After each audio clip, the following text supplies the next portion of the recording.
At the Seoul Jamsil bus stop, an employee named Park Do-hyuk was assuring his boss that he would arrive at the meeting place on time, while his boss reminding him how important the meeting was. Suddenly, the ground began to tremble, and a crack split open in the air. From the rupture, countless goblins started emerging. Someone shouted that it was an outbreak and people start panicking. Outbreak is an event in which a portal to another dimension opened, allowing monsters to invade the real world. During the chaos, Park noticed a young child falling onto the road and rushed toward her trying to save her. However, before he could get her to safety, he saw that the goblins had already reached them. He closed his eyes in the fear and heard the sharp sounds of an attack. Afterward, a voice was asking whether the two of them were all right. They were the Awakened, chosen by Deus to handle the monsters. One of the Awakened then assured them that they had arrived to save them. Later, in the office, Park's boss began shouting at him and asked why he had come back without securing the deal, and said that if an outbreak had occurred, Park should have run to the designated meeting place. At that moment, Park silently agreed with him. Meanwhile, his colleagues were whispering among themselves, talking about the incident. Throwing a contract on his face, his boss gave him the last chance and asked him to sign it till evening or lose the job.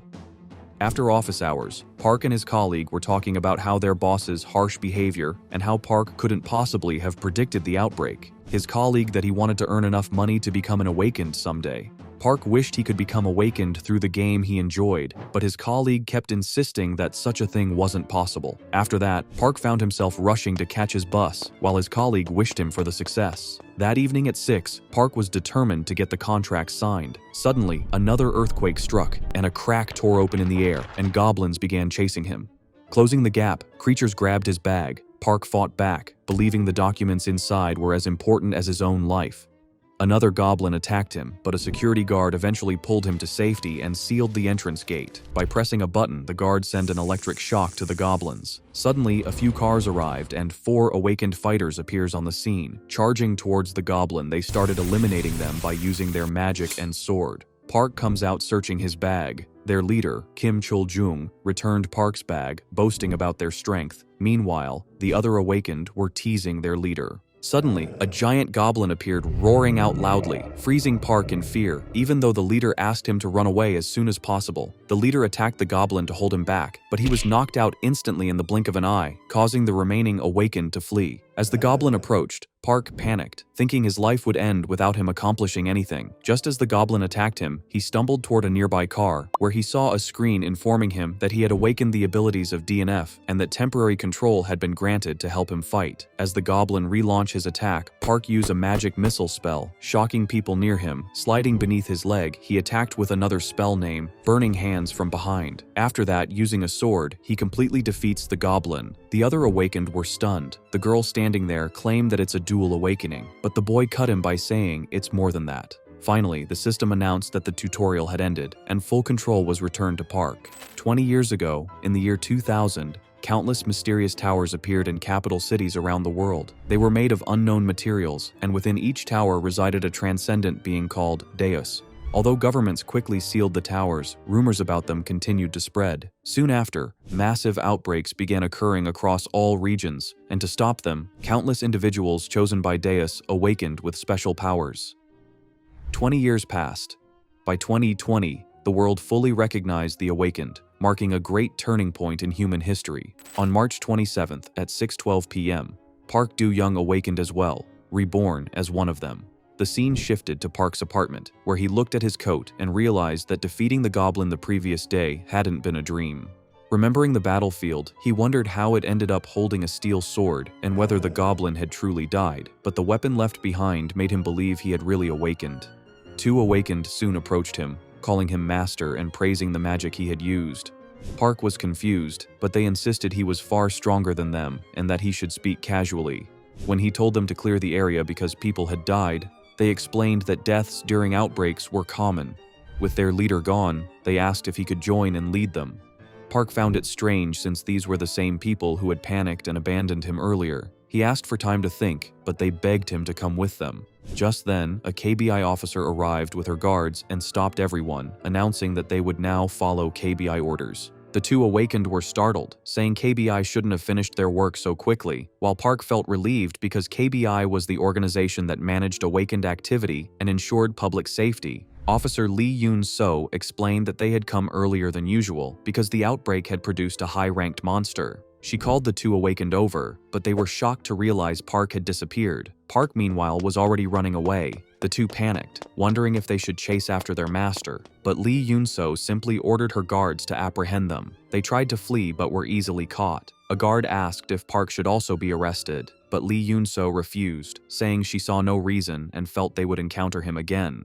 At that moment, Park's alarm rang. He woke up in his room, realizing that everything after the battle had not been a dream. He wondered what to do next, knowing his boss would never believe he failed the deal again because of an outbreak. Accepting that he couldn't change what had already happened, he decided he first needed to understand his new abilities. When he checked his awakened status screen, he saw that he had gained abilities from the game DNF, with stats and job classes matching the very first character he had created in that game.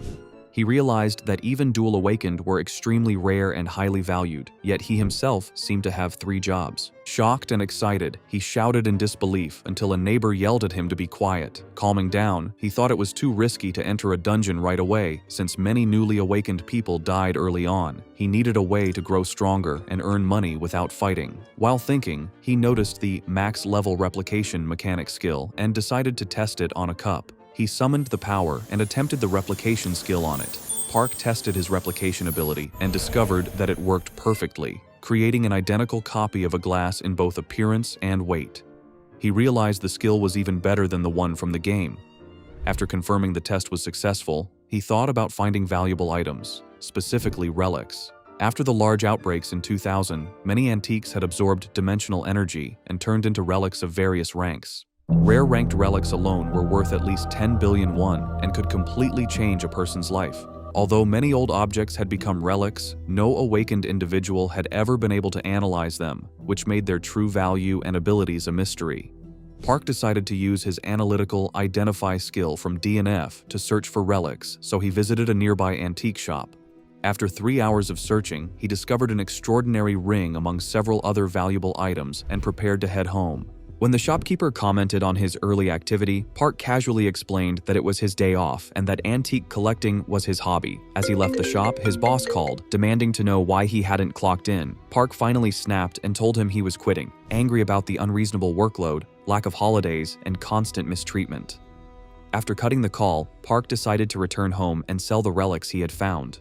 On the way, he noticed 2 awakened fighting and shouting at each other in the middle of a crowd. Just as their brawl escalated, Officer Lee Yoon-so appeared, stopped them by force, and reminded them that awakened fighting in public was illegal. She warned that although she would let them off this time, they would face jail if it happened again. Just that she noticed the crowd praising her after stopping the awakened fight, while people near Park whispered about her status as a B-rank KBI officer. She then called out to Park, asking him to pick up the item he had left behind at the outbreak site.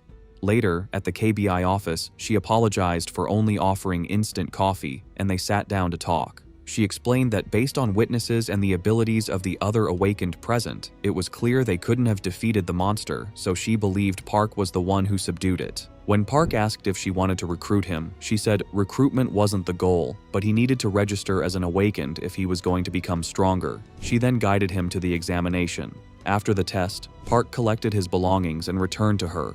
She reviewed his results, stared at the paper in shock, and handed it to him, saying only that he had passed. She wished him well, telling him to survive, which left Park unsettled. As he left, another awakened asked her why she treated someone with such low prospects so kindly, and she simply replied that it was out of curiosity. As Park left the KBI office, he noticed agents trying to recruit newly awakened individuals and felt relieved that no one was interested in him, since he only wanted to earn money quietly without unwanted attention. Back at his apartment, he attempted to replicate more items, but the system informed him that rare relics couldn't be replicated at his current level. He still had 3 antiques left, a kettle, a fountain pen, and a championship belt, so he decided to equip the orc ring and check relic prices on Deosnet now that he was officially registered as an awakened. Deosnet, the marketplace and communication hub for awakened, allowed users to trade relics and share information. Meanwhile, in Nagoya, Japan, an awakened gunner named Rie noticed Park's fountain pen listed online. Realizing how rare it was for an ordinary object to become a relic, and knowing how valuable intelligence-boosting items were, she determined to buy it despite the fierce competition. In the end, she successfully secured the relic pen from the auction. At the White Lotus Guild's top-floor office in Seoul, Vice Guild Master Min Sun-yul told her husband, Guild Master Kang In-han, that she had noticed something unusual on Deus.net. A new seller with no previous history had listed both a rare and a normal relic at the same time. She explained that it couldn't be a second account, since each awakened could only have one registered ID. This made her suspicious, as even their powerful guild struggled to acquire relics, despite clearing many dungeons. Kang In-han asked if she believed the seller might possess a special ability allowing them to obtain multiple relics, and she agreed. She noted that while high-ranked relics usually appeared in Gangnam's Deus market, cheaper ones were often sold online, and this person seemed capable of gathering both. Concluding that the seller couldn't be an ordinary awakened, Kang In-han agreed to contact the Subjugation Administration team to investigate. Min Sun-yul thanked. At a park, Park completed a challenge of doing 50 push-ups, which caused his level to rise to 11 and advanced him to a second-class wizard. He was surprised the method worked, but realized that training as if he were inside a game was helping him shape his stats the way he wanted. While preparing for more training, he thought about learning key wizard skills like autocast and cast concentration, which were essential for avoiding monster attacks in DNF. He practiced repeatedly, trying to form the mentality armor, but failed over 20 times and began doubting his approach. Meanwhile, a young boy nearby was distracted by Park's intense training, but his friends called him over to retrieve a ball rolling toward the road. As the boy ran after it, a truck approached dangerously, and his friends screamed for him to move. Park noticed the situation, sprinted toward the boy as he rushed forward to protect him again, focused on forming the mentality armor. When Park lunged forward to save the boy, his mentality armor activated just enough to stop the truck, though he was left with a deep cut on his face. He wondered if the spell hadn't activated properly. After checking on the child, the boy asked if Park was a hero, and at that moment, Park noticed that a new skill, Auto Spellcast, had been created. Park assured the boy he was fine and patted his head, but as people around them panicked at the near accident, Park decided to leave. The boy grabbed his clothes and asked for his name. Park hesitated, worried it might cause rumors, but finally introduced himself as Park Do-hyuk and told the boy he worked as a hero, although it had to remain a secret. The boy promised not to tell anyone. Park then slipped away, telling him to be careful around cars. Meanwhile, the bystanders wondered who he was, asking the boy if he knew, but the child said he hadn't been given a name. Later that night, two dealers visited Park to finalize the relic sale. They confirmed the prices, 1.08 billion won for the fountain pen and 450 million won for the belt, and transferred a total of 1.53 billion won to him. After checking his account and seeing the money deposited, Park was astonished to have such an amount when he'd barely had 10,000 won before, though he calmly confirmed the transfer. Once the dealers left, he reflected on how much had happened that day and considered buying chicken on his way home. The next day, Park waited at a bus stop and checked which bus went to Awakened Road. While waiting for bus number 30, the ground suddenly shook.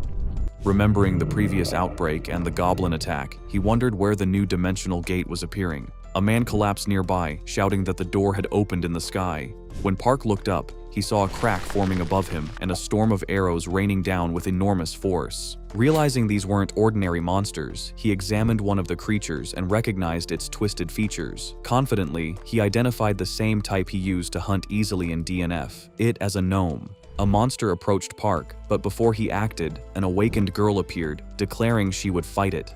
She flew forward, only to realize there were far more monsters than expected, all firing arrows at once. Imagining herself being killed, she froze, until Park activated his mentality armor, stopping the arrows before they reached her. She realized he had saved her, but Park warned her to stay focused as another monster charged at her. She cast Magic Missile and defeated the creature, but Park urged her to retreat because the situation was too dangerous. She insisted on fighting beside him, but he pointed out the arrival of mechanical-looking monsters using a powerful fear skill called Intimidation, which froze her in place. When she asked why he was unaffected, Park explained he had experienced it before. He then grabbed her and quickly carried her to safety. After she dropped her sword, Park told her to rest because she was still suffering from the aftershock.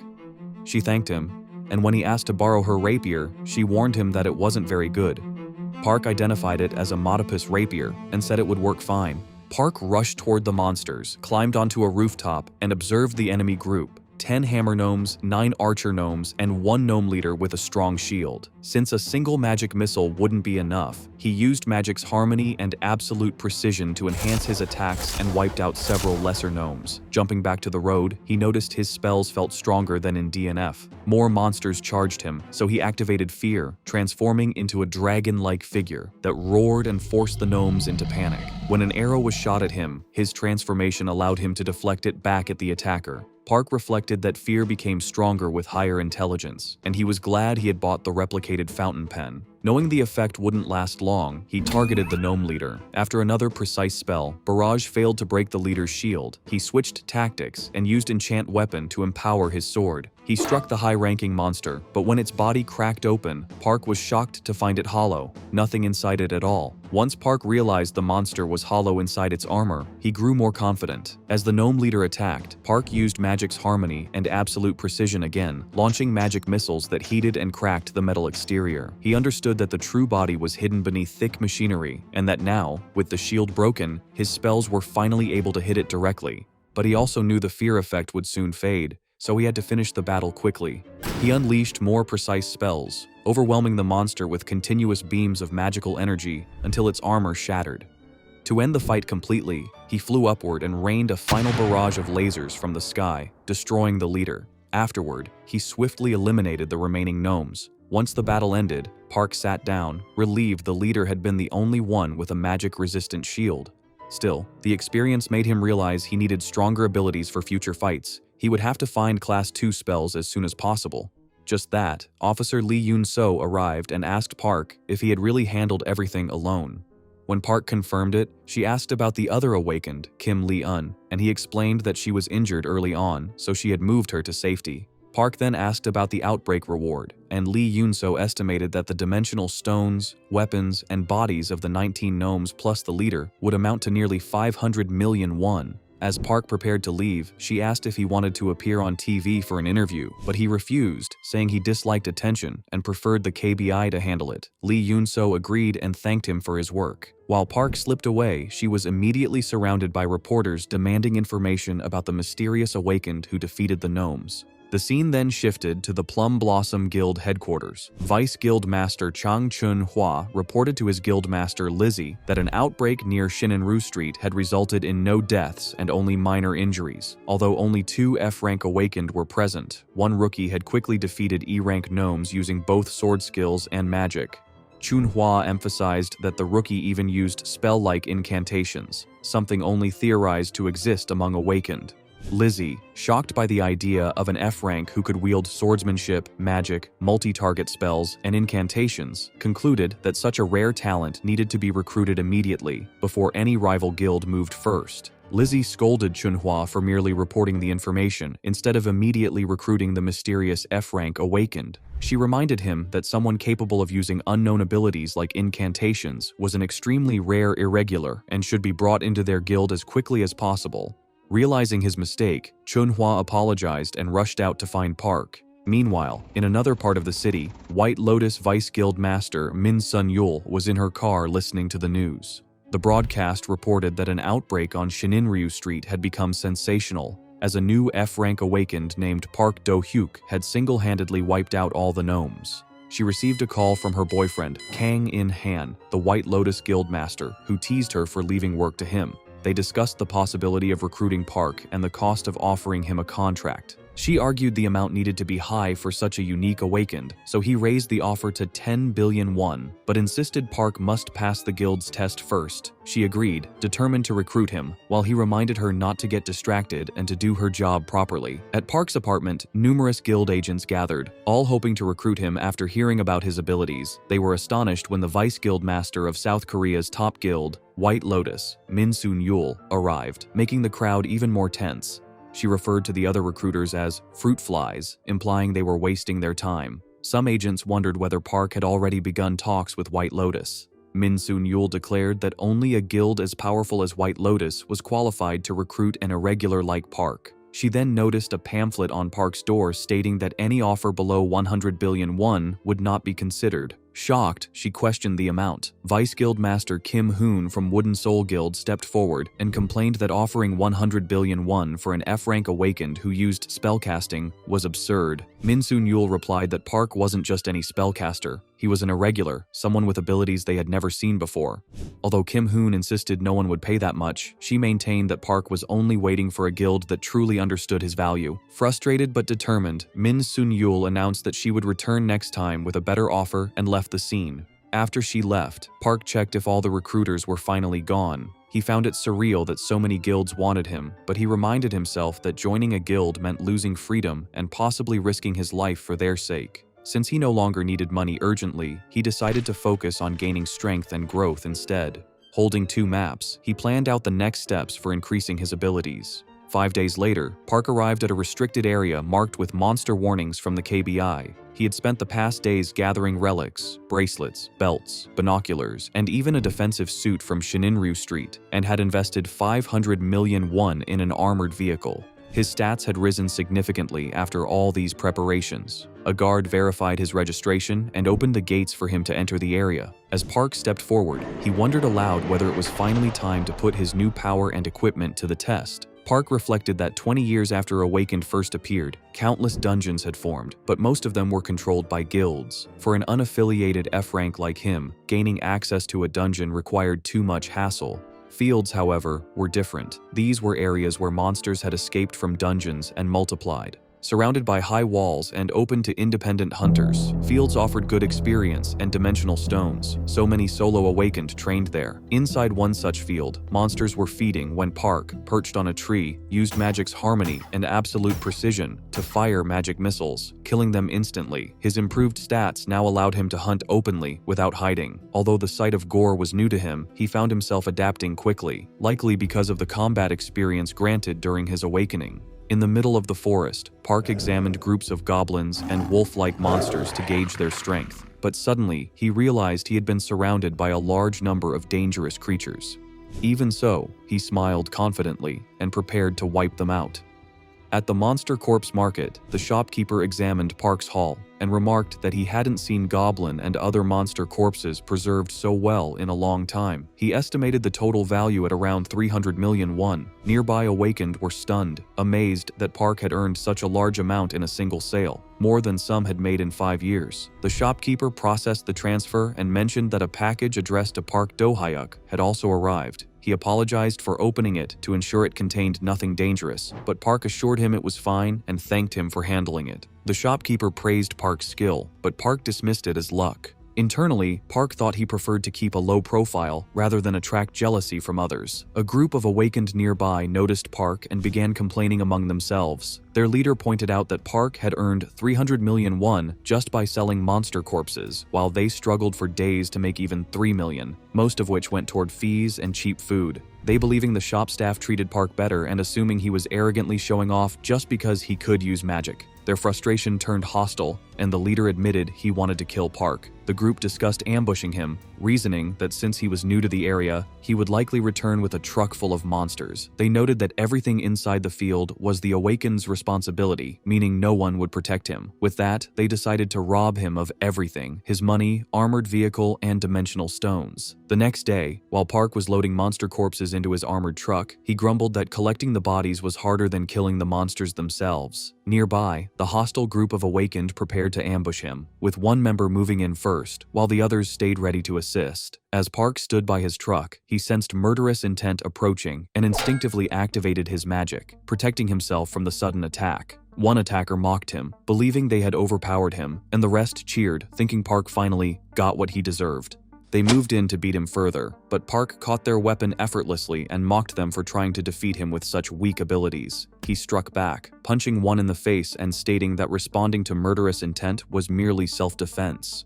He then used Burning Hands, burning the attacker upon contact, leaving the rest of the group shocked by his overwhelming strength. After Park defeated the first attacker, the remaining Awakened rushed him, but he sensed every movement and easily defended himself. 2 more Awakened appeared, confused that their earlier attacks hadn't landed. Realizing Park wasn't the weak newbie they had assumed, they panicked and considered escaping.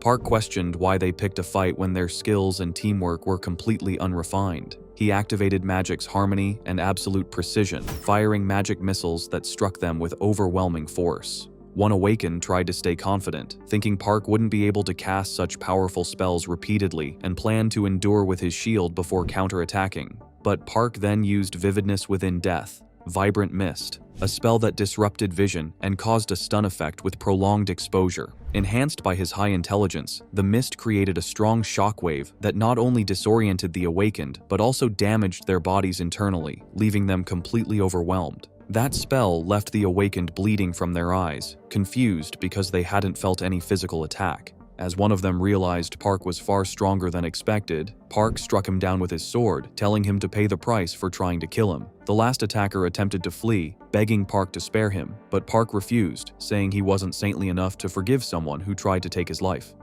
A barrage of magic missiles ended the man instantly. Park noted how weak they truly were, unable to withstand even a single enhanced spell. Moments later, KBI guards arrived, shocked at the bodies, and asked Park to explain. After hearing his account and reviewing video footage, they determined that his actions fell under legal self-defense, but still asked him to cooperate during the investigation. Park agreed.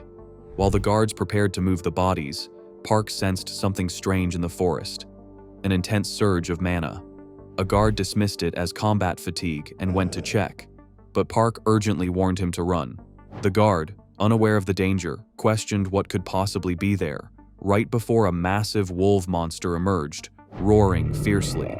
Park recognized the massive wolf as the boss monster of the field wolves he had hunted in DNF. When it lunged at a guard, Park quickly created a shield and knocked it back, telling the guards to retreat. He used Burning Hands, but the wolf dodged with incredible speed. Realizing obvious frontal attacks wouldn't work and that the wolf's howl had summoned its entire pack, Park prepared for a tougher fight.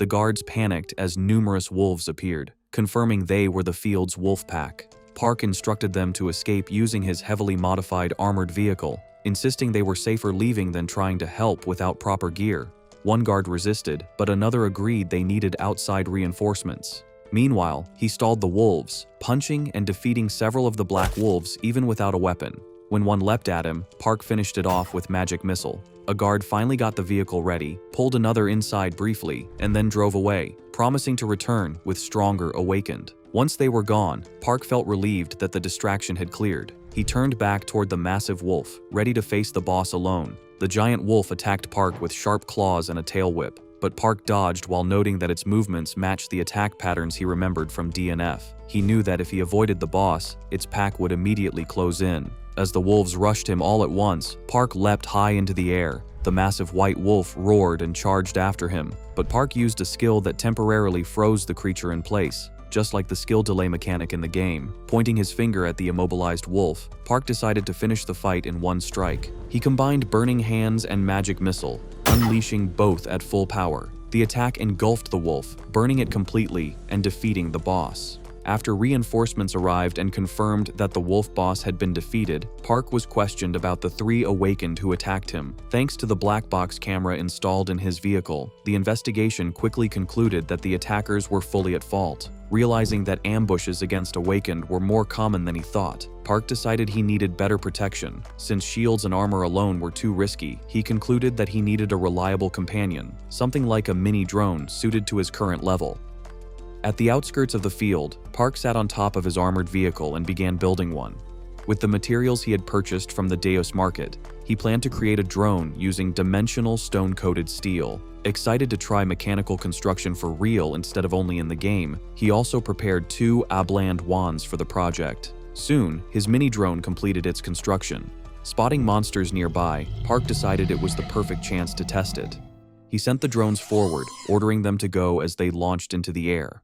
Park observed that although the mini-drones looked like high-end toys, their strength came from being constructed with mechanical magic. This allowed them to move quickly and become extremely effective against monsters lacking ranged attacks, essentially acting as natural predators. When the drones fired their lasers, they shredded the monsters so thoroughly that Park could barely recognize what they had been. Thrilled with their destructive power, he recovered the drones and noted that they were strong enough for reliable combat support. What he needed next was to test how useful they would be in real battle situations. He planned to keep using them to raise his mechanic level to at least level 11, the requirement for constructing a golem. Reaching that point would bring him one step closer to creating that guy, the powerful companion he envisioned.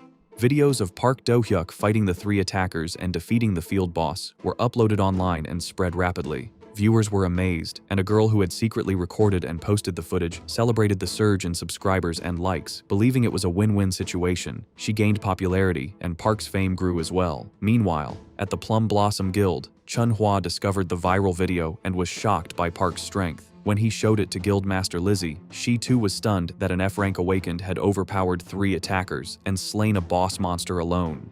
She insisted Chun-hwa personally go out and recruit Park immediately.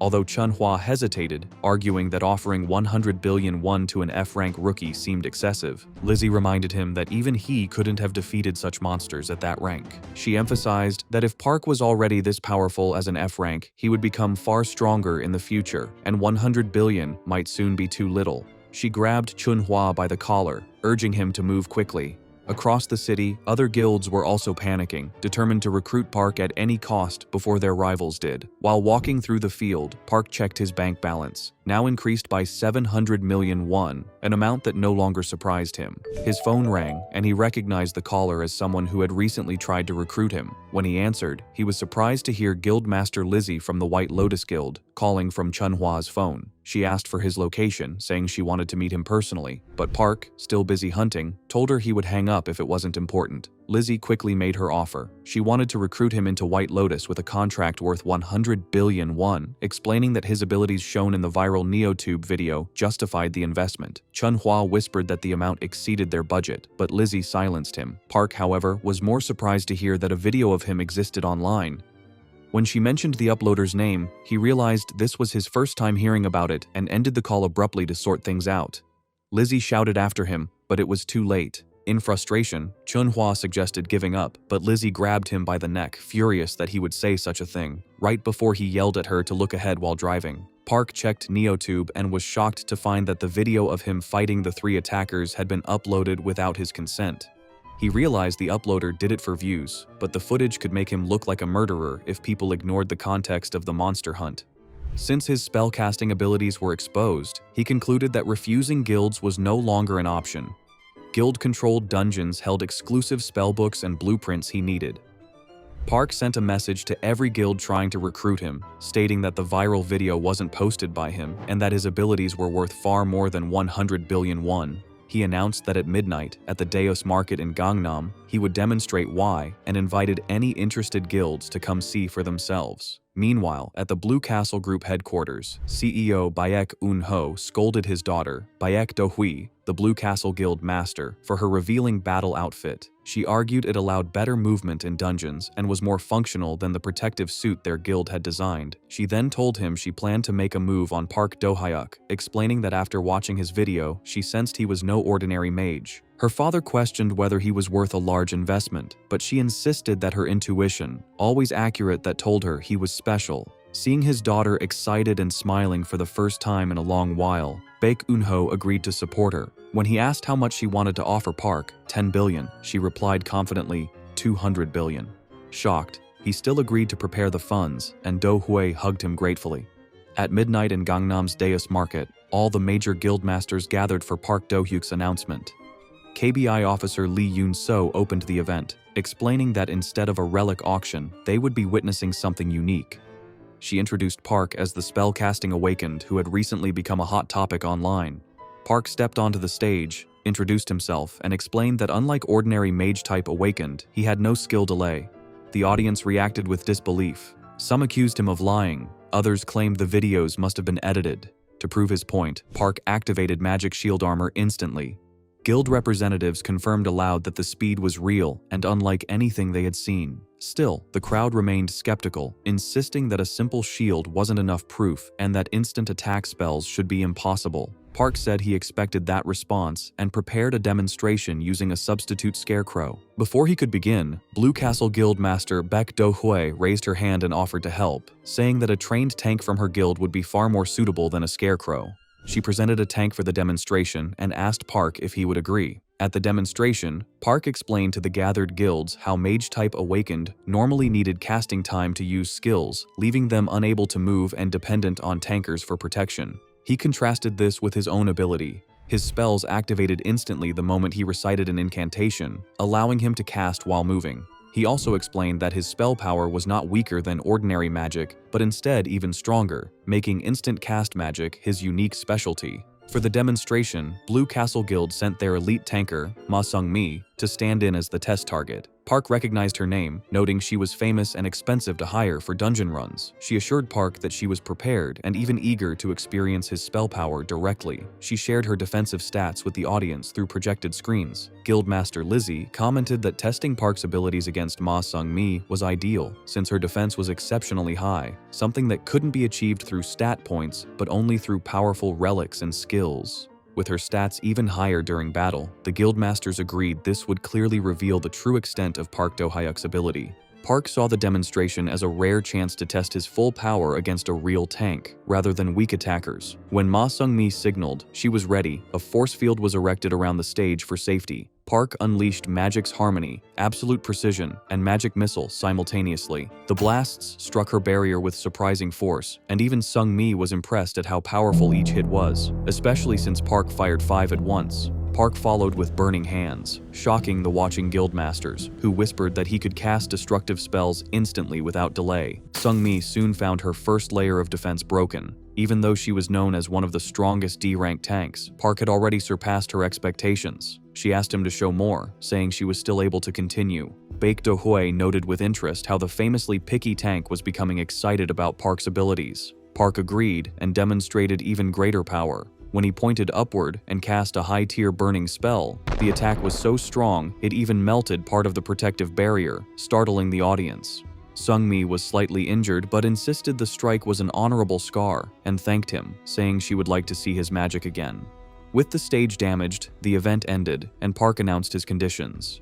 He stated he would not join any guild, but would work as an affiliated contract mercenary instead. Many guild masters immediately objected, saying there was no point investing 100 billion won in a mercenary who wouldn't belong fully to their guild. Most guilds backed out, until only White Lotus and Blue Castle remained. Lizzie questioned why she should pay a huge sum for a mercenary, but Park revealed he could also construct creations, surprising everyone. Lizzie wondered if he was a dual awakened and immediately agreed to his terms, offering 100 billion for a 5-year contract. Then Baek Do-hui calmly outbid her, 150 billion, plus a promise to always pay Park 5 times whatever White Lotus offered. News exploded across the country announcing that F-rank rookie Park Do-hyuk had signed a 150 billion won mercenary contract with the Blue Castle Guild, breaking previous records by more than 30 times. Headlines focused on the uniqueness of his contract as a mercenary rather than a full guild member, making him the center of national attention.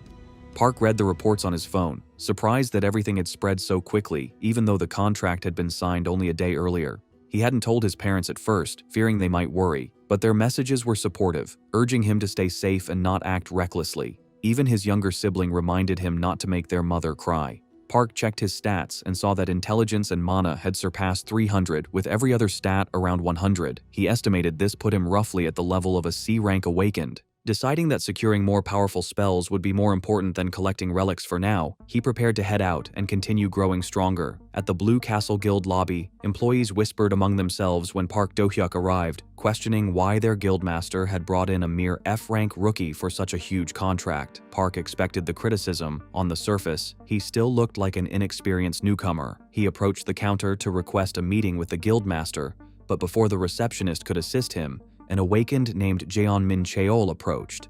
He was known for forcing new recruits through an unofficial rite of passage. Other guild members watched eagerly, wondering how Park would handle it. John greeted Park with an extended hand, but the handshake turned into a test of strength as John squeezed with crushing pressure. Park realized this was their so-called rite of passage and refused to be overpowered. He activated magic armor, increasing his physical strength, and held firm. John became frustrated when Park didn't buckle. Park calmly provoked him, asking if that was the best he could do. The watching employees whispered nervously, worried that John was taking things too far, but they also noticed that Park seemed completely unfazed. John, angered, pushed his power to the limit, but Park matched him effortlessly. When Jian unleashed his full strength, Park's enhanced grip overwhelmed him. In the end, Jian was the one who lost the handshake contest, leaving the onlookers stunned. Dohoi arrived straight from a dungeon and immediately scolded the scene unfolding in the lobby. She ordered the instructor to retrain Jeon Min-cheol in manners, and the instructor admitted his previous training had been insufficient. Park silently noted how strictly the guild disciplined its members. Dohoi then asked Park to come with her, saying she heard he had been looking for her. Park briefly wondered if the entire handshake incident had been orchestrated to test him publicly, but dismissed the thought. He followed her to the top floor, the Blue Castle Guild Tower's master's room, which also served as the CEO's office. She explained it doubled as her living space as well. When she asked why he wasn't busy spending his newly earned fortune, Park said that wasn't a priority. He had come because he was searching for a specific dungeon related to his abilities, a mechanized goblin dungeon similar to ones from D&F. Dohoi immediately recognized it as Cinderim D731, an EF rank dungeon with a goblin chief engineer as the boss. She showed him a list of dungeon requests and gifted it to him, explaining that helping him grow would benefit the guild too. Park realized this dungeon likely contained the golem blueprint he was seeking. Dohoi then told him that the dungeon was under Blue Castle's management and offered him access on one condition. She wanted to accompany him inside. In the Blue Castle Guild's underground training center, Ma Sung-mi was still training intensely when instructor Park Gi-tae approached and asked if she wasn't tired after practicing since morning. She noticed he was holding something and asked about it.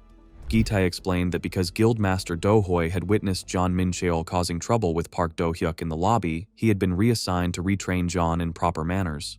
Sung-mi mentioned she heard Park Do-hyuk had signed a massive 150 billion won contract, the largest ever recorded. The instructor confirmed it and asked for her opinion on Park's strength, since she had personally blocked one of his attacks during the demonstration. Sung-mi admitted she hadn't been bruised like that in a long time, and that the fight had actually excited her. She said she wanted to spar with him seriously next time. The instructor was glad to hear she had finally found a long-range dealer she liked working with. He then teased her about her military-like speech pattern, saying she'd sound more like a normal young woman if she softened her tone. Sung-mi explained it was a habit from growing up in a military family. Gi-tae reassured her it was fine, and promised to save a spot on the team for Park, hoping he could partner with her. Before leaving, he reminded her not to overtrain her body. Sung-mi agreed. At 6 a.m. near Cinderim Station, Dohoi welcomed Park for his first dungeon run as an awakened. Park was surprised the guildmaster moved so quickly, but she told him that supporting him was natural now that he was part of Blue Castle. She had even prepared awakened porters, unusual compared to the usual unawakened civilian porters, showing the scale of a top-tier guild. Before entering, Dohoi asked if he was sure he could handle the dungeon alone. Park confidently replied that his confidence was calculated, not reckless. When the dimensional gate appeared, he noted that this would be his first real dungeon experience. Inside, they found a tall grass forest biome. Dohoi explained that dungeon structures were random, and that this one seemed normal. She reminded him she would stay behind and observe while he demonstrated his abilities. Park evaluated the terrain. One path was a deep forest, the other a neat open grassland. Knowing that intelligent goblins often set traps along the easier-looking routes, he deliberately chose the forest. He cast Mentality Armor Shield, preparing for the kind of sneaky strategies mechanized goblins were known for. Park entered the dark forest section of the dungeon when he suddenly sensed bullets flying toward him. He dodged easily and spotted several goblins firing from the trees. Sprinting between their shots, he revealed that he already knew their locations. More goblins then leapt from behind to ambush him, but he activated his shield, causing them to crash into each other. Calling them idiots for attempting such a simple attack, he used burning hands to incinerate them all at once. After the enemies fell, Park commented that they weren't much of a threat and continued deeper into the forest. Soon he reached a strange area filled with mechanical structures and realized he had arrived at the dungeon's infamous mechanical labyrinth, known for its countless traps. Dohoi silently observed Park from behind and realized his abilities were far beyond what she had expected. She had assumed he would struggle with the bazooka goblins or the melee goblins, yet he defeated them effortlessly. What impressed her even more was his spell accuracy. F-rank magicians normally averaged around 35%, especially within just a month of awakening, but Park's precision was exceptionally high. As Park approached the mechanical labyrinth, Dohoi recalled that taking the wrong path inside would trigger dangerous traps like vampiric wasps, poison thorns, or chainsaws. When she saw him suddenly stop moving, she wondered if he was hesitating or giving up. Then she noticed something else. Park had released the same drone he demonstrated at Deus Market. She was shocked to see it functioning normally inside a dungeon, since no man-made device was supposed to operate there. The realization left her even more astonished at Park's abilities. Inside the mechanical labyrinth, Park sent his drones ahead, using sight sharing so their camera feed appeared directly in his vision. Through them, he could see hidden goblins and the many traps scattered around. He decided that since he had drones, there was no risk of getting lost or triggering traps, and he could efficiently hunt goblins for experience. When he spotted a group of goblins behind a wall, they ambushed him, shouting for an attack. Park lifted himself into the air, dodging their shots. As the goblin leader ordered them to take aim and fire, Park created Reflect Image, letting the goblins waste their attacks on an illusion. He then combined Shield and Burning Hands, wiping out the entire group. His system notified him that he had leveled up. Do Hui, watching from afar, was shocked again. She expected Park to repeat the same spells, but instead he adapted, dismantled the mechanized goblins with multiple techniques, and demonstrated attack, defense, and support skills all by himself. Even as an S-rank awakened, she had never seen someone this versatile, and with self-made drones on top of it. Her 150 billion investment suddenly felt cheap. Park eventually reached the boss chamber. Peeking inside, he saw cannons lining both sides and the Goblin Lord in the center, powered by a red gem on its forehead. He judged that the cannons were 5 times stronger than those used by the underlings, and that his armor alone wouldn't withstand them, but with their 1-minute cooldown, he believed he had more than enough time to kill the boss. Entering the chamber, Park activated Magic's Harmony, absolute precision, sending both drones to fire. He cast Magic Missile, unleashing a barrage of lasers at the Goblin Lord. But the boss activated a massive device, powering up all surrounding cannons. As it commanded them to fire, large robotic monsters deployed and began charging straight toward Park. As the robots launched their attack on Park, he dodged and countered by firing a missile, placing his hand against the robot's stomach. He thought that would be enough to deal with the underlings, but suddenly the robot attacked again. Park dodged at the last moment, only for the goblin boss to strike from behind. Using his shield, Park blocked the attack and fired magic missiles from his drones. From the other side, an underling landed a heavy hit, throwing Park to the ground. The underling attacked again, but this time Park dodged and ended it with a final decisive blow once and for all. Park then came face to face with the Goblin Master. The goblin launched a fire missile toward him. Noticing it at the last moment, Park blocked it with his shield, but the shield shattered. He realized that without a shield, the fight would become extremely dangerous. Seeing that his cannons were fully charged, Park attacked the goblin and his minions. Mistaken for an illusion, his skill allowed him to bypass every minion and head straight toward the goblin. Dodging the incoming attacks, he leaped high into the air and unleashed Burning Hands at the monster. However, through the smoke, the Goblin Master suddenly grabbed Park by the neck and lifted him into the air. Park was stunned. When Do Hui saw this, she was also shocked. When the goblin leader lifted Park by the neck, Do Hui prepared to intervene, thinking she couldn't let him die. But before she could act, she noticed Park calmly casting a spell. Sweet Whisper of Seduction. Charm Person. The charm immediately affected the goblin leader, who loosened his grip and released Park. At that moment, all the surrounding cannons fired at once. Park quickly hid beneath the goblin leader's massive metal suit, letting the barrage tear through the armor instead of hitting him. Do Hui initially thought she had protected him, but soon realized Park had planned it. The cannon fire completely destroyed the boss's entire machine body, leaving Park unharmed. When the firing stopped, Do Hui rushed over to ask if he was okay. Park admitted it had been dangerous, but said the fight ended exactly as he expected, though the boss had been sturdier than anticipated. With everything obliterated, the cannons, the goblin leader, and the chamber, the system notified Park that he had reached Wizard level 20. Thrilled, he wondered if the large amount of EXP was because he fought alone, and he noticed several valuable item drops. Do Hui told him she had many questions about the unique spells he used, but she would step out first so he could inspect the boss drops. She added that the battle confirmed he was truly worth the 150 billion won contract and that she looked forward to working with him. After Do Hui left the boss chamber, Park checked the goblin leader's drops. He obtained medium-class dimensional stones, several class 2 spellbooks such as Strength, Web, and Mirror Image, and most importantly, the golem blueprint he had been seeking. Satisfied with the rewards, he left the dungeon and immediately decided to start building the golem. 3 days later, in the Blue Castle Guild's underground training center, instructor Park Gi-tae asked whether Park was sure about raising the training dummy's AI to its highest difficulty. Park confidently told him to proceed. The instructor warned that the dummy would attack immediately once it detected a target. Duhoi arrived just then, remarking that it hadn't been long since they last met in the dungeon and asking what he was planning this time. Park said he had business with her and hinted that it was something similar to the drones he had shown before. When she asked if it was another invention, he simply asked her to watch. As the instructor announced that the dummy was fully activated and dangerous, Park summoned his new creation. "Come forth, Akron." A massive robotic golem appeared in front of everyone, shocking the instructor and Dohoi as they realized Park had successfully built a high-grade combat construct. Park demonstrated his newly completed golem, Akron, in the Blue Castle Training Center. When Dohoi saw it, she immediately asked if he was willing to sell it, but Park explained that Akron was built for his personal use and that he planned to test its combat ability in dungeons. He ordered Akron to finish off the training dummies, and the golem instantly obeyed, using burning hands to incinerate them in seconds. Dohoi was stunned. She had never seen a golem with such advanced artificial intelligence. When she asked what he was willing to sell, Park presented several inventions: a giant bomb, a surprise ice bomb, and a sight-stealing bomb.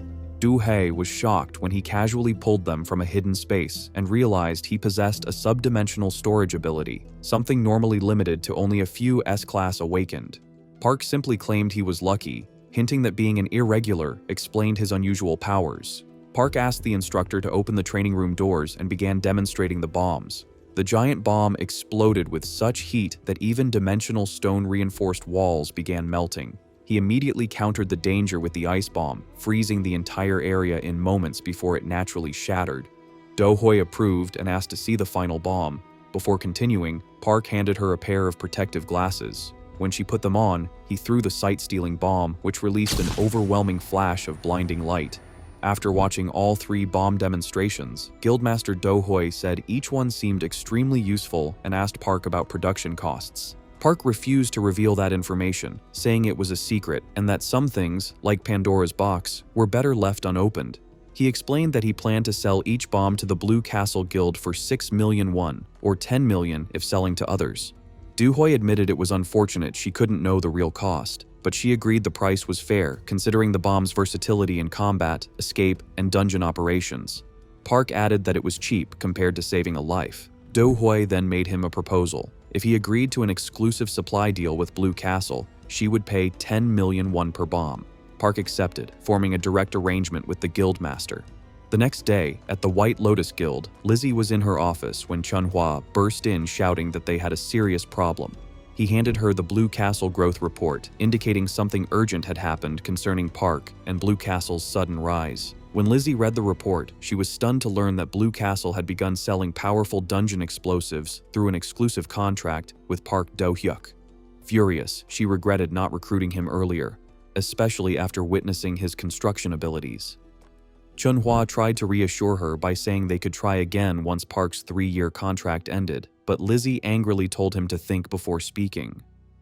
Guild employees whispered that another uproar had begun, most likely due to Blue Castle's sudden rise in the news. Realizing the gravity of the situation, Lizzie made Chunhua kneel and scolded him, asking whether he truly believed Park would still be an F rank after 3 years, clearly implying he would become far more powerful. When Chunhua asked where she was going, Lizzie replied that they needed to recon Blue Castle immediately, ordering him to prepare at once. He quickly agreed, understanding her urgency. At the Blue Castle Group's product release, guild masters from all over Korea rushed in, panicking and demanding contracts for Park Do-hyuk's new dungeon explosives. They asked how to buy them, how much supply existed, and whether Park truly made them. Blue Castle staff confirmed that the explosives were indeed Park's creations and were sold exclusively through his contract with their guild. From a balcony, Dohoi watched the commotion.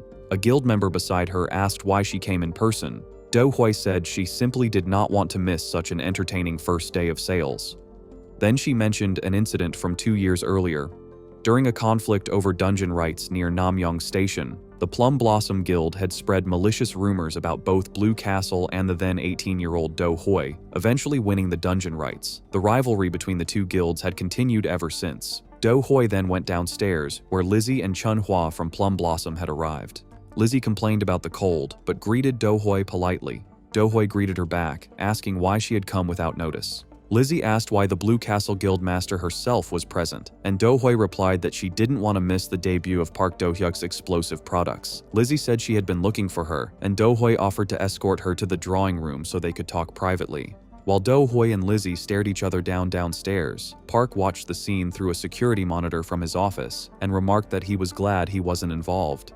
Just then, Ma Sung-mi entered carrying dimensional stones. Park thanked her, explaining he couldn't move during construction. She said it was no problem. Park was surprised to see her and asked how she knew he was there. Sung-mi replied that the guildmaster had told her and that she had come with a request. She wanted a proper one-on-one sparring match with him. She explained that during their last encounter, she had only blocked his attacks and wanted to test herself against him seriously.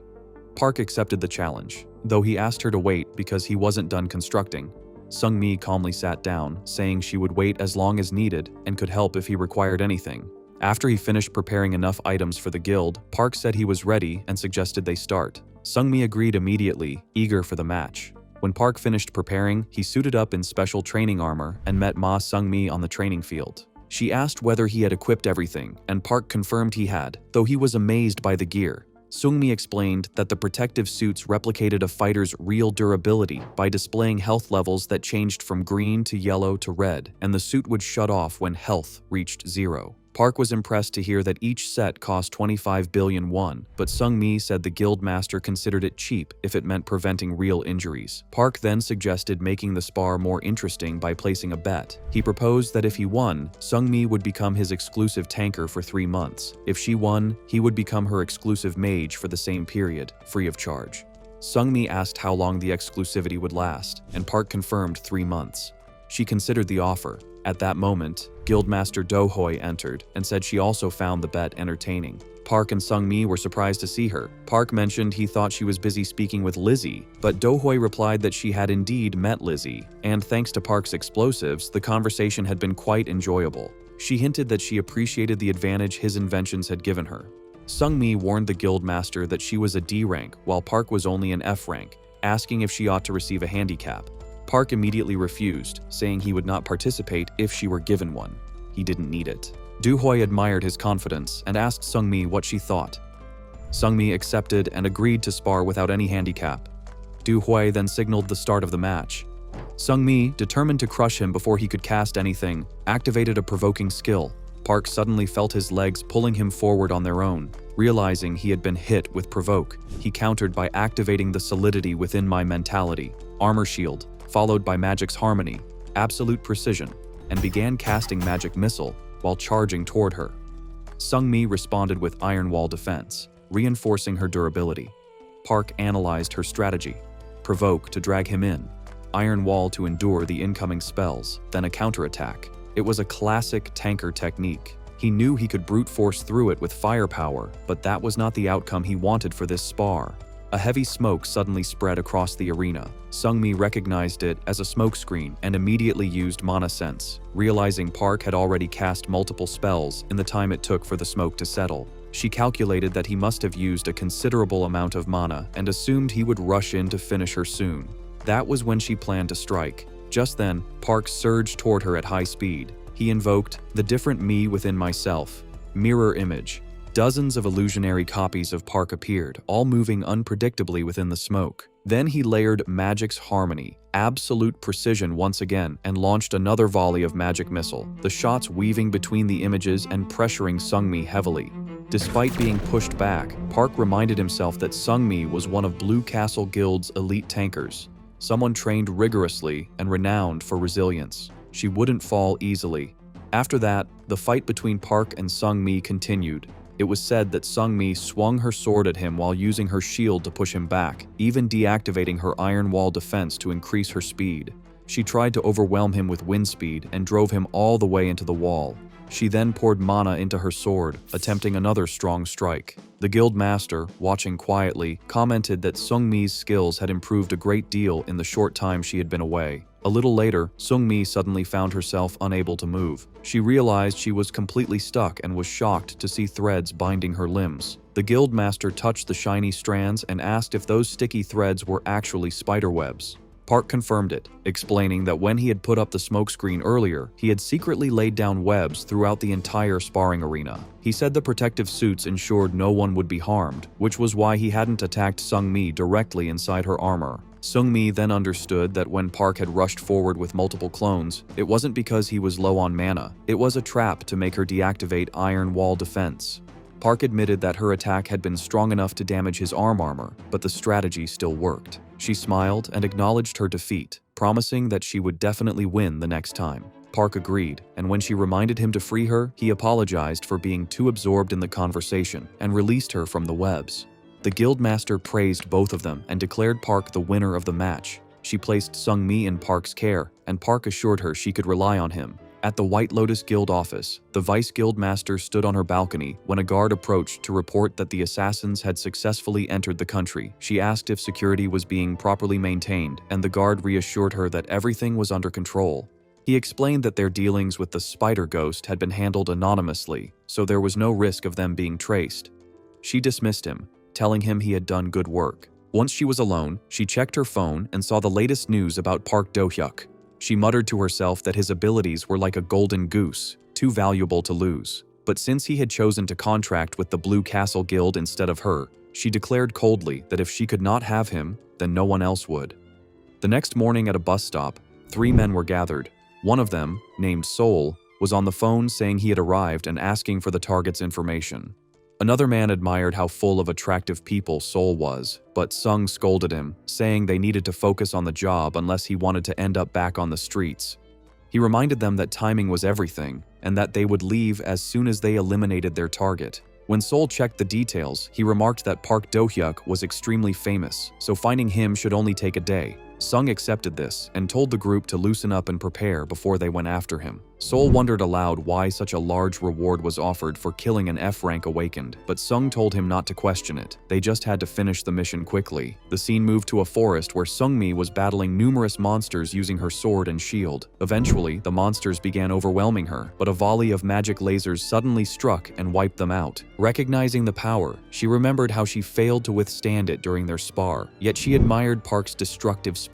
Park appeared and casually told her to hurry since the monsters were boring him. Sung-mi felt frustrated, thinking that if Park's spells were this strong, a tanker like her seemed unnecessary, more like a burden than a help. She resolved to find a way to contribute meaningfully. Park noticed her distraction and asked what she was thinking. She brushed it off and mentioned her surprise that his drones worked even inside dungeons. Park replied that she would see even more interesting things if they kept going.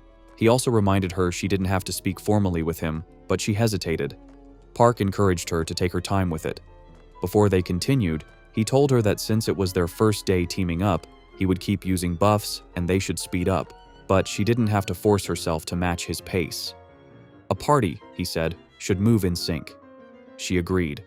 Afterward, a group of huge monsters appeared, trolls accompanied by goblins. Park noted that while trolls were normally simple to defeat despite their regeneration, they became dangerous when paired with a goblin shaman who could buff them into berserkers. He asked Sung-mi to hold the trolls and inner goblins aggro for as long as she could. She agreed, though she warned she might not last long. Park then summoned Akron, his massive golem, which charged into the battlefield and began fighting the monsters. Sung-mi was stunned at the sight of it. Park explained calmly that Akron was his own construction and told her that she and the golem would handle the aggro while he targeted the goblin shaman. Park activated an advanced skill, invisibility, something only B-rank awakened typically learned, and disappeared from sight. Sung-mi was again astonished, wondering how many more surprises Park had. As Akron clashed with the trolls, she reminded herself that she still had far to go to be useful to Park, but resolved to fulfill her role perfectly. The scene shifted to a remote building where a group of gangsters attacked the people inside. When one victim asked why they were doing this, the attackers mocked him, saying they didn't need a reason and that he was simply unlucky. After finishing their assault, the group regrouped and reported to their leader, Sung, that they had found traces indicating Park Do-hyuk had recently been in the area. They seemed surprised at how easy it was to track him. One of the gangsters questioned whether South Korea's security around dimensional gates was always this lax. Sung explained that because the country was small and lacked manpower, lower-ranked gates often had minimal protection, making them easy to infiltrate. He warned the others that the mules would arrive soon, so they needed to eliminate Park Do-hyuk quickly and leave. With that, the group entered the dungeon chamber to hunt him down. While Akron and Sung-mi continued fighting the trolls, Sung-mi wondered whether Park Do-hyuk would really be able to cut through the monsters and reach the goblin shaman safely. Meanwhile, Park was already confronting the goblins and used Whisper of Pain and Acid Arrow, piercing holes through their heads. Sung-mi kept battling the trolls and saw Akron assisting her exactly according to Park's commands. Park then praised Akron and immediately followed with Wave of Lightning and Lightning Bolt, wiping out the remaining large monsters. He remarked that the fight was finally becoming challenging. Sung-mi commented that he seemed like a completely different person compared to when they sparred. She asked if it was because he had met Mr. Gilma the day before. Park explained that he had met Gilma about a personal matter, and through him had obtained 3 books: Invisibility, Acid Arrow, and Lightning Bolt. Using his Identify ability, he figured out how useful those spells were. After they finished clearing the monsters, Sung-mi said that they were almost at the end. Park suggested she rest for a moment, though she insisted she wasn't too tired. Just then, Park heard something unusual. Hoping it was nothing, he activated invisibility and used his drone's shared vision ability to check the dungeon entrance. Through the drone, he saw 3 intruders entering. Park realized they were not members of Blue Castle and questioned how they had passed the KBI guards. He asked Sung-mi what they should do if unregistered intruders entered a dungeon. She explained that they were supposed to verify permissions or forcibly remove the intruders, and if the intruders resisted, they were allowed to kill them. Park reacted with surprise, confirming if that rule was really true.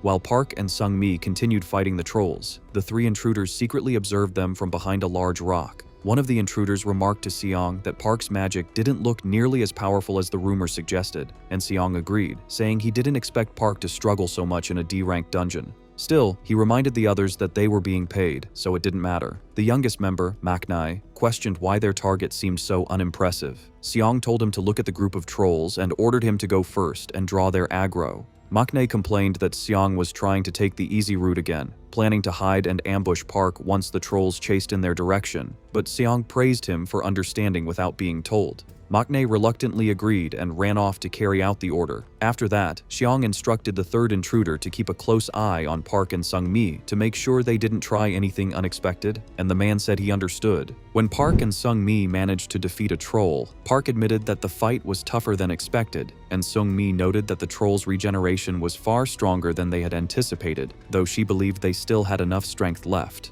Meanwhile, the intruders observing them whispered among themselves. One of them said he still couldn't believe someone like Park was worth 150 billion. Seong told him to stop talking and pointed out that the monsters aggroed by Maknae were now heading straight toward Park and Sung-mi. A large group of 6 trolls and 9 goblins rushed toward them. When Park saw this, he wondered aloud why the monsters had moved. They should have stayed put unless someone provoked them. Seeing that things were escalating, one intruder asked Seong whether they should simply finish the job without relying on the monsters. Seong asked if he could handle it, and the man claimed it would be easy.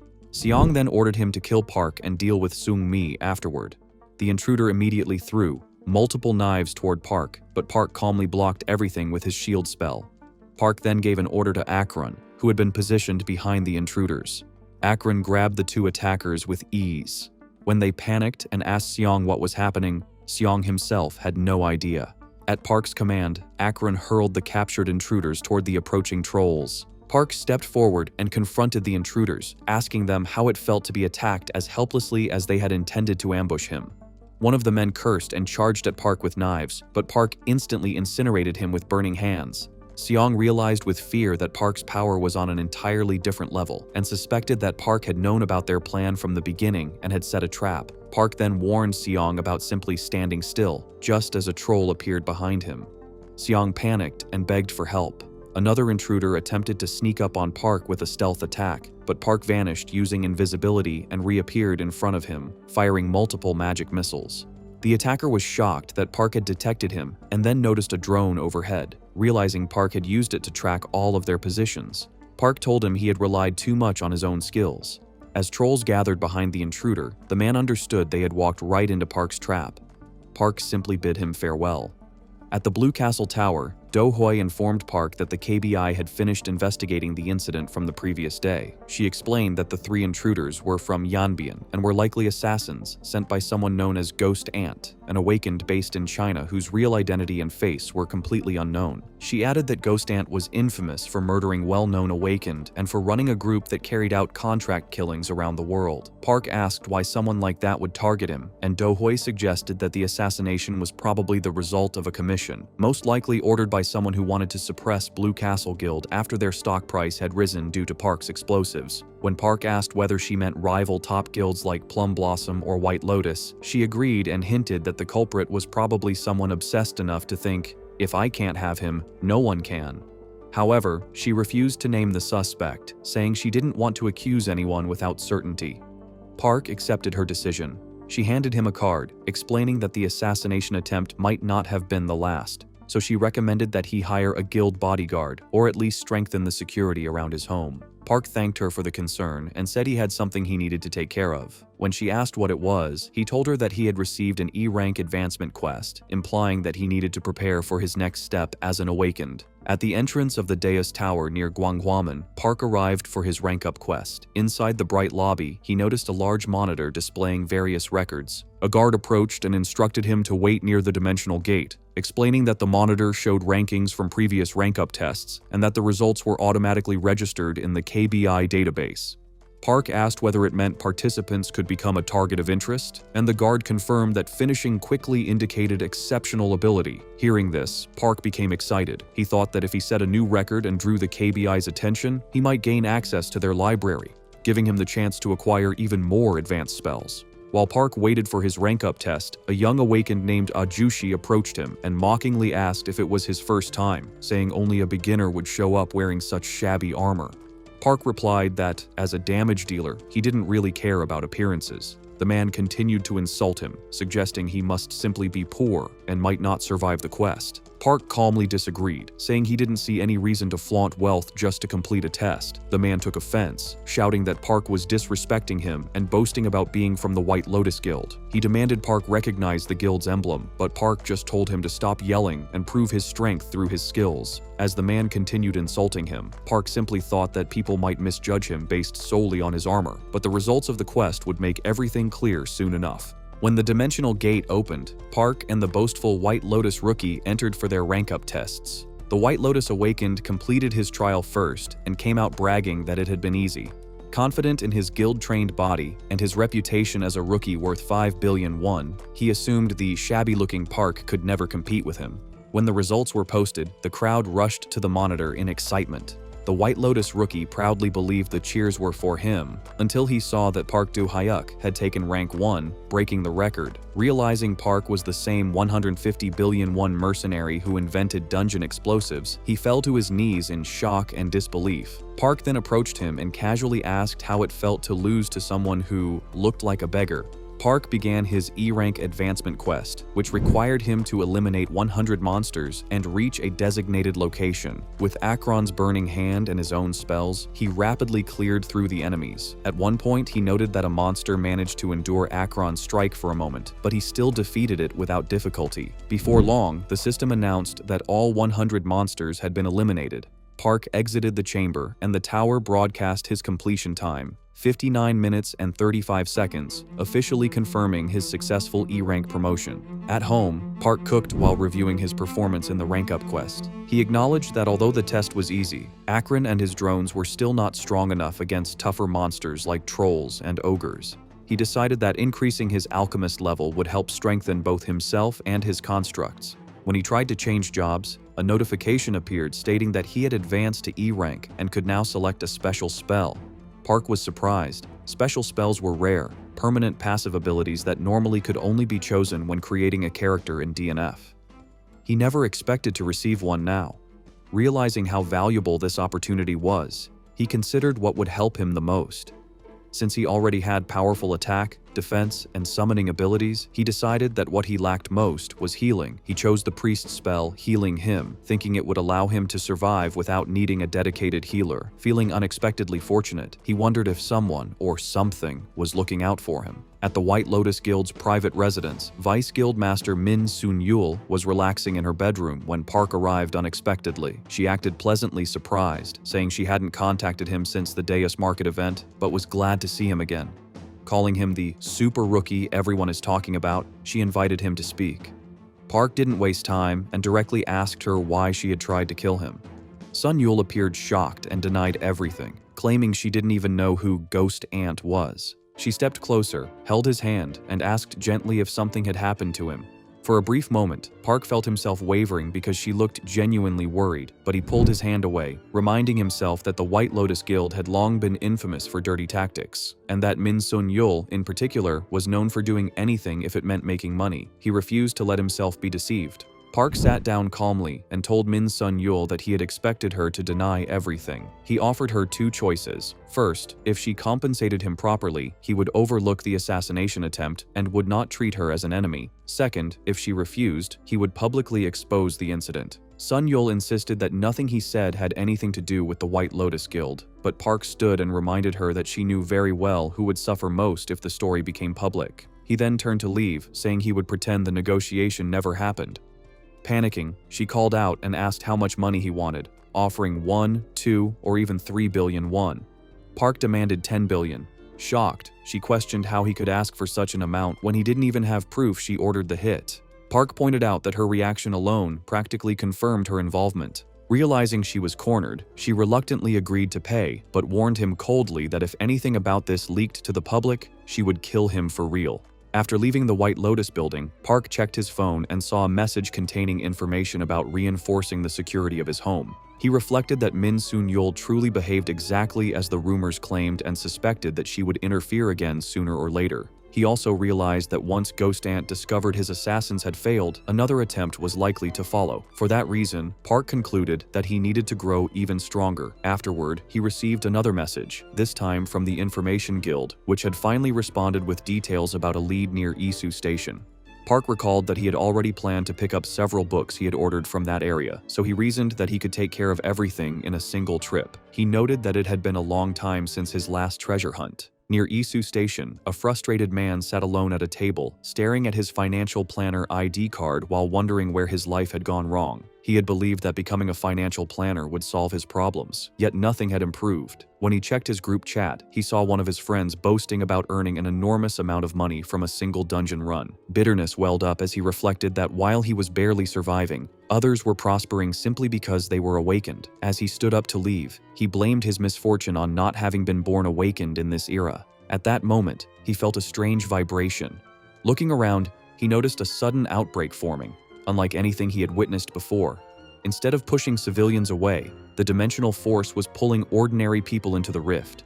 He immediately understood that any normal civilians drawn inside would be killed instantly by the monsters within. At the same time, Park also noticed the outbreak. He was shocked, realizing that he had never encountered an outbreak that dragged people inward instead of pushing them away. Understanding that civilians would die if no one intervened, he hurried toward the dimensional disturbance. As he approached, however, two men suddenly stepped forward and blocked his path by raising a "No Entry" sign. As the outbreak grew increasingly unstable, the two awakened men moved ahead and loudly introduced themselves as Kim Jae-jun and Yoon Min-soo. They informed the surrounding civilians that the incident had already been reported to the KBI and urged everyone to evacuate immediately, warning that monsters could emerge at any moment. Seeing that other awakened were present, Park felt a sense of relief. He ran toward them and introduced himself as Park Do-hyuk, an E-rank awakened, explaining that he had come to assist. Instead of preparing for a rescue, however, the two men casually handed him a baton and instructed him to manage traffic control. Park was taken aback and protested, insisting that they needed to enter immediately to save the civilians being pulled inside. In response, the two mocked him for his E-rank status and warned him not to cause trouble by entering a dungeon-like situation with such a low rank. One of them even patted his shoulder and ordered him to stand aside and focus on crowd control. Park reminded them of the Awakened Law, which required awakened individuals to protect civilians during times of crisis, and questioned why they were behaving as though avoiding danger was acceptable. Min-soo merely laughed and sarcastically asked whether Park truly believed he could save everyone. Park calmly told him to remove his hand and step aside. He then immediately activated rapid reinforcement, haste, dashed past them, and leapt straight into the outbreak just moments before the gate slammed shut behind him. Inside the outbreak, the financial planner regained consciousness on the ground, confused about how he had ended up there after being at Isu Station only moments earlier. When he attempted to stand, he noticed a deep cut on his leg and realized that he could not move properly. As strange noises echoed through the forest, he turned and saw a gigantic monster devouring trees and everything in its path. Terrified, he tried to run but quickly collapsed. Overwhelmed, he cried out for help, thinking that he had never done anything meaningful for his parents. When the monster grabbed him and lifted him toward its mouth, he desperately begged to be saved, promising to give up everything he had if he survived. Just as the monster hurled him forward, Park Do-hyuk rushed in, leaped into the air, and caught him safely before he could hit the ground. After gently setting him down, Park asked whether he was all right. Still in shock, the man asked who had saved him, and Park calmly introduced himself as Park Do-hyuk, an awakened individual who had come to rescue him. Park checked the man's condition and asked if he was all right. The man explained that he had injured his leg and could not move. Seeing the wound, Park placed a hand over it and used Healing Him, restoring the man's leg instantly. When Park asked if he could walk, the man tested his leg, found it healed, and thanked him gratefully. Park instructed him to head back toward the direction behind them, explaining that it would lead him safely to Isu Station. But before the man could move, he suddenly shouted for Park to look behind, because the giant monster was approaching again. At that moment, Akron appeared and wrapped its tail around the monster, restraining it. Park ordered Akron to throw it, and the golem spun and hurled the creature far into the distance. With the danger temporarily handled, Park lifted the rescued man and told him they needed to move quickly, as there were still more civilians trapped inside who needed help. Outside the outbreak zone, 2 Awakened were patrolling and repeatedly urging civilians to evacuate. 2 KBI officers arrived and removed the barricades, but the Awakened stopped them, saying the area was off limits. One officer introduced himself as Choi Dae-ho, vice director of the KBI Seoul branch, and immediately asked whether they had checked the inside of the outbreak. The Awakened men became overly polite and said they were simply regulating the area. They explained that a crazy Awakened had rushed into the dimensional door earlier, and they stayed outside because they believed it was too dangerous. Vice Director Choi grew irritated and asked what they had been doing while someone recklessly entered the outbreak. They admitted they waited for the KBI because they did not want to risk dying, mentioning that monsters could emerge at any moment. Choi asked if any monsters had actually come out. When they replied no, he scolded them harshly, asking whether they had forgotten their duties to protect civilians and other Awakened during disasters. He reminded them that Awakened carry greater responsibility than anyone else in such emergencies. One of the KBI officers then told the vice director they were short on time, so he ended the scolding and ordered them to move out immediately. Inside the outbreak, Park was moving through the forest while using his drone to locate survivors. He spotted another civilian cornered by a monster and immediately flew toward them. He cast Whisper of Pain and Acid Arrow, killing the creature, though he briefly felt a headache from overusing spells. He pushed through it and continued. Soon, another monster charged at them. Park quickly used Swamp Web to slow it down and pulled the civilian with him, telling them to hold on. The civilian panicked and warned him about another attack from behind. Just before the monster reached them, Park activated Haste, leaped high into the air, and cast another Swamp Web, trapping the creature. From midair, he followed up with Hellfire Incarnation, Fireball, blasting the monster. At that moment, the 2 KBI officers entered the outbreak to search for survivors. The vice director ordered them to split up, but the female officer suddenly pointed upward after noticing a massive fireball falling from the sky. Both officers were stunned by the sheer brightness and destructive power of Park's spell. After the battle, the KBI vice director called out to see who was there. At that moment, Akron appeared, escorting all the rescued civilians. The rescued financial planner nervously asked if they had finally reached safety, and when he spotted the KBI officers, he happily shouted that they had survived. The other civilians soon gathered and expressed their relief. The vice director quickly realized that these people must be the civilians who had been dragged into the outbreak. However, he grew confused when he saw the golem, thinking there should be no Awakened capable of constructing something so advanced. Akron then approached Ms. Yoon-soo and confirmed that she was a KBI affiliate before stating that it would return to its master, Park Do-hyuk. The vice director questioned Yoon-soo, reminding her that she had previously reported Park as only a spell user. She explained that Park indeed used spells and could also produce bombs, but she had no knowledge of him being able to create a golem. The vice director remarked that the KBI's database was clearly lacking if such an ability had gone unnoticed. He ordered Ms. Yunsu to escort the civilians out while he searched deeper inside the forest. As he ran, he discovered a massive scorched pit and was shocked to find a Hellmon fish, a monster usually seen only in C-rank dungeons and known for its resistance to fire, completely burned. He wondered if Park had used the scattered explosive devices to accomplish this. Soon after, Park appeared and asked who he was. The vice director introduced himself as Choi Dae-ho of the KBI Seoul branch and asked about remaining survivors. Park informed him that he had already rescued the last one and had been heading back. The vice director thanked him for his assistance. The Isu Station outbreak officially came to an end, and that night the incident dominated the front page of Newsnet. In an interview, SS rank KBI vice director Choi Dae-ho praised Park Do-hyuk, saying that Park embodied the true meaning of being an awakened by fearlessly entering the dimensional gate with the sole intention of saving civilians. He confirmed that all 10 trapped civilians were rescued safely and expressed their gratitude toward Park. Sung-mi later saw the news on her phone and realized that this outbreak explained why Park had been so busy recently.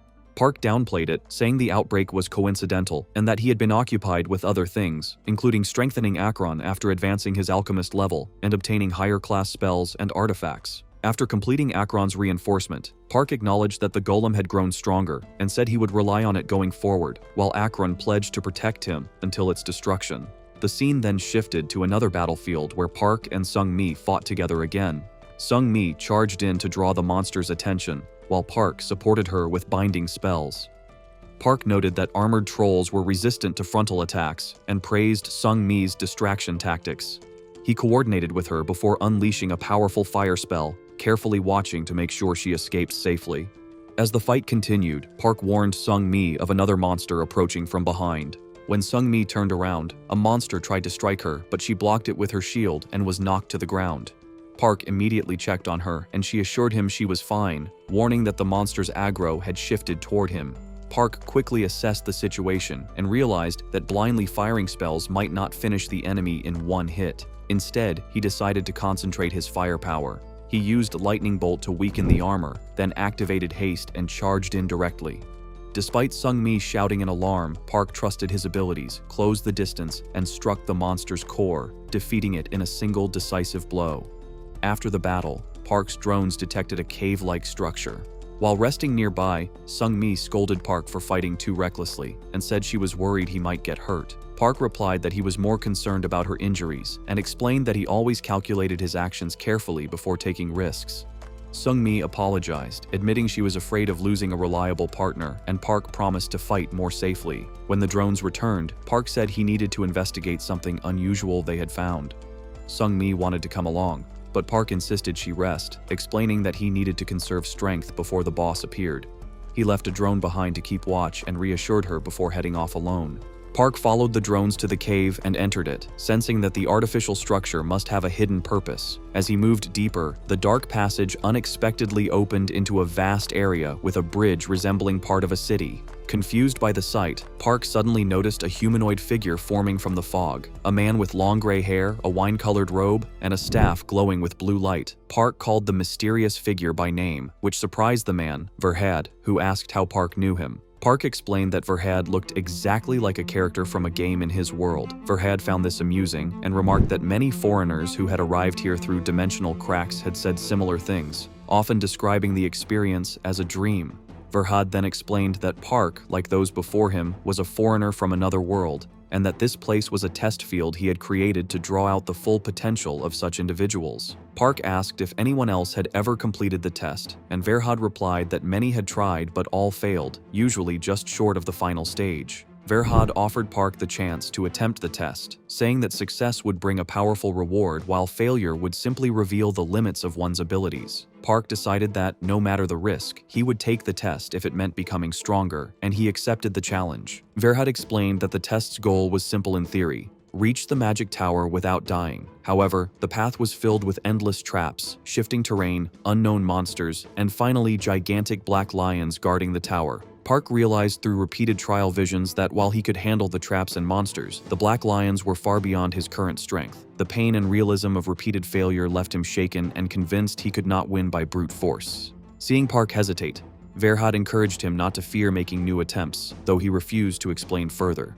Park reflected on those words and realized there might be another solution. As he examined the path, he noticed something strange, a wall behind him instead of the usual deadly cliff, suggesting the map might allow an unconventional approach. Inspired by the idea of thinking differently, Park decided to stop following the obvious route. Remembering a character who succeeded by choosing a path no one else dared to consider, Park smiled, resolved to try something new, and began running forward with renewed determination, no longer afraid of making new attempts. Park decided to act on his realization and ran toward the wall instead of the intended path. Using haste, he broke through it and rushed toward the magic tower, realizing that he had entered a different dimensional layer where Verhad could no longer perceive him. When a black lion appeared and tried to block his way, Park briefly panicked but tested his theory by casting color spray, slipping past the lion and escaping unharmed. Soon after, the system announced that Park had successfully passed Verhad's test. When he regained awareness, Verhad congratulated him, explaining that Park was the first person to ever succeed because the test required creativity and determination rather than brute strength. Park humbly replied that he had simply paid attention to his surroundings after Verhad's advice, though Verhad noted that the same advice had been given to all previous challengers.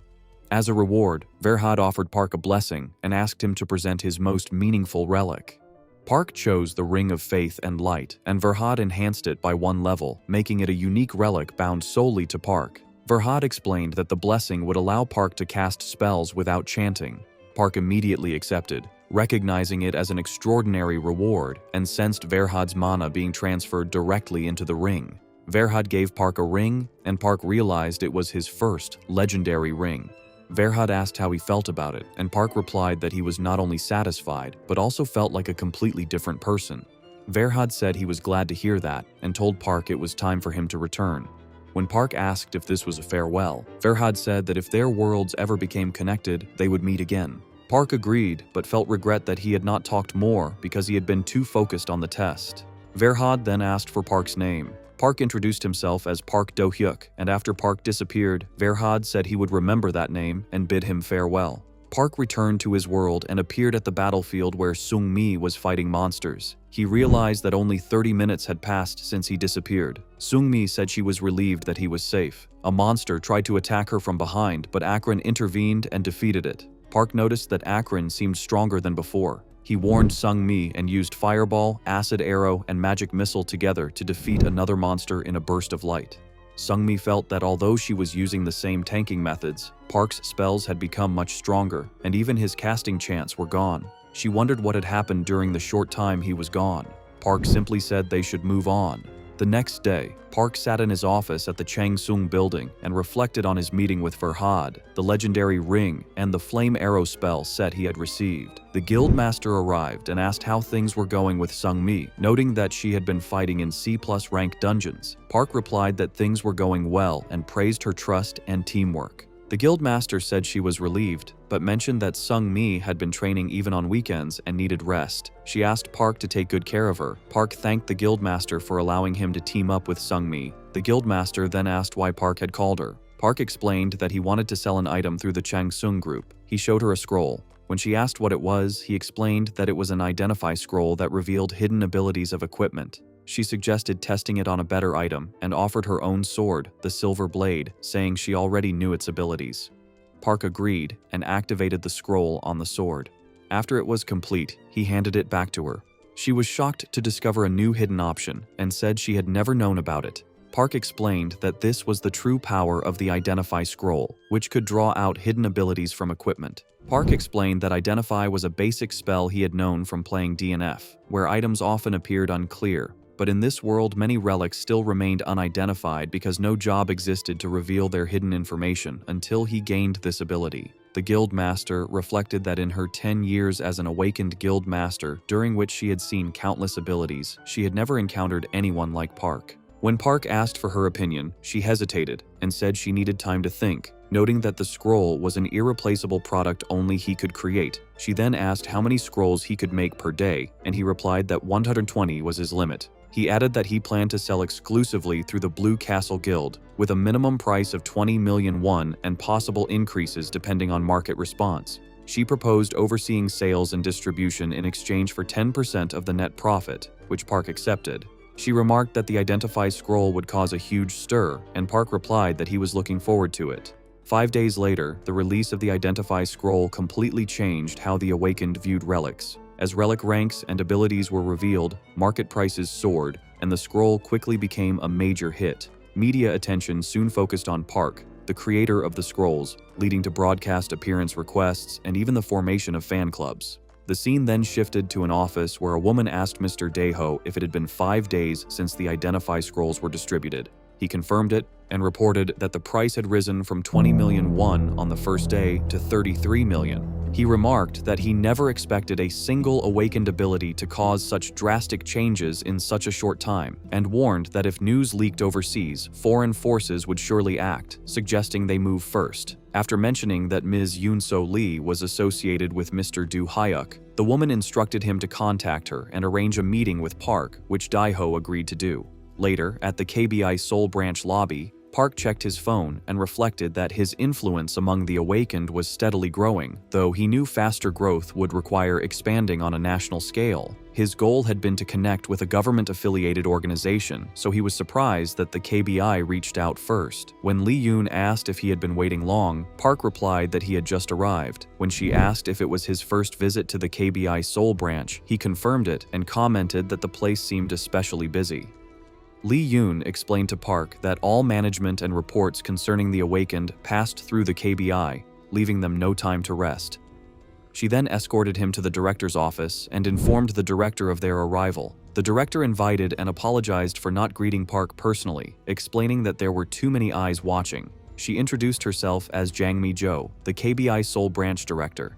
Park thought the people before him were South Korea's top SS rank figures and felt the intense pressure. The director stated that she would be direct, saying the KBI believed Park would become the next rising star representing South Korea. When he questioned, she explained that unlike most Awakened who specialized in one field, Park possessed abilities across many areas. Park briefly suspected they intended to pressure him, but the director clarified that the KBI wished to provide him with full support, including dungeon operations and other fields.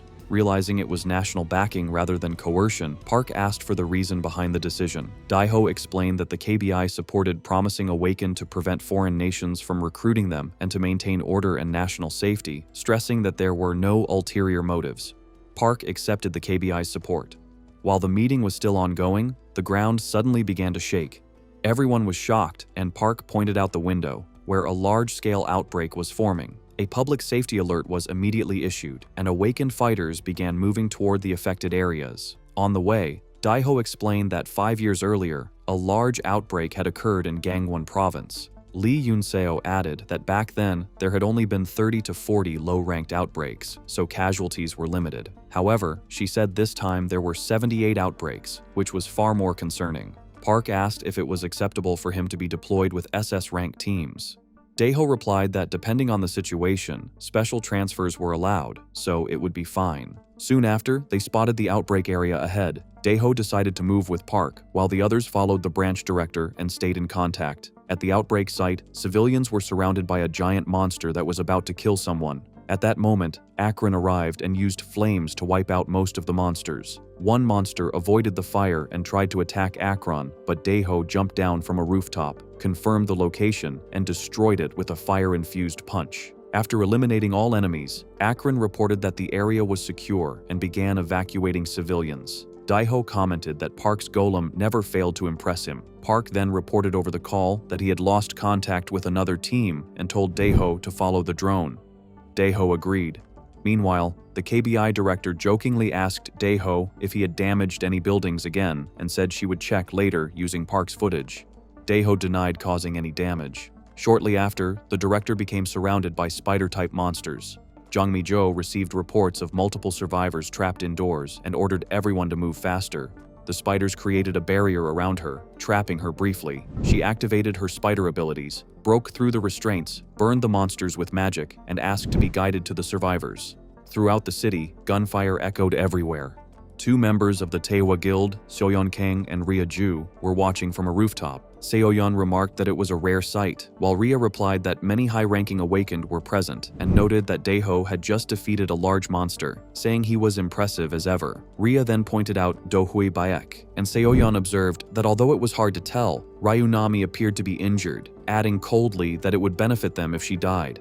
Rhea then noticed Park and asked if he was the same Park they were targeting, suggesting they observe his abilities. Park soon approached Ryunami and healed her wound, surprising Dohui, who praised his healing ability. Park explained that he could not use it frequently because it consumed too much mana, though Dohui commented that it still surpassed the recovery skills of A and B rank healers. Other awakened gathered and discussed Park's Vir 5T3 satility, after which Ryunami thanked him. Park warned that poison might still remain and advised her to withdraw, which Dohui agreed to before escorting her away and leaving the rest to him. Shortly after, the KBI director informed Park that civilians had been found hiding and that one had reported a massive monster inside a department store. Park suspected it might be the boss monster, and Daeho agreed, urging caution.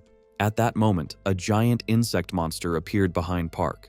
Seoyeon identified it as a venomous Archeni, while Rhea estimated it to be an ABA rank boss and commented that its sudden attack had been narrowly avoided. 9A's heavy firepower was unleashed. The surrounding awakened were shocked when the monster showed no reaction. Park realized the problem, noting internally that the venomous Archeni gained resistance to the first attribute it was hit with, which in this case was fire. As others speculated about its magic resistance and rushed forward, Park used his shield to block its attacks and decided that if he could evade its assaults and close the distance, he could defeat it with physical combat, even as the monster cast its net toward the approaching awakened. A masked woman approached Park and asked whether the monster was weak to physical attacks. Park replied that he could assist with damage if he managed to get close. She told him to support her and moved ahead as the monster ensnared another awakened and prepared to strike. The woman intervened, cutting through the attack with her weapon and deflecting every assault with ease. Watching her fight, Park realized that if her attacks could sever limbs, she should be capable of finishing the monster herself, though he wondered who she was. Attempting to assist, he combined his spells and launched a fire attack, determined to contribute properly, but she effortlessly sliced through the incoming attacks and, focusing all her strength, cleaved the monster in half. Park was left stunned by her overwhelming power. Afterward, she asked whether he still did not recognize her. Removing her mask, she revealed herself as Yuhui Shin. Yuhui asked if Park still did not recognize her, and he asked if she was an awakened. She confirmed it, explaining that she had worked for a guild in England and returned to Korea after her contract ended. When an explosion occurred, she said they had no time to talk, and Park agreed to focus on suppressing the outbreak. Daeho told Park he would meet him at Point B, while the director suggested moving to another area. Yu Hui said she would support that sector and visit Park at the Blue Castle Guild afterward, which he accepted. Watching from a rooftop, Seoyeon remarked that although Park's spell power was unclear, his buffs, speed, and healing ability were exceptional, and she and Rhea decided to observe him further.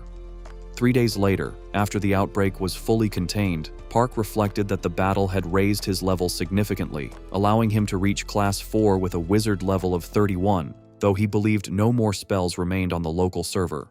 Later, a man introduced himself to Park as Taipung Shin, the person Park had saved during the previous outbreak. He thanked Park for contacting him, and Park invited him to sit, explaining that he needed long-term help managing his assets, and asked Taipung to speak casually since they were the same age. After some hesitation, Taipung agreed.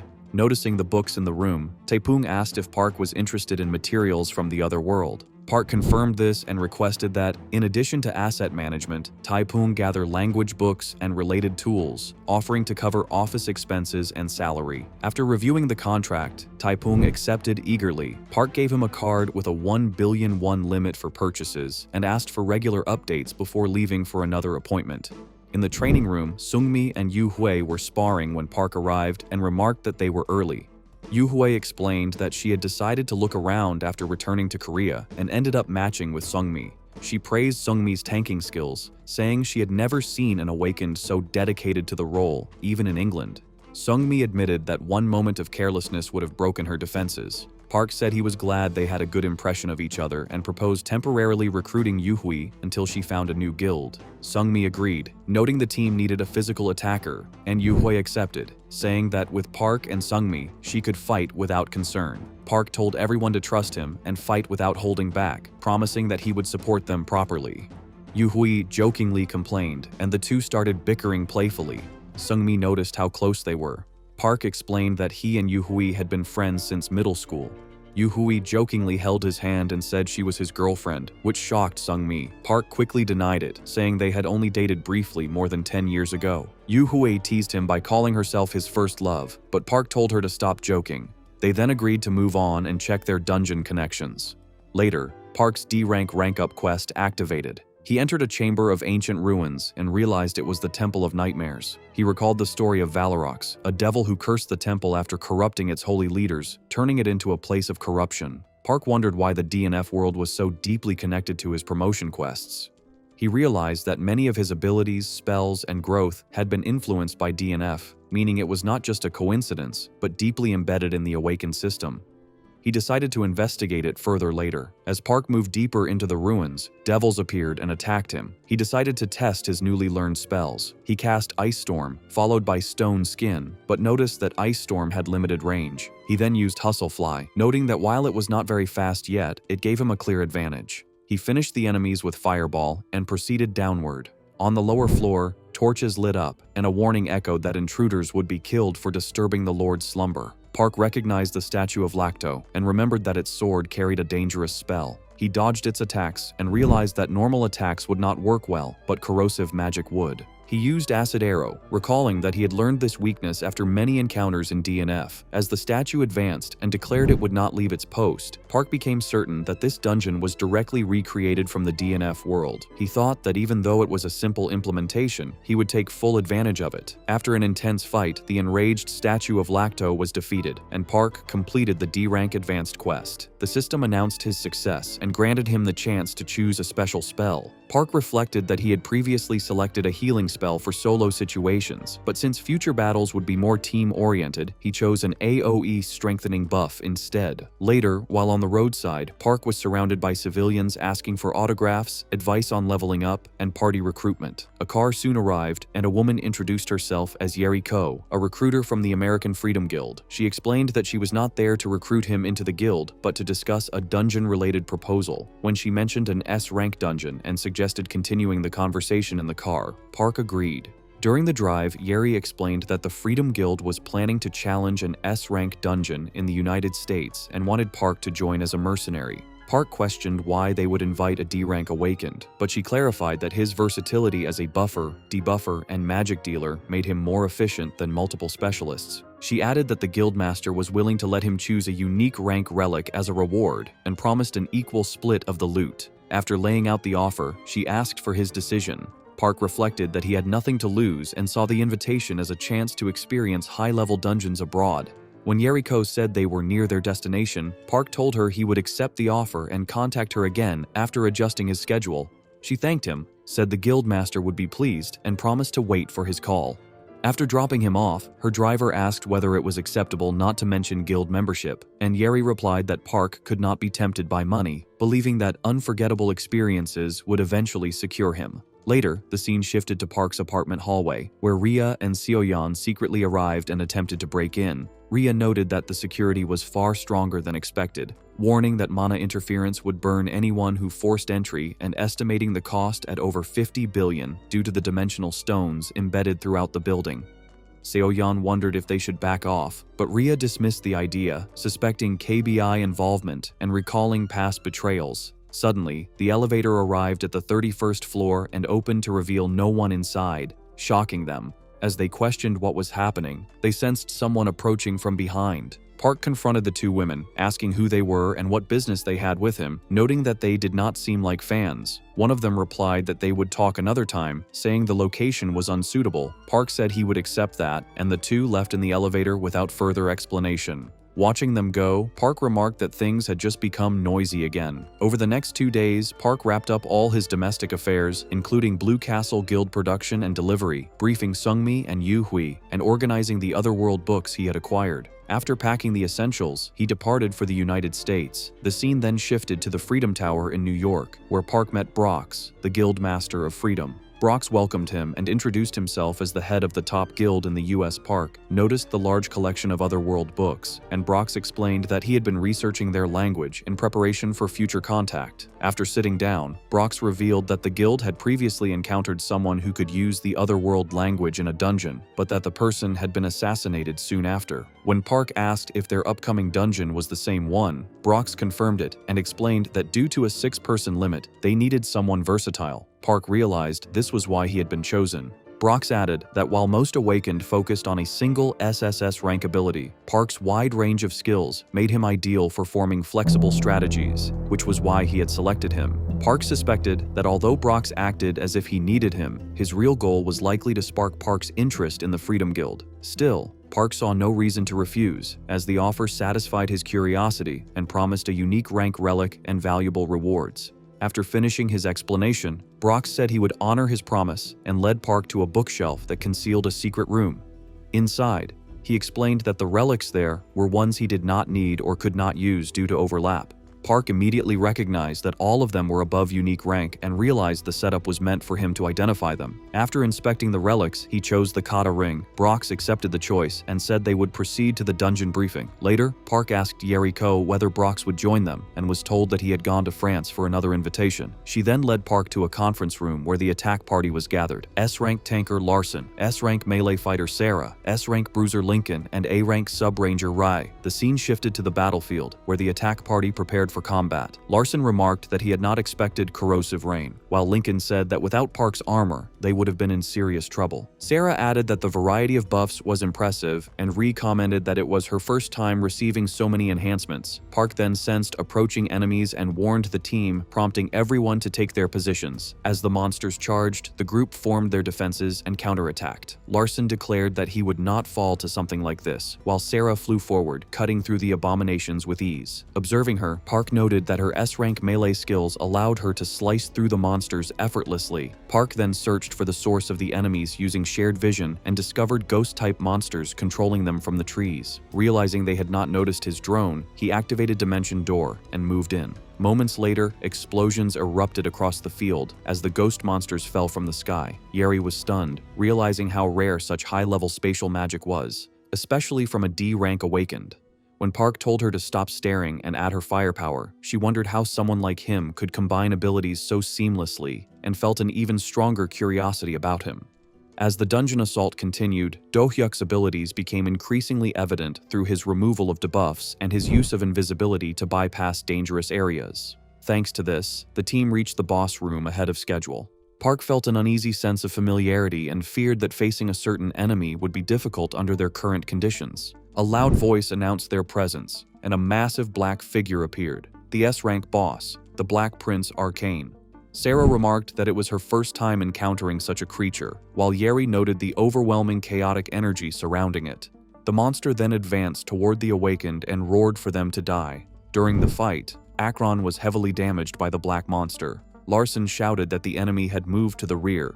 Ree told everyone to stay together and reorganize their formation. The team agreed and moved together. Yeri told Park that he should move as well. Park realized that they could not defeat the enemy by only sending their allies forward. Park then gave instructions, saying that after Arcanus's first attack, its teleportation would likely target him since he appeared to be the weakest. He told them to follow his orders for now and promised to explain later. As expected, Arcanus used teleportation. Park warned that the enemy would hesitate briefly after teleporting and ordered everyone to attack during that moment. The team dodged and counterattacked, but the battle remained difficult. Arcanes roared and threatened them. Park warned everyone to watch out for swords emerging from the ground. Soon after, Arcanes stabbed his sword into the ground, causing multiple swords to erupt upward. The team panicked as soul separation effects began. Park ordered anyone who had been marked to come to him immediately. Lincoln drew Arcanes' attention by shouting and used his shield to protect himself. Arcanes declared that he would fight Lincoln first and began attacking him. Lincoln begged the others to hurry. The remaining members used Dispel Magic. Park wondered if the boss's wisdom stat was higher than his own, but his spell worked, allowing them to regroup. However, Arcanus quickly attacked again and accused them of plotting. He then summoned his minions onto the battlefield, shocking everyone. Park told the team that he would draw the aggro of the summoned minions and ordered the others to help Lincoln. Larson warned Park to be careful. The team continued attacking Arcans. Sarah used liberation, and Yeri followed with her own abilities, but Arkans mocked them and deployed a protective shield. Seeing the opening, Park announced that this was their only chance and ordered everyone to attack Arcanes with all their power at once. Park activated an area of effect strengthening skill, and a dark red light spread across the battlefield. Lincoln noticed that his pain had disappeared and asked what kind of skill it was. Larson realized it was Park's buff, and Ree said she no longer needed a magic buff potion because the effect was excellent. Park then warned everyone that the Black Prince was currently immune to physical attacks and that its weakness was magic. He instructed everyone to use only magic spells. The team immediately launched their spells at the Black Prince. Larson said he would immobilize the enemy and drove his sword into the ground, activating Light's redemption. He gave the signal to attack. Lincoln followed by casting Judgment Hammer and throwing it at the Black Prince. However, the Black Prince dodged the attack and mocked them before releasing a powerful wave of magic. The team managed to survive thanks to their shields. Larson called out to Ree, and Ree told everyone to stay focused. They resumed their coordinated attacks. The Black Prince suddenly appeared behind Ree, but the others immediately covered her, attacking together.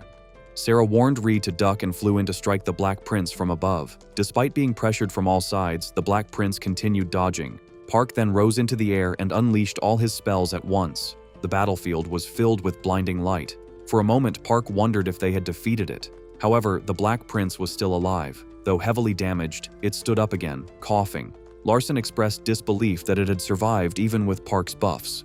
Lincoln said they had to finish it before it could recover. At that moment, the Black Prince activated its sword, releasing an overwhelming power. Declaring that it would not end like this, the Black Prince unleashed a brilliant purple light that spread across the entire battlefield. As the Black Prince released all of its remaining power, everyone was overwhelmed and the attackers collapsed, though the Black Prince itself was gravely injured. It questioned Park about why he alone was unharmed. Park replied that he was unsure, prompting Arcane to suggest that their powers shared a special resonance. Arcane explained that its final attack had consumed all its remaining energy and that its servants had perished during its journey through space-time. Park realized that they shared a connection, and when Arcane asked if he knew who it was, Park confirmed that he did. Arcane then entrusted Park with a necklace, a ring, and a book, asking him to rescue any surviving followers who recognized those items and to spare them from suffering. Park accepted the request and told Arcane to rest in peace as it turned to ash. Immediately after, the system announced that Park had leveled up to 41 and advanced to a Class 5 wizard. Park took a deep breath and examined the translation book, realizing it could convert an otherworld language that had remained untranslated for 20 years. He also recalled the two unique accessories he had received, the Desmond necklace and the Limitless ring. Near Arcane's ashes, he discovered another book and wondered if it was the boss's original reward. After deciding to leave the high-grade dimensional stones, he identified the book and confirmed it was a spellbook called Sunfire. Curious, he tested it, releasing intense heat across a wide area. Soon after, Yeri regained consciousness and asked what the heat was. Park replied by asking whether she had finally woken up. Park reflected that the S-rank dungeon conquest had come to an end, and that, after returning to the Freedom Tower, his teammates had exchanged contact information with him, clearly impressed by his spellcasting. Although Yeriko later offered him a position in the Freedom Guild, he declined and returned to Korea. The scene shifted to the KBI Seoul branch, where Daiho was asleep in his office until the branch manager woke him by pressing a cold can against his face. Startled, he complained about being disturbed after working all night, and she replied that she had important news regarding Park Do-hyuk. She informed him that the American Freedom Guild had secretly invited Park and successfully cleared an S-rank dungeon with him. Daiho remarked that her intelligence network was impressive, to which she responded that information was vital. Sitting down, she added that everyone who had joined the dungeon praised Park highly, and that the Freedom Guild had even attempted to recruit him. Daiho reacted by saying that if a guild of that caliber was making a move, they could not afford to remain idle. The branch manager suggested inviting Park to a KBI dungeon expedition, and Daiho agreed, saying that even a lower-ranked dungeon could be appealing if they offered him all the experience points or rewards. He added that he would contact Yunso immediately. The scene then shifted to Park as he reviewed his report and noted that his stats had increased significantly. He reflected on the spellbook Taepung had found for him while he was in America, acknowledging the effort it must have taken and deciding that Taepung deserved a reward. He also noted that he had acquired another spellbook, the infamous permanency spell that once disrupted the DNF balance. To test it, Park enchanted a sword and then cast permanency. watching as the enchantment became permanent and the timer disappeared. Realizing it permanently increased the weapon's grade, he considered acquiring a unique grade gauntlet to further boost his close combat power. As he thought about contacting Yoonso, she called him first. Park answered, saying he had been about to call her as well. When she asked for his reason, he inquired whether a unique grade gauntlet was available on the market. After checking, she confirmed that one was listed. Park then asked whether it was possible to auction one of his skills, which surprised her, as it was not an item, but an ability. At the Gangnam Daeos market, Chanhua asked Lizzie why she had come despite saying she was not interested in the day's auctions.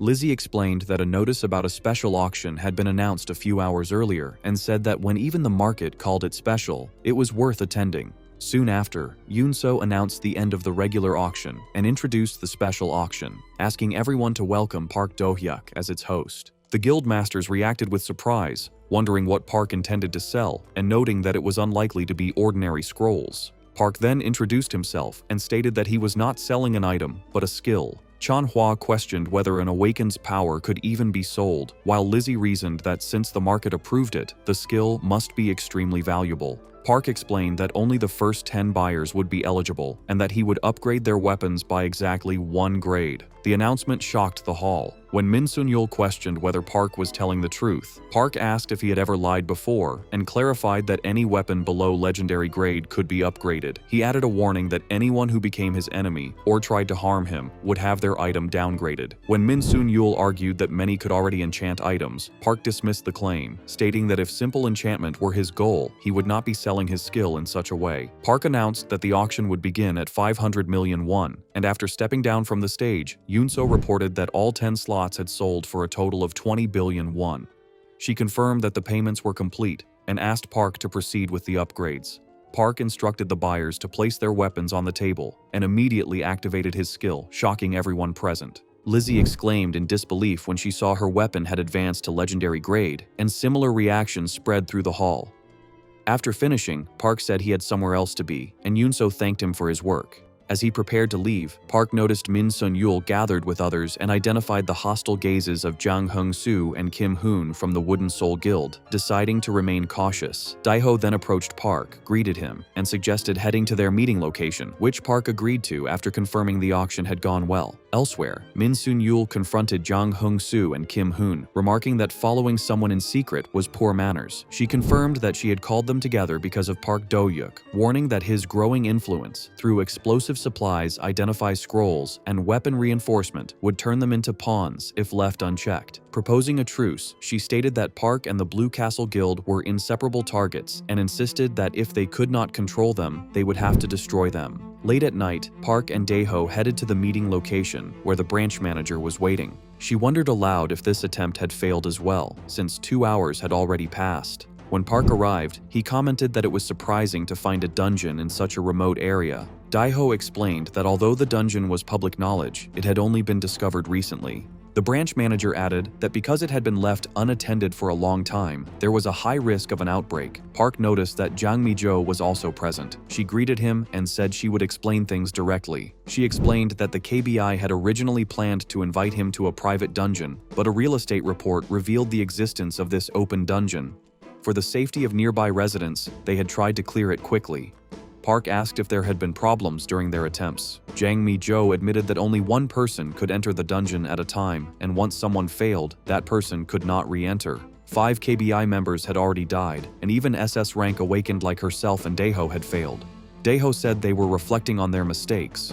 She explained that the difficulty was not due to raw power, but because of invisible traps, monsters with resistance, and many unpredictable variables. That was why they needed Park and his wide range of skills. Park said he had originally come expecting a private dungeon, and added that if he was risking his life, he wanted proper compensation. He requested exclusive access rights to a private A-rank dungeon. Dae-ho objected, but Jang Mi-jo stopped him and considered the request. She explained that while dungeon ownership could not be transferred, the KBI would retain official ownership and grant Park full usage rights. Park agreed and accepted the condition. She added that if the dungeon was left uncleared and caused an outbreak, Park would bear full responsibility. Park agreed without hesitation. Afterward, the branch manager explained the dungeon's hazards. Upon entry, a poison cloud would quickly spread, and even a short delay could be fatal. After avoiding it, lava would block the path, requiring the use of walls to cross. Inside the cave, countless traps, including flying swords, would activate. At the end of the cave system, there would be a straight path in complete darkness, and the only way forward would be to follow a faint light. Park realized that from that point on, he would have to clear the dungeon alone. He activated infrared vision and noted that even high-rank awakened would be helpless in total darkness. He used lightning bolt to light the way and decided to deploy his drones, knowing that although the dungeon offered great experience rewards, he could not afford to lower his guard. Later, as Park continued deeper into the dungeon, Daeho remarked that by now he should have reached the end of the dangerous area. The branch manager suggested checking his status. At that moment, Yunso arrived, explaining that she had come immediately after receiving the call and had brought no equipment. The branch manager told her that it was fine since she would not be entering to conquer the dungeon. Daeho explained that her task was simple. Because it was a one-person dungeon, they only needed to check whether Yunso could enter, which would confirm Park Do-hyuk's status. When Yunso asked if that was all, Daeho replied that there was little else she could do in a B-rank dungeon anyway. Concerned, Yunso asked the branch manager whether Park would be alright, noting that several hours had already passed. The branch manager replied that Park's wide range of abilities made him well suited for the dungeon, and said they could only trust him and wait patiently. Inside the dungeon, Park finally stood before the boss room and reflected that without using drones, he would have fallen into traps or even died by now. He wondered what kind of creature ruled the dungeon. Elsewhere, Daeho remarked that if Park were to fall, they would have no choice but to request help from a high-ranking guild. When Park opened the door, only to be confused when he saw no boss, only a strange woman, and questioned whether she was even human, a voice suddenly demanded to know who he was and why he possessed Arcane's item. Park recognized the speaker as Leech Deluxe, an A-rank boss monster, and noted that such a creature had never appeared in the DNF floors he knew. When the monster questioned him, Park dismissed the demand, realizing that although it ranked below Arcane's, he was facing it alone this time.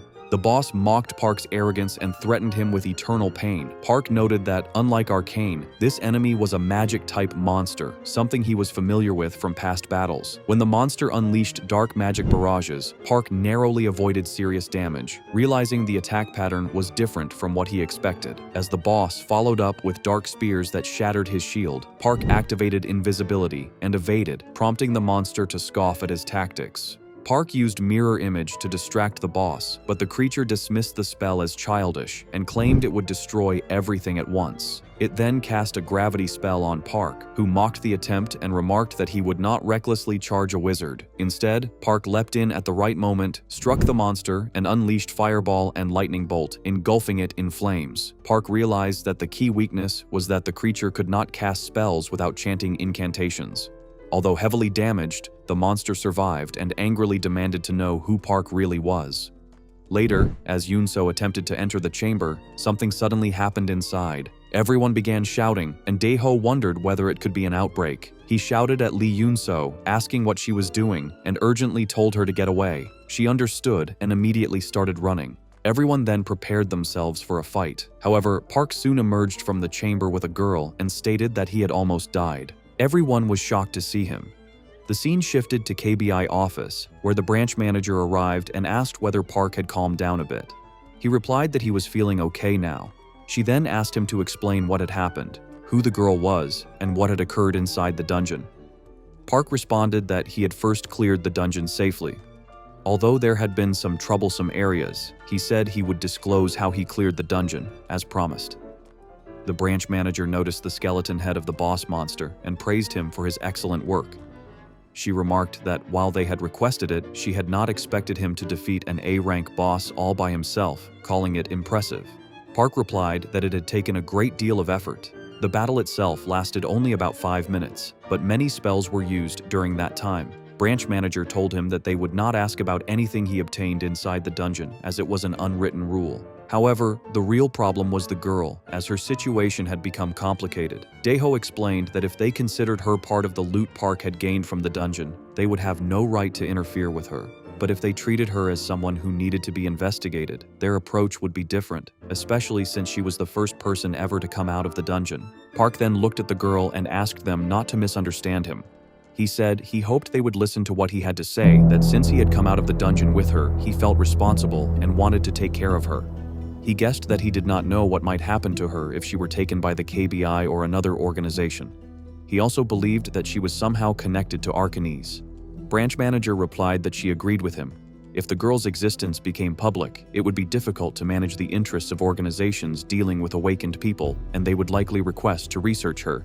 She ordered that the girl remain undisclosed under this plan, and mentioned that if Park needed anything, they would be ready to help him. Park thanked them. The KBI manager told him not to thank them. They were the ones who should be grateful to Park for clearing the dungeon on their behalf, and thanked him for his hard work. After that, they headed toward Park's apartment by car. On the way, Daeho told Park that since he now had someone beside him whom he needed to protect, there was something important he should know. Park told him to go ahead. Daeho explained that the KBI had a monitoring program and indirectly kept an eye on people connected to them.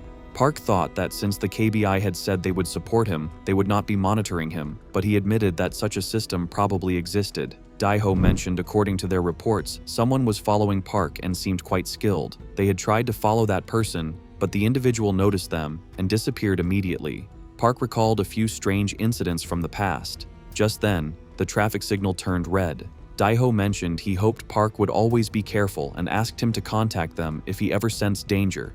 Park agreed. Yoon. So then leaned closer to Park and told him that he could call her any time, whether for personal reasons or not. Daeho interrupted, saying they were discussing something serious. She argued that he had already finished his explanation, so it was fine, and then asked Park what he thought. She went on to ask him if he had a girlfriend, and if not, whether he would consider dating her. At that moment, the signal turned green, and Daeho suddenly accelerated the car, causing her to fall back into her seat. She complained to the Daeho that he was driving dangerously and asked what he was doing. He told her to behave and fasten her seatbelt.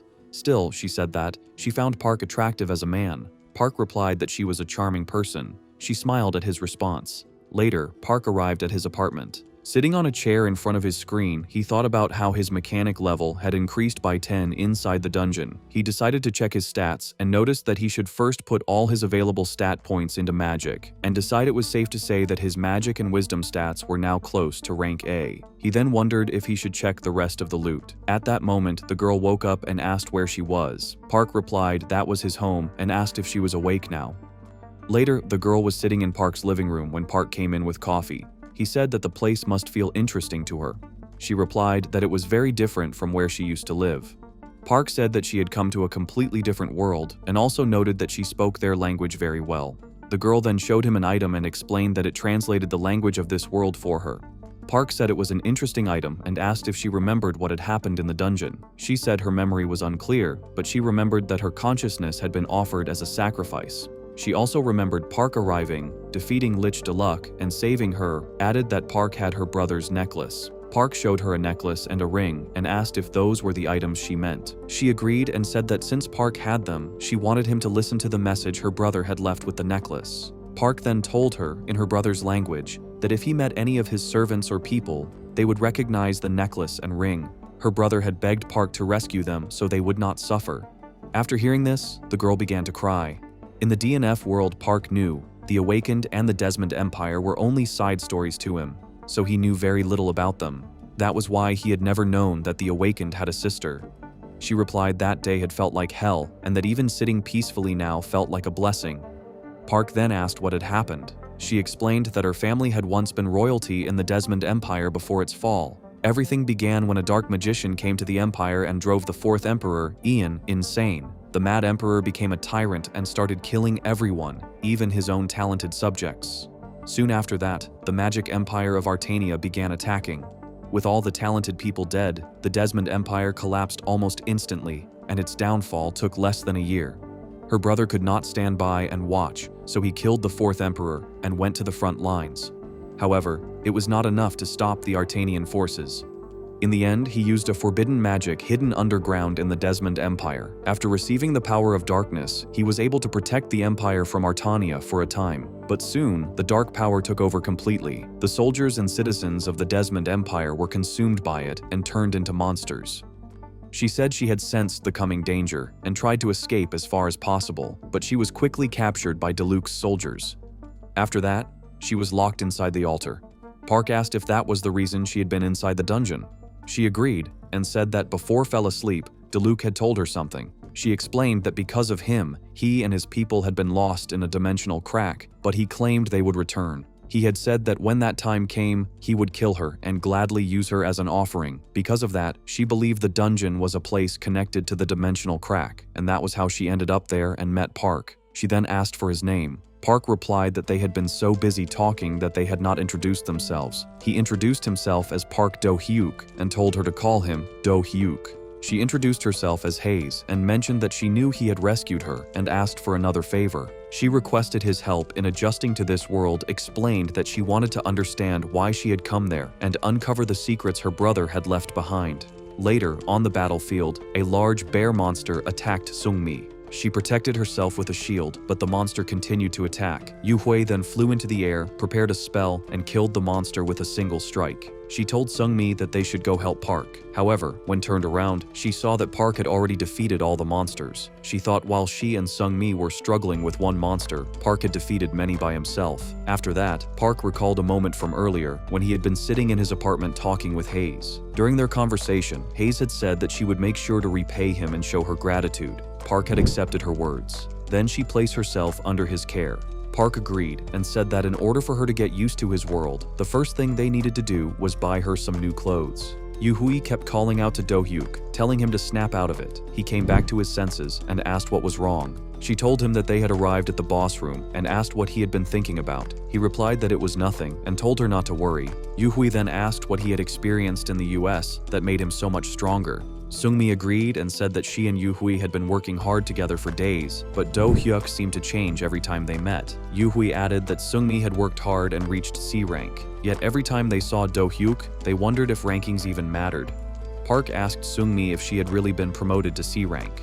She confirmed it and said it happened while he was in the US. Park suggested celebrating her promotion with a meal. Yu Hui agreed and said that Do-hyuk would be the one paying. Park replied that they would decide after defeating the boss. He then explained the plan, saying that since he had high fire resistance, he would act as the main tank. He told them to attack the boss from behind and aim for its weakness, which was similar to the other monsters they had faced. Park stood in front of the fire monster. Sungmi asked if he would be okay, and he told her not to worry, as he had already tested it. He used sunfire on the boss, but the monster released intense flames from its mouth.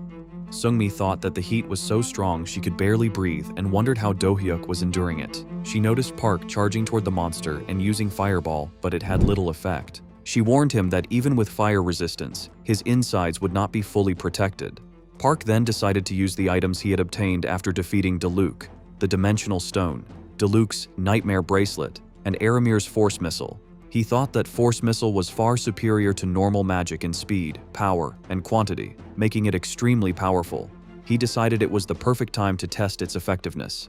The fire monster attacked Sungmi, but she blocked it with her shield. Yu Hui rushed forward and praised Sungmi's tanking. She then flew up and attacked the monster, but apologized, saying she could not finish it and that it needed a bit more damage. Park told her it was fine and said he would finish it. He then activated Force Missile and continuously bombarded the boss monster. After the boss was defeated, Yu Hui called Sungmi over and asked her to come for a moment. Sungmi walked over and asked what was wrong. Yu Hui told her that she would not be joining the C-rank celebration. Sungmi asked why she was not coming. Yu Hui replied that Sungmi should spend time with Do-hyuk instead and suggested that they go on a date. Surprised, Sungmi asked if she meant a date. Yu Hui mentioned that reaction. It was clear that the two of them had never met alone outside a dungeon before, and encouraged her to go and say the things she had never been able to say before, and to enjoy her time with him, and she would not be so considerate next time. Sungmi thanked her and agreed. The next day, Sungmi got ready and looked at herself in the mirror with thought that Yu Hui had given her this chance, and decided that she would do her best. The scene shifted to Park Do-hyuk's house, where a car was parked outside. Two C-rank mercenaries from the Guardians, Pitar and Alex, were there. Pitar asked Alex if Park Do-hyuk was really worth the money. Alex replied that he was sure. Even their master had shown interest in Park. If they captured Park Do-hyuk and brought him to their master, they would likely receive a generous reward, and they could not remain C-rank mercenaries in the Guardians forever. The international awakened organization known as the Guardians was different from other groups like the World Awakened Organization or the WBI. They acted only for their own benefit and did not distinguish between good and evil.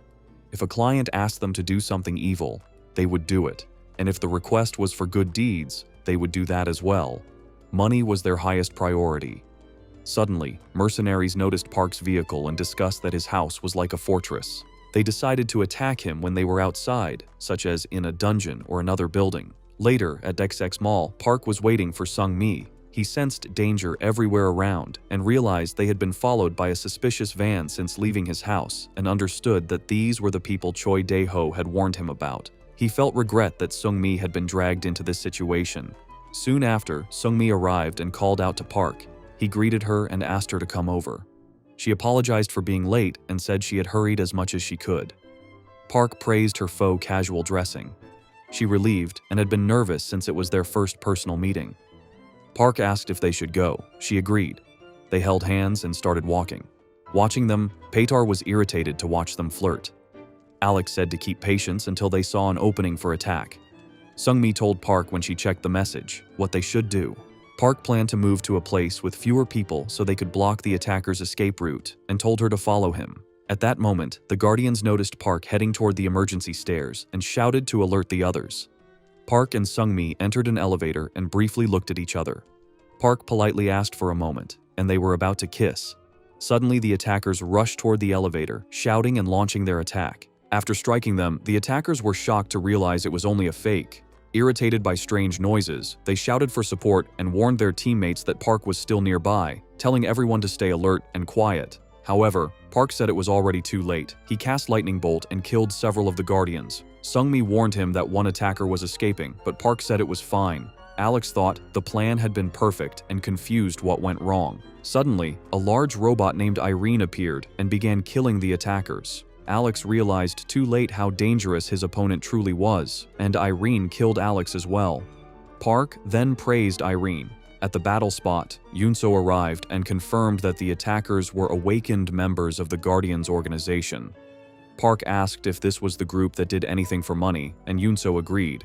She explained that the attackers were not executives, but were listed as merchandise in official records. She added that after Park's scroll rewriting skill was revealed, his value had increased, making him a target. Park realized that the Guardians had been after him. Yunso said the situation was now under control and casually asked if Park and Sung-mi were on a date. Sung-mi became flustered. Yunso teased her and asked Park for his answer. He replied that they were only celebrating Sung-mi reaching C rank. Yunso accepted the answer, but Sung-mi noticed her expression and wondered if Yunso might also have feelings for Park. That night, Park returned home. When he opened the door, a cat suddenly jumped onto him. Hayes scolded the cat and called it Rukili. Park asked if it was her cat, and she explained that she had tamed it when she was younger. Park found the taming skill interesting. Hayes said that after resting and recovering her magic, she was able to summon it again. Park asked if she had rested well. She replied that she had studied using books and the internet and said that the food in this world was good, even though it was her first time eating it. Park joked that, as royalty, she might not like instant food. She asked him not to treat her differently, and he agreed. Park then said he still had work to do and went to his workroom after wishing her good night. Inside, he noticed a blue light and realized that the translation was complete. He thought that the item he had obtained contained a blueprint, which turned out to be for the ArcMet gun. He decided to continue using the translator, hoping it would be useful, and noted that the increased usage limit was a valuable reward. He then considered creating the weapon. After creating, Park wrote a letter about Hayes and decided to complete Arkeens' side of the story. Although it hurt him, it was right for the Dark Prince Arkeens to die so that Hayes could become stronger. After finishing the letter, he was interrupted and realized that a C-rank promotion quest had begun. On the battlefield, a B-rank boss monster, the Rock Golem, appeared. The two robots, Akron and Irene, were already fighting it. They used coordinated skills such as initiating descent and fireball, dealing damage to the monster. Park observed the fight and realized that their movements were machine-trained tactics. He estimated their level to be around 21, and their attacks were reinforced. However, their power was still not enough to break through the defense of a high B-rank boss. He concluded that this was a good chance for him to step in and test his own strength. Park used the Arcmet gun and loaded it with high-grade dimensional stones, pouring all his magic into it. When the rock golem attacked him, Irene flew in and distracted the monster. Park then took position and fired the gun, destroying the rock golem in a single shot. He realized that he now had the power to defeat even high B rank or A rank monsters in one attack. With that, he completed the C rank promotion quest. Afterward, Park checked his screen and thought that this new skill would allow him to hunt more safely. He then searched the DNF homepage but found no information about Hayes. Since the available skill descriptions were limited, he decided it would be better to ask the DNF developers directly. He chose Taipung to help investigate this matter. 5 days later, 2 intruders broke into a house and discussed their findings. After searching through memories, they realized that someone else had already been there before them, likely another group doing covert investigations. They decided to leave and report what they had discovered. Soon after, Park and Taipung arrived at the same house. Park asked if this was really the place. Taipung confirmed that it belonged to the writer of the DNF stories. He explained that the writer had no international activity records, so he had contacted a DNF developer to locate him.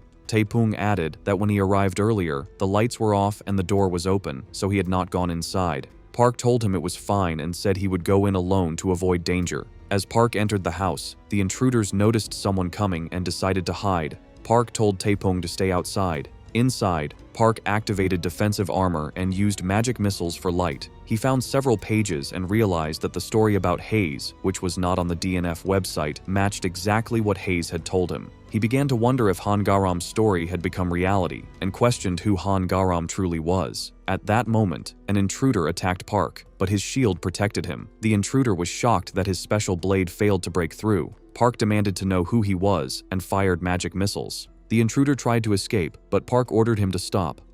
Outside, Taipung heard the noise and asked what was happening. The intruder suddenly rushed out, with Park chasing after him. Park warned Taipung not to follow and told him to wait. When Park ordered the intruder to stop again, the intruder turned around, activated his power, and cast black magic toward Park. When black magic hit Park, he protected himself and realized that the spell was meant to weaken the body. The intruders noticed that the spell had failed and reflected back. One of them said there was nothing more they could do and suggested leaving immediately. As they tried to escape, a powerful spell suddenly struck one intruder and killed him. The other managed to flee. Park realized he had lost the remaining intruder. That intruder thought Park was far too strong and decided to escape at all costs. He threw his weapon toward Park to slow him down, turned invisible, and escaped. Park tried to stop him but failed. He realized that the intruders were willing to kill their own allies just to erase all traces. After the fight, Park gathered the 4 documents Taipung had collected. Taipung then gave 3 instructions. First, find all traces related to another Han Garam. Second, try to contact that person by any means. And third, question anyone who had been close to the author. Later, Park returned home and read the remaining documents. He learned that one paper described a contract between Deluxe and the dark magician Vendela, while another detailed Be Hard and the dimensional crack. Park wondered where Han Garam had gone after writing such stories. Hayes offered Park a glass of water and said she had something important to tell him. She explained that a few hours before his return, she had received an awakening system message. Park checked it and realized it was exactly the same as what had been written in the novel. Hayes added that the system felt familiar and that it appeared in the language of the Desmond Kingdom, as if it had adapted to her. When Park asked about her rank and job, she said she was a D-rank summoner. She explained that her companion, Rukini, could now stay with her at all times without draining mana. Park commented that she seemed calm, unlike him when he first awakened. Hayes replied that while it was surprising, it was nothing compared to traveling between worlds. Park then combined 4-dimensional fragments, creating a small dimensional crack. A dungeon gate labeled Desmond A appeared. Both Park and Hayes confirmed they were seeing the same message and believed it was connected to the Desmond Kingdom. Park warned Hayes that it could be dangerous since she had awakened only hours ago. She agreed but insisted on going, saying she needed information about her homeland. Park accepted her decision and added that such special dungeons often offered massive rewards, and he did not want to miss an opportunity like this. They decided to enter the dungeon together. When they arrived, they saw the ruins of an old kingdom and guessed that it was the Desmond Kingdom. Hayes said that the ruined place was the capital of the Desmond Kingdom, the last place she had seen before escaped. Park asked if she could land safely and warned her to be careful, reminding her that it was still a dungeon. She told him not to worry. However, as soon as she stepped onto the ground, countless hands burst out from the floor. They realized that the hands belonged to ghoul monsters. The ghoul monsters began moving toward Hayes and quickly surrounded her. At that moment, Akron arrived, threw the monsters away, and protected her. Akron and Irene started fighting together and killed many ghouls, but they soon realized that there were too many of them. Hayes said that it took a lot of effort to kill the ghouls, and Park agreed, saying they were stronger than most normal monsters. After a while, Hayes asked Park what was happening. He explained that by defeating monsters, they could grow stronger and fight even more powerful enemies. Before continuing, Park asked if she felt any special connection or emotion toward the citizens who had turned into monsters. Hayes said she did not, felt that this place no longer seemed like the home she once lived in. Then Park mentioned this dungeon could become a stepping stone for their growth, as every monster they defeated increased their experience. When she asked if it also made him stronger, Park agreed and said he was an awakened too. Hayes declared she would grant the monsters a peaceful rest. As they moved deeper into the Desmond Kingdom, they defeated all the monsters in their path, guided by a drone. When they encountered a large group of ghouls, Hayes confidently prepared to fight, saying she had leveled up enough. Park told her to go ahead and said he would support her from behind. Excited for her first real fight, Hayes engaged the enemies. Soon, 2 beast-type monsters charged at her, and she defeated them. Park observed that a summoner's magic worked very well in combat. At that moment, an A-rank boss monster, the wizard Isaac, appeared and accused them of burning the kingdom and killing its blessed citizens. He released his power toward Park, but Park blocked it with a shield. Isaac mocked him, saying he was not completely useless. Hayes then called Isaac by name and questioned why a wizard of the Desmond Kingdom would act against it. Isaac was shocked that she knew his name and called her Princess Hayes. He asked how she had returned alive from the dimensional crack. Hayes demanded answers. Isaac responded that he was helping the citizens who had been blessed by a certain being and claimed that Hayes would understand once she received that blessing as well. He offered his help, but Park refused, saying they did not need assistance from someone like him. Suddenly, Isaac unleashed his power, restrained Park's arm, and mocked him, saying that magic like that could not defeat him. He then declared that he would show them true magic. Isaac pulled Park toward him. Park realized that Fireball had no effect, so he tried Magic Missile instead, but Isaac said that magic did not work on him. Park wondered if Isaac was using an anti-magic field. Isaac asked if Park knew about such magic and said that as a magician, Park would soon realize he had no chance of winning. Isaac then released his power and threw Park to the ground. Park recalled that normal anti-magic fields usually spread around the user and nullified magic in that area. However, Isaac was using a magic field tightly wrapped around his own body, allowing him to control mana around him.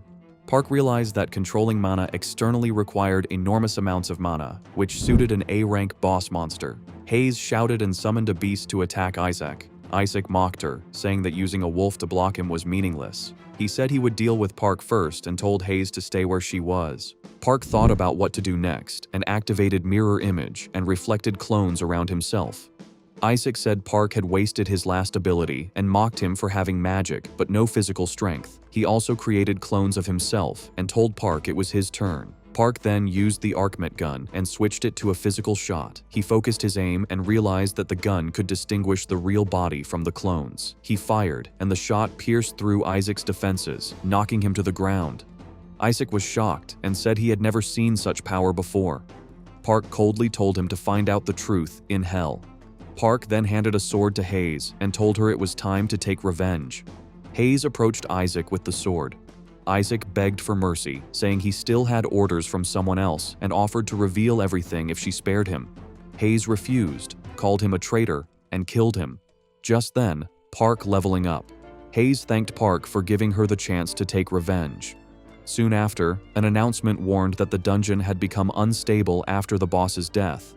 A dimensional door leading outside had opened and would collapse in 10 minutes, urging them to escape. Before leaving, Hayes asked Park to wait, saying there was one place she needed to visit first. Later, Park and Hayes went into a library inside the dungeon to search for something important. Park reminded her that they did not have much time left. She said the item should be nearby, opened a locked area. She had found what she needed and urged them to leave quickly. Park agreed and told her to hurry. As they were escaping, part of a broken wall collapsed onto Hayes and injured her. The dimensional door was about to close, but Park grabbed her hand and jumped through just in time. After escaping, Park said they could have been in serious danger and asked if the book was what she had been looking for. She confirmed that it was a secret book that could greatly help him. Park asked if she wanted to check the rewards, but Hayes refused and said she wanted Park to take the loot this time. She would take her share next time when she contributed more. Park found this surprising but agreed and told her to rest while he checked. She praised him for doing well. Park then checked the rewards and found 2 spellbooks and 10 transcendental grade dimensional stones. He noticed that a new, higher grade dimensional stone had been added. He thought that since he also had access to an A-rank dungeon granted by the KBI, it was time to clear it. However, remembering the previous boss, he decided that 3 members would not be enough and planned to recruit more party members through the community page after resting. Just then, Park received a call from Taipung.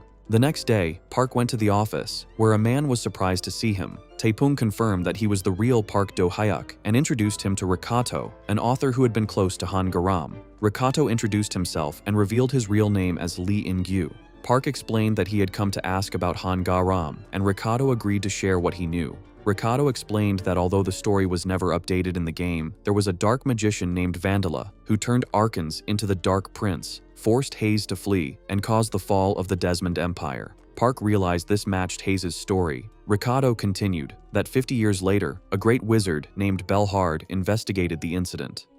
While researching the sudden disappearance of the Ogre Legion in the continent of Idamantia, Belhard discovered that the dimensional wave matched the one from the Arkenes incident. Park concluded that both the Desmond Kingdom and the Ogre Legion were connected to Vandella. Rikato agreed, but added that Vandella was not acting alone and was likely serving someone else. When Park asked what happened next, Rikato said he lost contact with Han Garam before learning more.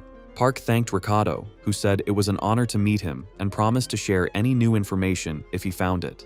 After Rikato left, Park reflected on Vandala and the Ogre Legion and realized that what was coming would not be small scale. He decided he needed to become much stronger to prepare for the future. Later, a scene appeared inside a palace where someone sensed that an outsider had entered. They questioned whether this was caused by a dimensional crack and ordered that the outsider be punished, saying they did not want to get their own hands dirty.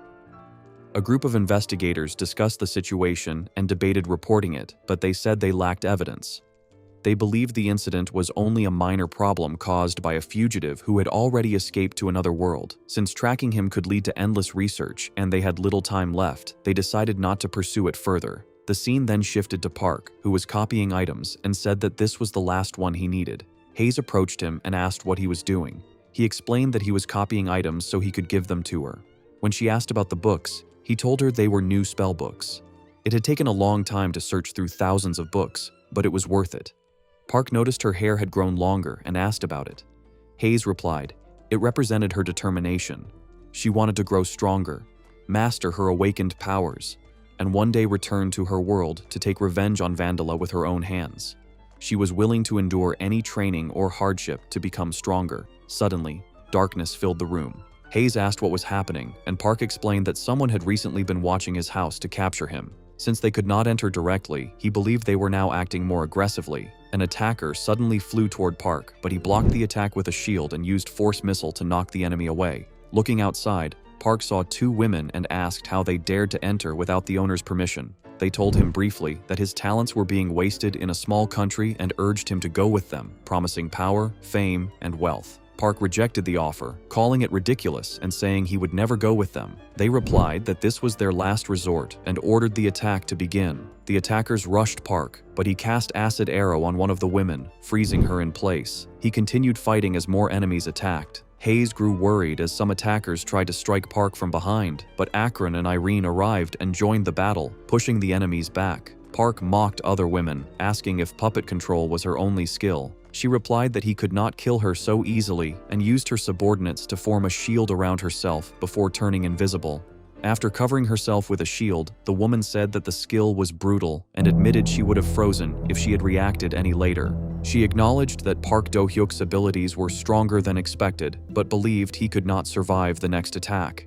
Meanwhile, Park wondered if that was truly all she had. The other woman suddenly attacked with full power, shouting in anger. When Park used flame magic, she mocked him and said fire could not defeat her. Park replied that there was no reason to focus on her yet. He then used Fireball together with Dimension Door. Realizing his plan, she shouted for Juria to dodge, but all the attackers were pulled into the dimensional space, and the fire burned them. Juria was killed. The The woman rushed to Juria's side in shock and tried to wake her. Park coldly said that it was over. At that moment, someone placed a hand on Park's shoulder and said they could not allow this. Park turned around in surprise but saw no one behind him. Instead, he noticed a man standing nearby. The surviving woman apologized to her master for failing. The master clicked his tongue and said that despite preparing dolls for them, they had still failed. Park realized that this man was their master. He was revealed to be Wang Rihong, the guild master of Tewa. Park asked why he had been targeted. Rihong replied that it was because of Park's skill, and said he always took what he wanted. He then tried to attack Park, but the KBI branch manager arrived and intercepted the attack by throwing a weapon from above. Rihong remarked that she had arrived sooner than expected. She warned him that she was not in the mood to joke and accused the Tewa Guild of interfering with a KBI-protected awakened. Rihong denied the accusation, but she stated that the dolls at the scene could not be identified, making them useless as evidence. Rihong then told her to leave, saying too many people were watching. After that, he ordered his subordinates to retreat and left the scene. Later, Park told the KBI branch manager that he had not expected her to arrive so quickly. She replied that Daeho might have already told him that Park was under KBI protection and thought she had arrived late. But Park assured her that her timing had been perfect and mentioned that he had almost lost an eye to Wang Rihong's attack. She relieved that he was unharmed. Park then asked about the dolls Wang Rihong had mentioned. The branch manager explained that the Taiwa Guild used special dolls designed to kill awakened. Their identities were erased, and even if captured, their origins could not be traced. She added that these dolls underwent mind locking, which erased their memories and personalities, and this system was one of the reasons the Taiwa Guild was the strongest in China. Park said that if Wang Rihong had gone that far, the conflict would not end there. She agreed and warned that Park might be targeted by more than just Chinese organizations. She added that for Park's and Hayes' safety, the KBI also needed to grow stronger. The next day, in the Blue Castle Guild's basement training room, a trainee struggled to cut through a shield and complained about its toughness. Yuhui praised the effort and moved on to the next test. Park commented that things would have gone badly without Yuhui. Sungmi agreed that since she and Park lacked party experience, finding a strong third member was important. Park added that Yuhui's experience allowed them to test many scenarios, which gave him confidence. Sungmi asked if using Park's drone for testing was acceptable. Park replied that it was fine, as it was meant for evaluating party members. Yuhui then called Park over and said that someone claimed to know him. Park recalled the branch manager's words about the KBI needing to grow stronger and realized this was part of it. A female applicant said she was not there to cause trouble and only wanted to break past the B rank barrier. Park explained that he had hoped this honesty would prevent special treatment. Yu Hui then suggested starting the test, and the applicant agreed confidently. As the test began, Yu Hui and Sungmi sensed that the applicant might be close to B rank or higher. The applicant launched a physical attack on the drone, but it activated armor. Yu Hui pointed out that higher rank monsters could be immune to physical attacks and asked how she would respond. The applicant replied that she could use both physical and magic attacks. Yu Hui noted that the temperature of the arrow was dropping. The applicant then fired a magic-infused arrow that pierced through the drone. Sungmi told Park that she was the first applicant to break it. Park admitted he had not expected that, but noted that the test was not over since she was a long-range fighter. The applicant then demonstrated close combat skills, saying she could fight even without a bow. She finished by cutting the drone apart with 2 swords and said she had her own way of fighting. After all the tests ended, the group made a final decision to recruit Lee Yunseo. She was chosen not only because she destroyed 2 drones, something no other applicant could do, but also because the party needed an awakened ranger who could use both physical and magic attacks. Lee Yunseo thanked them and said she looked forward to working with the team. The party agreed that their new goal was to aim for A rank together. The scene shifted to the Blue Castle Guild manager's office. The guildmaster noted that the recruitment had gone well. Yuhui asked if she could report an issue and explained that the White Lotus Guild and the Wooden Soul Guild were openly clashing with them. She said both guilds held licenses for a dungeon near Myeongdong Station and were deliberately extending their clearing schedules, causing Blue Castle's teams to enter late and fail. The guildmaster said that filing a complaint would be useless since the other guilds were acting within legal limits and could rely on the KBI's passive intervention policy. She decided that Blue Castle should avoid direct confrontation and act carefully, explaining that there was no need to rush and that attacking first would only cause losses. She also instructed Yuhui not to inform Park Do-hyuk, as he did not want to burden him unnecessarily. Yuhui agreed. Later, Park was at Deos Spire, reflecting on his recent progress. He recalled reaching Alchemist level 11, learning new skills, and obtaining the secret book from the Desmond Palace, which Hayes had given him after the attack by Chinese assassins. He thought the book's effects were incredible and understood why the Archinese Empire had tried to use it for revival. A guard informed Park that preparations were complete. Park decided to investigate the secret book later and first attempt a B-rank quest. He entered a dimensional door and noticed that the dungeon was set in a forest. Since there was a time limit, he began searching for the target. Suddenly, something wet fell on his head, and he realized a massive black lion was behind him. Park recognized it as the same black lion he had faced before. The lion's roar pushed him back, and Park sensed overwhelming power in it. However, he believed he was far stronger than before and attacked with fire magic, causing an explosion. Verhad observed the battle from the sky and recognized Park's magic. He noted that the Black Lion was powerful enough to challenge even a 6th-class magician and wondered how long Park could last. As the fight continued, the lion attacked Park's mirror images. Park realized that if the battle dragged on, the time limit would put him at a disadvantage, so he prepared a finishing move. Before Park could cast Fireball, Verhad intervened and used a binding spell, freezing both Park and the lion in place. Park noticed that everything had stopped moving. Verhad then said that the fighting should stop and suggested that since they had not met in a long time, they should talk instead. Later, Verhad told Park that he had not expected to meet him again like this. Park replied that he felt the same. Verhad asked how Park had arrived there, and Park explained that he had come through a dimensional door. Verhad was surprised and asked if Park was still using dimensional cracks. Park confirmed and said one was nearby. After moving to a safer place, Verhad asked if Park only had 50 minutes left. Park confirmed and said the time limit was shown on his status window and that staying longer would kill him. Verhad explained that such cracks were created by the entity Deus and mentioned that a similar crack had appeared recently on the Idamancia continent. He said the Carlin ogres once lived there but had completely disappeared, leaving the land overrun by demons. Park was shocked, and Verhad said he believed an entity had used the crack to move all the ogres to another dimension. He added that the crack had the same wavelength as the one that destroyed the Desmond Empire 50 years ago and said that the ogre Lord Ebenar would not have disappeared without a fight. Park recognized Ebenar's name from his system and said it was connected to a technique involving blood and dimensional stones. Verhad then revealed Ebenar's weakness, explaining that according to records from Swordmaster Galen, the only unhardened spot on Ebenar's body was the back of the neck. Park acknowledged this information. Verhad then explained his theory that an entity was deliberately creating dimensional cracks to cause imbalance, while another entity had created Earth's awakened system to counter it. Park identified that entity as Deus. Verhad said that since the crack had connected them, Park's presence there must have meaning, and invited him to ask questions. Park asked about a book he did not fully understand. Verhad explained that normally only one internal core is used for magic, but Park had developed two due to his awakening. This allowed him to use two types of magic at once, but that mana had interfered with itself, reducing effectiveness. Park said he now understood clearly. Verhad then gave Park a book he had written about magic circles, hoping it would help him. As they walked together, Verhad made a request. He explained that because space and time were distorted, the next version of himself Park met might be from a different time. For that reason, he gave Park a necklace that had belonged to his late wife. He said that if Park met another version of him, the necklace would allow him to help. Park hesitated, but accepted the necklace and thanked him. Verhad said they had reached the end of their path and that it was time to part ways. He hoped they would meet again if fate allowed it. Park agreed and said it had been good to see him again. With that, Park's B-rank promotion quest was completed. After leaving the dungeon, Park was congratulated by a guard who offered to escort him outside. Park asked for a short break to check his stats, and the guard agreed. While resting, Park looked at the necklace Verhad had given him and wondered what Deus truly wanted from him. He thought it would be easier if the goal were clear, but for now, he decided the only option was to become stronger to face whatever lay ahead. The scene then shifted to the KBI.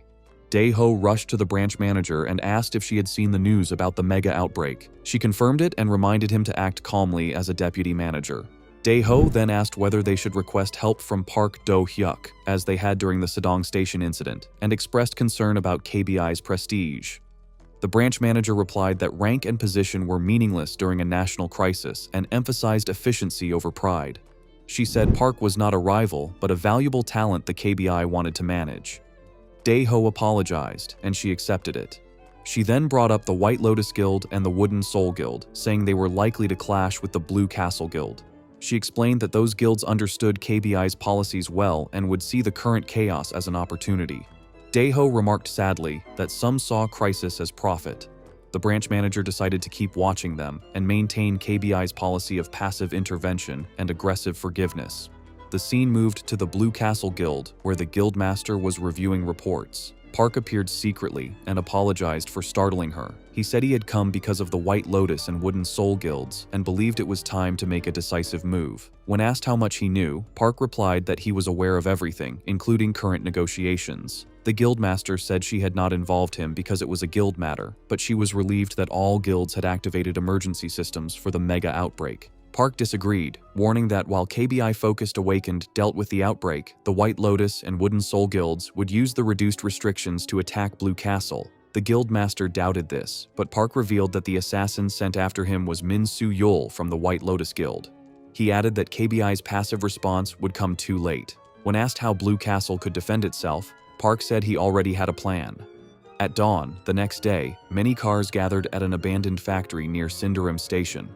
Lizzie, the Pear Blossom Guildmaster, wondered why they had been called there late at night along with many top guild leaders.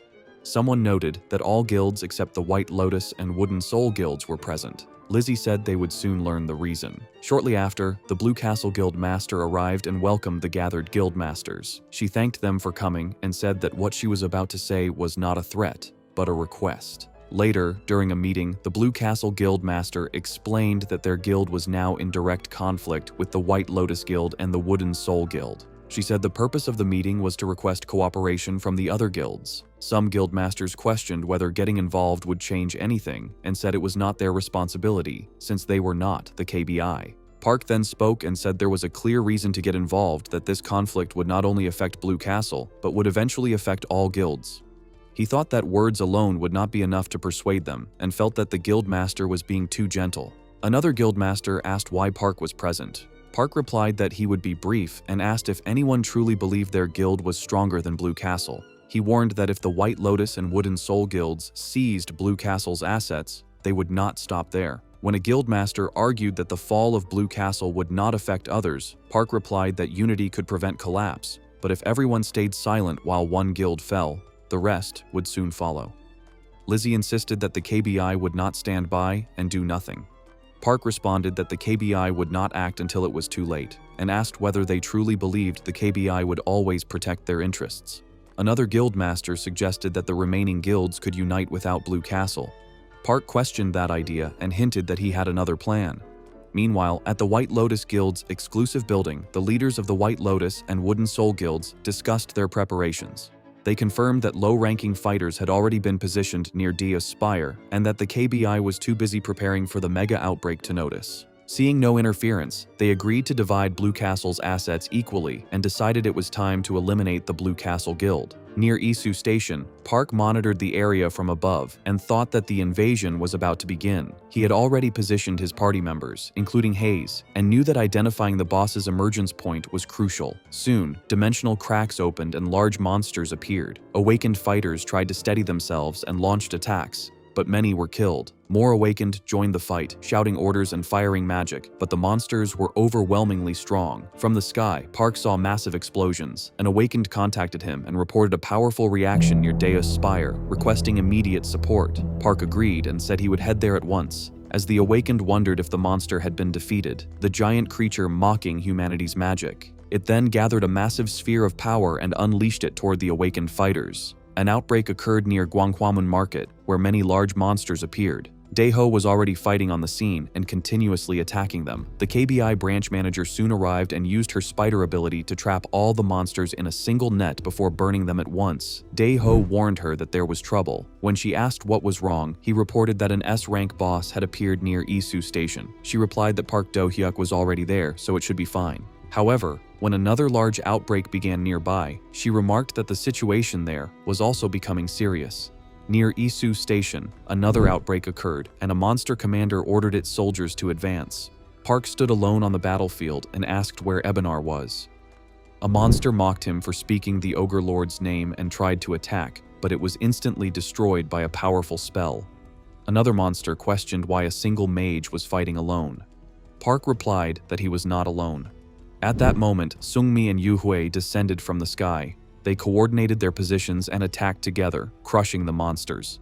When the monsters broke apart and continued attacking, Yunseo provided ranged support from a rooftop, destroying the fragments with her arrows. She told them to leave ranged combat to her and fight freely. Yuhui commented that Park was about to rush ahead alone again. Park replied that he did not need to be the one to face the ogre boss directly. Yuhui stopped him and said she would clear a path through the surrounding minions so he could advance safely. At the same time, in front of the Blue Castle Guild building, the guild masters of the White Lotus and Wooden Soul guilds confirmed that Blue Castle's main force had left. They noted that Zhou Jiangmi and Choi Daeho from the KBI were both near Guanghwamen. With their teams already positioned at the front and back gates, they decided it was time to move. At Isu Station, monsters advanced toward Park, but Yu Hui stepped forward and fought them, clearing a path for him. Park told her he would support her with buffs and then move ahead. Yu Hui flew upward and used her skill, Death God's Scythe, wiping out the monsters. Soon after, a powerful main monster appeared and mocked her for killing its subordinates. It attacked Yu Hui with a flaming arm, but she blocked it using Chaos Shield. She countered with Acid Arrow and web restraints, but the monster broke free and roared in rage.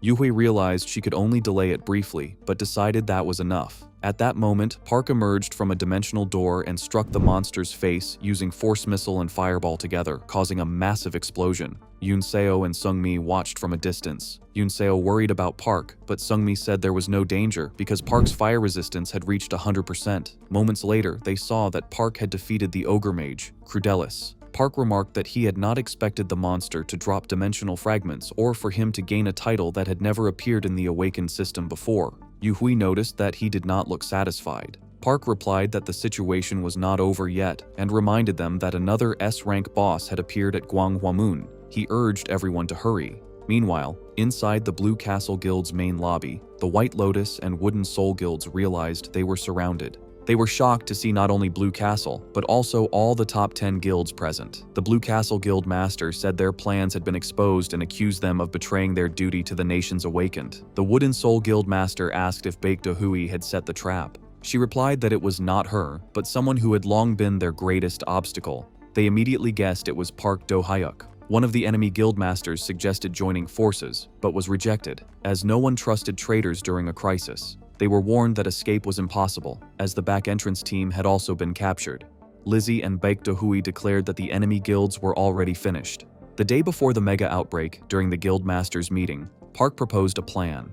He said that he would give the Blue Castle Guild exclusive rights to all his products, including the 3 bomb items, identification scrolls, and a new item called the Compound of Glory. He emphasized that he meant everything. Some guild masters asked if this was a threat, but Park replied that it was a survival strategy and an opportunity. He explained that this plan would allow them to legally eliminate 2 guilds that were already committing crimes. Lizzie reacted in shock, asking if he was suggesting corporate warfare. Park confirmed and said that the White Lotus and Wooden Soul guilds would definitely ambush Blue Castle during the mega outbreak. Baek Do-hui added that defending against such an attack would count as self-defense.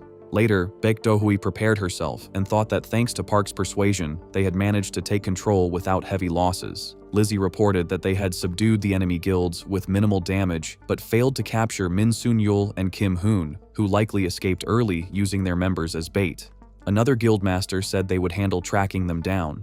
Baek Do-hui then said they should focus on dealing with the mega outbreak, as the danger was not over yet. At Guanghwamen Square, the S-rank boss monster, the Karlan Ogre Lord Ebenar, appeared. The KBI branch manager remarked that she had thought Ebenar was only a warrior, but realized he was also a powerful magic user. Daeho commented that the boss truly lived up to his S-rank status. When the branch manager asked if external support was possible, Daeho replied that since the mega outbreak was happening worldwide, overseas aid would be difficult. A group of Awakened launched a combined magic attack at Ebenar, but he easily blocked it and blasted it away. The branch manager was shocked by his power. Ebenar then released powerful waves and ordered the Awakened to be trampled. As he moved to crush the branch manager, Akron intervened, grabbing Ebenar's leg and slamming him to the ground. The branch manager noticed that his force had weakened and rushed in to bind him with a net, but Ebenar resisted and began pulling her in. Akron moved to block him, and Irene flew in to rescue the branch manager. Ebenar then cast Ice Storm, creating massive ice formations. Daiho realized that the magic power and summoned golems were overwhelming. At that moment, Park arrived and apologized for being late. He told Daiho to recover and warned that Ebenar would break free from the ice quickly. He then asked Daiho if he could stall the boss for a while. Daiho replied that he would try. Park told Daiho that he would leave the rest to him and ran ahead. Daiho agreed and charged toward Ebenar. Ebenar drew his sword and tried to cut him, but Daiho dodged and noted that the monster's movement was strong. He struck Ebenar with a fire-infused punch, but it had no effect. Daiho realized that none of his attacks were working. When Ebenar began pulling him in again with a powerful force, Daiho activated an anti-magic field to resist it. Earlier, while Park was running with Hayes toward Gwangwamun, Hayes told him she needed to share something important. She explained that if the Ebenar from the system was the same Karlon Ogre she knew, then there were two things he should know. First, Sir Galen had once left a deep scar on the back of Ebenar's neck. Second, Ebenar could use a secret art to instantly pull distant enemies toward him. She added that this secret art was magic. Park thanked her and said that knowing it was magic was valuable information. Hayes asked him to be careful, and Park agreed. Back at the battlefield, Daiho noticed that the suction had stopped, but felt uneasy. At that moment, Park arrived and told him not to worry. Park used Lightning Bolt to shock Ebenar. Ebenar cursed and tried to grab Park, but Park turned invisible. Daiho then attacked again with strengthened area attacks, and realized that his blows were landing thanks to Park's buffs. Ebenar was pushed back, but suddenly let out a powerful roar. Daiho was shocked by the roar's force. Ebenar rushed forward, grabbed Daiho by the head, and threw him away. Park tried using acid armor and magic missile, but the spells failed in that space. Ebenar mocked him, saying he could not keep running forever. He then sensed Park's position and struck him despite the invisibility, punching him hard in the stomach. Ebenar declared that the fooling around was over as Park coughed up blood. Daiho was shocked and fell to the ground after seeing Park badly injured. Hayes and the KBI branch manager also believed Park had been killed by Ebenar and shouted his name in panic. However, Park was still alive and coughing. Ebenar declared that he would finish Park for good, ripped his hand away, threw him to the ground, and swung his sword at him to deliver a killing blow. Daiho rushed forward in anger to stop him, but Ebenar mocked his toughness, kicked him away, and used his suction power to lift him into the air. Ebenar grabbed Daiho by the head and said that even resilience would not matter if his head was crushed. As he was about to kill him, a bright light suddenly appeared. Park's stamina dropped to 1, and he received Angel's blessing. He was revived, with all stamina and mana fully restored and all negative effects removed. Park stood up again. Ebenar was shocked and said that Park now possessed power similar to his own. He vowed to kill Park this time without fail. Park responded by activating Mana Burn, summoning a massive mana entity that restrained Ebenar. Park absorbed Ebenar's magic power, and Ebenar angrily accused him of stealing it. Park then unleashed everything he had: dimension doors, force missiles, acid arrows, and continuous attacks, bombarding Ebenar from all directions.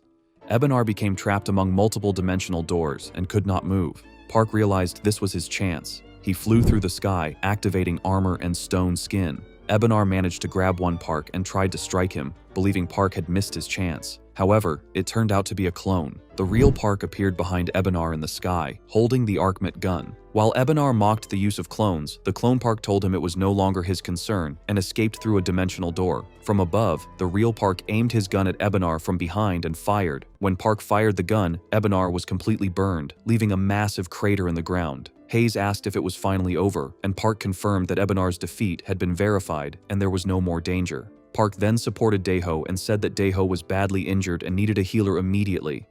After saying that he would leave the rest to them, Park collapsed. The branch manager and Hayes rushed toward them. The scene then shifted to Mokpo Port, where the Wooden Soul Guild masters ordered their men to search everywhere for the fugitives. Meanwhile, the White Lotus Guild leaders were hiding on a rooftop. Min Sunyul asked what they should do next. It was decided that staying there was too dangerous, so they planned to hide with the help of a Chinese guild. Sunyul hesitated, but they agreed that seeking protection from Wang Lihong's Taiwa Guild was their only option.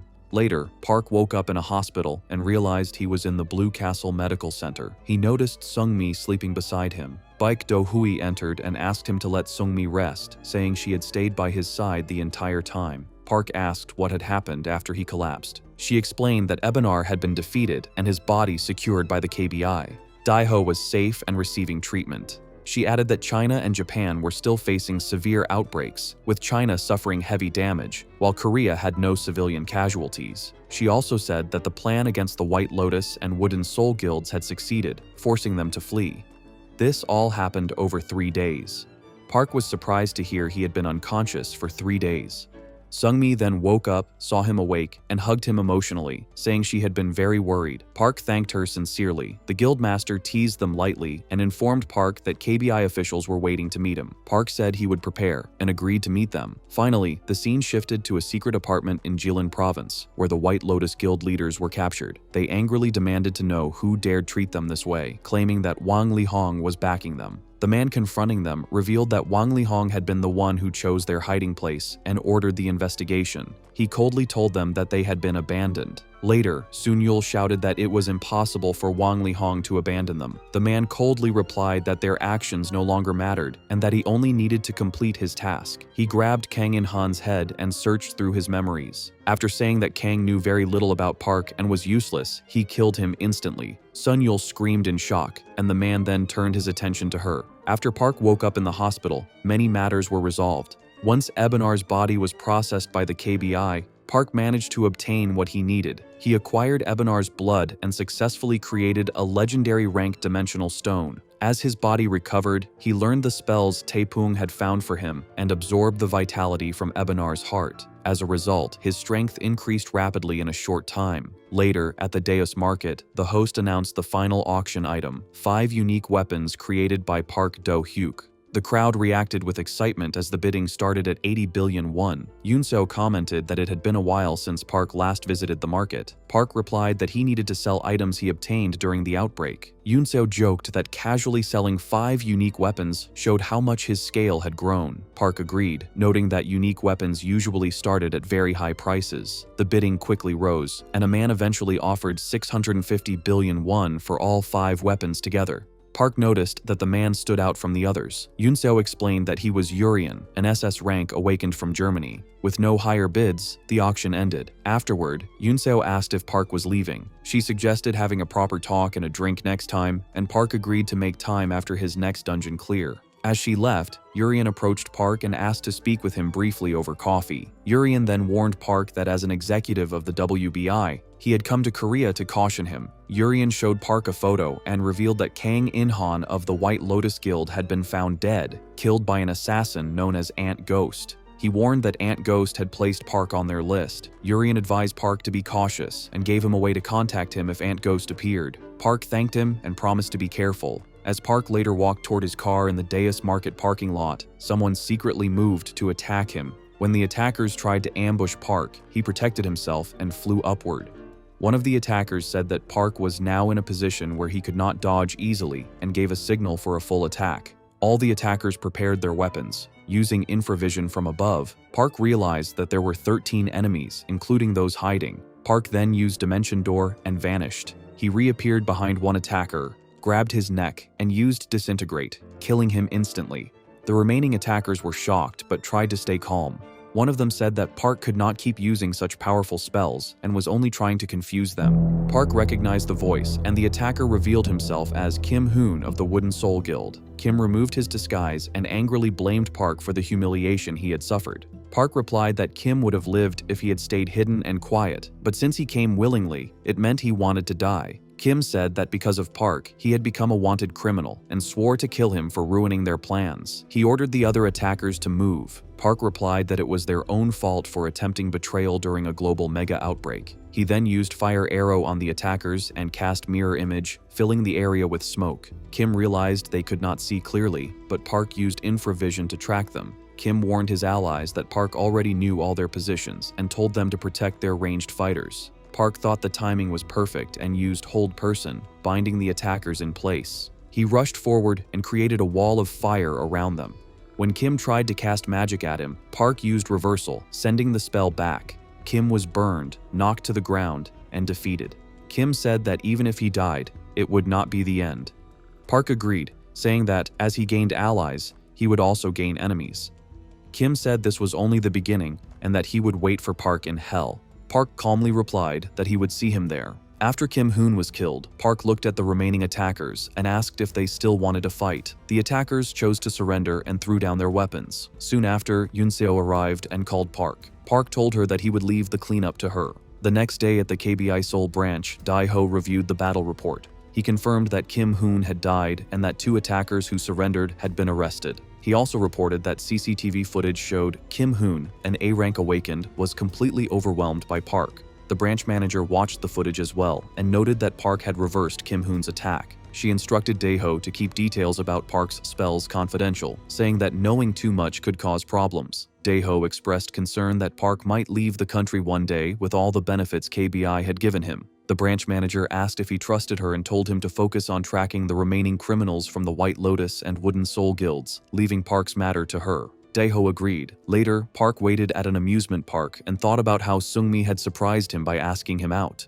He recalled her asking in the hospital if he was free on the weekend and shyly requesting a date. When Seung-mi arrived, she asked if he had been waiting long. Park complimented her appearance, saying she looked great. She asked if it suited her, and he replied that it did. He joked that he would have dressed better if he had known. She reassured him and said he looked good as he was. When he suggested going inside, she held his hand and asked if that was okay.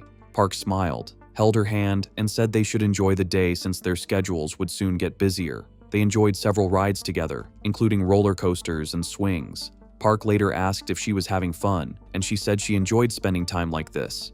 He asked if there was anything she wanted to ride next, and they chose the Ferris wheel. While sitting together inside the Ferris wheel, Park commented that the view was beautiful. Seung-mi looked at him and thought the same. As she was about to say something, sudden blackout fell over the area. When darkness suddenly fell at the amusement park, people panicked.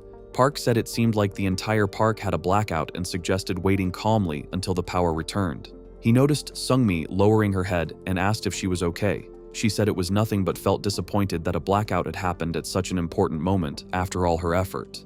Park then used magic to light up the Ferris wheel cabin and asked if she felt better. Seung-mi asked what he meant, and Park explained that he thought she might be afraid of the dark. She denied it. When he asked if she was worried about something else, she tried to speak but stopped as the announcement declared that the blackout was over and the ride would continue. When Park asked again, she said it was nothing. Later, after the recent assassin attack, Park and Hayes moved to a safer place with stronger security and a large training room. When Park returned home, he wondered if Hayes was still training so late. He tried calling her, but her cat jumped onto his face. Following the cat, he found Hayes injured and asleep beside her beast companion. He gently covered her with a blanket. Park then decided that since his mechanic level was high enough, he should repair and upgrade Akron, Irene, and the drones. He summoned them, used leftover materials, repaired Akron first, and then increased the drone's rank. Hayes later woke up and found Park still awake. She asked if he had slept, and Park explained that because of a relic, he did not need sleep. He showed her the upgraded machines and asked what she thought. She said they looked stronger and much cooler than before. Park noticed that her magic power had grown and praised her effort. Hayes replied that she was training non-stop because she wanted revenge. Park said that several areas, including the Desmond B-rank dungeon, had been revitalized after recent battles. He explained that they would soon head out again and needed to prepare, especially since they might not gain the same rewards as before. Hayes agreed and said she would train even harder.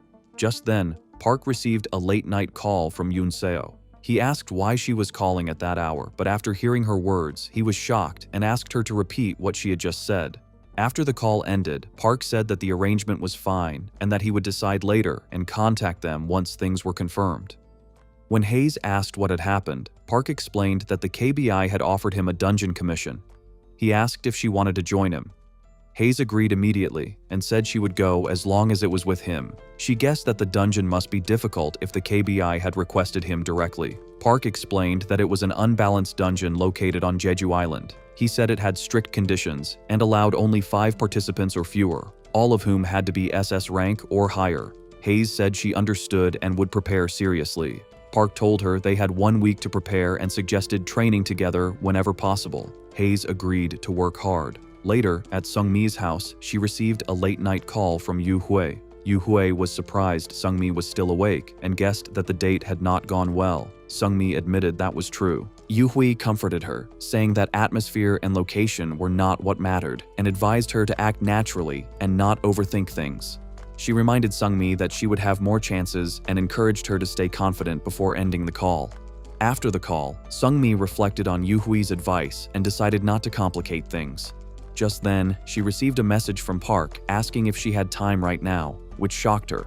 1 week later, Park and Hayes traveled by helicopter to Jeju Island. Hayes was amazed when she saw the sea for the first time and said it was far more beautiful than she had imagined. She apologized for getting overly excited, but Park reassured her that it was fine and said he would also enjoy sightseeing if not for the dungeon attacks. Upon arrival, they landed at the KBI Jeju branch. A woman named Lee Jiye introduced herself as their guide and told them that the others had already arrived.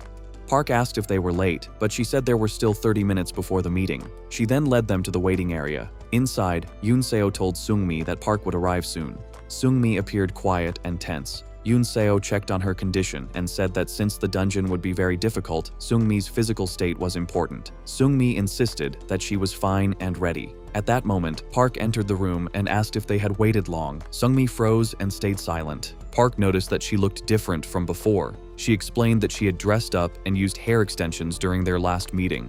Yoon-seo sensed the awkward mood and suggested starting introductions. She then introduced Jeon Ik-san as another party member who would be joining them.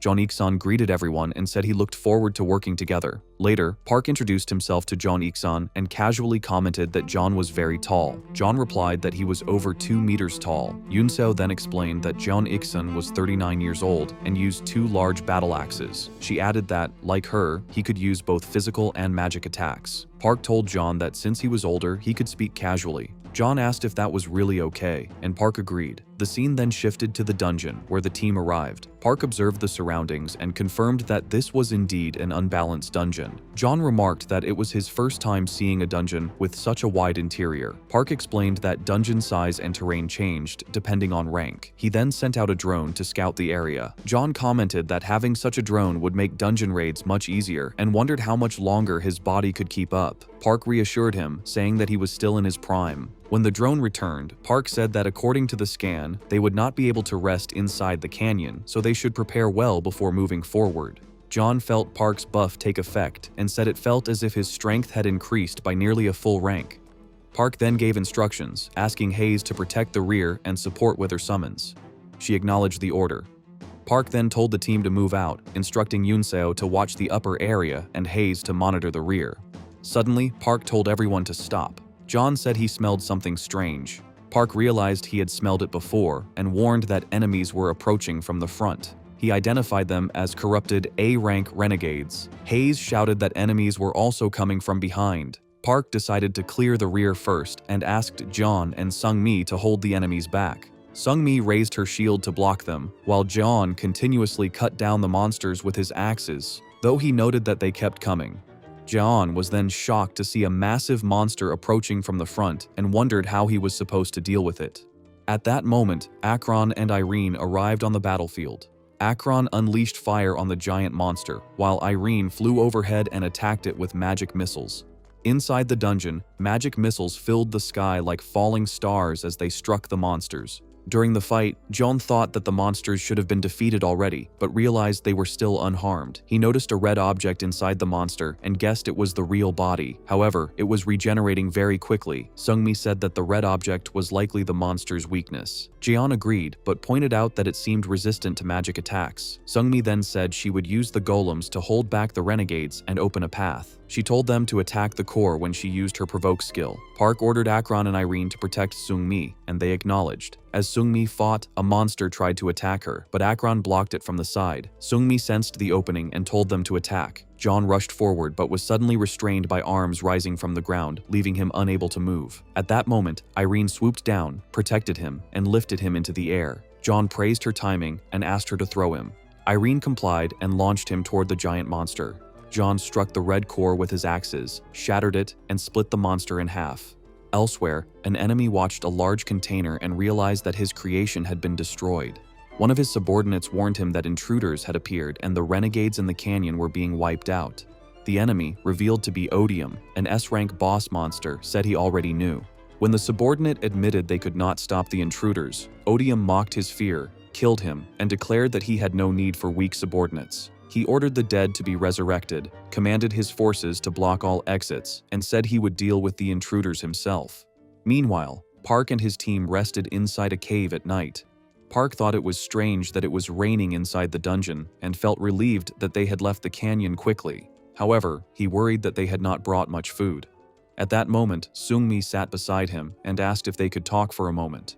Park asked Seungmi why she was still awake. She said she could not sleep, but not because she was tired. Park told her that she had worked the hardest that day and should rest. Seungmi then moved closer and said that she wanted to say something she could not say earlier on the Ferris wheel. When Park told her to go ahead, she confessed that she liked him and asked if he would become her boyfriend. They both fell silent. At that moment, Yunseo returned and told them that it was time to change shifts, interrupting the moment. The next morning, the rain inside the dungeon suddenly stopped and the wind calmed down. As the team's coordination improved, their progress became faster. Along the way, they were attacked by the bodies of awakened who had failed the dungeon before, but they stayed calm and defeated them. Eventually, they reached their destination. Park said that they had arrived at the entrance of the altar on the mountain peak. Monsters appeared and declared that they would not allow anyone to reach Sir Odium. John noticed that one monster seemed different and appeared capable of speech. Seungmi agreed. Park realized that Odium had once been the head priest before corruption and was now a subordinate of Vendela, making him the dungeon boss. Park decided they would eliminate the monster. A large battle followed as monsters rushed at them. After defeating them, the team entered the temple. Odium mocked them, saying that all who came to kill him had fallen to hell. Park replied that this time would be different. Odium asked if Park was the one who had killed Isaac. When Park confirmed it, Odium realized that Park was the intruder entering multiple dimensional cracks. He questioned who was backing Park, as such power should be impossible alone. Park answered that it was Deus, an entity trying to stop their plans. Odium said that beings like him were merely tools and discarded once they lost value. He claimed that after being abandoned, he believed this was a test and that by eliminating beings like Park, he could return to his original world. Park ignored his speech and told the team to move according to plan. Odium suddenly rushed forward, appearing in front of Seungmi, and declared that they would not escape. He raised his weapon and attacked, shocking Seungmi. Odium attacked Seungmi directly, causing her serious pain. Park shouted for her to wake up, and she warned him that Odium was behind him. As Odium continued attacking, Park pushed Seungmi away and told her not to worry about him and to run. When Odium tried to stop her by blocking her escape, Park used an absorption spell, allowing Seungmi to escape safely. Odium mocked Park and asked if he planned to keep blocking him forever. Park replied that he could not allow Odium to harm the others. Earlier, before the boss battle, Park had stopped the team inside the inner path of the temple to explain the plan. He told them that Odium could not be defeated directly unless they destroyed 3 magic stones located in rooms surrounding the boss chamber. He explained that there were 4 rooms in total and that each magic stone was guarded by stone statues with different traits. Park assigned Hayes and Yunseo to take one path together where they would face statues focused on raking attacks. Seungmi would handle the speed-type statues, and John would take on the defensive ones. Park warned that if any magic stone became fully charged, all living beings inside the temple would disappear, so they had to destroy them quickly. Back in the battle, Odium relentlessly attacked Park, but Park countered with force missiles and defensive spells. Odium mocked him, saying his wounds would never heal and taunted his weak human body. Park used shield and stone skin to endure the attacks. Odium challenged him to see how long he could last. While holding Odium back, Park silently hoped that his teammates would destroy the stone statues quickly. Suddenly, parts of the temple began to collapse. Odium was shocked and questioned why his sanctuary was falling apart, believing the stone statues should have been impossible to destroy. Park replied that Odium had no idea how long he had fought him in DNF and said he had been waiting for this exact moment. As the temple destabilized, Park activated Sunfire and launched his attack. The scene shifted to Hayes and Yunseo, who noted that after destroying many stone statues, their offensive power had greatly weakened. Hayes said it would now be easy to approach the magic stone. Yunseo decided to move ahead while Hayes provided support from behind. As Yunseo dashed toward the magic stone, dodging attacks, a dungeon trap suddenly appeared in front of her. Hayes quickly summoned Lucchini's shield, protecting Yunseo. Taking the opportunity, Yunseo fired her arrows and shattered the magic stone. Meanwhile, Seungmi fought her own stone statues. Park had told her that although they were fast, they had low resistance and fixed attack patterns. Realizing this, Sung-mi calmly dodged an incoming strike, counterattacked, and destroyed the statue with a single blow, causing the dungeon behind her to collapse. At the same time, John was battling a high-resistance stone statue. Park had explained that this statue would be difficult to destroy alone, but combining magic and physical attacks would work. John followed this advice and unleashed a powerful mixed attack, creating a cyclone-like force and destroyed it. At that moment, Odium appeared and mocked Jaeon for resisting. Jaeon replied that Odium would soon find out whether it was pointless or not. Park then activated reinforced intelligence and AoE strengthening, allowing him to move freely again. He launched a powerful fireball at Odium, breaking part of his stone armor. Enraged, Odium shouted in anger. Park realized he had to finish Odium before he could act further. He fired force missiles and fireballs together, but Odium raised a stone shield to block them. Odium then declared that instead of slowly torturing Park, he would now send him to hell. Later, Odium covered himself in stone and began growing larger, stretching upward. Park noticed that the transformation was similar to the renegades he had encountered earlier, but far more powerful. Odium's body was formed from countless skeleton monsters, making him a completely different level of threat. Odium declared that he would crush Park and swung his fist. Park dodged, but when Odium's punch struck the ground, the entire dungeon shook violently. Elsewhere, Hayes and Yunseo felt the tremors. Hayes asked what was happening. Yunseo replied it was likely caused by powerful magic at the center, urging them to hurry. Sung-mi and Jian also rushed toward the battlefield. Odium looked down and roared, saying that hiding would not save them. He attacked Park's shadow, claiming Park would die for angering him. However, Park appeared through a dimensional door and struck Odium with lightning bolt and force missile together. Odium blocked the attack with a shield and mocked Park, saying his magic was too weak to break through. Odium's many hands then grabbed Park, slammed him to the ground, and restrained him, threatening to crush him. Park realized he could not drag the fight out any longer. At that moment, John arrived and shouted for Odium to release Park. He cut off all of Odium's hands, freeing him. Odium remarked that he had not expected Jian to return so soon. Sung-mi then arrived and struck Odium from behind with a shield bash, causing him to stagger. She called out to Park, signaling him to attack. Park climbed onto Odium's body, but Odium tried to strike back. Yunseo arrived and distracted Odium with continuous arrows. Odium declared that his barrier could not be broken, but Sung-mi threw Park a sword. Park jumped up, used an enchantment on the weapon, and shattered Odium's defense in a single strike, though the sword broke in the process. Park then took another weapon and struck Odium's head, where his power was concentrated. Declaring that it was the end, Park unleashed a massive explosion, completely destroying Odium. After defeating Odium, Park realized how dangerous the battle had been. The team gathered together, and John praised Park for doing well. Park replied that if John had arrived any later, the situation would have been critical. John said they were lucky, as he had returned right after destroying the stone statues. Park admitted he had not expected everyone to arrive so quickly. Yunseo said it was only because Park had clearly explained the strategy. John reminded Park that he still needed to explain how he knew the boss's weakness. Sung-mi praised Park for his hard work, and Park thanked her, saying she had saved him by throwing the sword at the perfect moment. Sung-mi said she acted based on her experience with monsters that resisted magic. Sung-mi then noticed that Park's stigma had not disappeared, which made Park wonder as well. Suddenly, Sung-mi sensed danger from underground and shouted a warning. She pushed Park away, and sharp spikes burst from the ground, striking her instead.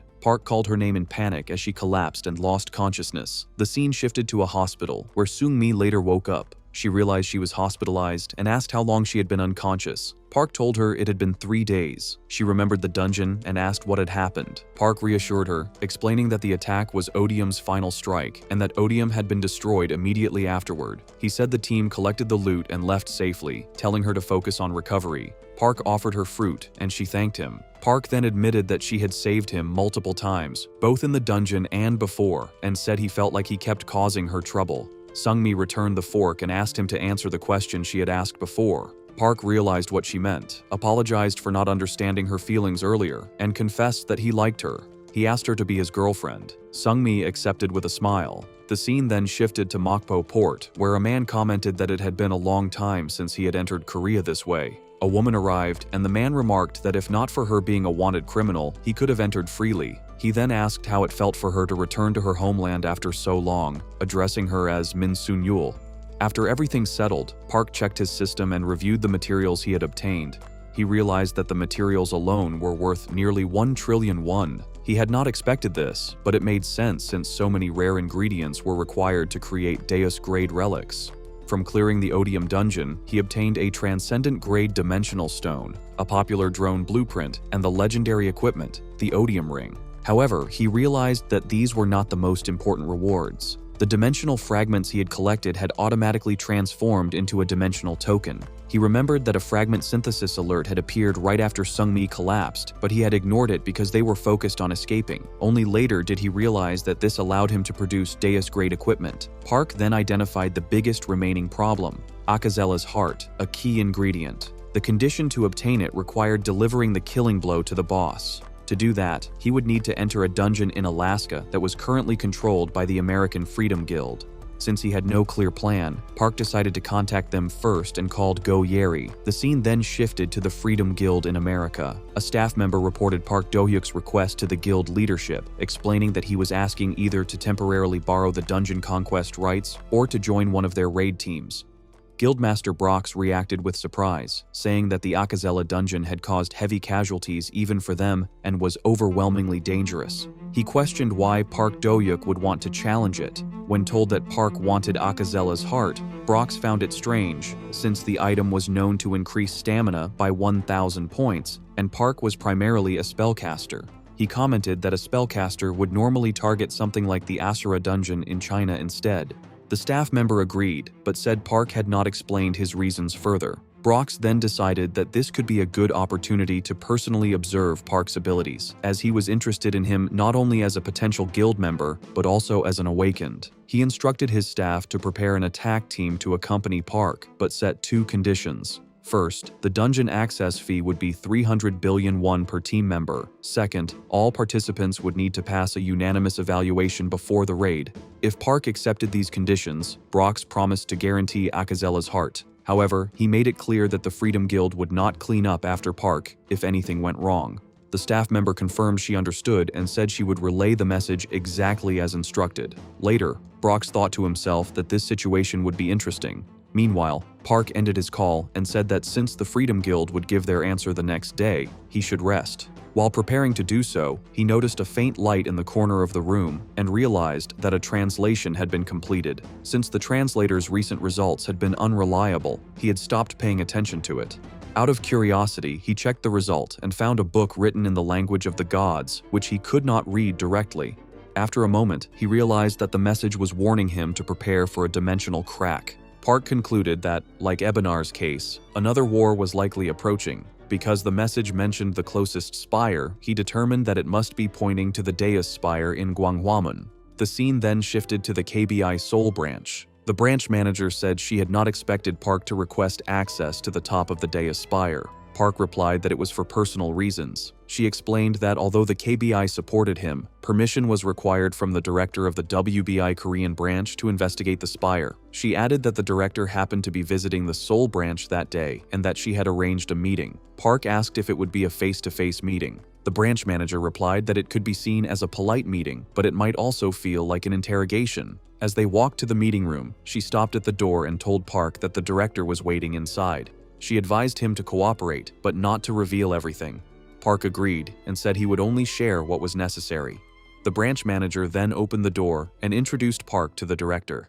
The director praised her for her work and introduced himself as Lee Jane, the director of the WBI Korean branch. He said he had heard much about Park and invited him to sit down. Later, they sat together as the director asked whether Park was claiming that, based on the books he obtained himself, all awakened could increase their growth efficiency and dungeon rewards. Park confirmed that this applied not only to him, but to all awakened. He added that he needed to reach the highest floor of the Deus Spire. The director said it was strange that so many unusual events kept happening around Park. Park replied that he had realized this while identifying the books he found in dungeons. The director commented that identification was a highly valuable ability and said many would envy it. Park replied that most people reacted the same way. The director then said it was time to focus on the Deus Spire.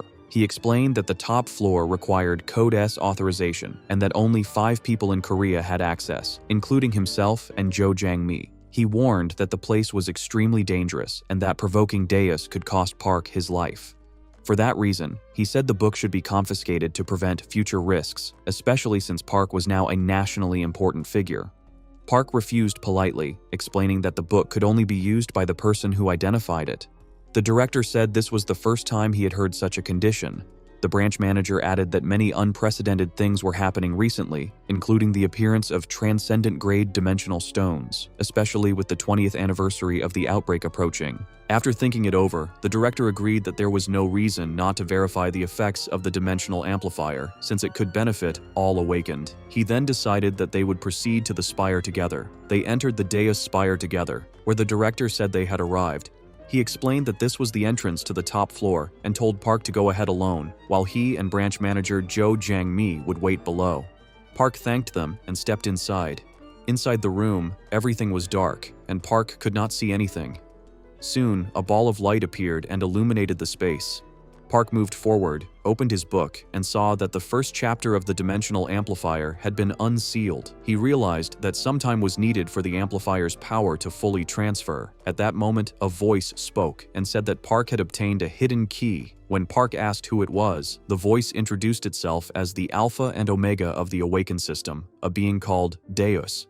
Deus told Park that as a reward, he was allowed to ask one question. After thinking carefully, Park asked whether the path he was currently taking was the right one. Deus replied that Park's path was not only right, but superior to anyone else's. Hearing this, Park smiled and thought that he still needed to grow much stronger and had a long way to go. Soon after, the power of the dimensional amplifier fully transferred. The book closed and transformed into an 8th class spellbook. Park was surprised, as he had not expected the amplifier to become a spellbook. He then noticed that golden gates had appeared at the highest spell tier in every country. Later, the scene shifted to Park returning home. He thought that since he was nearby, he should pick up the books Tai Pung had found, hoping that a high-level spellbook might be among them. When he opened the door, he saw someone sitting in his chair. He asked who it was, and when the person turned around, Park realized it was Min Sun Yul. Park said that he had known Min Sun Yul had escaped to China and asked how she had returned. Without answering, Sun Yul immediately attacked him. Park blocked her shots with a shield and realized that she was still an S-rank gunner from the White Lotus Guild. She continued firing without pause, and Park knew he could not lower his guard as his shield began to crack. Park tried to create distance, but Sun Yul pulled out a larger weapon and fired again. Park sensed that the attack was not normal and was mixed with magic and physical laws. Knowing it was dangerous, he opened a dimensional gate and escaped just before the attack exploded, destroying part of the building. Park reappeared through another dimensional door and flew outside, but Sun Yul kept firing. He blocked the attacks with his shield, then countered with force missiles, destroying her shots mid-air. Park thought that enduring attacks was pointless and that stopping her movement was the only solution. He then cast Force Missile and Ice Storm together, freezing Sun Yul in place. Park said that he had no interest in dealing with someone who was no longer human and decided to leave her capture to the KBI. Elsewhere, someone sensed the power of the ice storm and commented on its strength. However, Sun Yul thought the attack was still too weak and mocked the situation, saying it was ridiculous to struggle against a former S rank she had been modified from. She broke free from the ice and resumed firing at Park. An observer realized that Sun Yul's arrogance, which always made her feel superior to her opponents, would ultimately lead her to her downfall. After the attack, Park was slammed into the ground with great force, creating a large crater. He collapsed there, badly injured. Min Sun Yul approached him with a sword, intending to finish him. At that moment, a dimensional door opened, and a mysterious figure emerged. The figure questioned whether Park had been overestimated, and said he did not expect Min Sun Yul to defeat him so easily. Park managed to survive and realized he had endured Sun Yul's final attack. He asked the newcomer who he was. The man introduced himself as Ghost Ant. When Park questioned why he was there, Ghost Ant said they needed to change locations first because there might be too many witnesses. Park refused to follow willingly, but Ghost Ant said Park's opinion did not matter and forcibly pulled him through a dimensional door. They arrived in another world. Ghost Ant explained that it was a sealed space he had created with a barrier spell, inaccessible to outsiders. He told Park not to panic and said he only wanted to talk. Ghost Ant then asked Park how much he understood about the power he gained from DNF. Park was surprised because he had never openly mentioned DNF. When he asked how much Ghost Ant knew about him, Ghost Ant replied that he knew Deus had chosen Park and that all the abilities Park had shown were related to DNF. He then asked what else Deus had given him. Park refused to answer. Ghost Ant urged him to reconsider and suddenly appeared behind him, making Park realize how dangerous he was. Ghost Ant said Park was not ready for this conversation yet and that he had come too early. He added that, for Park's sake, he would remove one of the bothersome eyes watching him. When Park asked what that meant, Ghost Ant said Park would understand after watching the awakened news the next day. He warned Park not to think the world revolved around him and said Park was only one part of a much larger system. Park replied that he had never thought otherwise, but Ghost Ant accused him of being unconsciously conceited. He emphasized that Park was not the only chosen one and told him to think carefully about his fate and what kind of awakened he had become. After delivering his warning, Ghost Ant left. Park was then returned to his original world. Later, the scene shifted to Park's apartment, where he was watching the news. Reporters stated that an explosion had occurred the previous night around 10 p.m. in Dongjak-gu, Seoul. Fortunately, there were no civilian casualties because the building was empty. Investigators also discovered a massive pillar of ice at the site, and the KBI was examining whether it was caused by an awakened-related incident. Park felt relieved that no civilians were harmed. The next news report revealed that Julian, a well-known SS rank awakened affiliated with the WBI, had been found dead in a hotel room in Gangnam at 3 a.m. CCTV footage showed no signs of forced entry, and the case was under investigation. Park was shocked, realizing that an SS rank awakened had been killed so easily. He recalled Ghost Ant's words about removing a troublesome eye and understood their meaning. Soon after, Baek Do-hui arrived and greeted Park. She explained that her father had assigned bodyguards to her after seeing the news. Park questioned whether an S rank really needed protection. Do-hui said she was looking forward to entering the dungeon with him and reassured him that he would pass the Akazela dungeon test easily. She then told him they would leave for Alaska immediately. The scene then shifted to the Freedom Guild's Alaska base. Brox was training when two S rank awakened, Ian and Arseny, arrived. They said they came early because they were interested in Park and wanted to see his abilities firsthand. Brox explained that Park had already received one vote of approval and that his buffing abilities were impressive. When Park and Do-hyu arrived, Do-hyu greeted the S-rank awakened, explaining that she had known them since childhood when she lived in America. Brox stated that all required members were present and reminded them that Park needed approval from 5 members to join the dungeon team. Do-hui immediately agreed, saying she had witnessed Park's abilities personally.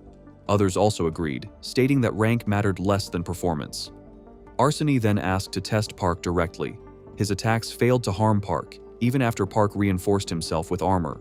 The group was surprised by how much stronger Park had become. Arseny praised Park's abilities, expressed his approval, and officially agreed to let him join. The group welcomed Park, and Ian asked for a chance to test him as well, showing interest in Park's growing strength. Park asked Ian if he wanted to fight him, and Ian replied that he only wanted to test him. Brox stopped them, explaining that even as a test, a fight between an S+ rank and a B rank would be too dangerous. Instead, Brox suggested testing Park's buff abilities. Ian agreed and showed interest in the buffs. Ian first released a massive fire spell to demonstrate his power, but it caused no significant result. He then told Park to begin. Park applied multiple buffs at once, including weapon enhancement, strength, haste, and intelligence enhancement. Afterward, Ian unleashed a fire attack empowered by Park's buffs, which caused a massive explosion. The shockwave shook the entire base and even broke through the reinforced walls. Everyone was stunned by the destructive power. Brox laughed and said he did not expect the reinforced walls to break. Park apologized, but Brox told him there was no need, saying Ian had simply lost control after experiencing the buff. Brox then unlocked a highly secured gate and explained that strict security was necessary because danger could come at any time. Before departing, Brox reminded everyone that Park must deliver the final blow to Akazela. The team then moved toward the dungeon together. Inside, thick fog covered the forest, so Park warned everyone to stay alert. Brox reminded the group that this was an SS-ranked dungeon and that anything could happen. Soon, large snake-like monsters appeared and mocked the intruders for entering their territory. Brox immediately engaged them in combat with swift attacks. Arseny restrained the monsters with bindings, though Brox complained it was taking too long. Ian then burned the restraints along with the monsters, destroying them instantly. The group realized once again the overwhelming power of an SS rank awakened and continued deeper into the dungeon. On the second day in the Akazela dungeon, Ri warned the team that the snake monsters were attacking again. Do-hui was fighting them when she realized that far more monsters had gathered than expected. She decided to retreat, but one of the snakes caught her with its tail. Before she could escape, several monsters attacked her at once. At that moment, Brox shouted a warning and Park stepped in. He activated his reversal skill and intercepted all the incoming attacks, saving Do-hui.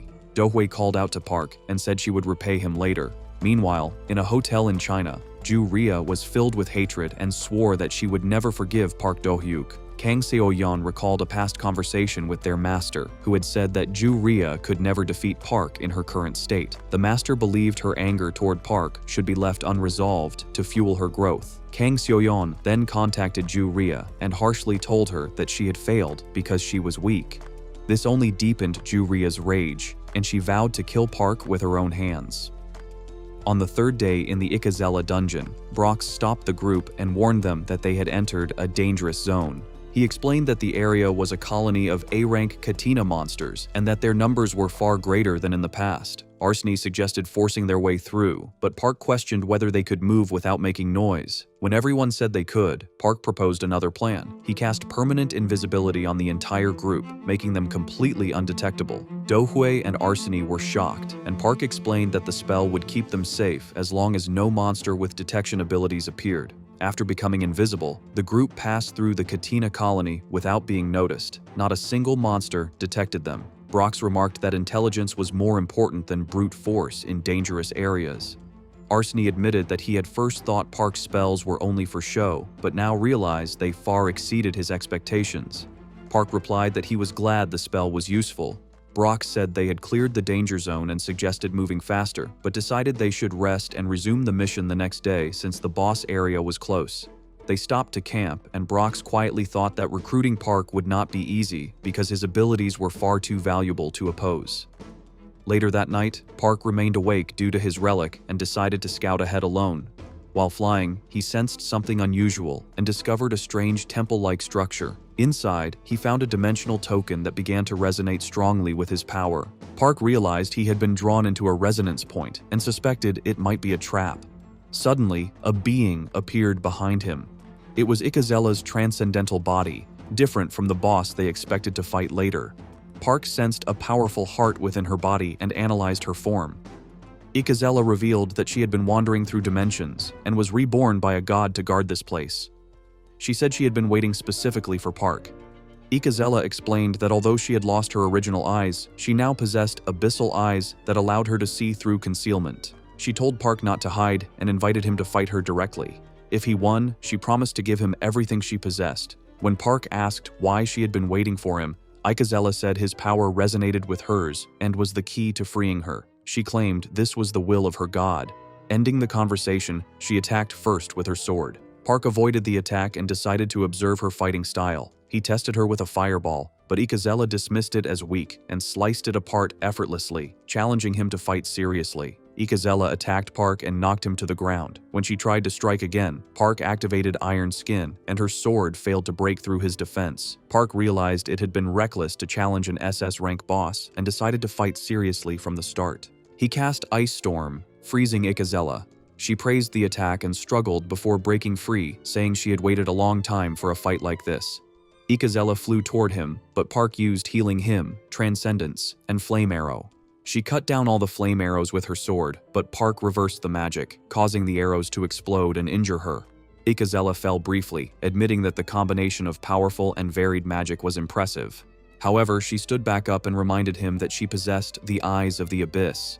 She attacked again, but Park opened dimension gates on both sides of her, redirecting her attack and trapping her momentarily. Park moved behind her and used Chain Lightning, binding her to a stone. Ikazella laughed and said she had never seen such fast and colorful magic before, calling the fight enjoyable. She then declared it was time to show her true power. Park sensed a massive change as magic from the surrounding area gathered into Ikazella. She absorbed the energy filling the sky, and her body transformed into a gigantic monster. Park realized that the magic spreading across the sky was gathering into Ikazella's body and that this was her true power. However, her body could not fully withstand it and was slowly melting. Enraged, Ikazella swung her massive sword at Park, but he avoided the attacks by using a dimensional gate. She chased him relentlessly, attacking from all directions. When she slammed her sword into the ground, massive flames erupted and the entire land began to shake. The scene then shifted to Brox, who sensed the powerful magic and wondered what was happening. Do-hwee rushed to him and said that Park had disappeared.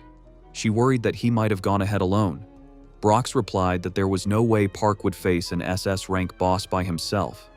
At that moment, Akron arrived and reported that his master had already moved toward the temple and that he had been ordered to protect the party. Brox thought that even with absolute confidence, risking one's life like this was reckless. Do-hui demanded to know Park's location, but Akron refused, saying it was his duty to keep party members away from danger. Brox concluded that there was no choice and ordered the team to prepare and follow him. Akron warned that it was dangerous, and Irene added that her orders were also to protect the party. Even so, Brox flew toward the temple, thinking that Park was gambling his only life. Meanwhile, Ikazella remarked that she still had power left and hinted that even her strength might have limits. Park countered by firing force missile, while Ikazella retaliated with her sword. They exchanged attacks repeatedly as Park used haste and dimensional gates to dodge and reposition. Park then activated Death Stigma, confusing Ikazella, who wondered if he had truly used that skill. She captured Park with her tail and began slashing him, mocking his efforts as pointless. Park endured the attacks and cast Healing Hymn, shocking Ikazella, who demanded to know what he was doing. At that moment, Park successfully applied Death Stigma to Ikazella. Park broke free from Ikazella's tail and cast multiple spells to restrain her. He bound her with magical threads and used Permanent Web, connecting all the threads through his gun. He then pulled surrounding stones toward her, burying Ikazella under the rubble. After a moment, Ikazella shattered the stones, leapt toward Park, and attacked him with her sword. Park blocked the strike using his magic just as his drones arrived and deployed an advanced mana field around them. Ikazella questioned what the field was, and Park replied that it was the power of science. He realized he could not maintain it for long and waited for the right moment. Park escaped the field and immediately cast Fireball, causing a massive explosion. He understood that the battle would not end if he continued trading attacks, so he decided to finish it with a single decisive blow. He created a cyclone and unleashed Permanent Force Missile, which clashed with Ikazella's magic. Finally, Park raised his gun and fired. The shot shattered all of Ikazella's defenses and ended the fight in one overwhelming explosion, defeating her completely. After the battle, Park sat beside the collapsed Ikazella, who was still alive. She admitted that he had truly defeated her, and Park replied that he had also suffered many injuries. Ikazella said she had realized Odium's death when Park placed a death stigma on her. She confessed that she had planned to absorb Park's power and escape the dimension but had failed. Park accepted this without denial. Ikazella explained that many beings struggled across countless dimensions and that Park was still not strong enough compared to them. She then opened a dungeon and asked him to take her transcendental body and leave. Park noticed that its size had changed, and she explained that it adjusted itself to the owner's soul and power. Park said he would use it well. Ikazella then asked Park to kill her with Ecates so she could rest peacefully. She asked for his name, and when he told her it was Park Do-hyuk, she said she had enjoyed her final battle with him. Park granted her wish and ended her life with her own sword. Afterward, his party arrived and helped him escape the dungeon. Following intensive treatment, Park woke up in the recovery room and checked his status. He noted that his level had increased by 3, reaching level 74, and that he had been automatically promoted to A rank. His mana capacity had grown significantly, but he realized he would need even more mana to face stronger enemies, which required higher transcendent magic. He reviewed Ikazella's relics, including her heart, and chose to create the Deus Ring. During production, massive dimensional energy was injected, causing instability and violent shaking. The process briefly stopped due to dimensional imbalance, but soon resumed and completed successfully. When Park checked the finished ring, he was shocked by its many effects. At that moment, Do-hui entered the room, having sensed the intense magic. Park explained that the energy came from the ring. Suddenly, the ring transformed into a small flying creature that laughed, surprising both of them. The strange creature announced that it was confirming its target and began scanning the surroundings. Do-hui became alert and warned Park to move away, but Park asked her to stay calm. The creature scanned Park and judged him as harmless, then scanned Do-hui and found no danger. However, when it scanned her sword, it detected massive magical energy and identified it as a risk, preparing to destroy it. At the same time, Park noticed a system message stating that unusual dimensional energy had been detected and that a dimensional crack was being repaired. Suddenly, the creature disappeared, the dimensional cracks closed, and it transformed back into a ring. Do-hui was shocked by what she had witnessed. Elsewhere, in the Artani Amato Empire, a massive magic tower stood as the symbol of the Empire and the Black Wizard. Inside the tower, a wizard reported to Morse that Sir Bandela had left. Morse was informed that the outer altar required protection and that it was located in the Moscus Mountains, the outermost region of the empire. Although annoyed, Morse agreed to go, despite criticizing the others for previously ignoring the presence of a transcendent being and failing to protect the altar. At the Moscus altar, slaves were being used to absorb mana into a magic stone. A wizard reported that the stone had reached only 70% capacity and that many slaves had already died. Dissatisfied, Morse decided there was no time to worry about the slaves. He killed the remaining slaves himself, stating that their mana was needed to fully nourish the stone for the coming descent of a great being. He ordered the remaining slaves to be gathered and declared that he would personally handle any shortage.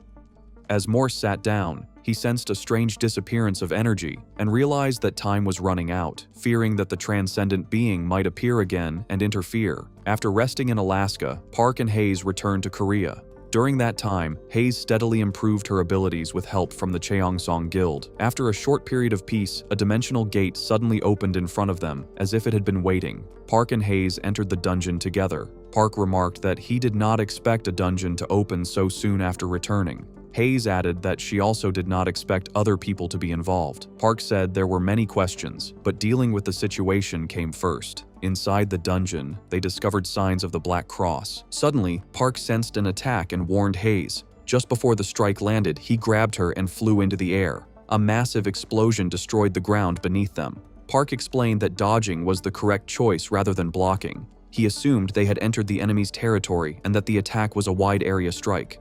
Park decided they should take the shortest route to the altar. He used invisibility, and they flew through the air, believing the enemy would not expect an aerial approach.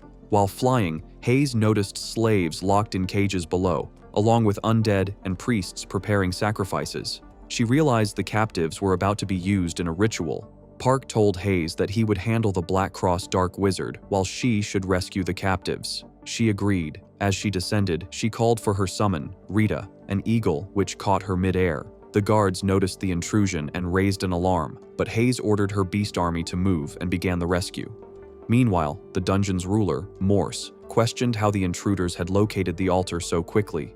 He realized they had evaded his magic stone-powered attack and somehow concealed their magical presence. Enraged, he threatened to kill both Hayes and the slaves if Park did not reveal himself. At that moment, Park appeared and attacked Morse with Dispel and Force Magic. Park then confronted him directly, identifying him as the S-rank boss monster, Morse. Hayes was surrounded by many guard monsters who tried to kill her. The guards warned each other not to lower their guard and launched a magic attack. Hayes created a shield that repelled them and praised her summons for holding on. She then summoned Gorita, and the eagle attacked the monsters. While she stood calmly, a slave recognized her and respectfully called her Highness. The scene then shifted to the Muscus altar, where Morse was surprised that Park knew his name and realized he was facing someone stronger than an S-rank. Park attacked first, firing his gun, but Morse dodged and countered with Dark Arrow. Park used Blink, and the two began exchanging magic attacks. Morse used Dark Lightning Arrow, and Park realized that Morse specialized in magic, unlike previous bosses. Park then unleashed Transcendence Chain Lightning, striking the altar and binding Morse in place. Park thought this would prove that he was different from ordinary mages.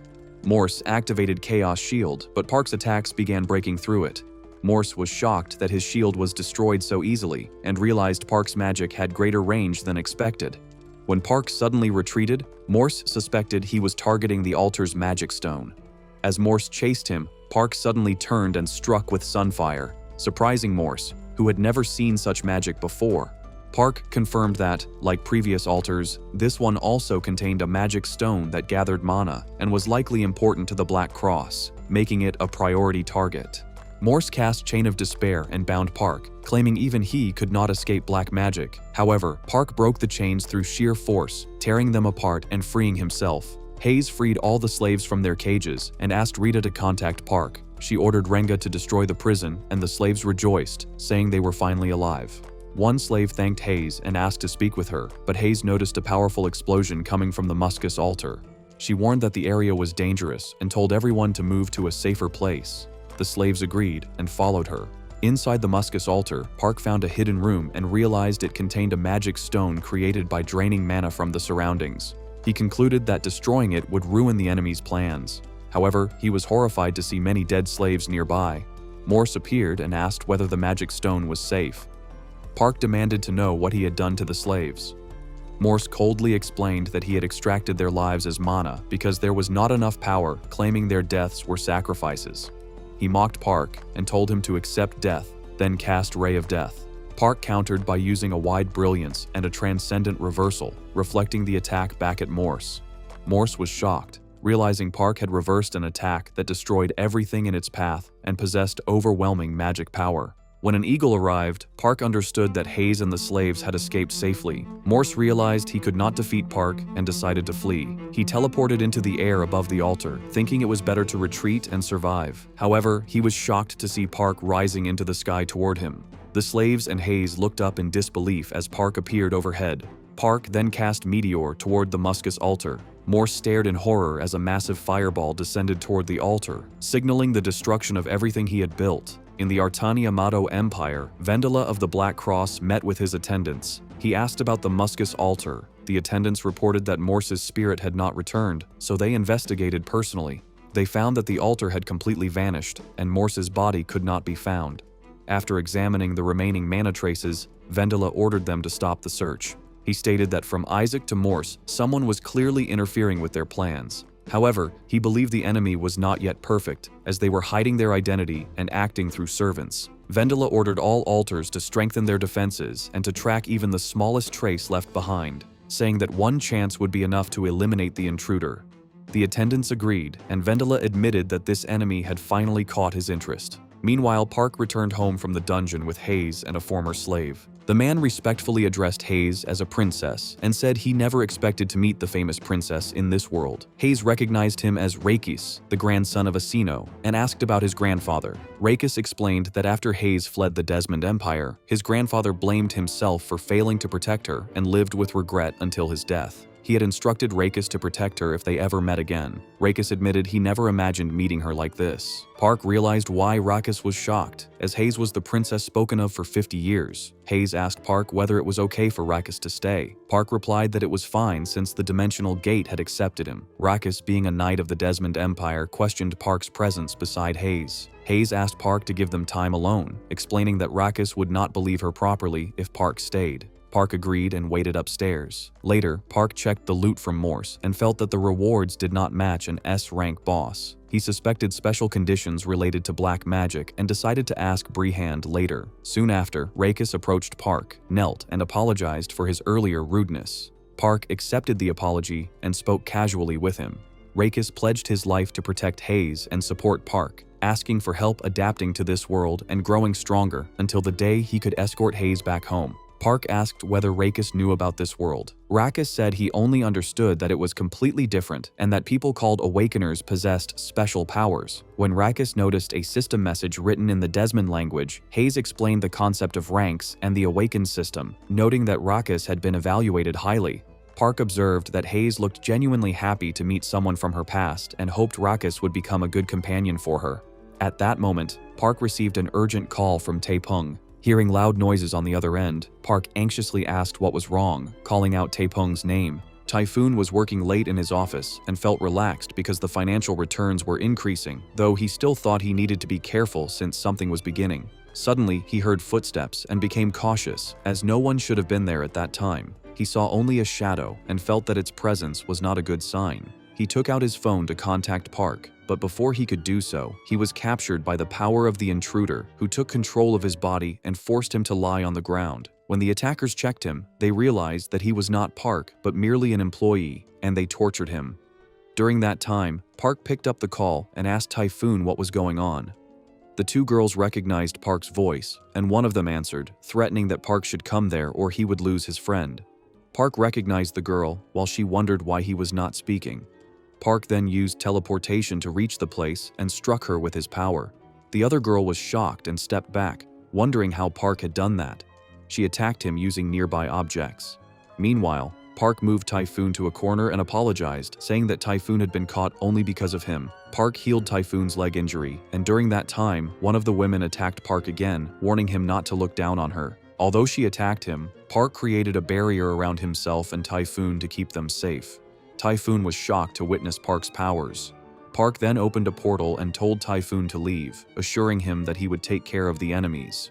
Typhoon asked Park to be careful and then left the place.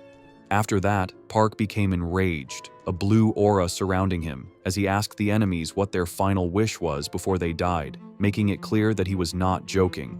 The other girl grew angry and attacked Park, but Park's power was far greater than hers, putting such pressure on her that she wondered if he had immobilized her. Park then struck Liaya, and the remaining girl was horrified. Park reduced Liaya to pieces and then asked the other girl to make her wish before she died. The remaining girl attacked him with ice, creating numerous ice swords and using freezing power to trap him in place. The woman came closer and said that it did not matter how strong Park had been the last time, because he would not be able to keep up with her ice. Suddenly, she noticed that her ice was melting due to Park's sunfire power, which shocked her as she wondered whether it would be enough. Then they both clashed with ice and fire, yet the fire remained overwhelmingly strong. After a while, Park took out his sword, Acates, drew in the surrounding firepower, and struck with the Ascension sword. She was shocked to realize that he had been using the sword the entire time. She then attacked him, but Park handled it easily, stating that black was not his main state. He again used sword protection to force her to step back and remarked that she still possessed a useful skill, though she should not worry because he would end it soon.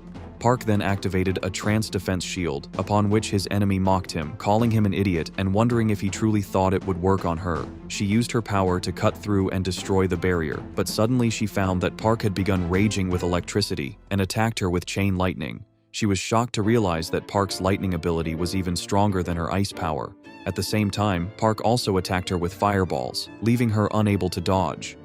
In the end, Park defeated them, but they now had to find a new office because the place had been burned down. The scene shifted to the Taiwa Guild in China, where the deputy minister, Jinsu Ryo, reported to her master that both of the women they had sent were dead.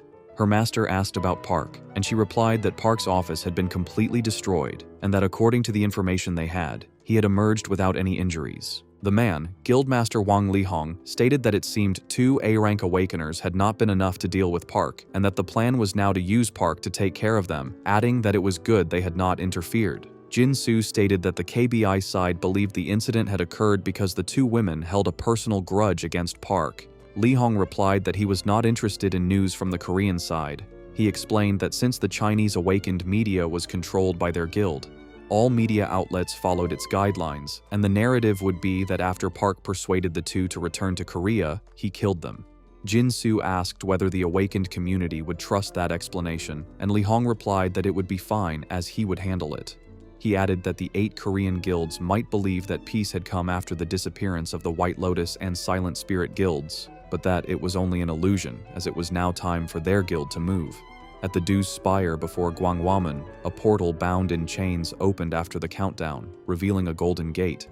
It was announced that the destination was a world where participants would fight monsters and other civilizations and could even steal weapons. Entry was limited to a maximum of 5 people. Park also heard about this development. The scene shifted to the Changseong Guild's underground training center, where a girl walked alongside Iksan, wondering why they had been summoned for a meeting. Iksan admitted that he did not know either and had only received a message from Park. They speculated that it might concern the gold rate or the Golden Gate announcement, but Iksan felt it had nothing to do with someone of B rank like him and believed there was no reason to worry. Soon, they arrived at the meeting room. Inside, Sungmi commented that it was unfortunate they had not been able to meet recently.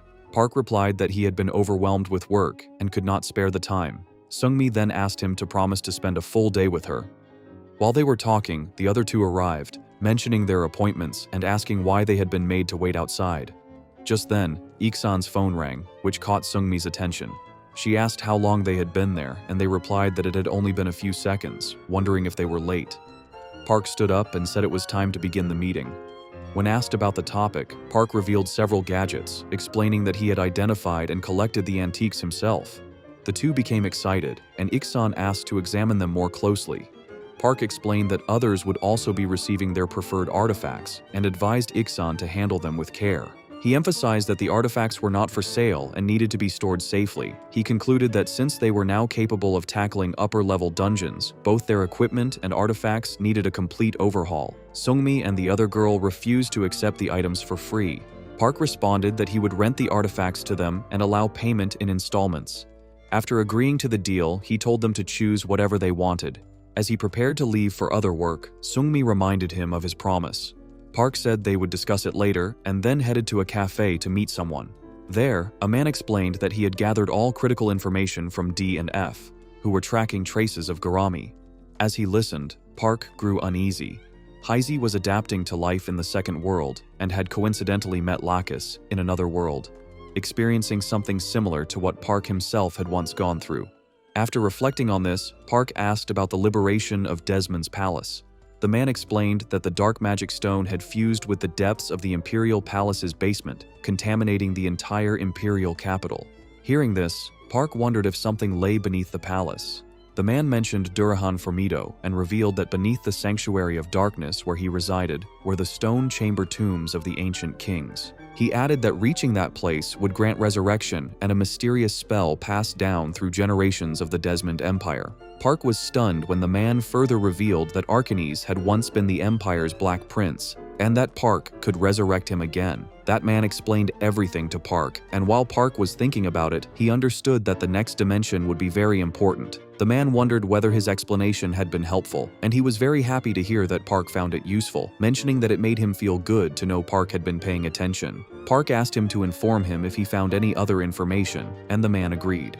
The scene then shifted to December 24th at 4 p.m. on the streets where Sungmi was standing in the snowfall, as if she were waiting for someone. Park approached her and placed an umbrella over both of them so they would be protected from the snow. He wondered why she had not waited inside a store while it was snowing, but she replied that she thought he would arrive early, which was why she had waited outside. Park then suggested that they leave since it was their date, and she grabbed his hand. They spent the entire day having meals, drinks, and walking together, and by the time night fell, they were still holding each other's hands. Park asked her how her day had been, and she held his arm and said that it had been really good. She then recalled how their previous dates had always been ruined because something had happened and added that this time she did not want anyone to disturb them. Park mentioned that he did not think he was lucky, and Sungmi replied that because of that, she had been able to get closer to him. With a gentle smile, she said that they had truly spent a very good day together. Suddenly, they saw a display of firecrackers and enjoyed the sight. Finally, when Park approached his car, he asked if he could drop her home since it was already late, but she revealed that she wanted to stay with him until morning. As Park agreed, they both went inside a room, and Sungmi grew nervous, wondering what they should do next. Suddenly, Park reached out and moved closer to kiss her on the lips, after which Sungmi blushed deeply and fell onto the bed. Park approached her again, but she asked him to wait, saying she would go to wash up first. While Park was waiting outside, she took a steam bath, and suddenly the phone rang. He went to check it and found that it was an unknown number, which made him wonder who the caller might be. After finishing her bath, when Sungmi came out, she found that Park was no longer there and noticed a letter placed on the bed. As Park went outside to meet some people, he wondered whether they were the ones who had called him. One of them asked about his identity and questioned if he was Park, which surprised him and made him hesitate when he noticed that there was something wrong with their wings and eyes. While he was observing them, a man angrily approached and complained that Park's car was occupying the space of 2 cars, leaving no room for them to park, and they shouted at him to move it immediately. Park wondered if they had really called him for such an absurd reason, as he did not think they would specifically summon him for that. One man questioned how Park knew about the issue, but another told them to leave, stating that many people seemed uncomfortable with Park's fame. At that moment, one of them took out a knife and Park noticed several people behind him. Realizing that he was being surrounded, they told him to die peacefully, which angered Park as he questioned whether this was the real reason they had called him. He then attacked them using magic missiles along with burning hands and an ice storm, defeating everyone. Afterward, he demanded to know who had ordered them to attack him and who had assigned assassins of that skill level to kill him. They replied that they did not know the person behind it, explaining that they had received a letter stating that if they killed Park and returned, they would receive a large amount of money along with unlimited drugs. Park noticed that they were about to attack him again when, suddenly, a man intervened and used a storm to counterattack them. Park then wondered if there was anyone else left and thanked the person who had appeared behind him. Upon closer observation, he noticed that this man had a different aura compared to the others, which made Park feel that he was not associated with the attackers. Park asked who he was, but the man ignored the question and instead asked whether Park knew what a psychedelic potion was. Park replied that it was a drug that temporarily increased bodily reaction speed and concentration for skill casting, adding that he had learned that the man they had captured was also addicted to it. Park further explained that he was aware a large-scale extermination of that potion had been carried out since the Guide War. The man stated that the situation had worsened after China's Taiwa Guild intervened and said that he had been keeping watch to capture the remnants distributing the drugs in the Seoul area. He admitted that he had not expected Park to be their target and assured him that he would handle those people and hand them over to the KBI, telling Park that he was free to leave. Park thanked him, wondering if the man was related to the KBI, to which the man replied that they would meet again soon. After that, Park disappeared from the scene and returned to his room, where he sensed a strong fragrance filling the entire space and realized it was coming from a magic perfume bottle. He approached Seungmi but found her in a distracted, dreamy state, and she moved very close to him, leading him toward the bed while implying that the night was still very long. Park and Seungmi went to the mountains the next day, where they discovered a dungeon in such a place. Seungmi told Park that they would have to wait since no one else had arrived yet. Suddenly, they heard a voice from the bushes and a girl appeared saying that Park had finally arrived first. Upon hearing her voice, Park remarked that she was someone he had met the previous day. A boy agreed and said that he had been dressed differently the day before, but Park had still recognized him at a glance. He greeted Park and introduced himself as Baek Cheonju. He also greeted Seungmi and mentioned that he had heard she had obtained a B rank. Seungmi did not seem happy to see him and said that she still had a long way to go compared to Baek Cheonju. Baek Cheonju replied that Seungmi was very humble. Seungmi commented that he did not seem to have changed at all, while Baek Cheonju thought that he had changed a lot after meeting many new friends abroad. He added that although he had met Park the previous day, he had never expected to see him in such a bright place, noting that Park looked very cool with his tall and muscular body. Park responded that Baek Cheonju looked very different compared to the previous day as well. From inside the bushes, two other girls approached and apologized for being late. Baek Cheonju replied that it was fine and said that since everyone was present now, they should move on. Eventually, they all entered the dungeon, with Baek Cheonju leading and explaining that clearing the dungeon was not their purpose.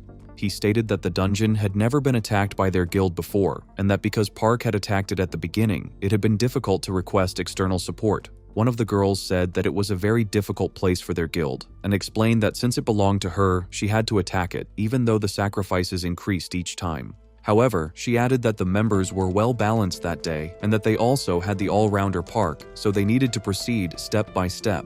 She mentioned that she felt she could not give Park this earlier, but then showed the Denkart magical sneakers, which she had decided to exchange now. She also said that she had prepared a legendary sword and hoped that Park would like it.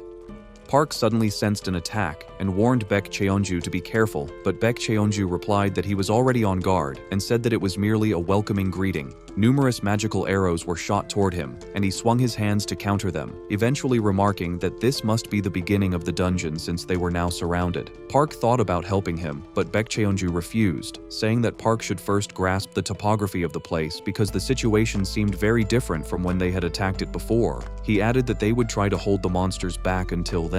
As the monsters approached, Baek Cheonju used his giant fist to capture them and suddenly called out to Park, telling him to take care. Park had already leapt into the sky at great speed and wondered where they were, as it felt as though they had stepped into a different dimension rather than a dungeon. He noticed a girl fighting the monsters with her shield when, all of a sudden, a massive shadow loomed over her. She was left shocked upon seeing a gigantic monster standing before her, one that was of SS rank. They were all shocked to see the monster as it prepared to use its beam to attack them. Suddenly, Lee Park heard a sound from another direction, and when he turned to check, he discovered that many A-rank Black Knights were also approaching. A girl called out to Park, telling him to leave the gigantic monster to them and take care of the enemies coming from behind. Park thought that this was exactly as expected, as he worked well with the master. He then used his power to form several electric spheres near the gigantic monster, saying that it was a gift for it. An explosion erupted, and during that moment, he slashed at the monster once more before rushing away, thinking that his first priority was to block the path between the gigantic monster and the Black Knights. He used the Transcendence Firewall to create a barrier and wondered how the Knights would react, but he was shocked when they passed straight through the flames and advanced toward him. Park then tried to restrain the knights, realizing that dealing with each one of them was proving to be extremely difficult. After that, he decided to use Transcendence to strike the knights with chain lightning, causing a massive explosion. Baek Cheonju was shocked by what he saw, and remarked that Park was only 2 ranks below him, adding that if Park were truly an A ranker, it would not make sense at all. Park thought that those enemies would not recklessly try to break through the barrier, and even if they attempted to go around it, it would take a long time to cross the wall of fire, leaving the sky as the only possible route. Suddenly, he noticed that a few of the knights and 3 monsters were leaping toward him. As they prepared to attack, Park readied himself and unleashed continuous darkness to strike them all. Without stopping, he used Transcendence Cloud Kill along with a shield, then released Cloud Kill Poison, causing them to be affected by the toxin and melt away until they were killed. The scene shifted to the kingdom of Sinteres, located in the Parkern part of the Mirasalam continent. It was stated that around 30 years ago, the kingdom had gone through a very difficult time because an undead legion was discovered living in the Lepalan Mountains, a natural habitat and a treasure trove of underground resources, which created serious problems in the nation's troop development. It was mentioned that conditions were worsening everywhere, and a knight asked another knight what he was looking at. The other knight replied that he should look ahead and asked whether there was any report about the royal wizard coming to support their fortress. When this was denied, the first knight questioned why those wizards were heading there and remarked that he was becoming curious about that place. It was then stated that he decided to go and check the area despite the other knight warning that if something seemed strange, they should turn back and not go there. The gigantic monster was also under attack, and as it was about to land a punch on Seungmi, a huge explosion occurred. Seungmi tried to block the attack, wondering why it was so powerful.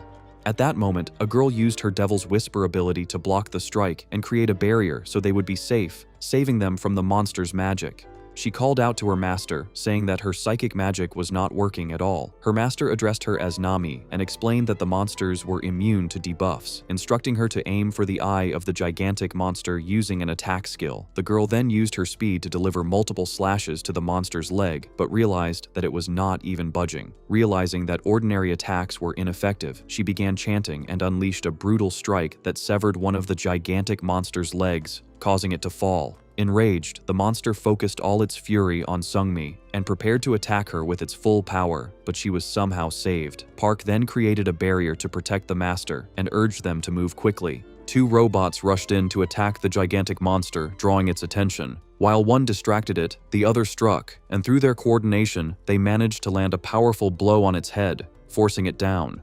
Park felt that the attack relied purely on brute force. The 2 fighters then retreated, but the gigantic monster was still alive. As it opened its mouth, Park moved closer and threw several skull balls into it, followed by a massive electro ball. They had finally defeated the gigantic monster, and Park was examining the 7th class spell of Undead Control, while wondering whether it was the best reward for an SS rank. After checking the description, he realized that it was actually the correct spell for the situation. It was mentioned that he also had drones that could be used on the ground, and he felt extremely lucky since entering the dungeon. He then heard a sound, after which Seungmi and Baek Cheonju arrived, and Seungmi said that it seemed the interest had shifted because the gigantic had been captured. Park agreed and stated that they now needed to go back, so they should hold their position there for a while. He asked Baek Cheonju for his opinion, and Baek Cheonju replied that it would not be a loss for them since they had not captured a gigantic, so they should continue pushing forward. He further suggested setting things up as before, with Akron and Irene assisting Park while Park attacked from the sky. Seungmi told them to be careful.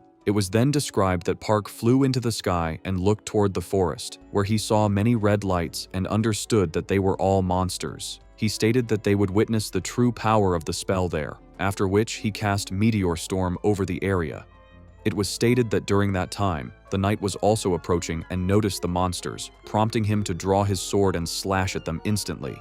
It was mentioned that he suddenly saw a meteor attack descending from the sky and wondered whether it was magic, suspecting that it might be their kingdom's archmage, Lord Beltran. Though he believed the archmage was supposed to be stationed at the border of the Dark Empire and questioned what could have happened. While Park was using the attack, Seungmi asked whether he was sure, as it seemed difficult. Baek Cheonju wondered if Park had brought along an extraordinary individual, to which the master replied that it was a partnership. Baek Cheonju then stated that although he had served as an A-rank assistant referee until then, he did not understand why his skills felt so inadequate that day. The master responded that it was because Park was very unique. It was then mentioned that Sungmi warned them to stay alert as the monsters were finally approaching. While she stood on guard with her shield raised, the knight arrived and used an aura blade to cut down the monsters, after which he asked who they were. Sungmi was shocked by what the man was saying and could not understand it. Park told her that night that they were from a different world. The knight asked whether they knew how to use interpretation magic and whether they were the ones who had killed the undead legions. The man was the SS rank Duke Smelitz. Park agreed, stating that they had come through a passage connected to another dimension and that they had also hunted down the undead who were threatening them. Smelitz said that they had their own reasons for hunting them and asked whether they were sure those undead were not among their own prey. Park replied that he was only following the traces of the Desmond Empire and mentioned that there had also been a battle with a Kalon ogre that had disappeared on the continent of Idamantia. Smelitz said that she wondered whether Park was talking about the Desmond Empire that had been destroyed on the central continent. Park agreed, and Smelitz continued that it was the miraculous northern continent, called so because it lay in the upper region and that there would be no trace of that empire there. Park replied that they had no intention of showing hostility, but requested Smelitz's help in hunting down the undead legions. Smelot said that she understood, but for the sake of the kingdom, they rejected all foreigners who came there and would now turn a blind eye and ask them to leave. He then revealed the power of his sword and stated that the next time they met, he would treat them as enemies. Baek Cheonju, along with the master and Sungmi, went on guard, but Park stopped them. He then told Smelitz that they would be leaving, but would surely return. Smelitz sheathed his sword and said that he would welcome Park's challenge at any time.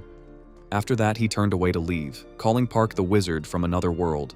As the other knight remained at his position, Smelitz finally arrived, and the knight asked whether he was injured and what had happened. Smelitz reported that there were a total of 5 foreigners with different clothing styles and languages. He added that for hundreds of years, despite the massive whirlpool and countless sea monsters, no one had ever crossed the high seas, so he wondered whether, like the Lich they had killed some time ago, those people had truly come from another dimension. Smelitz replied that the group claimed so, but he had sternly warned them to return. He added that the energy he felt from the wizard he had spoken to was completely different from that of the other 4. He said that he had seen many people in his life, yet he hesitated to speak further. The other man remarked that this was probably because the wizard had no idea of Smelitz's true strength. Smelitz stated that Park would surely return, and when that happened, the other knight would understand why Park had been able to remain so relaxed in front of him. He then said that he should write down what had happened and send a letter to Lord Belton. The other knight agreed, stating that he would go and make the necessary preparations. Park and the others finally returned from the dungeon and were summoned to the waiting room of the Heaven Guild dungeon, where Baek Cheonju stated that it was not a dungeon, but another dimension. The master added that she had never thought of it that way until then. Park explained that the advanced party that had entered earlier had been annihilated by the undead army. He added that they had fought the Gigantics, and it seemed that Smelitz, having sensed that battle, had come to them. The master said that she did not think there was any real use in knowing about other dimensions. Park agreed, stating that once other dimensions became known, someone would surely try to enter them for selfish reasons. However, he added that he would still like to attempt a few more raids. Someone then mentioned that Smelitz had warned Park to be prepared when he returned. Park wondered whether it would not be fine to settle things purely based on skill.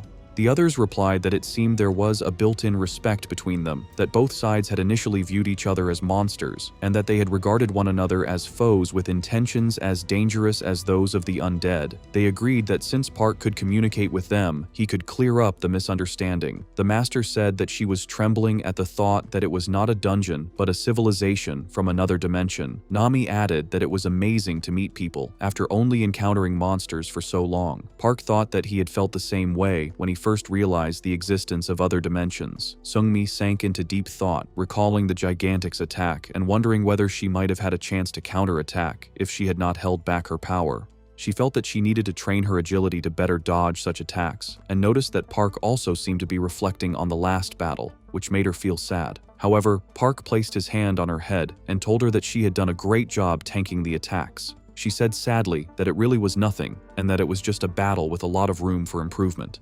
Park did not move his hand, and she placed her own hand over it, saying that it felt really good to be praised. As they acted affectionately toward each other, the master said that after 2 days of maintenance, they would start again, and decided to disband for the time being. Baek Cheonju stated that since everyone had worked so hard, he had taken a large amount of loot, and that they should focus on improving their specs.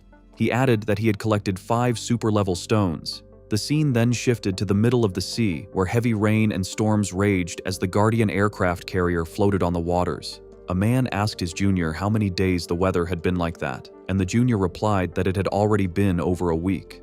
The man wondered what was happening with the weather. Suddenly, the carrier was attacked, and they initially thought that lightning had struck the deck. However, they then discovered someone standing on the deck despite the storm, making the man wonder whether that person was a ghost and conclude that they should immediately send personnel to deal with it. His junior contacted everyone, announcing an emergency and instructing them to check the deck. A few people arrived and demanded to know who the intruder was. That person then unleashed an overwhelming power, with purple eyes glowing intensely. They were shocked to see that he was wearing the same uniform as theirs, and one of them wondered whether he was Palaki from the first platoon. Another questioned why someone who was not even properly on duty was there.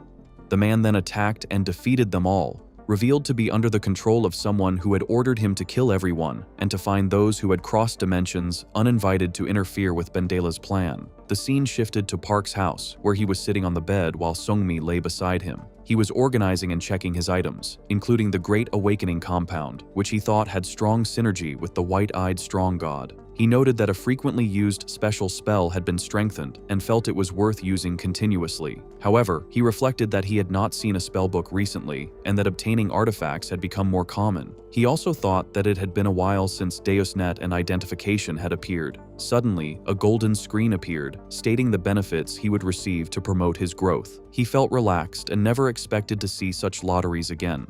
He also received dimensional fragments and wondered whether he should try using them immediately. He used one dimensional fragment, which announced that it would search for the spell's 7-class Summon Blaze and 8-class Similar Simulacrum. As the search began, Park exclaimed that it was ridiculous when he discovered information about Desmond C, a dungeon where he could obtain the Summon Place Simulacrum spell. He then thought that he might as well use 5-dimensional fragments at once. Soon after, he realized that the Desmond C dungeon had been activated and that it would be difficult for Heisey and Rakis to go together at the moment. Seungmi crawled over to him and asked whether something was wrong, recalling that he had shouted earlier. Park agreed and showed her what had happened. She wondered whether he was worried about that dungeon and said that she would go with him. Park refused, explaining that the dungeon was far more dangerous than the one they had faced previously, and that he could not take her to such a dangerous place because she would not be able to handle it. He added that the dungeon was tied to dangerous stories involving the Black Cross, the Desmond Empire, and Hayes, and said that he was certain they were all connected.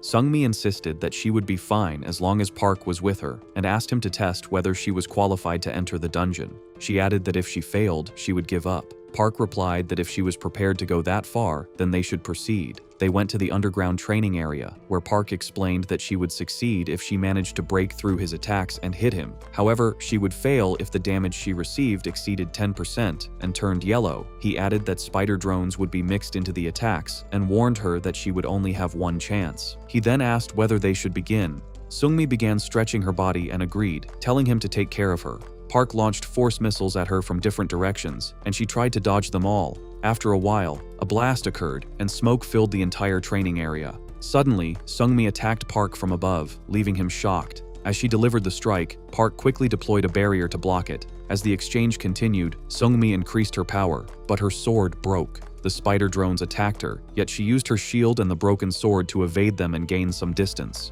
However, she became unsure of what to do next, as her weapon was broken, and her only chance to attack seemed to have failed. Park told her to look at her arm. When she noticed something tied there, she told him that it was nothing and insisted that she could still continue. Park replied that she was misunderstanding the situation and informed her that she had already passed the test. Seungmi was confused, as she believed she had not landed a single blow on him. To explain, Park said that she only needed to break through his attacks and manage to attack him in order to succeed. He added that it was extremely difficult to break through his barrier with her level of attack power, yet she had performed remarkably well. He further explained that since she had dealt with the spider drones while remaining vigilant until the very end, he believed that she had done enough. They then entered the Desmond C dungeon together, and Park wondered where that place was. Heise explained that it was the location of the tombs of the former emperors of the Desmond Empire. After they finally fell, Park noticed that an enemy was waiting below and that it suddenly attacked him. He used Transcendence to form a shield, but the monster's power was overwhelming, and the force nearly sent him falling. Seungmi caught him in time, and Heise used her power to envelop all of them in a sphere, allowing them to land safely. Seungmi worriedly asked Park to open his eyes, but he did not wake up. As the monster continued to approach, it roared that it would be a satisfying ending to kill them all. The creature revealed itself to be the boss, Dullahan Formido. It stabbed its sword into the ground and used its power to raise its soldiers. All 4 of them felt something strange and soon realized that monsters were emerging from the floor. Rallis said that she had never imagined she would meet her ancestors like that, while Heise told her to stay focused. Seungmi asked the others to take care of Park, but he suddenly woke up and said that he was fine. He then used overhealing on himself, causing the boss monster to remark that its own life force was fading, and it ordered its soldiers to charge at them. Park told the others that he would handle the front while they dealt with the minions. He activated skills to enhance his strength and haste, and the boss monster remarked that Park possessed some interesting abilities. Seungmi then used a provocation shout with her shield, disrupting the enemies, and during that moment, Park rushed in to attack. The boss monster called upon the dead, and Park wondered whether it wanted to be hit by the same technique again. As the monster attacked, Park opened a portal so the attack passed through and struck the monster instead. However, the attempt failed when the boss erected a barrier and countered with Shadow Thorn, creating 4 portals around Park that attacked him simultaneously. Park tried to escape with a barrier, but the fight continued as he took a direct hit. At that moment, the monster sensed something unusual, realizing there were spiders nearby. Park commanded them to explode, and the spiders detonated around the boss monster. Heise was ready to fight the skeletons and use her spirits to strike at them all. When an attack came toward her, Seungmi stepped in between and blocked it with her shield before slashing the monster. She told Heise to get down, and as Heise did so, Seungmi used a revolving strike on the surrounding monsters, stating that they were all higher-level undead. Heise thanked her again, but suddenly they saw smoke as the ashes of the undead gathered together to form a single giant with multiple heads. The boss monster then moved to attack Park. Park used suction magic to block the attack, which left the boss monster completely confused.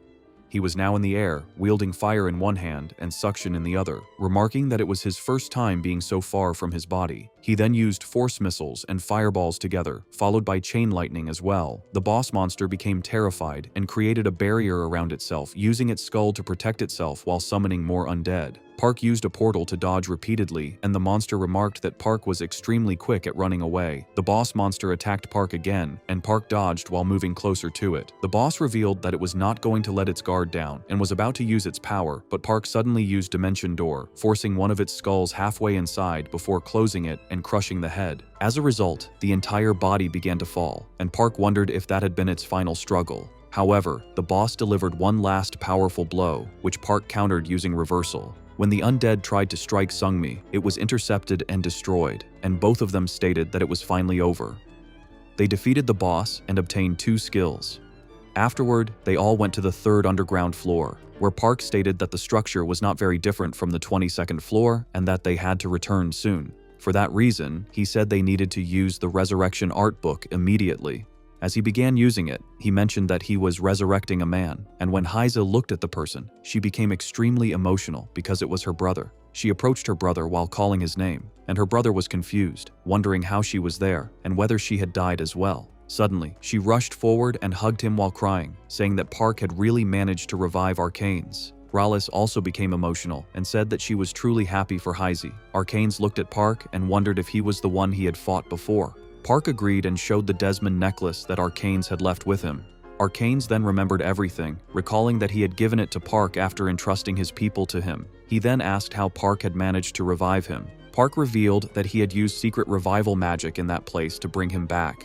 Arcanes stated that it seemed he had been deep within Park's care, so he took out an item to give him, saying that he knew it was not enough, but that Park should accept it. Park discovered that it was the Sword of Conviction of Legend rank. Arcanes revealed that the sword had belonged to Saint Zakali and that he had never gotten the chance to use it, but he was certain it would be useful to Park. They were informed that they had only 5 minutes left to leave, and as Seungmi mentioned it, Park agreed, stating that they had to go out. Heiza said that she would never forget the time they had spent together, and that it was truly thanks to Park that she had survived, and that her older brother had been saved as well. Park replied that he had also had a lot of fun with all of them. Heiza then swore that she would continue fighting until the day she could take revenge on Vendela and his goons and revive the entire empire. Rallis stated that she would do the same. Arcane said that he hoped they would meet again, and Park expressed the same feeling. Finally, they cleared the Desmond Sea dungeon and came out. When Park and Seungmi returned to the room, Park mentioned that he had never noticed it while he was with the others, but now that they were gone, the house felt very large because of all the empty space. Seungmi looked sad and asked if he felt lonely now that they had left.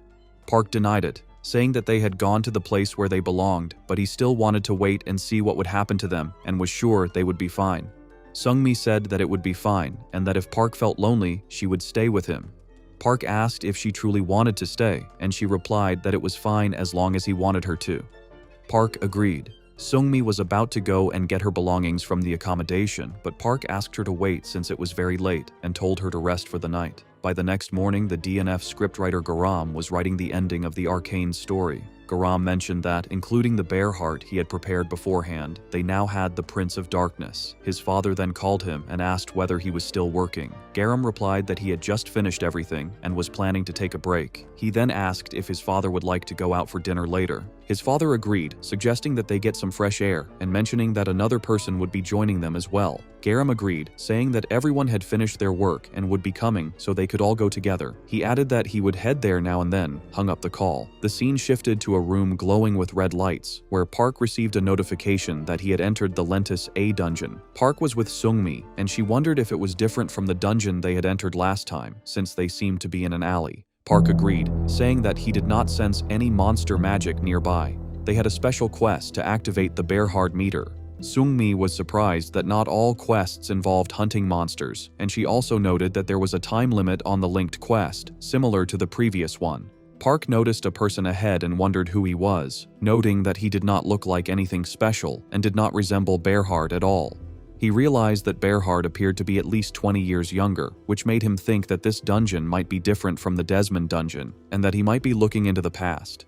He did not know what Deus wanted him to change by sending him there, but he knew that he needed to find Bearhard. He suddenly noticed something and told Seungmi to get ready to move. She was surprised and asked if he had found the person related to the quest. Park went to check with her, and she pointed out someone lying nearby.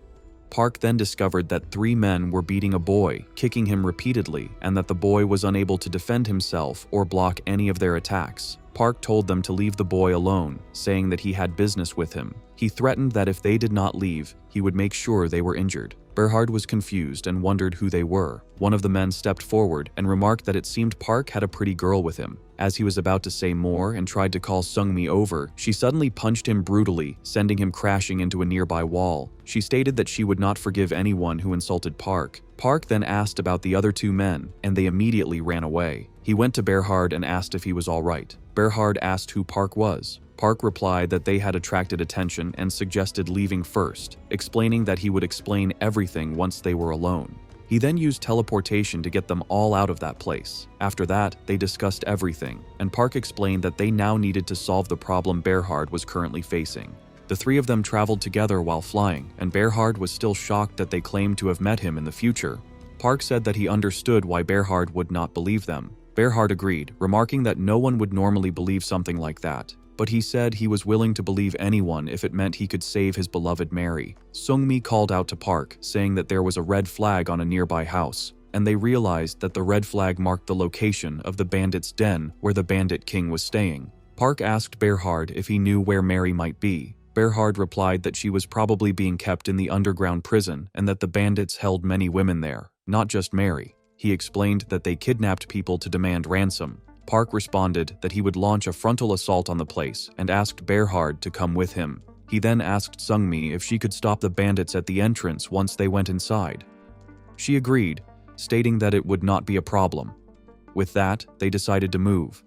At the entrance, the guards were wondering if there was even any point in keeping watch, since they had Fresco, the man who had killed 3,000 soldiers of the feudal army, and questioned who would dare to raid the place. Suddenly, as those words left his mouth, a huge explosion erupted behind them. Several more attacks followed, leaving the guards in shock, and finally, a heavily powered figure wearing a robotic suit appeared. Park told Berhard that this was their chance to get inside, and they both ran. Park noticed something, grabbed Berhard's hand while apologizing, and used invisibility. An attack was launched at them, but Park narrowly dodged it with a quick reaction. A man appeared and questioned who they were. It was Fresco, the Knight of the Bandits, who wondered how Park dared to attack that place and demanded that he show himself. Park wondered if Fresco was far stronger than even an A-rank monster. Fresco spread something throughout the area and eventually detected Park's presence, questioning if Park was the one bold enough to attack. As Fresco moved in to strike, Park prepared to strike back as well. Inside, the captured girls wondered if someone had finally come to rescue them. A man grew angry and shouted at them to stay quiet, declaring that there was no way they would be saved because Fresco was the one who dealt with all outside intruders. As the man was about to say more, Berhard attacked him with flames and began opening the gate, telling the captives not to worry because he would rescue them all. Mary saw him and was shocked. He hugged her and told her not to worry. Mary asked what was happening and whether the soldiers and Fresco were there. He replied that someone else had helped him make this possible. Outside, Park was fighting Fresco and was struck by a powerful slash. While Park lay unconscious before him, Iksan felt that everything made no sense, and then he noticed that two men had been thrown into the air. Sungmi was still fighting when Iksan called out, wondering whether she thought it was time to give up and surrender. He then lifted Park and stated that he had already killed that precious comrade. Sungmi wondered what he was even talking about and thought that, although it looked like Iksan, it also looked like Park. Iksan then turned and saw that the body resembling Park was growing, but it was not actually Park, and soon exploded. Injured in the hand, Iksan grew worried and wondered where Park really was. Suddenly, Park appeared and landed a punch on him, while also using Disintegrate. Everyone else was shocked to see their boss defeated and turned to dust, so they decided to flee. After wiping out the bandits, they sent the kidnapped women back to their homes, and Mary stepped forward to thank them again for saving everyone. Park welcomed her, and they both greeted Mary. He then showed them a locket, saying that it would have been nice to have a long discussion, but unfortunately, they did not have the time. He asked Berhard to take the locket, explaining that there was a message inside the pendant from their future, even though Park himself did not know what the message contained. When Berhard opened it, a bright flash and glow were released, and he came to understand everything that had happened. He became emotional, saying that he had finally received a message from his future and wondered whether that meant he should thank himself. Park then stated that they had completed the mission and that the Tigris dimension, as well as Anthetis, had been liberated. He received blessing energy from both dimensions and was finally promoted to S rank, while Sungmi was promoted to A rank. She also received an additional reward, the Tigris Cross Shield of Legend rank. Confused upon seeing the shield, Sungmi heard Park say that he had not known new users other than himself would receive such a bonus, and he congratulated her on achieving A rank. Berhard then called Park, and Park wondered whether he had listened to the message. Berhard agreed, thanked him, and said that he would work hard to produce meaningful results that would improve the future Park had shown him. Park appeared confident in Berhard's eyes as he moved his hand and stated that, even if it was only for the sake of the precious person beside him, he hoped they would meet again soon. After some time, the scene shifted to the Fukutsu Guild in Japan, where a woman named Ri was called in by the guildmaster, Kazuya, who wondered whether she knew why he had summoned her. She agreed and explained that, following the field assault on the giant Buddhist statue dungeon, the JBI had offered prize money to any international party willing to attack it. She added that, due to the high chance of an outbreak since the dungeon had existed for nearly 20 years, Kazuya wanted her to ask Park's team from Korea to clear it. Kazuya stated that she was indeed well informed and noted that she was the only person in contact with Park. She agreed and assured him to leave everything to her. He then asked whether she truly thought Park was impressive. She explained that Park's abilities were undoubtedly exceptional and that there was a reason Brox, Arsini, and Ian held him in such high regard. Kazuya then asked whether she thought Park's team could successfully clear the dungeon. She thought for a while and replied that it was difficult to evaluate them as a team since she had observed them closely, but she did not believe they would succeed if the dungeon could not be cleared by a single person.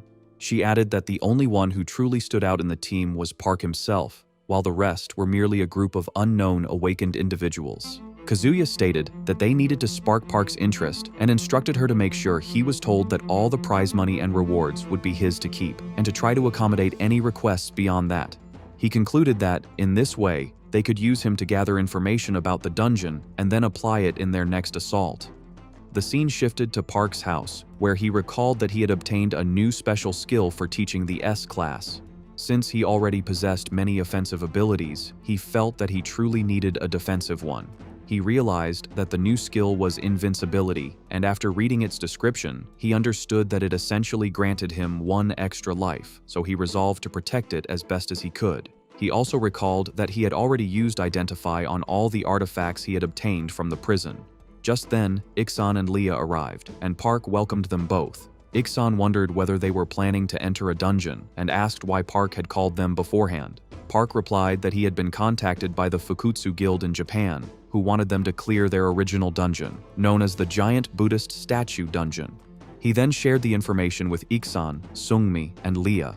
As they read it, Leah asked Park whether he would mind if she told him what she knew. When Park agreed, she explained that it was a very famous dungeon that had failed to be cleared for nearly 20 years. She added that there were a disturbingly diverse number of ways people were attacked inside. She said that, unlike the Ikazela dungeon they had conquered, which relied on having powerful awakened individuals, the Giant Buddhist Statue Dungeon required strong teamwork.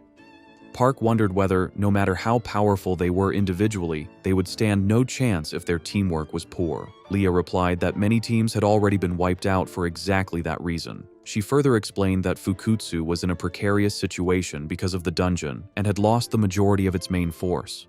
Iksan then wondered why they were still willing to challenge it despite all the risks. Leah replied that for the top guild in Japan, it would be dishonorable to give up on conquering their original dungeon. She then explained everything, and Sungmi wondered whether the person who had contacted them was someone she had heard about from her master, as although that person might not have been a guild executive, she was actually one of the main damage dealers. Sungmi found it strange because outsiders were not usually granted the authority to conquer an original dungeon, and she hesitated upon hearing such a request. She guessed that they might either truly want to conquer the dungeon, or be planning to use them as sacrifices while raiding it themselves. Iksan stated that they might not know the real goal of those people, but if Park had called them to ask whether they would participate, then it was clear that the decision should be made together. Park agreed, saying that it was not something he should decide on his own. When Leah asked about Park's thoughts, he replied that he was ready because the rewards were very good, but more importantly, he believed in their teamwork. Sungmi also expressed her desire to go, but said that before doing so, she wanted to clear a few more dungeons, even if they were simulations, in order to perfect their teamwork. Leah agreed and said that they should go only after they were confident in their coordination. Iksan then agreed as well, stating that if everyone was going, he would join too.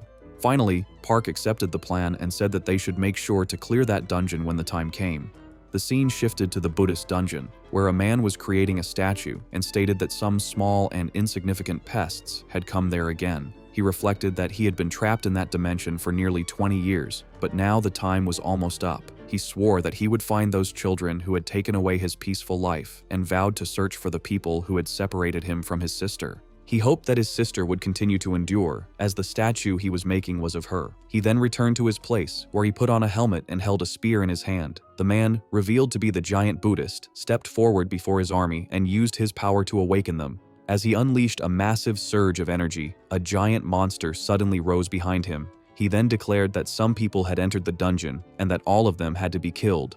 Park, along with Ri, entered the dungeon, and she remarked that she had seen flying drones before, but wondered whether Park had acquired some new ones.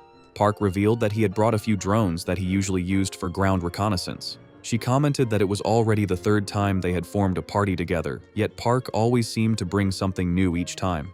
Park agreed and mentioned that the first dungeon they had entered together was the Arcane's dungeon. Rie then suggested that they should meet somewhere pleasant instead of such a dangerous place, adding that since Park had come to Japan, she wanted to take him to a nice restaurant that only members could access. Park acted coldly and told her to focus on the dungeon first. She grabbed his hand and said that it was good to loosen up a little, explaining that Park would not be able to perform even half as well if he remained so tense. At that moment, a system display showed that negative energy was being absorbed from the surroundings at a constant rate. Park checked everything and felt that, although Rie appeared fine on the outside, she was actually very nervous inside. Suddenly, a spear was hurled toward them, but Sungmi blocked it with her shield. As soon as she recovered from that, she noticed that many more spears were coming their way. They all managed to avoid serious harm, and then the monsters appeared. Park realized that his drone's thermal sensors could not detect them because they were stone statues. Among them was an S+ rank mid-boss with 3 heads. The monster grew enraged and attacked, but Park used his insects to intercept the assault and caused an explosion, which shocked the monster and caused the attack to backfire on it. Seungmi then struck at the monster, but it used 3 of its arms to slash at her. She struggled but managed to dodge all of the attacks. From another side, Iksun also slashed at the monster. After a while, the creature attacked again by pulling something out of the ground. Seungmi stated that she would lure it to the north and distract it using her provoke roar skill. The monster became furious and charged at her, unleashing Earth Shatter. She used her power to block the attack, though it was overwhelmingly strong. After the barrier held, Park, along with Leah and Rie, launched a coordinated strike, which resulted in a massive explosion. Iksun moved to engage another enemy, which attacked him by striking with multiple swords at once. Seungmi supported him with her bow and arrows, clearing a path, but one giant sword was still about to land on Iksun. From the other side, Seungmi attacked the enemy again, causing the sword's direction to change, and Iksun then delivered a decisive slash that killed the monster. He thought that this was true teamwork and that everyone should feel proud. He felt genuinely glad that he had left the Pilungjang Guild to join Park's party. He recalled how he had been tortured there and how well he had been treated in Park's group, which was why he was determined to give his best. He believed that if he did not, there would have been no point in coming to Seoul and leaving his past behind. Park approached him and asked whether he was all right, noticing that he had suddenly zoned out. Iksun replied that Park did not need to worry about him and said that they should continue the battle. They moved forward, cleared the remaining enemies, and finally arrived at Area B. Rai stated that they had previously managed to reach that far and that no more subordinate statues would spawn in that area. However, she explained that if they failed to clear areas B and C within the limited time, the boss from Area C would become enraged and enter Area B since the 2 areas were connected. She concluded that they needed to defeat the boss as quickly as possible. Park agreed, and soon the SS rank monster Avalokiteshvara, which possessed 3 heads, began to rage after realizing that intruders had appeared before it once again. It declared that it would personally show them the way. The monster created many portals around them, from which several giant hands emerged to strike. Believing it was about to hit them, the monster grew pleased, but Seungmi used her barrier to block the attack. As the monster assumed that it would be wise for them to give up and retreat, Park suddenly opened a portal beside it and emerged. He thought that he did not know how long Seungmi could hold the attack, but it was the perfect opportunity, since the monster was still unfamiliar with his spells. However, one of the monster's heads noticed Park and attacked him with numerous weapons at once. Park was struck, but he then unleashed his freezing power, thinking that he would use it to defeat Virutaka while maintaining an empty mind. After that, he used the horrid spear to deliver a powerful blow to the monster. The creature fell apart, shattering into pieces, but it soon entered a defensive mode and began healing itself to regenerate. Park was genuinely shocked by this. At the same time, the attacks from the giant fists suddenly stopped, and Seungmi wondered whether the monster was now focusing entirely on Park. As Iksun rushed forward, the monstrous figure declared that they had been identified as dangerous and that Park would be eliminated first. Numerous magic circles appeared, and one released a dust slap aimed at Park, but he used a barrier to protect himself. Another magic circle then formed, and a spear was launched toward Park, causing him to grow visibly concerned. Park was shocked to see that Iksun took the spear attack on himself and even spat out blood. The monster stated that Park was the final piece and told him not to worry, as it would not take long before he sent the rest of his companions as well. Suddenly, Iksun laughed, which confused the monster, making him wonder what was so funny.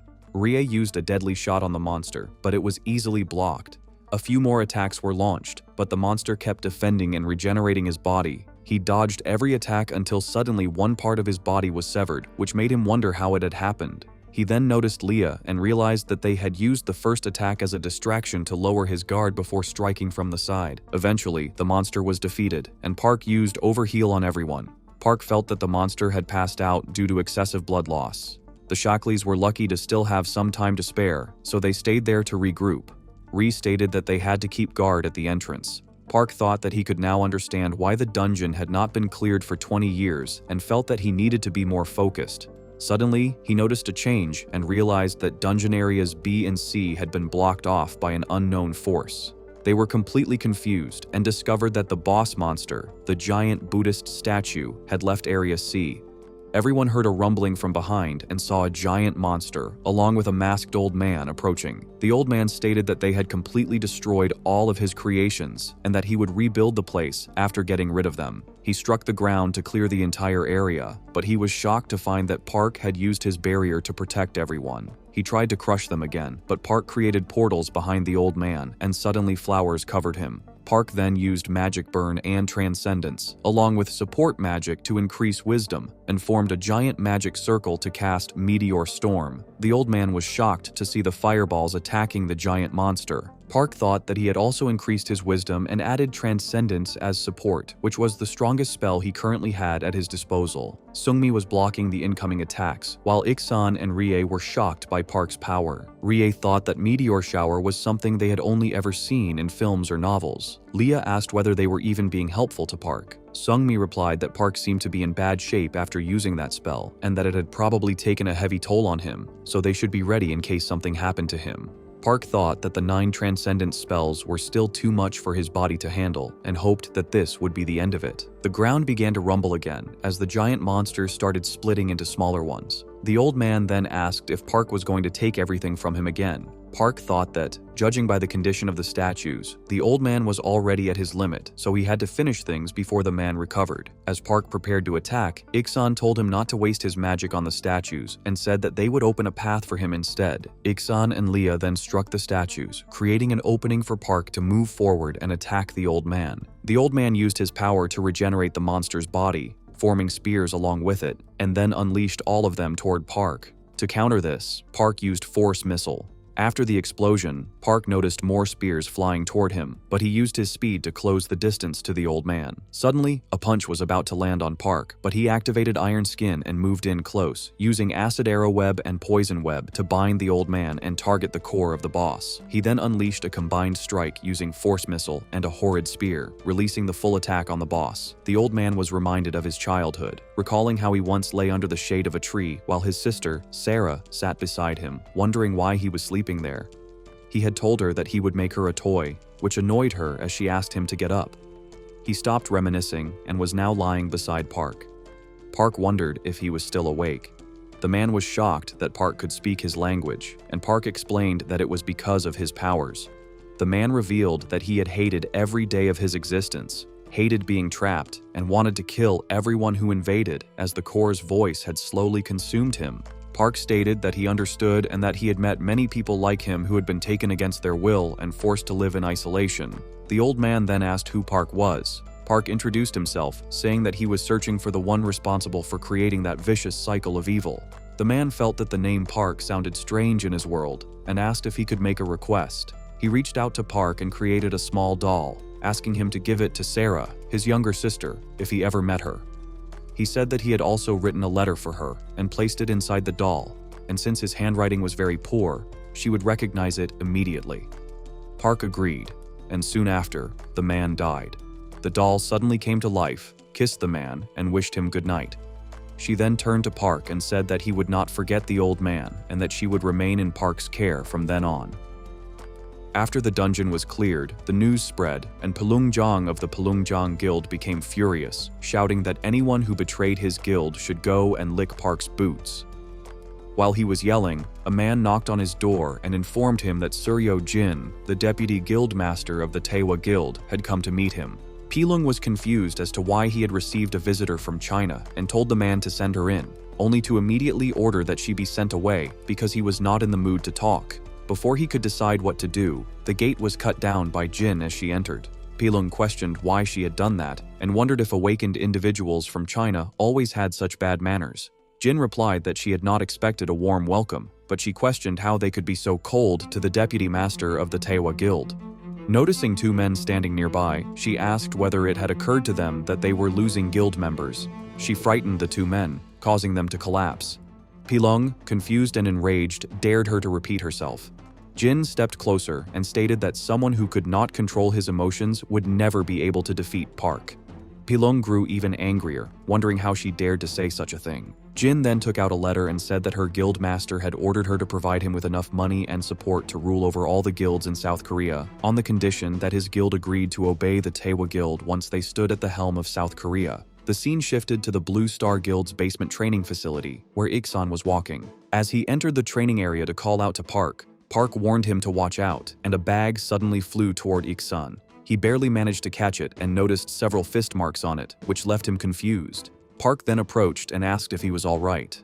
Iksan said that he was fine, and asked what kind of training Park had been doing.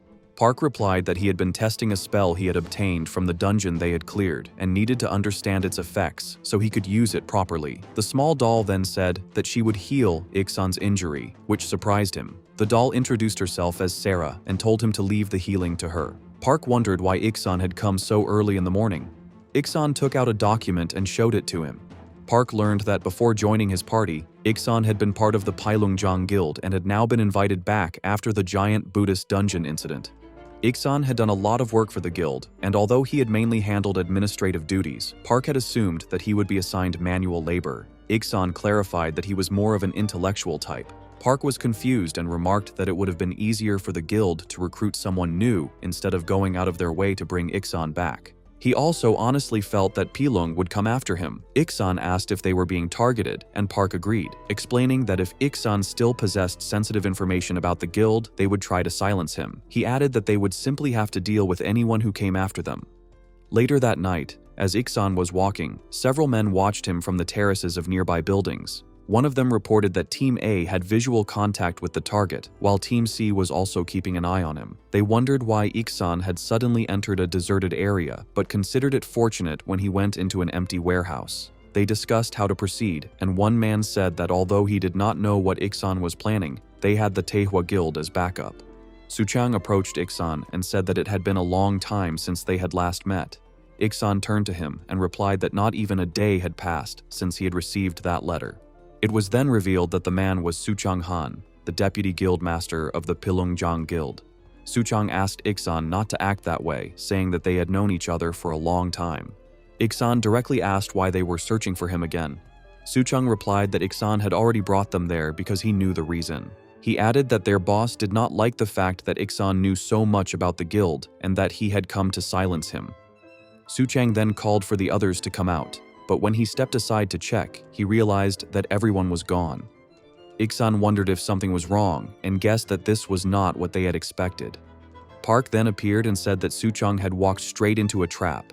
He explained that they had known Iksan was being followed, so while Iksan lured them into the warehouse, Park had taken care of the other guild members. Suchang became frightened and asked who Park was. Park snapped his fingers, lighting up the area and revealing Suchang's guild members hanging there. Park warned him to surrender. Suchang thought that he had originally planned to deal with Park after getting rid of Iksan, and that he had even requested backup from the Taehua Guild. Suddenly, the windows shattered and attackers rushed in, attempting to strike Park and eliminate those involved. However, Park and Iksan were protected by a barrier. Someone questioned Suchang about what he was doing. Suchang was then seized by another person and cried out for help, but he was killed instead. That person emitted a terrifying aura and stated that the target had been confirmed. The man attempted to strike Iksan, but Irene moved in to protect him and used chain lightning on the attacker, who dodged it with ease. Park arrived and remarked that the man was extremely fast. Iksan thought that he had grown stronger after the last dungeon experience, yet he was still far too slow compared to Park at that pace. Park told Irene to take Iksan and get away from there. Irene immediately left with Iksan, and Iksan thought that Irene might still be under the influence of Park's psychedelic potion. He reasoned that its effect would not last long, and that Park would have to defeat the man quickly if the fight dragged on. Park wondered if the potion was the reason the man's magic felt similar to that of the opponents he had fought before, which meant that the Taehua Guild was backing them. As Irene retreated with Iksan, the attacker ordered his subordinates to stop them, saying that the students had let the target escape. Several people rushed to attack Iksan,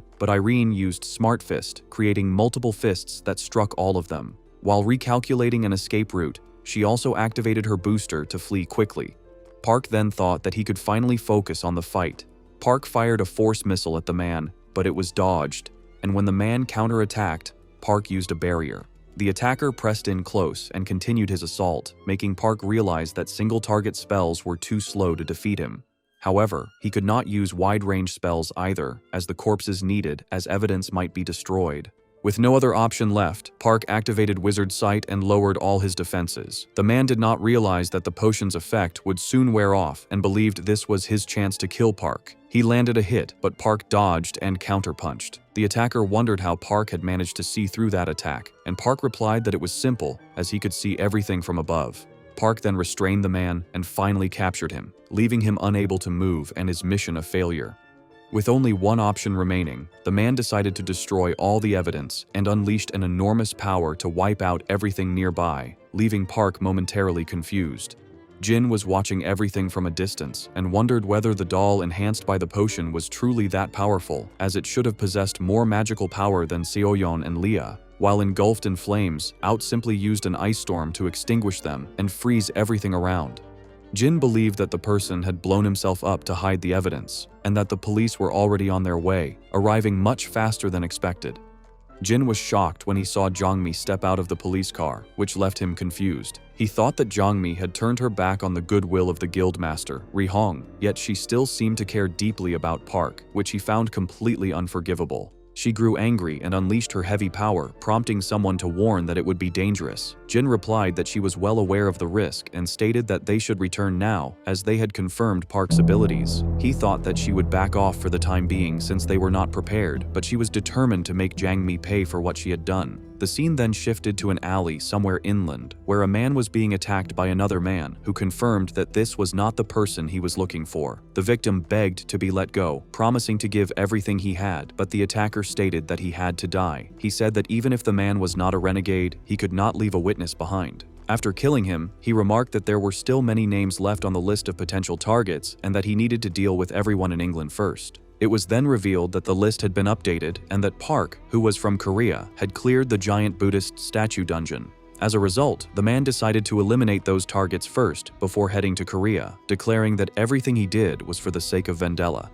The scene shifted to Park, who was walking with Seungmi and wondered how her meeting with her family had gone, assuming they must have been pleased with how involved she had been. Seungmi hesitated and said that her father had told her it was time to move on to a bigger stage to further improve her skills, as she had already gained some momentum. She thought that her father was already looking for the next place she should go, especially since her contract with the Blue Star Guild was nearly over. Seungmi did not understand why her father thought so poorly of Park, but he had said that Park was not a suitable partner for her as soon as he found out they were dating. She clenched her fists and said that it was as if her father knew nothing about Park. Park comforted her, telling her not to worry and assuring her that he would always stay by her side, while Sarah also encouraged her. After some time, Park, along with Seungmi and Ralis, entered a dungeon. Park stated that they already knew the abilities of the monster ahead and that they should proceed according to their plan. Suddenly, he noticed a flash, and with an aura blade, they were attacked by someone. That person turned out to be Smellets, who said that he had already warned them and had told them that he would treat them as enemies if they met again. He then asked whether this was truly what Park wanted. Park replied that an undead army was perfect fodder for them to grow stronger, and promised that they had no intention of attacking them. However, Smellets did not trust them and stated that he was responsible for protecting that area. As he moved to strike at Park, Park was already prepared and began to battle Smellets. Smellets was shocked to see that Park did not need to chant to use magic. Park kept attacking him, and the battle continued, but after a while, Park suddenly disappeared. Smellets grew confused, and moments later, he realized that many versions of Park were floating in the sky. The scene then shifted to the Miraculum continent, at the northern front of the Sinstress kingdom, where a man was working with a magic circle. Senior sorcerer Reinhardt arrived and asked her senior where he was heading. The man, revealed to be the great sorcerer Belton, replied that he was going to meet the young man Smellets had mentioned. Reinhardt asked whether he truly believed that the man came from a different dimension. Beltan responded by asking if she remembered the man named Berhard, who had crossed the central continent, and whether she did not consider him one of the most incredible individuals to cross the Magnum Sea in the past 100 years. He then recalled a conversation he once had with someone while they were researching together, in which that person repeatedly told Belton that his name was Park, and that if Belton ever met him, he should listen to him carefully. Belton stopped reminiscing and told Reinhardt that Park was living proof of the flaws and gaps in dimensional research. He then asked Reinhardt to impersonate him while he went to investigate in another direction. Reinhardt asked whether the matter was truly that important, to which Belton replied that he was extremely curious about Park's true identity. Reinhardt understood, said that she would do everything necessary to impersonate Belton, and wished him a safe journey. The scene returned to the present, where Smellets was fighting multiple versions of Park and attacking them all. Park continued dodging, and was impressed that, instead of allowing his aura to disperse, Smellets gathered it into his sword to extend its range. However, Smellets did not focus on defending himself, as he firmly believed that the multiple Parks were merely illusions. It was explained that normal illusions would disappear once they were sliced apart, but that was not the case if they were created using simulacrum. Smellets became extremely angry, and at that moment, Park used an ice storm. Smellets tried to retreat, believing that all of them were merely illusions. However, as he moved away, another Park attacked him from behind with a horrid spear and a flame arrow.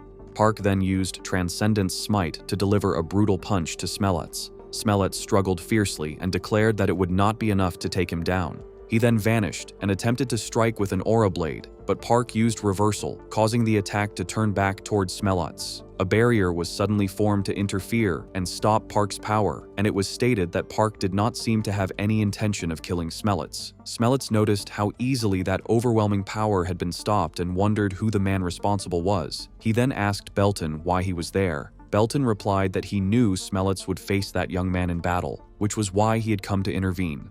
He reminded Smellets of what they had been through when the undead army had emerged from the dimensional cracks, and said that, while it was understandable to be wary of those who might lead such an army, there was no need to treat them as enemies. Park stated that he would not fight if they were unwilling to fight him. Belton then asked Park whether he knew someone named Berhard, explaining that Park fit the description of the young man who had helped him 20 years ago. Park agreed and said that he had helped Berhard save Mary, but for him, that event had happened only a few days ago. Belton replied that, thanks to Park's help, they were still living happily together, and he introduced himself as the person who had assisted Berhard with his research on the dimensional cracks. As he recalled everything, Belton stated that it seemed the past and the present were different from what Park had known. Park agreed, saying that he believed he had interfered with events in both the past and the present, which had changed the outcomes in their world. Belton then explained everything they had discovered and said that they felt Park was like a messenger sent by the gods. He told Park that if he ever needed to contact them, he should use the communication stone that Belton provided, and suggested that they leave the matter as it was, since nothing good would come from making Park's existence widely known. Park expressed his understanding and said that Belton had helped him greatly. As Park left the area deep in thought, Belton reflected that he did not wish to become Park's enemy, as he felt that Park carried good intentions. It was said that after Park and his party members spent the entire day killing several undead, they went deeper into the dungeon and discovered countless gigantic monsters that were extremely difficult to approach. Because of this, they decided to retreat and leave the dungeon, promising to return later. The next day, while Park was at home, a girl approached him. Since he did not recognize her at first, he asked who she was. She greeted him, and Park then realized that it was Jangmi, prompting him to ask why she had come. Jangmi first apologized for bothering him and asked whether she could come inside. At that moment, Seungmi arrived, wondering if something was wrong. When she saw Jangmi, she went to prepare some tea. Jangmi then revealed that she had something important to discuss, though she had not known that Park and Seungmi were living together. Park replied that they had started dating recently and had ended up living together out of convenience. He then asked Jangmi the reason for her visit that morning. She first asked him whether he knew that the Golden Gates had opened. Park replied that he did, as he had heard that the Ministry of Awakened Affairs in every country, along with high-ranking guilds, were attempting to clear them. He added that he was also interested in trying his luck, but the Golden Gate in Korea was being managed by the Kama. Jangmi then revealed that they had successfully cleared the Golden Gate, but 3 out of the 4 teams had failed. She explained that the 4th attempt had succeeded by harvesting legendary dimension stones after eliminating the enemies and obtaining artifacts. However, she said that Lee and the others at the Kima had no intention of mourning those sacrifices, and that the director was now calling it a new worldwide virtuous cycle for high-level Awakened, whose real plan was to attract Awakened from other countries and turn anyone who refused to follow him into sacrifices. Park guessed that he was also included in that group. She agreed and asked him to simply reject the proposal. Park was about to respond when the entire area suddenly began to shake, making him wonder whether something was emerging from the basement. He then made a quick decision and asked her to wait there for a while before going to check, stating that an outbreak seemed to be occurring inside his own house. It was described that the monster had multiple legs and a tail, and it ordered Park to kneel, threatening to kill him with a flamethrower if he refused. Park did not comply, and the monster fired the flamethrower at him, but Park blocked it effortlessly, saying that there had been a misunderstanding. The monster replied that the words of a human meant nothing to them, and as it prepared to attack again, Park noticed that the firepower seemed lacking, even though he had never seen such a skill before. A missile was then launched at Park, but he used Dimension Door to redirect it through a portal, causing it to land back on the monster and explode. Park then heard voices, one of which told the captain that Park was extremely powerful. The captain responded that they should not give up, stating that interdimensional travel had made them stronger. As the smoke cleared, Park was shocked to discover that the attackers were actually a mouse and a cat. The mouse introduced himself as Latte, while the cat was named Deli. Deli stated that they could not die in a place like that.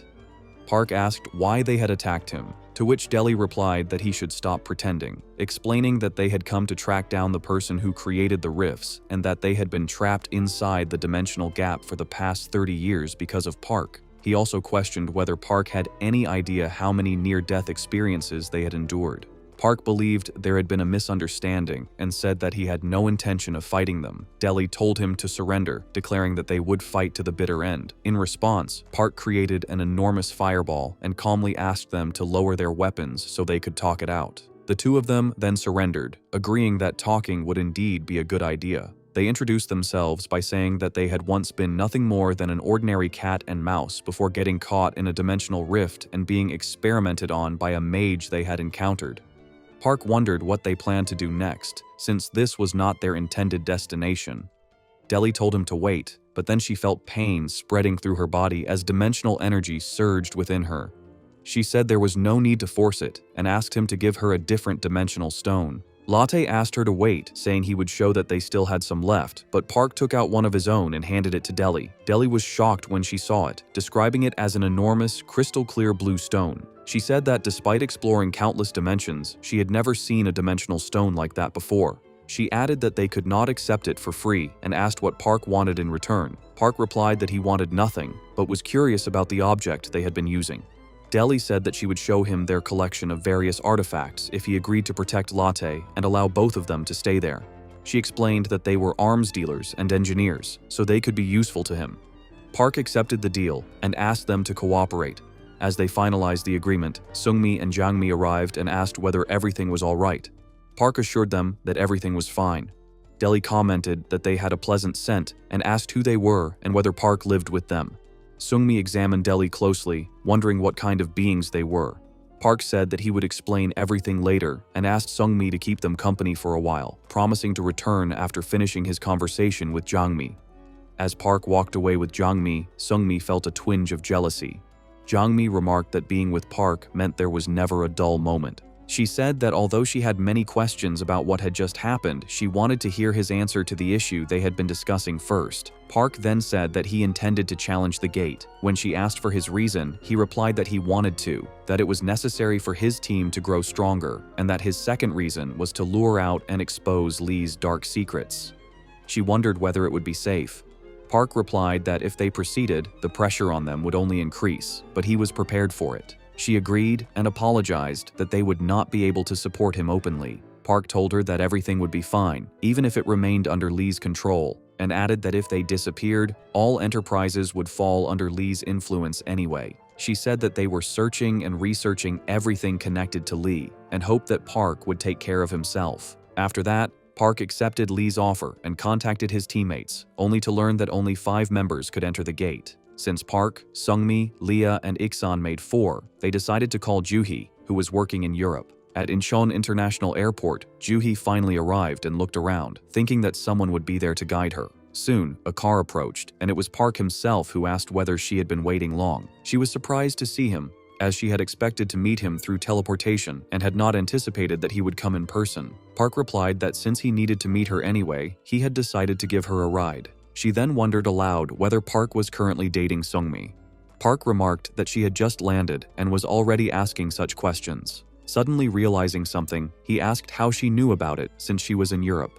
Juhi replied that it had been last year when Sungmi had asked her about Park, and that she had even given Sungmi some good advice. She added that if everything was going well between Park and Seungmi, it was all thanks to her. She then told Park to treat her as if she had done a lot for him. Park laughed and without any hesitation asked what she wanted to eat. She decided that pork gimbap and kimchi would be fine. Park said that it would have been nice to visit a famous restaurant, but he was currently very tired and all the team members had already gathered in the meeting hall.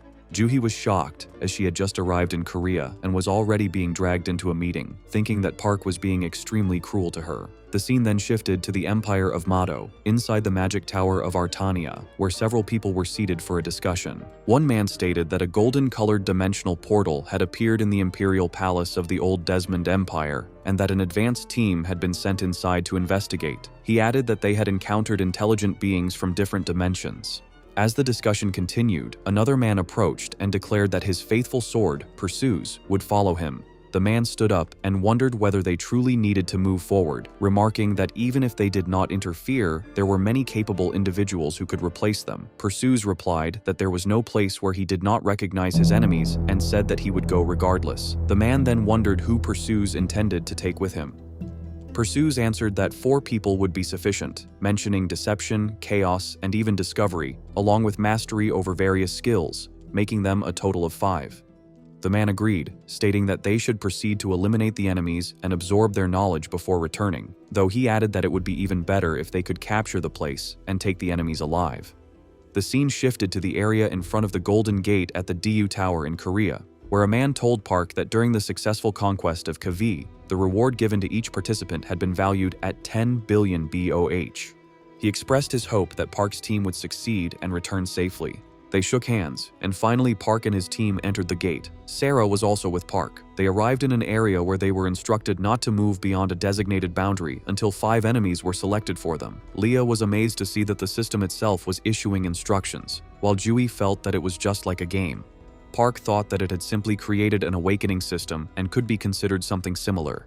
Eventually, 5 enemies were confirmed and the barrier was removed. Park told everyone to stay on guard, and as the enemies appeared, they were finally prompted to begin the fight. A giant plant monster with spiked branches appeared, and Juhi went to attack it. The monster unleashed several branches toward her, so Deepa and Leah helped create an opening. The monster then attacked Juhi with flames, but the attack had no effect. Juhi emerged wielding her giant scythe and cut off the monster's head. In the end, they defeated it, and Park appreciated her efforts. Juhi imagined that the monsters inside the Golden Gate would be stronger, but they turned out to be quite weak. Leah stated that the other team had faced monsters far more dangerous than these. Seungmi added that she did not think they needed to worry much if the monsters were only at that level. However, Juhi said it would be easier if the enemies were openly hostile like the monsters and simply came closer. Park thought that the enemy was trying to appear friendly so they could catch them by surprise. A screen then appeared, informing them that the death of a member of the Black Crows had been discovered. Park wondered whether it was an accident, and Joey asked what was wrong. They discussed how to regroup, while Park said he needed to prepare something urgently.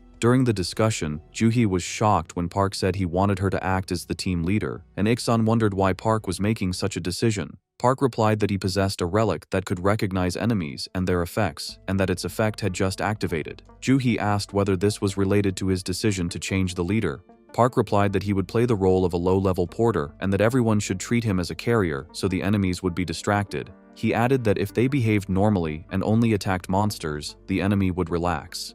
Park also said that Juhi was very suitable to be the guild leader. Juhi heard his evaluation of her, but Park said it was not flattery and that they should now pretend it was real. He then lifted the bag and the 5 of them moved forward. Suddenly, another monster appeared and Juhi led the group by telling everyone to dodge. Park fell some distance away and they continued moving. They soon noticed that the monster went after Park and he used a magic package to link it. Just as it was about to attack, a fire blast struck it.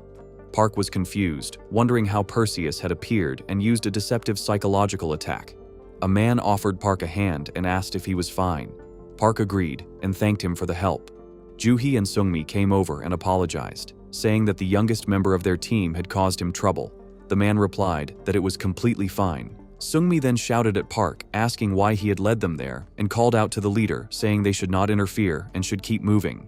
Juhi said she would kill the junior and told everyone to be careful. The man then stated that before they went to meet the dungeon master, he would like to introduce himself as Perseus, and added that the others were his subordinates. Jovi introduced herself as the leader of the team. Perseus replied that they did not have much time, but said that he hoped they would be kind to him. Jovi agreed, stating that together they would do everything possible. A man called out to Perseus and asked what he planned to do. Jovi replied that Vendela had warned them that an unexpected guest might appear, and that even appearances could change to distract them. She said they should limit their force and assist in the hunt, while the carrier could hide his power. She added that Perseus would watch Park carefully, as those cautious of him had blamed Arcanes and destroyed the kingdom of Desmond, so he would remain vigilant. She concluded by saying that they would see which of them would last longer. A worm monster attacked and chased Park, while another monster lifted him up. Perseus thought they were completely clueless and that no more time should be wasted on them. Park pretended to struggle greatly, and eventually they arrived in front of the boss. Juhi asked everyone to cover her light beforehand, but just as she was about to attack, Perseus struck her. Sungmi and Iksan became enraged. Perseus said they should kill them, and his subordinates moved to attack Sungmi and Iksan. However, Park finally used his power and froze everyone. They were all shocked that they could not move, and Perseus was equally stunned. Juhi said that she had hoped the power would protect her and that she did not want anyone to approach her with a knife again. Perseus was shocked, wondering how Juhi was still able to move. Another attack was launched, and Perseus was finally freed from Park's spell. Perseus wondered whether Park knew about her. Park then revealed his true self, stating that he did know and used superior spiritism to attack her. Another man appeared and said that he had not held back when facing the unexpected guest Vendela had spoken about, adding that he was the host and that he would kill Park on the spot. Park replied that he would accept it, as he was responsible for everything. They then began to fight, while the man lifted Park into the air and said it was even better that Park could fly. Park used a power package to attack him, but the man slashed through it, saying it was useless against his magic sword. He then attacked Park, and Park thought that even a slight hit from such a powerful electric charge would shatter his body. Even so, he used transcendent protection to pass through the attack, thinking that the electric current of a regular magic sword without an aura would not be a problem for him, and decided to use the power of that current instead. The man was shocked to see the sword crackling with lightning, and Park then attacked him with a lightning orb, asking him to repeat what he had said earlier. The man struck back with his own power, causing a massive explosion. The boss monster also began to move, and although Park did not know whether Perseus would survive, he was worried about him.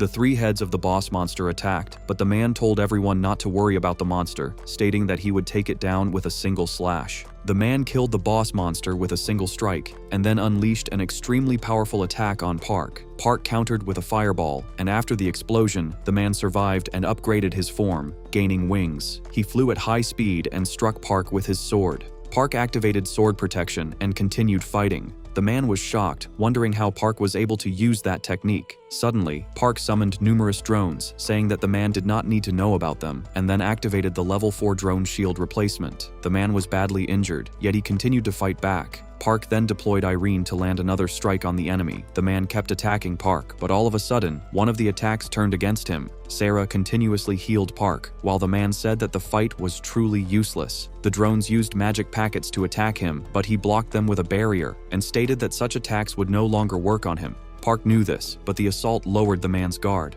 While the man was distracted and not paying attention, Park struck him with the victory sword. The man retaliated by releasing green smoke, but as he turned, a fire blast hit him. The poison had no effect, because Park was currently supported by Sarah. The flame strike finally landed, causing a massive explosion. After killing Perseus, Park left only one subordinate alive and blinded him as a warning to send back to Wendell. After receiving the Golden Gate trophy, they returned home. The scene then shifted to the magic tower of Artania, where an old man was sitting and learned that Perseus had died, but that one survivor had managed to return alive. It was not acceptable for that survivor to appear alive before him, so the old man cast him out, extracted his soul, and said that he was now ready to talk and wanted him to say everything. The soul revealed all it knew, while the old man questioned what kind of magic or technique Park had used. The soul admitted that it did not know all the details. The old man then concluded that Park was being observed by the wild trader and became extremely enraged, declaring that all the magic of the tower and their primary objective were to search Park's dimension and collect all the dark energy from the altar. Meanwhile, Juhi left because she had other work to attend to in the UK.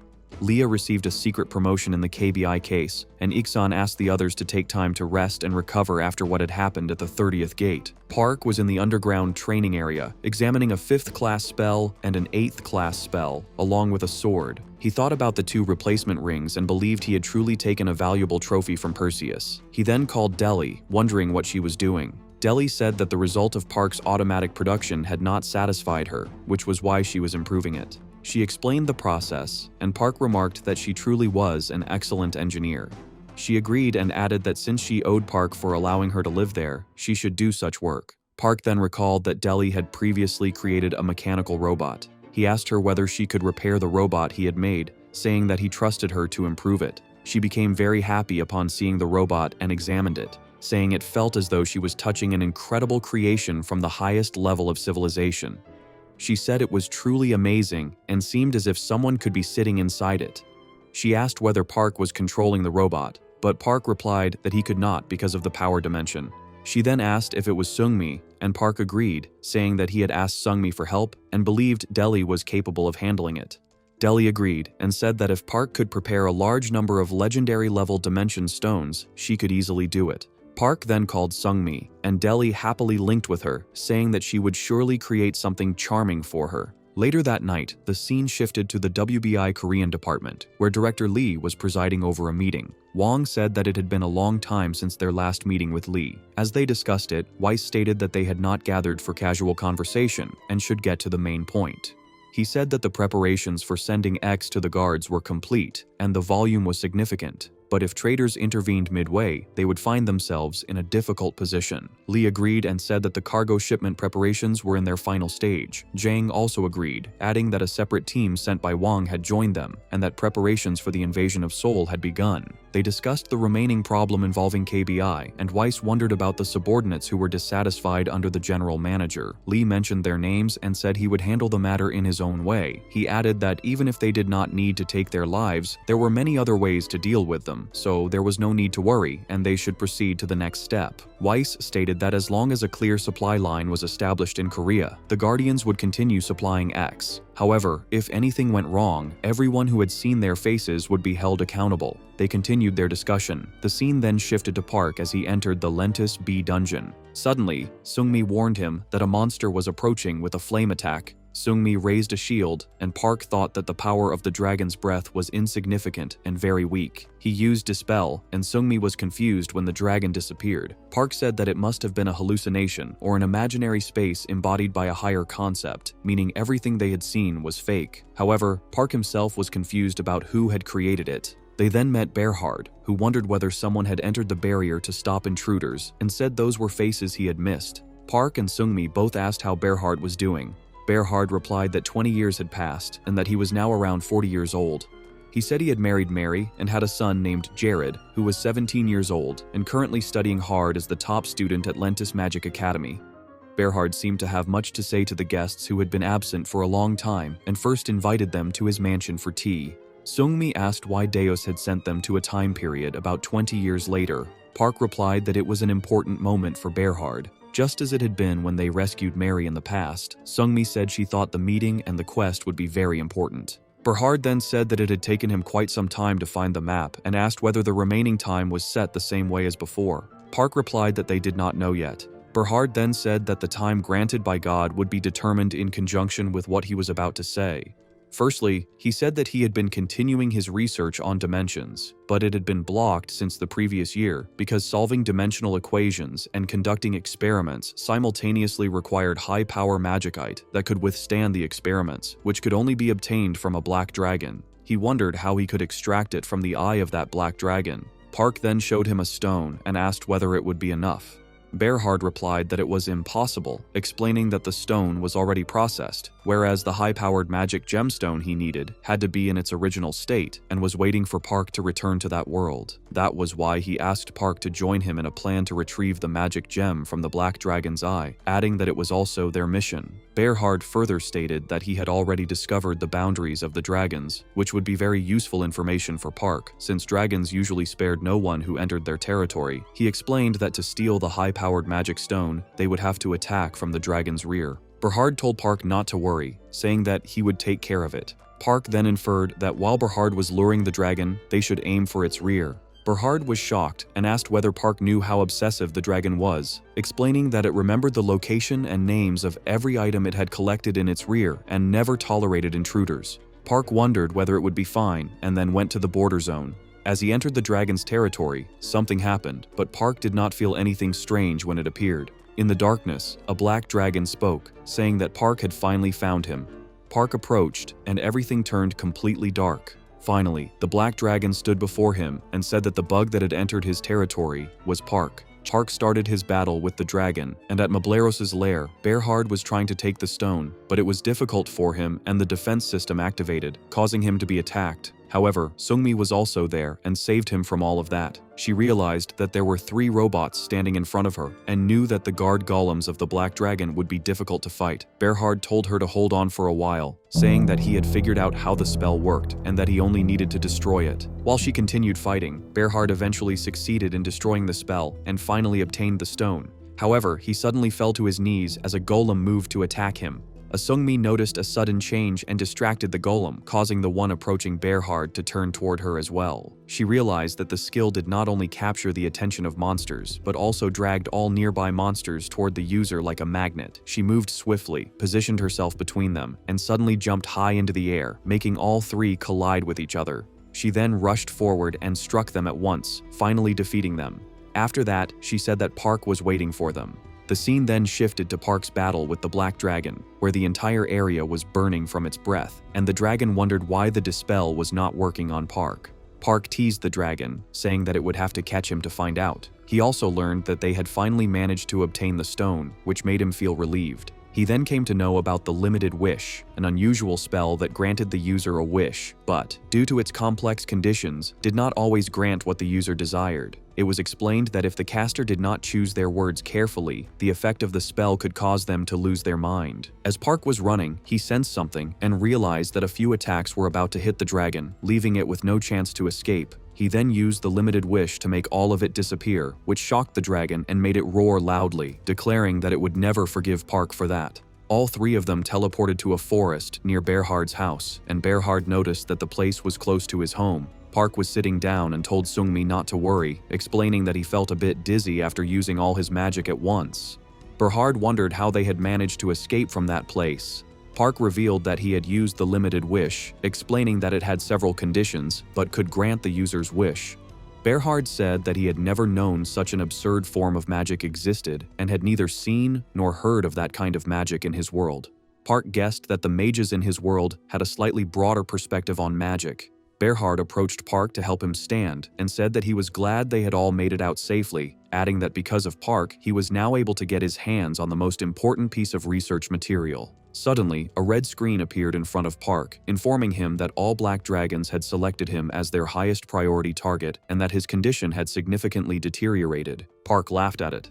Berhard said that he was happy he could now continue his research, but felt that this event might affect Park and Seungmi when they returned to their world. Park hoped it would be a positive thing. Berhard confidently said that he would work hard to make it happen, and added that aside from the magic stone, he had some items that might be useful to them. He gave them an old book along with rare potions, and Park thanked him for everything. Soon, Park and Seungmi began to glow, signaling that it was time for them to return. Berhard promised that he would show them how much progress he had made the next time they met, and hoped that they would grow stronger as well. Park and Seungmi finally cleared the dungeon. Meanwhile, a man was looking at a picture of 3 people, wondering whom he should choose. He heard the news that recently there had been incidents around the world involving a mysterious, unidentified, awakened murderer. It was reported that the JBI had lost an awakened known as A, their rising star, and they were claiming that the ant spirit was behind those incidents. Hearing this, the man became angry, wondering how they dared to drag him into the matter. He then chose one person and altered his appearance, thinking that the individual must be someone targeting rising stars around the world during those chaotic times. He reasoned that this could not be due to a simple grudge and wondered if they were actually looking for Park. He decided that he should send a warning, as he was going to be very busy from then on, and hoped that Park would not die. The scene shifted to Park, who was currently in the underground training area, where he had finally managed to use black magic, the Dark Flame. It was extremely difficult to use because the mana cost was much higher, but he could use it at least once as a secret weapon. He had also learned a variety of new spells, and thought that once he learned more, he should start entering more dungeons. Just then, Seungmi stepped in and asked if he was planning to go to another dungeon. He was startled to see her, and she continued by saying that it had not been long since they had returned from the last dungeon, so he should not push himself too hard. Park was caught examining the loot they had obtained from the dungeon when she asked if he had eaten dinner. She suggested that they go out, as it had been a long time since they last did. Park agreed, and they went to a fancy restaurant and had a lot of good food. While eating, Park remarked that he had not expected her to want to eat chicken so late at night. Seungmi replied that she would not be eating like this if she were currently training, and that since they were not, they should eat as much as they wanted. She then revealed that there was something she wanted to tell him and announced that she had become an S rank. Park was shocked and wondered when she had reached such a rank. She explained that she had obtained a growth potion from the Black Dragon's lair, which she drank, allowing her to reach that level. Park said that if he had known, he would have taken her to an even fancier restaurant and thrown a party to congratulate her, but she replied that she was fine as long as she was spending time with him like that. He felt that she was truly very cute. As Seungmi went to the restroom, Park suddenly received a notification stating that the next target of the awakened murderer would be Park himself and warning him to be careful. Park wondered if the message was from the ant spirit. At that moment, a man approached, and Park apologized, saying that the seat was already taken. The man replied that he had been waiting to meet Park and revealed himself to be the awakened murderer, Palachi. Palachi sat down, and Park felt the terrifying aura of radiating mana, making him wonder if Palachi truly was an awakened murderer. Palachi introduced himself, and Park immediately asked whether Vendela had sent him after him. Palachi admitted that he had never expected to hear that name, and remarked that Park's aura was very impressive, confirming that Vendela had indeed sent him. Park noted that Palachi possessed the same unpleasant mana, and suggested that they go somewhere inside to talk, as he did not want innocent people to get hurt and hoped that Palachi would not cause a scene in such a place. Palachi agreed, but warned him not to think about running away, threatening that unless Park wanted to watch Seungmi be sliced into pieces in front of him, he could simply cut off one of her fingers as a reminder every time Park thought of escaping. Enraged, Park flipped the table toward Palachi, but Palachi casually slashed it apart with his leg. Park appeared right behind him and used teleportation to disappear from the area. They arrived at a distant location, leaving Palachi shocked at how Park had managed to do that. Park used a horrid spear and struck the ground to attack him. When the smoke cleared, Park saw Palachi emerging in a monstrous form and was shocked to find that the attack had not even left a scratch. He then used Death Brand, but it also had no effect on Palachi. Palachi rushed toward Park, continuously attacking, while Park kept teleporting to maintain distance, eventually activating Iron Skin. The battle continued until Palachi struck Park, forcing him back into his normal human form, and mockingly asked if that was all he had. In response, Park used the limited wish to undo Palachi's body transformation. Palachi was shocked as his body began transforming back, and he wondered what Park had just done to him. As he moved to attack Park, Park countered with a wall of flames, stating that he did not think Palachi could withstand such intense heat. Before the clash ended, Park also used Ice Storm to trap Palachi inside it, but Palachi broke through and came dangerously close to striking Park. Just before the attack could hit him, Park created a portal and remarked that it had been extremely close. Palachi pulled back, realizing it was now his chance, and tried to retaliate, but Park cut off his arm and moved in to strike.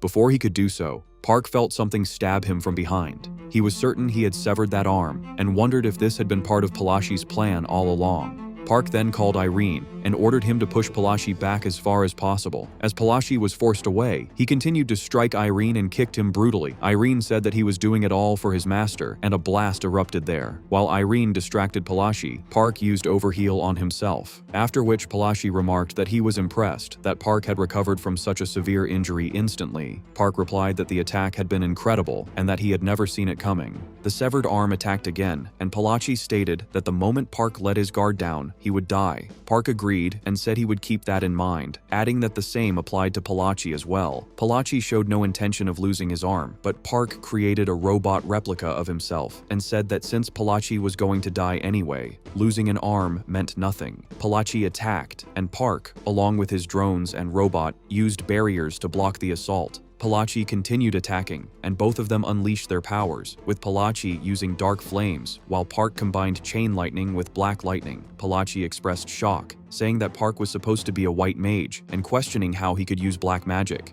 Park replied that there was more where that came from, and then used Swamp of Despair to attack Palachi, stating that Palachi had given him advice earlier and that he was merely returning the favor. He then summoned the Red Lightning Sword, saying that trump cards should be kept hidden until the very last moment, and delivered a brutal slash to Palachi. The upper body of Palachi was lying nearby, and he said that it was finally the end. Park remarked that he did not think Palachi could fully recover with only half of his body left. Palachi felt ashamed of himself, bid farewell to Park, and was killed. After some time, Park noticed Palachi's dead body rising into the sky, surrounded by a large amount of aura from which something emerged. It was a strange creature that said they had finally met. Park wondered if the creature was Vendela, and the being confirmed it by revealing that he was the lord of the magical tower in the magical empire of Artania.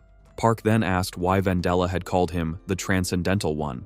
Vendela questioned whether Park truly believed that his reckless attempts to interfere would succeed. Park thought that this was not something worth discussing with Vendela. Vendela warned him that if he continued to stand in his way, he would face the consequences. Park stated that he was not afraid and said that if Vendela had not wanted interference, he should not have been involved in the first place, adding that he would continue meddling whether Vendela liked it or not. Vendela continued warning him, but Park dispelled it and succeeded, after which he obtained 5-dimensional fragments. He hoped that he would not have to listen to Vendela anymore, as he had plenty of spare fragments and planned to save them for crafting the Deus equipment later. In the second scene of the chapter, inside a magic tower in the magical empire of Artania, an old man stood near an object, wondering how Park had managed to injure him with that single strike. The old man then apologized to the demon lord Balzabrox. The demon lord stated that there was no reason for concern. The old man still apologized, trying to prolong the conversation. The demon lord replied that it was fine, and added that even if they did not know Park's exact location, they could still inflict significant damage on his dimension, as he should be somewhere nearby. He also said that he would send his faithful subordinate to conduct a preliminary search in that dimension. The old man asked whether the demon lord was finally going to make a move. The demon lord denied it, saying that it would merely serve as a message from him. He added that if the man managed to obtain proper loot in front of Park, it would be sufficient. They continued their discussion, and the demon lord also mentioned that he would soon issue orders to his army. The scene then shifted to the KMAA Korea branch, where Lee had just arrived and saw 3 screens appear. On the first screen, Wong asked about the reason for the urgent emergency meeting. Lee stated that Park had requested permission to raid the N391 dungeon in North Korea. The others were surprised, as no one had been able to clear that dungeon so far, leading them to believe that Park was attempting to monopolize the treasures inside. Lee said that he was not entirely sure what Park was after. They concluded that Park must be completely unaware of their plans, and Lee agreed, stating that their plan would proceed much more smoothly with Park out of the picture. He then asked for everyone's opinion.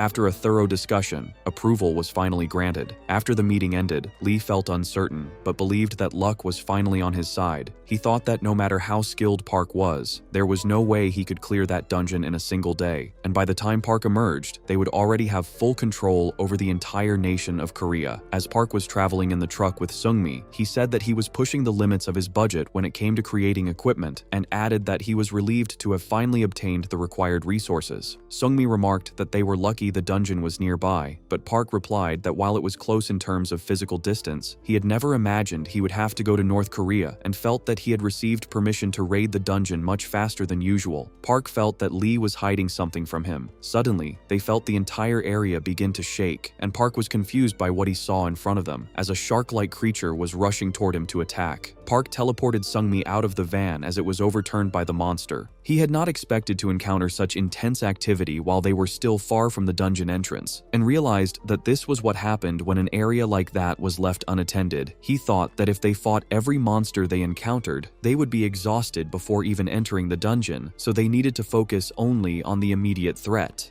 Seungmi held onto him tightly as he flew away at high speed. Park then noticed that the dungeon entrance was completely blocked and surrounded by numerous monsters. Seungmi said that she would go down first, and Park agreed. She landed and kicked one of the monsters, and as the others became alert, she readied her Shilan sword to fight them back. The scene then shifted to a building where 2 guards wondered why members of the Pilongjang Guild, led by Guildmaster Pilongjang, were arriving with several people. Pilongjang stated that it was time to commence the operation and told the others that they could use their potions. They all consumed them. The 2 guards attempted to report the situation to their superiors, but before they could do so, they were killed. As they moved forward, one man declared that he intended to kill all members of the Blue Star Guild. Another man approached Gitai Park, an awakened member of the Blue Star Guild, and informed him that Pilongjang, along with dozens of people, had secretly entered the country and was attacking their building. Gitai became furious, having never expected to be raided while the guild executives were away, and questioned whether they had the KMAA support to carry out such an action. The man stated that he had contacted other guilds affiliated with the alliance, but they had replied that they needed to investigate the situation further before providing assistance. Gitai said that only the Plum Blossom Guild had agreed to send backup and instructed him to gather all the awakened in the lobby while he bought time against the enemies. He did not leave the building to fight Pilongjang directly. One man observed that even with the potions, Pilongjang's group was struggling to break through the main entrance, noting that it was no surprise the Blue Star Guild was ranked at the top in Korea, though it was only a matter of time.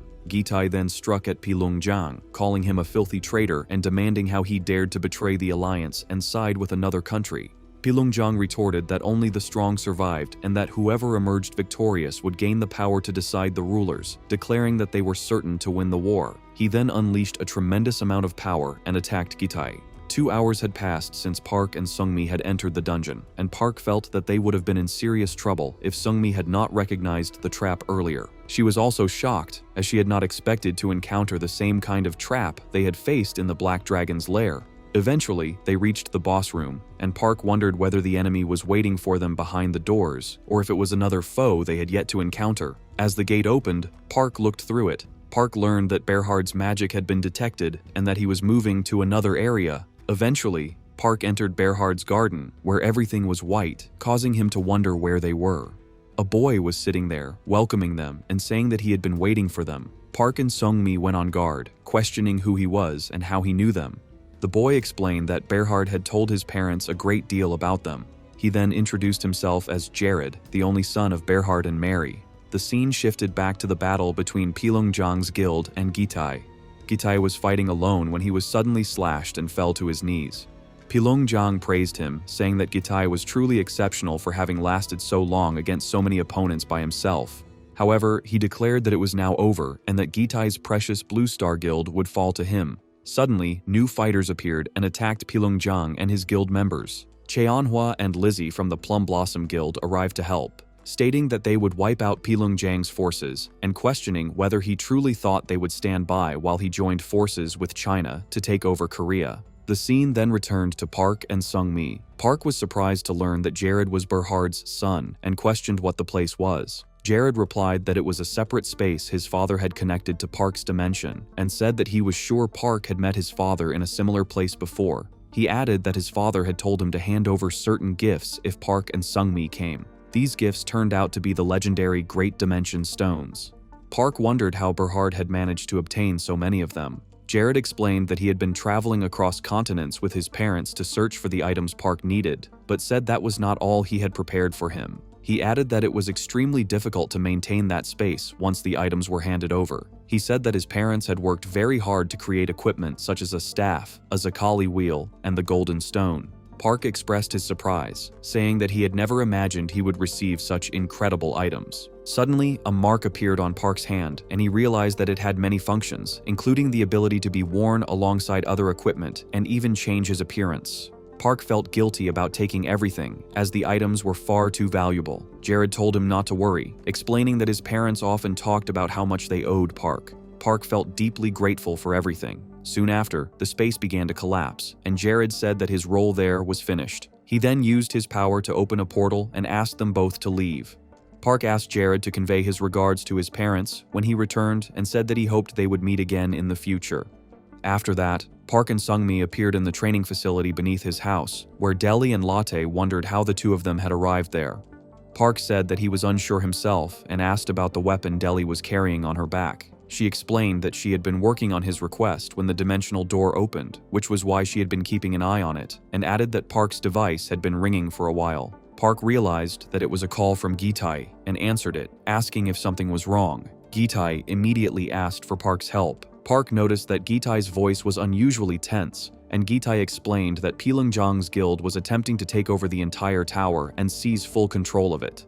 Park grew furious at Pilungjang and told Gitai to hold on for a while, saying that he was on his way. Seungmi asked if something was wrong, and Park revealed that the closed dark guild was under attack. He instructed Dilly to take the bag and turn it into a suit. He also asked Seungmi to go with Dilly and put on the suit once it was finished, adding that they would leave as soon as possible. As they left, Park thought that he needed to finish creating the dais equipment in the meantime. He began the production process, for which he had to form a dimensional rift. It was revealed that the dimensional residents, Isla and Fiola, had successfully identified the source within the dimensional rift and were sending messages to other beings beyond it. Park wondered if this was a warning from another dimension, but decided that it was not the time to worry about it. In the end, he completed the production and manifested the gauntlet. As he read its description, he realized that it was his second piece of dais equipment. Seungmi was also ready, and Park leapt away together with her. Cheong and Lizzie were still fighting their opponents, and Lizzie signaled Cheong to land a decisive strike. Cheong prepared to form an enormous sword to attack them all.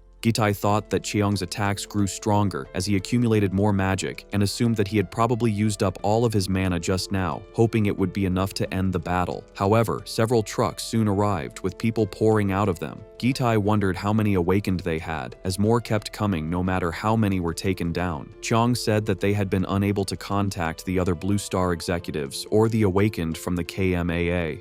A woman stepped out of one of the trucks and recognized Lizzie from the Plum Blossom Guild, one of the 8. Lizzie wondered who the woman was. The woman remarked that she had not expected Lizzie to appear there and implied that it was foolish of her. Lizzie grew visibly angry, and Cheong told her that the woman was Jin, the vice guild master of the Taewa Guild. Lizzie was shocked to learn that Pilungjang's guild had gained the support of a top-ranking guild from China. Jin ordered her people to attack them. Cheong commented that it was an honor to fight alongside Lizzie, but Lizzie, taken aback, told him not to give up so easily. Suddenly, they heard a loud sound, and a beam of light descended as a shield slammed into place, leaving everyone stunned. The shield activated into a barrier, preventing those affected by the device from passing through it. Seungmi arrived wearing a different suit. Jin said that she was certain Park had entered the dungeon only an hour ago and insisted that there was no way he could have cleared it and returned so quickly. She questioned what kind of armor Seungmi was wearing and warned everyone not to be deceived by her appearance, claiming that Seungmi was merely a tank and nothing to fear. Seungmi responded by unleashing an overwhelming challenge. Cheong called out to Lizzie, and Lizzie observed that Seungmi seemed to be trying to draw all of their attention, though it was not working. Seungmi then swung her blade, sending a massive slash toward all of them. After the slash, the enemies fell, and Jin said that it was hard to believe such a powerful attack had come from a tank. She added that the mercenaries were still under the effects of potions and would not go down easily. Seungmi wondered if they still wanted to fight. At that moment, Park attacked them all, and Jin shouted for everyone to defend themselves, saying that it was Park's spell.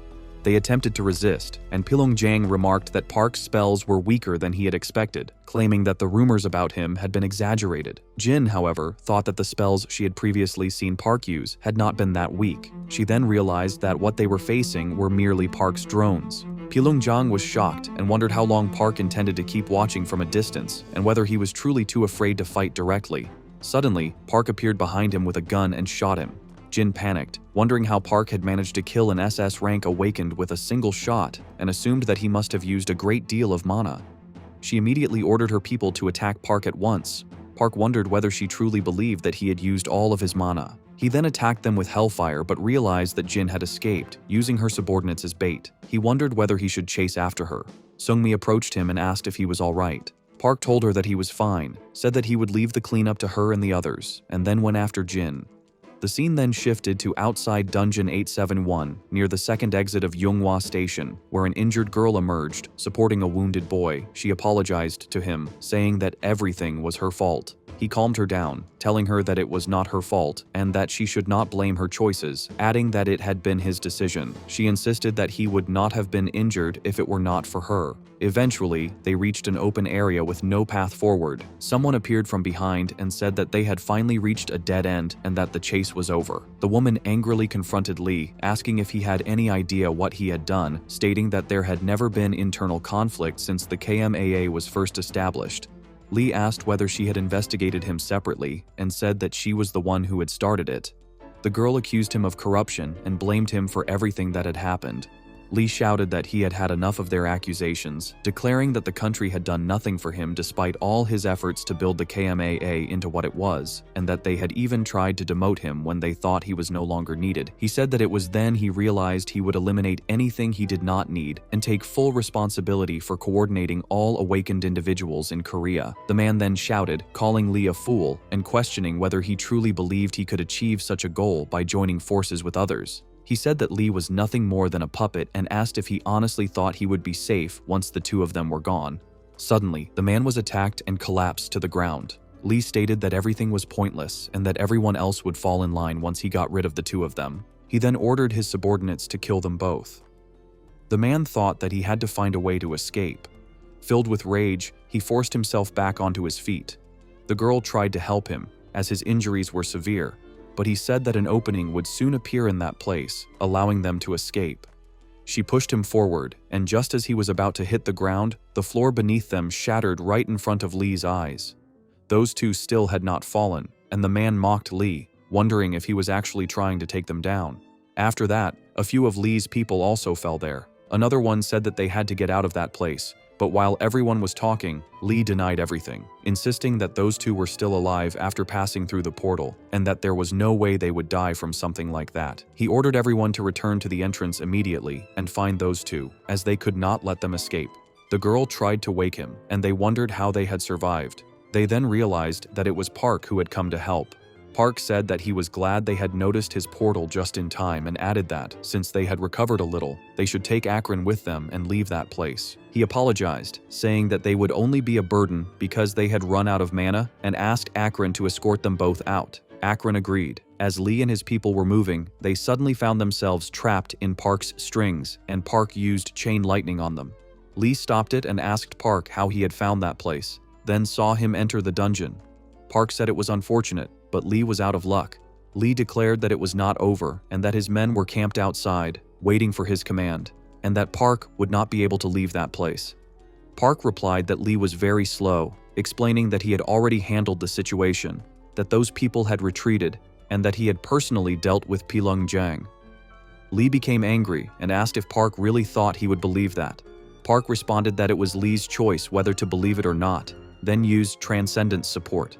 When Lee attacked him with lightning bolt, Park countered with fireball, causing a huge explosion. Lee stepped back and attacked again with lightning prison to capture him. As Lee prepared to use lightning god spear, thinking it was not enough to take Pilongjang down, Park used suction magic on him. Lee tried to block it with lightning shield, but Park shattered the shield with a punch and slammed him to the ground. Lee was injured and remarked that he had never seen a mage use their fists before. Park replied that it was still magic and proceeded to land a few heavy blows. After that, a lightning strike was directed at Park, and a lightning spear hit him, but he used a spell that caused Lee's magic to disappear, leaving Lee shocked. Park wondered if that was supposed to be Lee's trump card and commented that it was truly disappointing. He then landed another punch. As those two people came out, Jiyoung said that Lee was one of the few SS rank mages in the country and that Park could be in danger, but Lizzie replied that they should have faith in Park and wait for him. When the portal opened, someone rushed out at high speed. Jiyoung hurried forward and called out to Park, but Park then emerged from the portal unharmed and asked what had happened. Lizzie was shocked to see him and wondered who had come out first. Park replied that it had been Lee and that he had brought him back alive. Jin, who was observing everything, realized that both Lee and Pilongjang had been defeated by Park and forced to retreat to the second line. She was in contact with Wang, who instructed her to evacuate everyone to China and end their involvement in Vietnam. Jin agreed, but remarked that although Park had defeated 2 SS rank awakened, he was likely exhausted from the ordeal. Wang told her not to make him repeat himself. She apologized and then informed her team to leave behind everyone who was not from their guild and withdraw from the area. In the end, they all left, and the largest scale battle in Seoul involving the Guardians and led by Lee finally came to an end. After that, public order regarding the Awakened underwent a significant change in Korea. To begin with, a scandal erupted at the KMAA when Lee's history of corruption and bribery was exposed, resulting in all officials associated with him being either demoted or relieved of their duties.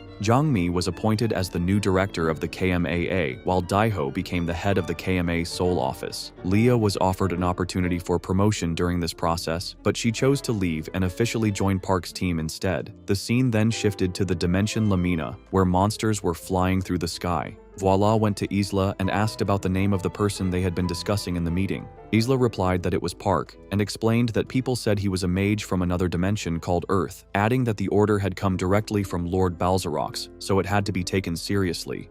Voila agreed, remarking that low-ranking members like them did not really have any other choice. He added that he still could not believe they had been ordered to leave the demon world and go to Earth just to eliminate a single person. Looking out of the window, he spotted a dragon, burned it with his breath, and stated that he simply wanted to indulge in some bloodshed. Isla told him that this was their last chance. Voila replied that she should not worry, assuring her that they would complete the mission and prove their worth. The scene then shifted to the basement training facility of the Blue Star Guild, where Seungmi was training with Park. She was told to be more aggressive in her attacks, and as a result, not only was her defense enhanced, but her mobility was also maximized. He further stated that it would be a waste if she used it only for defense, and asked how long she intended to keep defending. She apologized, and Park lectured her, saying that although she might not be comfortable with him changing her equipment to a more offensive style, she needed to get used to it because they had recently become significantly stronger. He added that they had to adapt and grow accustomed to their newfound power. After that, they resumed their training. She rushed forward and attacked him with multiple sword techniques infused with power, while Park dodged them all before striking back with the horrid spear, creating a massive blast. However, she emerged from the explosion from a different direction, prompting Park to counter with a force missile. They continued training, and she thought that her power would not be able to break through Park's shield. She then used a provoking roar against him, leading Park to wonder if she was trying to restrict his movement so she could land a decisive strike. He activated a shield armor and told Seungmi to show him what she had. Seungmi then used her power to cast a very high-level spell on Park in an attempt to break his shield, causing a huge explosion. She was transported to the lobby of the Blue Star Guild Tower, where a man arrived, saying that he had sensed the magic. Introducing himself as guest number 137, he apologized, explaining that he had been distracted by something else. When asked about the purpose of his visit, he replied that he had come to meet Park, though the receptionist appeared confused. He asked her to pass the message on to Park. After some time, while he was seated in the lobby, Park appeared and remarked that he had never expected the man to come looking for him so boldly, addressing him as the Ant Spirit. The man requested that Park not use that name in public and suggested they move elsewhere because too many people were watching. They went to the terrace, where the Ant Spirit admitted that he was genuinely surprised that Park had survived his encounter with that person. He also wondered how Park had managed to kill an awakened murderer, remarking that the man had been extremely skilled. Park stated that they had fought and that he had easily defeated him, adding that there was nothing more to say about it. He then asked Ant Spirit why he had come and what he wanted.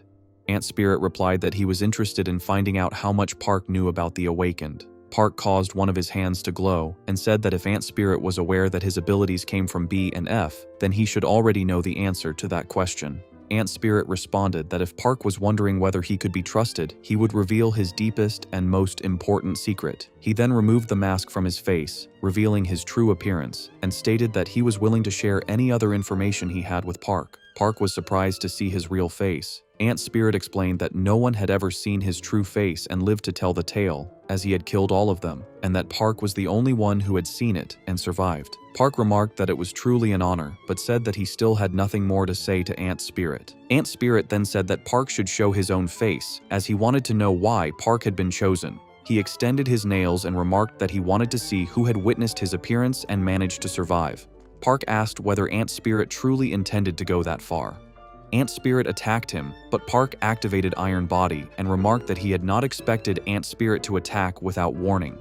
Ant Spirit replied that in a real fight, no one warned their opponent before attacking. He attacked again, and Park attempted to block it, but Ant Spirit's overwhelming power trapped Park inside an orb and struck him, transporting him back to the same space where he had been trapped earlier. Ant Spirit said that the place reminded him of their first meeting, noting that back then Park had seemed as though he would struggle even to catch Seungmi, whereas now he possessed an overwhelming amount of magic. Park responded that he did not like it, to which Ant Spirit replied that it was not his problem and that Park should instead focus on how he would prove himself, as that was the only way he would escape from that place. He suggested that they try again and attacked once more. Park wondered if that was also one of Ant Spirit's skills and countered with Chain Lightning, only to discover that the spell was absorbed. Ant Spirit attacked again, but Park used his power to create multiple copies of himself, something Ant Spirit found new.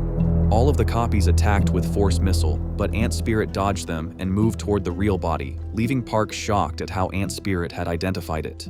Ant Spirit struck Park, who created armor to protect himself, but the attack shattered the armor. As Ant Spirit prepared to attack again, Park summoned Akron to restrain him and landed a heavy blow, but Ant Spirit stopped it and asked if Park had forgotten that he could create that space with his mana and control everything within it. He freed himself, took control of all the copies of Park, and made them attack the real Park with force missiles, resulting in a massive explosion. As the smoke cleared, a high-speed attack swept in from the side, and Ant Spirit asked Park whether he had used a spell to amplify his magic and break free.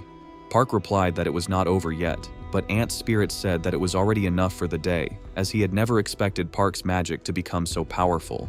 He added that his sealed will might unravel, causing quite a commotion if that was what Park wanted. Ant Spirit remarked that although it seemed Park knew many powerful people, the last time he had not even been able to get close, which showed how much he had improved now and how he had managed to respond this time. Even so, Ant Spirit stated that Park still had a long way to go. Park began to realize how much he was lacking after facing Ant Spirit. Ant Spirit explained everything to him and lectured him, saying that they would meet again in the future. After that, he disappeared. Park understood that Ant Spirit still did not trust him, so he would have to become strong enough to earn his approval. Later, as Park was traveling by car, he asked Deli if she was fine, reminding her that they were heading to a dangerous location. She told him not to worry, saying that they had explored and survived many different dimensions and would go anywhere to obtain the artifact they were searching for. Park replied that he would not stop them if they were so determined, but emphasized that they still needed to be careful because their lives were valuable. Deli agreed and said that it was now time to learn more about Park's dimension. She then created an orb and showed Park many faces, asking if he recognized any of them. Park mentioned the Gigantics, and Deli explained that they were from a different dimension, most likely led by vampires, and were also known as blood-sucking monsters. Deli added that their commander was a pure-blooded vampire named Raylan. Park asked how she knew so much, and Deli replied that they had seen that planet before it was destroyed. She then began to explain the story, telling Park to listen carefully and stating that beings from one dimension should not interfere with those from another, because if Park interfered, certain anomalies would arise in his dimension. Park wondered if this meant that the dimensional rift on Earth was expanding. Deli agreed and explained further, asking if he truly believed that the monsters were merely clumps of data. She stated that they were all taken from their respective dimensions and warned that if the dimensional rift continued to spread at that rate, all barriers would eventually collapse and Judgment Day would arrive. Park realized that they needed to reach at least Class 6, as that was the only way to deal with the approaching crisis. The scene then shifted to the Repulin Mountains Undead Army Base, where Vampire Raylan was drinking and complaining that she was tired of relying only on animal blood, wondering when she would finally be able to drink fresh blood. A person standing behind her said that the arrival of the 13th unit could change everything. She acknowledged this and said it would not be long before the fortress belonged entirely to her. She added that within 3 days, they would launch a full-scale attack once the 13th Army arrived, and ordered him to make proper preparations and be ready. Suddenly, someone rushed in with urgent news, reporting that the Eastern Front had been breached and that the 5th unit had been completely wiped out. Raylan reacted in shock and asked if the 5-person unit was responsible. She then ordered him to take part of the main force to handle the situation, stating that she would not forgive them for destroying the Eastern Front and warning him not to make her get involved. The man agreed to carry out her command. The scene shifted to the battle between Relis and Nami against the monsters. Nami used her chainbind to strike them and then asked Guildmaster Relis to move in and attack. Together, they killed all the monsters, though Nami was left somewhat tired. Relis asked whether she was exhausted and remarked that she still needed additional training once they returned. Suddenly, another monster attempted to attack Nami, but before it could strike, Deli appeared, used her gun, and severed both the monster's hand and head, defeating it instantly. She warned that lowering one's guard in such a place could cost them their lives. Shortly after, Park arrived as well. He reflected that leveling up had become slower as he had already reached level 80 and needed just one more level before advancing to Class 9. At that moment, Park sensed a powerful magic aura and noticed someone landing in front of them. The monster radiated extremely dense pressure and commented that although it had arrived in haste, the 5th unit had already been wiped out. It also remarked on the manners of Park and the others, introducing itself as Ranai, the loyal servant of Rylon. Ranai expressed strong displeasure that they had been hunting her armies and stated that she could not allow them to continue. Seungmi identified Ranai as a mid-tier boss monster and believed that defeating one should not be difficult for the 5 of them. Park responded that it was not just one, warning that something far greater was approaching. He was standing atop a creature as it unleashed its power, causing numerous skeletons to rise. Park explained that the monsters they had already killed had come back to life. Nami, shocked, pointed out that it was not a simple resurrection, as the revived monsters had become even stronger than before. Merveda, the mid-tier boss, appeared and wondered whether they were the ones trying to destroy the area. Nami stated that he was an above S-rank mid-tier boss. Merveda declared that this was as far as they would go. Park told everyone to leave Merveda to him. Rallis asked whether Park was sure, pointing out that it was an SS rank monster. Park rushed forward to attack, while the others prepared to fight Ranai and the skeletons. Merveda asked whether Park was truly willing to face him alone. He then unleashed his power, stating that he would teach him the true meaning of despair. He summoned numerous crows, isolating the area and transforming it into a different realm, where Park realized that, unlike a spatial barrier, it was a virtual battleground. Park asked whether it was the ruined homeland of the undead. Merveda confirmed that it was, and added that even though he could no longer return there, he had once called it his home. He then explained the tragedy that had befallen that world and everything that had happened there. Park revealed that he was also seeking the reason behind it. Merveda responded that Park should entrust that duty to him, claiming that Park was far too weak to be the torchbearer of such a quest and that this place would be his final resting ground. Park replied that he would make sure to send Merveda to his grave. Merveda, the monster, became enraged at Park and declared his intent to exterminate him and anyone else who dared to interfere. As he moved to strike, he stated that such flames would not be enough to stop him, and he then landed a brutally powerful blow on Park.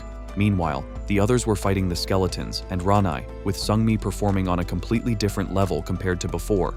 Rallis remarked that they could now probably trust her with any position. Seungmi fought ferociously, but when one of her attacks struck Ranai, he stopped it with ease and commented that they were free to continue irritating him. He then uprooted a tree and hurled it at her, noticing that she was moving at extremely high speed. When he appeared beside her, he observed that although her equipment was impressive, her body was struggling to keep up with its power. He mockingly offered to give her a special course in aerial combat, stating that the lesson fee would be her life, before striking her down with tremendous force and smashing her into the ground. At the same time, Park was battling Merveda, who wondered whether Park was distorting the spatial fabric to move, recognizing it as a difficult power for a swordsman to counter. Park used Smite to unleash a giant punch at Merveda, but Merveda countered it with his own power, shocking Park. Merveda then attacked swiftly, and Park was startled by how quickly he closed the distance. Park used Blink to disappear, yet Merveda's power still found him and launched another attack. Confused by the overwhelming strength, Park raised a shield to block, knowing he had to hold on until he could find even the slightest opening. As Merveda charged again and drew closer, Park finally unleashed Ice Storm along with Horrid Spear and Ice Spear to strike back at him. Park healed himself after the injury and realized that Merveda had also broken free from his spell. Park then used Bind to restrain Merveda and cast Meteor Storm on him, causing a massive explosion in the area. However, Park sensed that something was wrong, as even though it was a virtual battleground, Merveda had withstood the destructive power of the Class 9 spell without suffering any apparent damage. After a moment, Park understood that all the Merveda Master had done was grant Merveda the Crows with the power to create the battleground, and if that was the case, then Park had already surpassed his master's power. As Park attacked again, the monster transformed into a gigantic form with an enormous skull and declared that it would not let Park escape. Park stated that he would have to release even more magic and use transcendent support to shatter the giant skull, shocking everyone present. In the end, Park returned to the dungeon, leaving Merveda astonished that Park had managed to break through that dimension using magic. Merveda attempted to strike again, but was pierced by Park's Transcendence Hellfire attack, destroying his midsection. Merveda wondered whether Park had finally unleashed his true power before disappearing, admitting that it was truly impressive and expressing regret to Lady Raylan for failing to fulfill her request. As Merveda vanished, Park realized that the Transcendent support spell would not last much longer, and that he needed to hurry. The scene then shifted to Rylan, who learned that both Ranai and Merveda had been defeated. When Surat asked whether they were truly that strong, she instructed him to make the necessary preparations, stating that she would deal with those people herself. Smellets observed the skeletons and found their strength impressive, unable to believe how quickly the undead executives had been dealt with. He reflected that the moment Belton had spoken of had finally arrived and that it would bring calamity and destruction upon them all. He also noted that some believed Vendela was to blame. Deciding it would be best, Smellets chose to follow Park and the others a little farther. Eventually, he found them and was shocked to see the pure-blood vampire Raylan standing before them. He had not expected her to reveal herself, nor had he considered pursuing the leader due to the sheer number of undead scattered across the continent. Now that she had appeared, he realized it was his chance to attack. He launched an assault on her, and upon seeing the signal, the people at the fortress ordered all their soldiers to march toward the battlefield. Rylan mocked them, questioning whether they truly believed they could walk out of the fortress on their own feet and defeat her. She then unleashed her skeletons as well. From Smellets' side, reinforcements also arrived, and the battle began.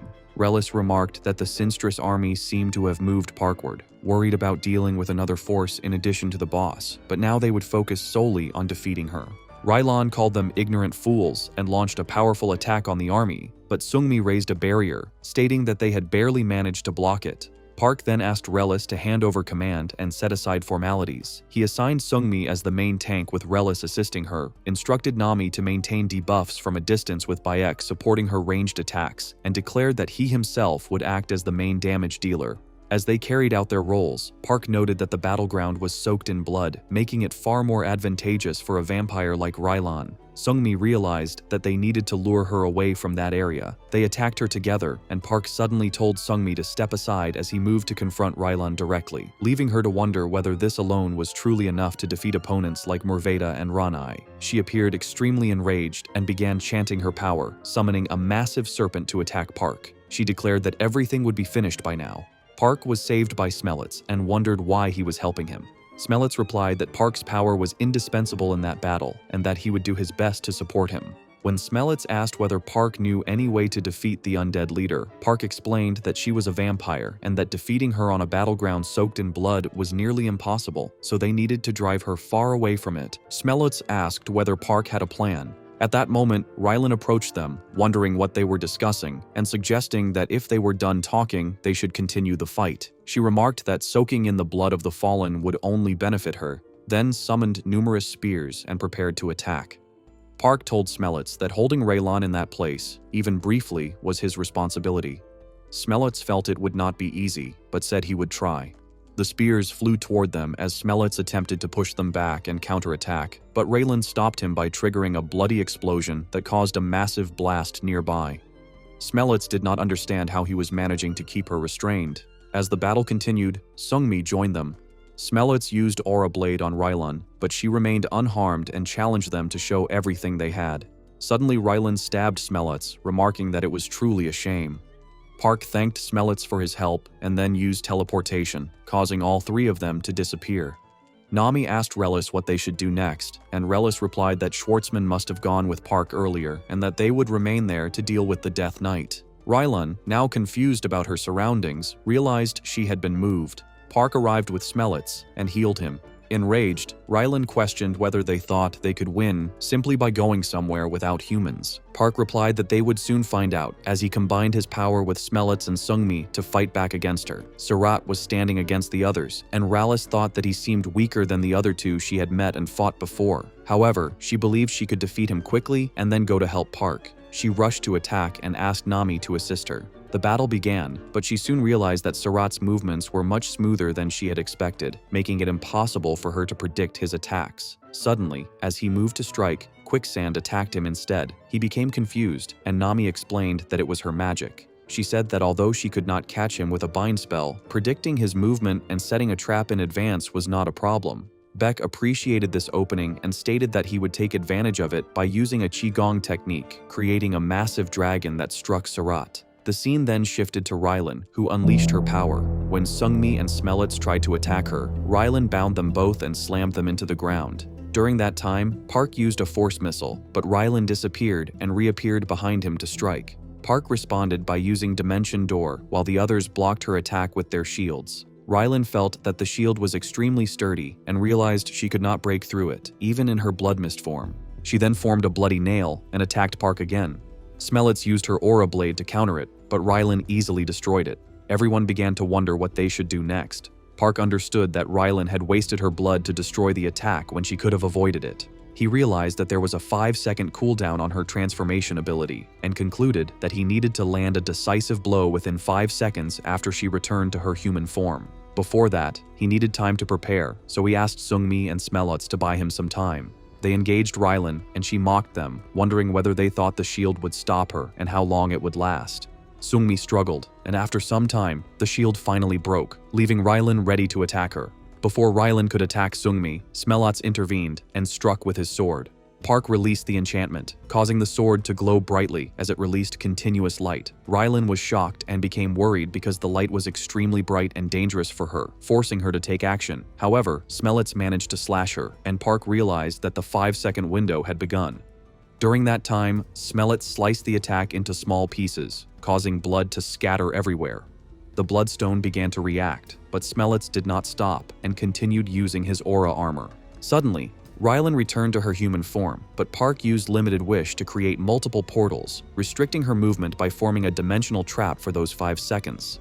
When a portal opened, Rylan was confused by such a spell and threw her spear to destroy it, but the spear went inside instead. She was then pulled into the portal, and Park stated that Rylan should submit to her fate. Rylan struggled, and then Park captured her, after which the portal disappeared as she was defeated. Park realized that he had reached level 9 as a wizard and had obtained a spell called Mimic at max level, which he believed were the rewards for defeating Rylan. He then asked Sungmi and Smellets whether they were injured or fine.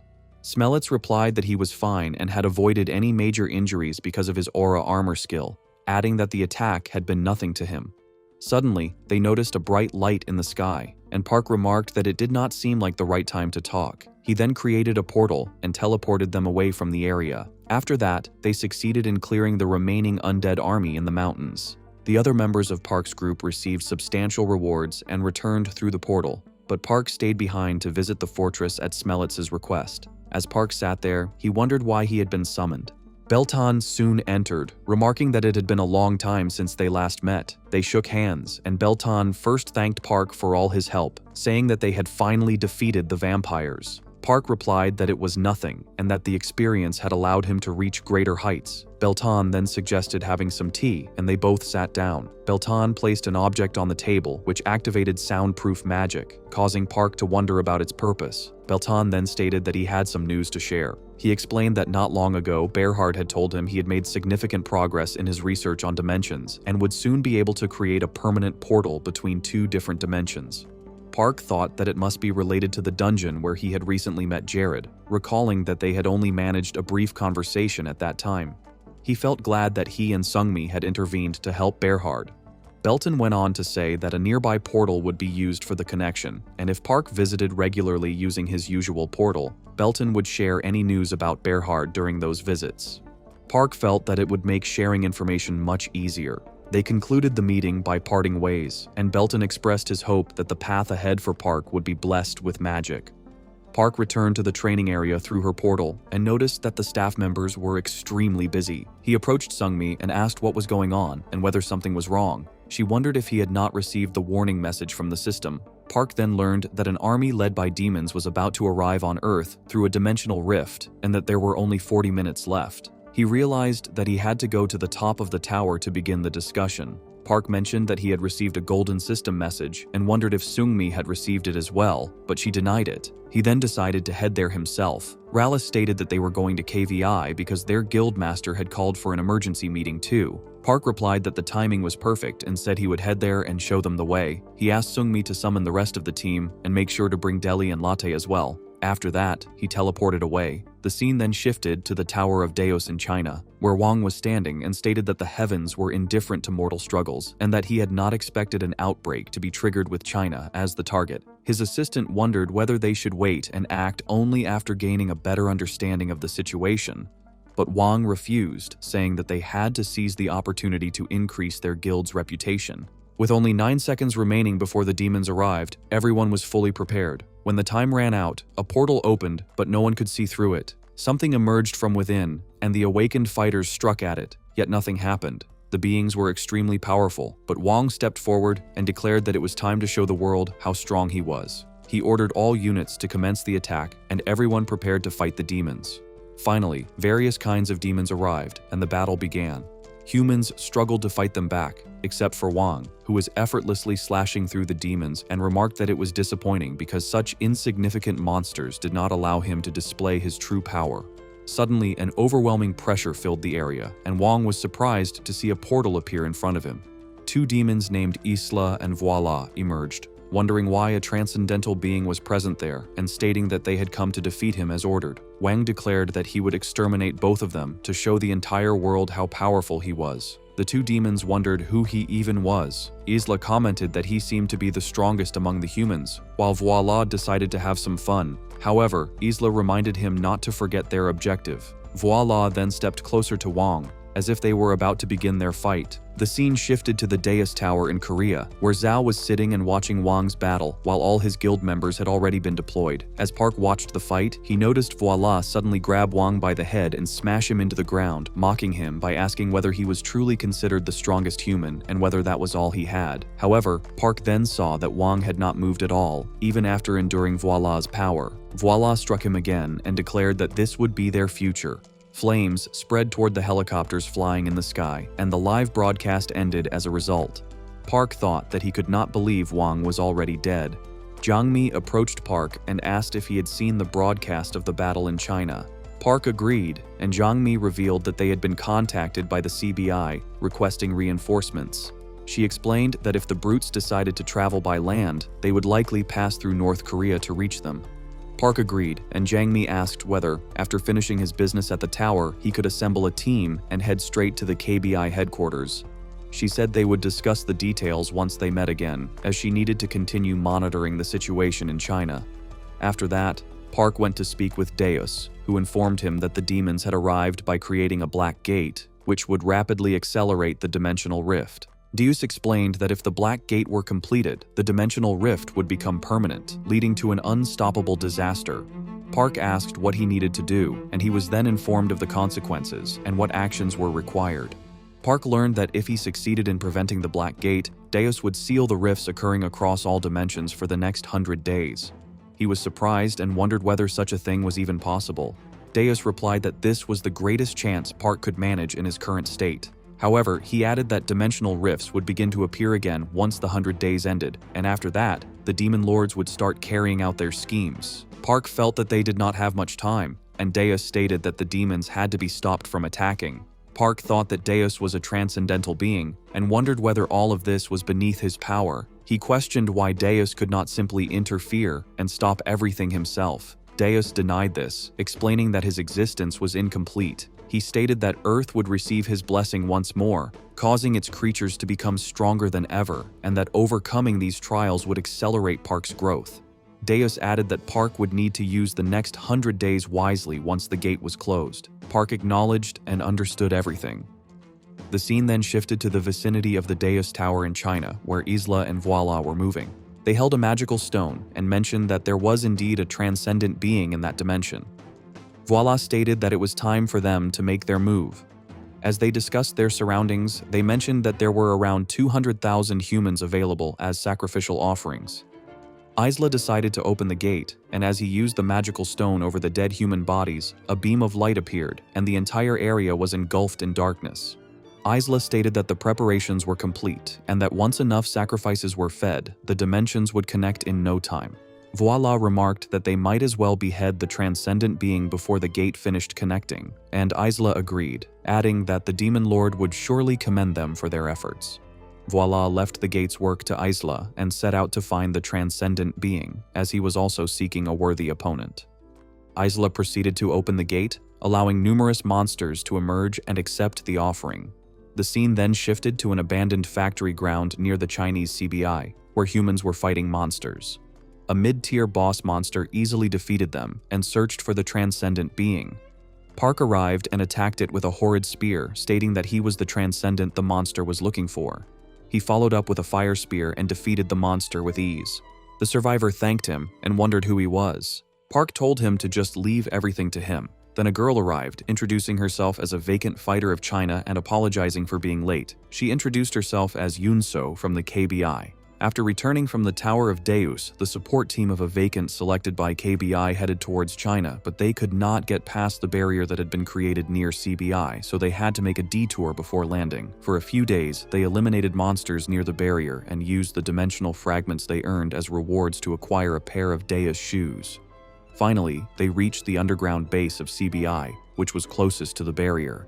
There, a man noticed Park and remarked that they must be vacants from Korea, welcoming them and saying that he could not thank Korea enough for sending so many reinforcements. A girl stated that all of humankind was at risk, so it was natural that they would come to help. The man suggested that they should discuss everything later after taking a break. Park said that he wanted to know what was going on inside the barrier, after which the man asked him to follow and took him to CBI's command center. Park saw the scenes there, which were monitoring the situation on the other side of the barrier. The boy explained the entire situation to Park, and Park understood that it was like a cage for humans. He learned that over the last few days, hundreds of monsters had emerged and started kidnapping people.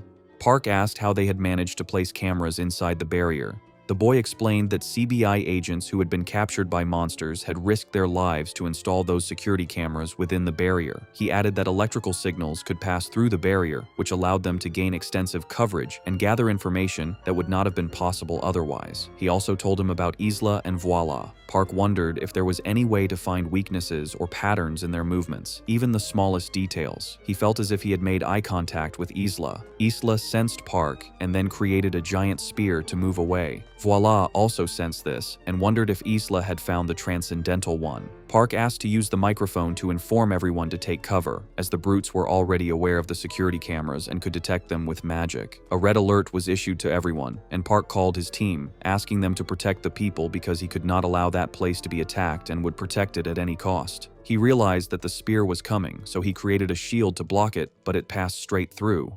At the same time, Voila attacked Park with his power, and Park struggled to maintain his shield until a huge explosion occurred. Voila sensed an incoming attack and easily dodged it, only for Park to appear and launch a direct assault. As Voila tried to block, he realized that another attack was descending from above, and Park suggested that they move elsewhere to continue the fight. Inside the underground base of CBI, parts of the facility were damaged. When a man was helped up by someone, he expressed his gratitude, only to realize that it was a robot created by Jiangmi, who confirmed that he was a survivor. Jiangmi arrived and stated that there was no need to panic, explaining that it was the golem of a member of their group and advised the man to hurry to the safe area if he could still move. She called out to the golem, Akron, asking where Park had gone. Akron replied that Park was relocating with the enemy. Jiangmi understood that Park had left the golem behind to handle the situation and was luring the enemy away to prevent further casualties. She decided to rescue the civilians as quickly as possible, hoping that Park could hold out for some time. Under immense pressure, Park dragged Voila away and slammed him into the ground. Voila remarked that he had expected more from a transcendental being. Suddenly, Park attacked him with an icicle lance, but Gorilla shattered it effortlessly, calling it weak. Rising amid the flames, Gorilla stated that he had been waiting for this moment and challenged Park to come at him with everything he had. Flames erupted all around him, and Park was deeply concerned by the intense heat, realizing that he had to stop Gorilla before he attempted anything else. Park struggled to advance, but then an attack was launched at him. To counter it, he used an ice shield, but it was shattered, sending him crashing to the ground. Even so, Park forced himself to stand, thinking that at this rate, he would be buried alive. The spear attack was thrown at Voila, and it was carried out by Park's other teammates. As Voila was distracted, they decided to continue drawing his attention, and Iksan was instructed to rescue Park and take him away. Voila grew furious and warned them not to interfere in his fight with the transcendent being. Although they were clearly struggling against the intense heat, they said they would interfere because they were Park's friends. After a while, Raleigh stood up and charged forward to attack, using weapon enhancement with ice, along with armor, haste, and strength. Raleigh came very close to landing a hit on Voila. Release landed a slash on Voila and followed it up with multiple strikes. Meanwhile, Iksan reached Park, and Park realized that although his ice attacks had not even left a visible scratch on the demon, they were slowly inflicting minor damage. Iksan asked whether Park thought he could move. Park looked around and then told Iksan to go and help the others, explaining that Reliz could not buy them much time on her own and needed support. He added that he needed time to gather magic to defeat the demon and asked Ixen to distract it for at least 5 minutes. Ixen agreed and moved in to attack. Voila then fought both of them alone, throwing them aside, though they were still unharmed. Suddenly, Voila unleashed a powerful blast, but before it could hit them, Seungmi stepped in and activated her shield, protecting everyone. Park told Seungmi that he only needed 5 minutes to gather magic, and she agreed. Soon after, a massive amount of magma appeared before them, and a monstrous figure emerged, revealing Voila in an extreme form as he launched another attack. He kept slashing relentlessly, and when Seungmi felt she could no longer hold on, Park appeared, thanking everyone for their help. He then used his special mimic skill to attack Voila with the demon's own power. Using ice, he restrained Voila, and it seemed as though the weather itself had changed, making everyone realize that Park had altered the entire climate with a single spell. Park used a spear to slice through Voila's core, but when no notification appeared, he became confused. Seungmi praised him, but Park remained doubtful and thanked everyone else for their efforts as well. He then warned them not to celebrate, explaining that their location had already been exposed and that another demon, as strong as the one they had just defeated, still remained. He added that they should not waste time and needed to move immediately to defeat the other demon too. Isla realized that Voila had been defeated, and as he moved on his own, he decided to take revenge for his brother. He sensed humans standing before him and wondered if the transcendental being had finally appeared. However, he was unable to detect the magic of a transcendental among them, and instead noticed traces of magic in other directions, clearly meant to distract him. Enraged, he ordered the vampires and other demons to attack them all. At that moment, Park was with Jangmi, who stated that everything was going according to their plan. She said she was truly glad that they had managed to reach him before he crossed into the barrier. She explained that if she diverted the remaining monsters' attention to allow the top 5 elite members to approach, Park could conserve his magic power and move in closer. He agreed and urged her to hurry and proceed according to their plan.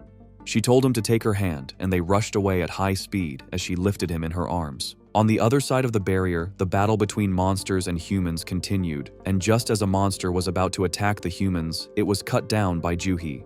Isla observed everything and remarked that 3 approaching magic signals had managed to thwart his minions. He then summoned numerous swords and sent them to attack the humans who were fighting. As they drew closer to him, Isla used his leg to create ice barriers, freezing people within them, and stated that he had expected to see some of the strongest humans, but none of them were sufficient. He declared that they were all useless except for Park. After that, he dispelled everything and unleashed a firestorm. He then noticed Jangmi entering the fight, but he pushed her back effortlessly, wondering if she truly believed she could stop him. She replied that they did not need to stop him and only had to divert his attention for a while. At that moment, Park appeared behind Isla and used Hold Person to restrain him, then took him into the sky, used teleportation, and moved them to a different area. Isla warned that this would be a mistake, explaining that as the activator of the altar, a safety mechanism would trigger if he moved beyond a certain distance. The others, who were nearby, stated that they only needed to destroy it.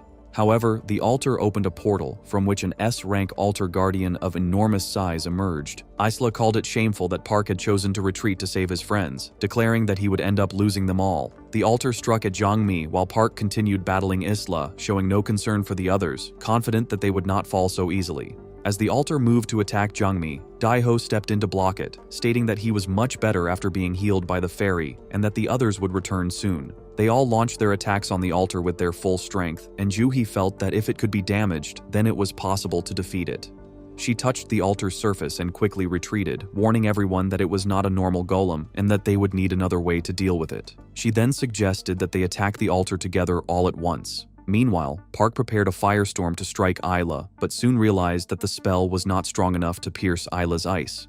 When the ice counterattacked, Park leapt aside to dodge it. Suddenly, countless swords appeared and rushed toward him, and although he raised a wall of flames to block them, it was not enough to withstand such a powerful spell. Enraged, Park summoned thunder, shattering the attack, and followed it up with sunfire. He then used Dimension Door to close the distance and delivered a heavy blow to Isla. Without pause, he unleashed flame bursts and spears, relentlessly attacking with all his power until a massive explosion erupted. A boy watching the fight was left stunned, realizing that Park had fused fireball and chain lightning into a single attack. Isla then rose once more, transforming his form to fight back. Park deactivated the sunfire from his body and found that Isla was still standing in front of him and had unleashed an attack on him. Park used his shield to block it, but it was destroyed very easily. Isla then attacked Park with even more power, which made him worried. All of them attacked Park together, but he used the blink skill and disappeared from there. However, Isla did not stop attacking him. Park understood that there must be a cost to using such conflicting power. Realizing this, he took out Akron and asked him to divert Isla's attention. He was barely able to withstand one of Isla's attacks, yet he continued to fight and managed to strike Isla. All of a sudden, Park came out of it and found Isla's hand emerging from a portal. Isla grabbed him, slammed him to the ground, and was about to attack, declaring that it was all over. The battle continued, during which Isla was also attacking Irene. When the drones arrived, all of them were destroyed, but Isla became enraged and was determined to defeat everyone.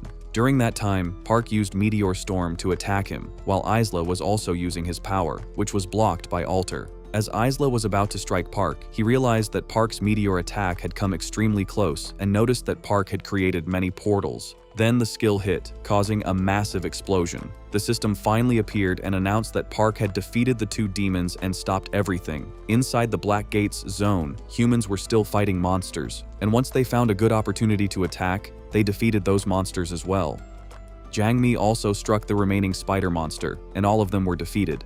Jiang Mi had used a large amount of mana, so she was told that she would be fine after resting for a while, after which they should return to where Park was. They then discovered more dragons, but all of them were suddenly destroyed at once by a force missile. Jiang Mi realized that it was Park. Park stated that he would now take care of everything. Soon after, more Avengers joined to handle the situation. Once Isla and Voila were dead, the monsters with lower intelligence struggled without anyone to command them. The demon horde remained trapped inside the barrier and eventually died within it. Park finally reached the Black Gate, which was using human sacrifices. He came to understand its function and realized that he only needed to disconnect it. He then used his power, unleashing an extremely bright light that caused all the barriers to disappear. The gate was finally sealed, and Park hoped that everyone who had been sacrificed would rest in peace. They noticed that the light was coming from the top of the Deus Tower, and it spread across the entire world. Deus declared that all dimensional links connected to Earth would be forcefully severed for the next 100 days, stating that this was the first and final protective measure he had created using his limited power. He explained that he had used the utmost limit of his strength. A golden screen appeared before everyone, informing them that the seal of that realm would remain for 100 days. Deus bestowed upon them the greatest possible blessing through the awakened system. He then spread his power to everyone, revealing that some might fall, while others would gain an explosive amount of growth through this blessing. He expressed hope that they would take full advantage of the increased rewards and loot and urged them to prepare to fight the threats beyond their dimensions. The scene shifted to the party hall on the top floor of the Gloria building, where a host proposed a toast to commemorate the successful closure of the Black Gate in China. Park was also present and remarked that it must have been difficult to be sent on an external mission. A lady replied that it was nothing, explaining that they were only a support party, so it was not that difficult. When her junior commented that she was not even complaining about Park despite their limited external support, she hit him lightly and told Park not to worry about it. Jiang Mi then arrived and praised Park for the final dispatch mission. Park thanked her and mentioned that he had heard she was quite busy these days. She agreed and explained that after the warning was issued, ordinary citizens had begun to panic, and crimes committed by awakened individuals were also on the rise. She added that it was thanks to the footage of Park released by the CBI that panicking awakened and civilians had calmed down and started placing more trust in the awakened keepers. She then wondered how Park planned to spend his remaining time until the protection period ended. Park replied that he would focus on becoming stronger with his party members by clearing dungeons, recruiting new members, and doing everything possible within his power. A year had passed, and with only 7 days left until the seal was to open, Park was standing in front of a black dragon. The dragon became enraged and attacked him with flares, but Park blocked them with his shield and countered with frozen nova. The black dragon was shocked and considered retreating, but Park used Wind Cutter to slice its wings and force it to fall. He then followed up with a combination attack using Windstorm and Reverse Gravity, tearing the dragon apart and finally eliminating it. Park then thought about returning to Korea to finish the remaining matters. The scene then shifted to the East Asian branch of the Guardians, inside the VIP room. Vice, the third in command of the Guardians, was having a meal while wondering aloud whether anyone opposed the plan to eliminate Park, steal the artifacts, and attack the WBI, stating that they were free to speak openly. Karthus replied that he had no complaints, but added that there was important information everyone needed to know before proceeding. He mentioned the equipment named after Deus and confirmed that Seungmi was in a relationship with Park and possessed one Deus artifact. He further explained that between the two of them, they held a total of 5 items, so everyone needed to be wary of their abilities when facing them. Vice was surprised by this information as Karthus continued, remarking that Park was extremely shrewd and that despite possessing artifacts, he often complained in interviews about how difficult his life had been as a salesman and how he had never forgotten those hardships. When Vice mentioned a certain point and accused Karthus of having an inferiority complex, both of them became enraged and stood up against each other. A third man present intervened, stating that it was not the time to fight and instructing both of them to focus on their objective. He then asked his assistant, who was standing nearby, when Park was expected to arrive in Koliar. The assistant replied that Park had boarded a plane from England that morning and was currently en route. That man, Rafir, the first in command of the Guardians, stated that they would commence their mission the day after Park arrived and expressed his hope that they would carry it out successfully. The scene shifted to Park, who had finally returned to Korea, and it had been a long time since he had last taken a break. He looked up at the night sky and remarked that it was unusually clear. While he was in the park, the ant spirit appeared beside him and asked how his overseas trip had been and whether he had enjoyed himself. Park was startled to see the ant spirit there and asked how she had arrived. She was also the one who had tried to attack him at every opportunity, and things would have been different if they had not been enemies. She replied that this was precisely why she had come, to settle everything between them once and for all. She said that this would be Park's last chance to prove himself. Both of them released their powers as she declared that he had to prove that he possessed what it took to advance to the next stage. Park stated that this would be the last time he saw that barrier. Soon, the two of them were transported to a different stage, a separate area altogether. Park activated Transcendence to support himself, revealing how much he had changed over the past 3 months. Their battle was about to begin. Ant Spirit reminds that when she awakened as a disbeliever, the light of the sun felt like a curse to her. She resented Deus for shattering her ordinary life in such a way. She began gathering information to understand why she had been turned into a vacant.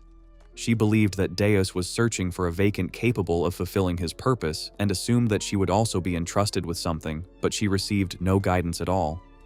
Eventually, she gave up on seeking such revelations and started tracking other vacants who might be avatars of Deus. That was when she learned about Park. She initially thought he would be ordinary, but discovered that he was vastly different and extraordinarily powerful. The scene then returned to the present, where the two of them were fighting. She asked Park to show what he had gained over the past 3 months. As the battle continued, she managed to scratch his back with her nails and then seemed troubled by her own nails, sensing that something was wrong. Park activated his immunity, and the spirit realized that although Park had previously been unable to react to her attacks, he was now following her movements clearly. She appreciated his growth and attacked him once again. Park realized that the ant spirit's mana capacity was on an entirely different level now. Both of them began using their full power, and Park finally unleashed Dimension Break to attack her with everything he had. She was genuinely impressed, as she had not expected him to be able to block her technique. Enraged, she launched a furious assault, which Park countered with Volcano, Spell Fusion, and an Earthquake combined with a Lava Dragon. When their powers collided, a massive explosion erupted. They stood facing each other, and although she did not want to acknowledge Park's relationship with Deus, she had to admit that no matter what anyone else said, Park truly was the avatar of Deus. Park wondered if she was satisfied now. She agreed, adding that Park had grown so much in the past 6 months that no one could keep up with him. Park remarked that it had been about that long since his awakening and said that they should end their fight. The Aunt Spirit admitted her defeat. They then returned to the garden, where she said that if they continued fighting, Park would easily defeat her. When Park called her Ant Spirit, she stopped him and revealed that her name was Jong. Park complimented her, saying that she had a beautiful name, and asked what she wanted to tell him. She agreed and stated that she would explain why she had been searching for the avatar of Deus and would also share everything she knew about Vendela and the demon lord Balzarox. She then handed him a note, explaining that it was a page she had torn from Garam's notebook. As Park read it, he wondered if she had been the one who had taken Garam away before others could. She admitted that she had, explaining that she had discovered this while researching Park's background, so she had decided to take care of Garam herself. She added that she had been protecting both Garam and her mother, and that they were safe in her secret base. Park felt relieved to hear this, and remarked that Jong must have read Garam's novel as well, then asked what she thought would happen next. Jong replied that she wanted to read the novel hundreds, even thousands of times, but said that she would not be able to. When Park asked why, she explained that the writer of DNF was the other half of Deus, and that she was bound by a curse that would kill her if she read those words. Park was surprised to learn that such a curse even existed. She then realized that it applied only to her and was shocked by that fact. Mark appeared in Park's hand, and he stated that he had not expected the security measures to be so strict. Ji-young remarked that it was a testament to how much attention Deus was giving to that dimension. Though no one could truly know what the future held, Park was unsure whether it was appropriate to say so, but he felt it was strangely amusing, because this was the point where the real story was about to begin. He reflected that instead of 100 battles ending in 100 defeats, as in the original story, they now had a chance, a real fighting chance, to steer themselves toward a happy ending. Ji-young did not immediately understand his way of thinking. Park stated that they could not avoid their fate, and in that case, they should steel themselves for what was to come. He then asked what she planned to do next. She revealed that she intended to cross into the other world as soon as the countdown ended. She explained that the avatar of Balzarox was using an altar he had created to sacrifice countless humans, whose souls were flowing into the underworld to nourish Balzarox. Therefore, she suggested that they destroy all the altars that had appeared in their world. Park decided that this route would allow them to cross directly into the northern continent. He then began to explain his plan, but she stood up, saying that it was already settled and that they had more important matters to handle. Park moved to another building as Jong informed him about Vice and Karthus, who were SS and SSS ranked awakened. Park wondered how she had learned about them before he did. She explained that there was nothing more precious than life, and that, during her last infiltration of the Guardians, she had secretly planted a traitor among them. She also revealed that they were targeting Park's life and intended to send a message to the KBI. Park realized that he would have to deal with them eventually. He then deployed his drones to survey the area, and using infrared vision, he spotted a car with 3 people inside. He told Jong that the KBI and Seungmi were on their way and asked her to cooperate with them. She then asked how he was planning to stop the ones who were already moving in. Their conversation continued as Park said that everything would be fine since he now had Sarah to help him. Jong looked at Sarah and remarked that she was more talented than she had expected. Soon, the car finally arrived, and Vice commented that they had arrived earlier than he had anticipated. Karthus added that immigration procedures in Korea were very lax, and that no one had even noticed when a passport was forged, wondering whether it had really been necessary to put on such an act. Vice asked about his subordinates and stated that they would commence the plan as soon as they arrived, instructing them to get within 50 meters of the house. Karthus replied that he did not mind anything as long as he was able to kill Park.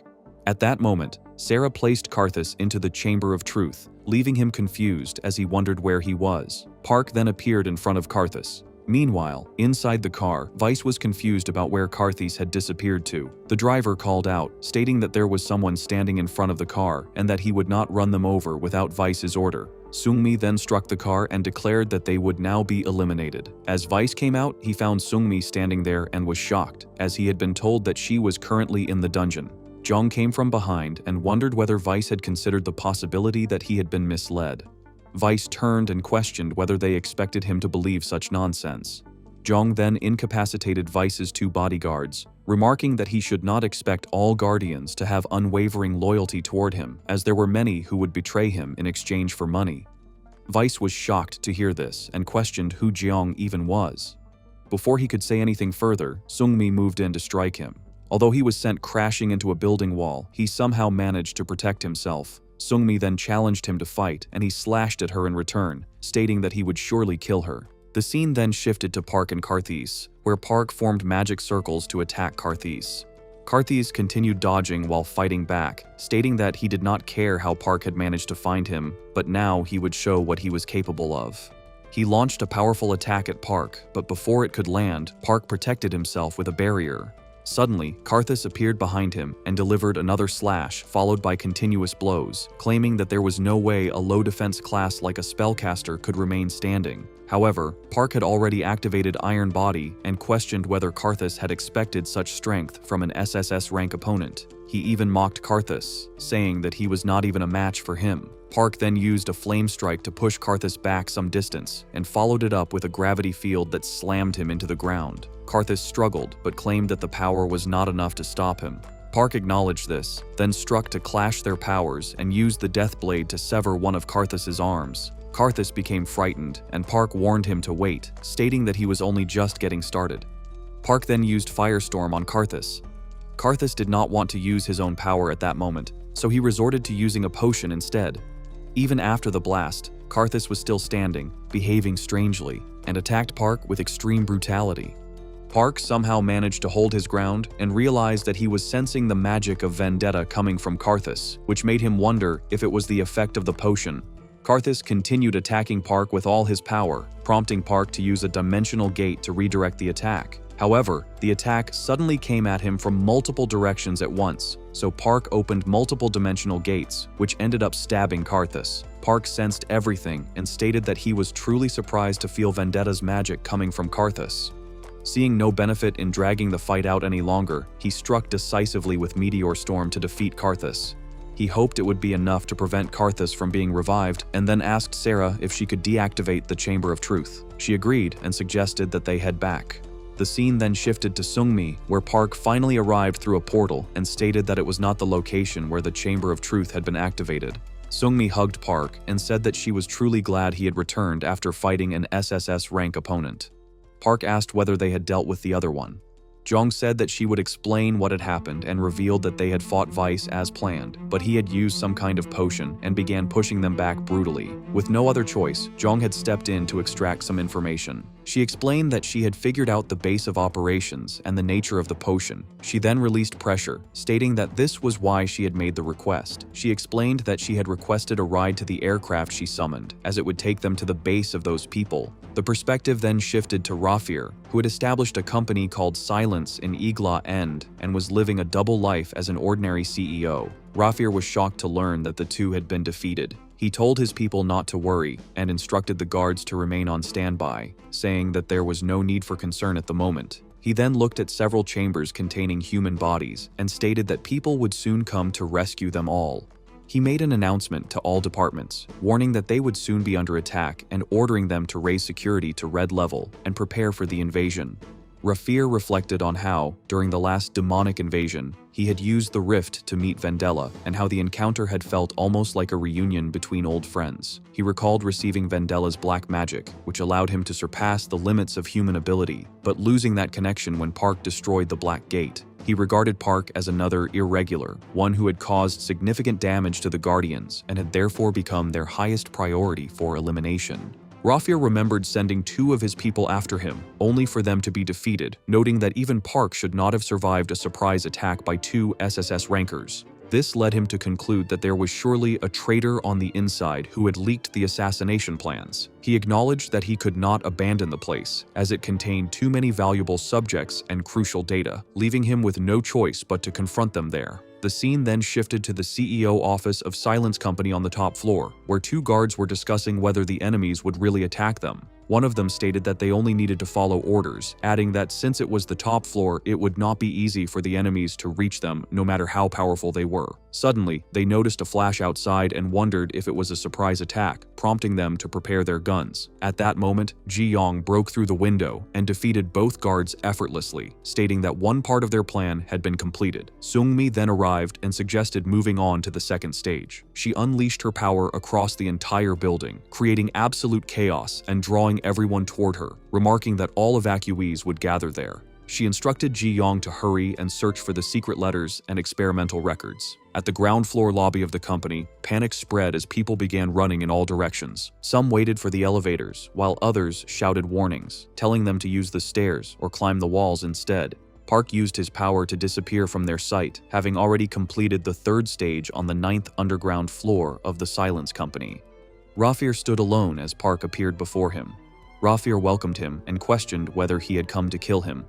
Park asked whether the captives were safe, to which Rafir replied that he should not worry, as they were precious subjects and would not be killed, at least not yet. Rafir added that he had even prepared a grave for Park. Suddenly, Park was captured and dragged down by a monster, but he struggled and used his power to break free. Rafir approached, wondering if he should check on Park's condition, only to find that Park had already defeated the monster with ease. Rafir remarked that he had expected more from the Guardians and expressed his disappointment at how underwhelming it had been.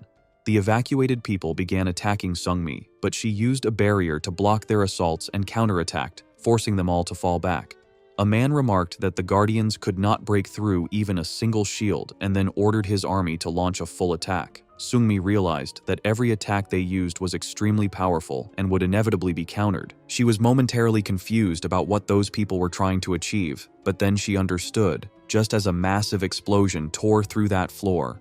Meanwhile, as Park stood facing Rafir stated that he could summon a black gate at will once he acquired Park's dimensional abilities, and that he intended to kill Park to steal that power. Park responded by displaying his own strength, stating that he highly doubted such a thing was even possible for Rafir. He added that Rafir must have gained some form of power from Vandella as well, unless he wished to suffer the same fate as the others. Park then suggested that Rafir make full use of his power. Park then bound Rafir and used Firestorm on him, but Rafir emerged unharmed. He used the potion to break free and was now surrounded by a different kind of armor. Park followed up with Chain Lightning combined with a Flame Burst, yet Rafir pushed through the attack and moved in to strike. Park blinked away, disappeared from his position, and countered with a Force Missile, but the attack was blocked. In the next moment, the test objects and bodies merged into a single weapon in Rafir's hand, which he used to slash at Park. Park realized that it was an aura blade, or perhaps something even more dangerous. The battle continued fiercely. Even when Park raised his shield, Rafir's weapon broke through it, and Rafir landed another powerful strike. As Rafir stood still for a moment, he noticed Akron descending from the sky to attack him, accompanied by Park's drones. Rafir destroyed all of them, and struck Akron as well, declaring that they should stay down and follow their master into the abyss. Park wondered who had said anything about being dead. Rafir was surprised to find that Park was still alive, even after taking that hit. Park explained that while the others were rescuing the captives right under Rafir's nose, they had also evacuated all the civilians from the building. Now, only the Guardians remained inside, which meant Park could finally unleash his magic without restraint. He activated his support, while Rafir prepared himself to counter Park's attacks. Park then launched a massive assault at him. Elsewhere, a man remarked that this was all they needed to do, and ordered all units to follow him, instructing them not to let a single intruder escape alive. However, as they moved, they were shocked to realize that nearly 15 minutes had already passed since the intruders had entered the building. He then ordered everyone to spread out and find them. Suddenly, the entire building began to shake as if it were about to collapse. From outside, Ji-young stopped it from falling. Sungmi was shocked to witness this and wondered who Ji-young truly was. She then removed the building, guessing that it was time for them to leave. Both of them raised their powers to understand what was happening inside. Meanwhile, Park and Rafir clashed with all their might. Park multiplied himself, causing Rafir to scoff and remark that Park was nothing more than a fly to him. Rafir fought through all the copies and drove his weapon straight into Park's main body. Jong understood that Park had obtained the keyword, while Sungmi remained unusually calm. Sungmi mentioned that she was not worried because she had faith in Park. Park used Heal Breath on Rafir while healing himself, after which Rafir grabbed Park and unleashed an extremely brutal power. Park created multiple magic portals to transfer the Heal Breath and then summoned a giant sword to strike Rafir, cutting him into pieces. In the end, Rafir was defeated, and Park finally relaxed. He realized that Rafir must have performed a sacrificial offering to obtain that power and gain the ability to wield dark energy.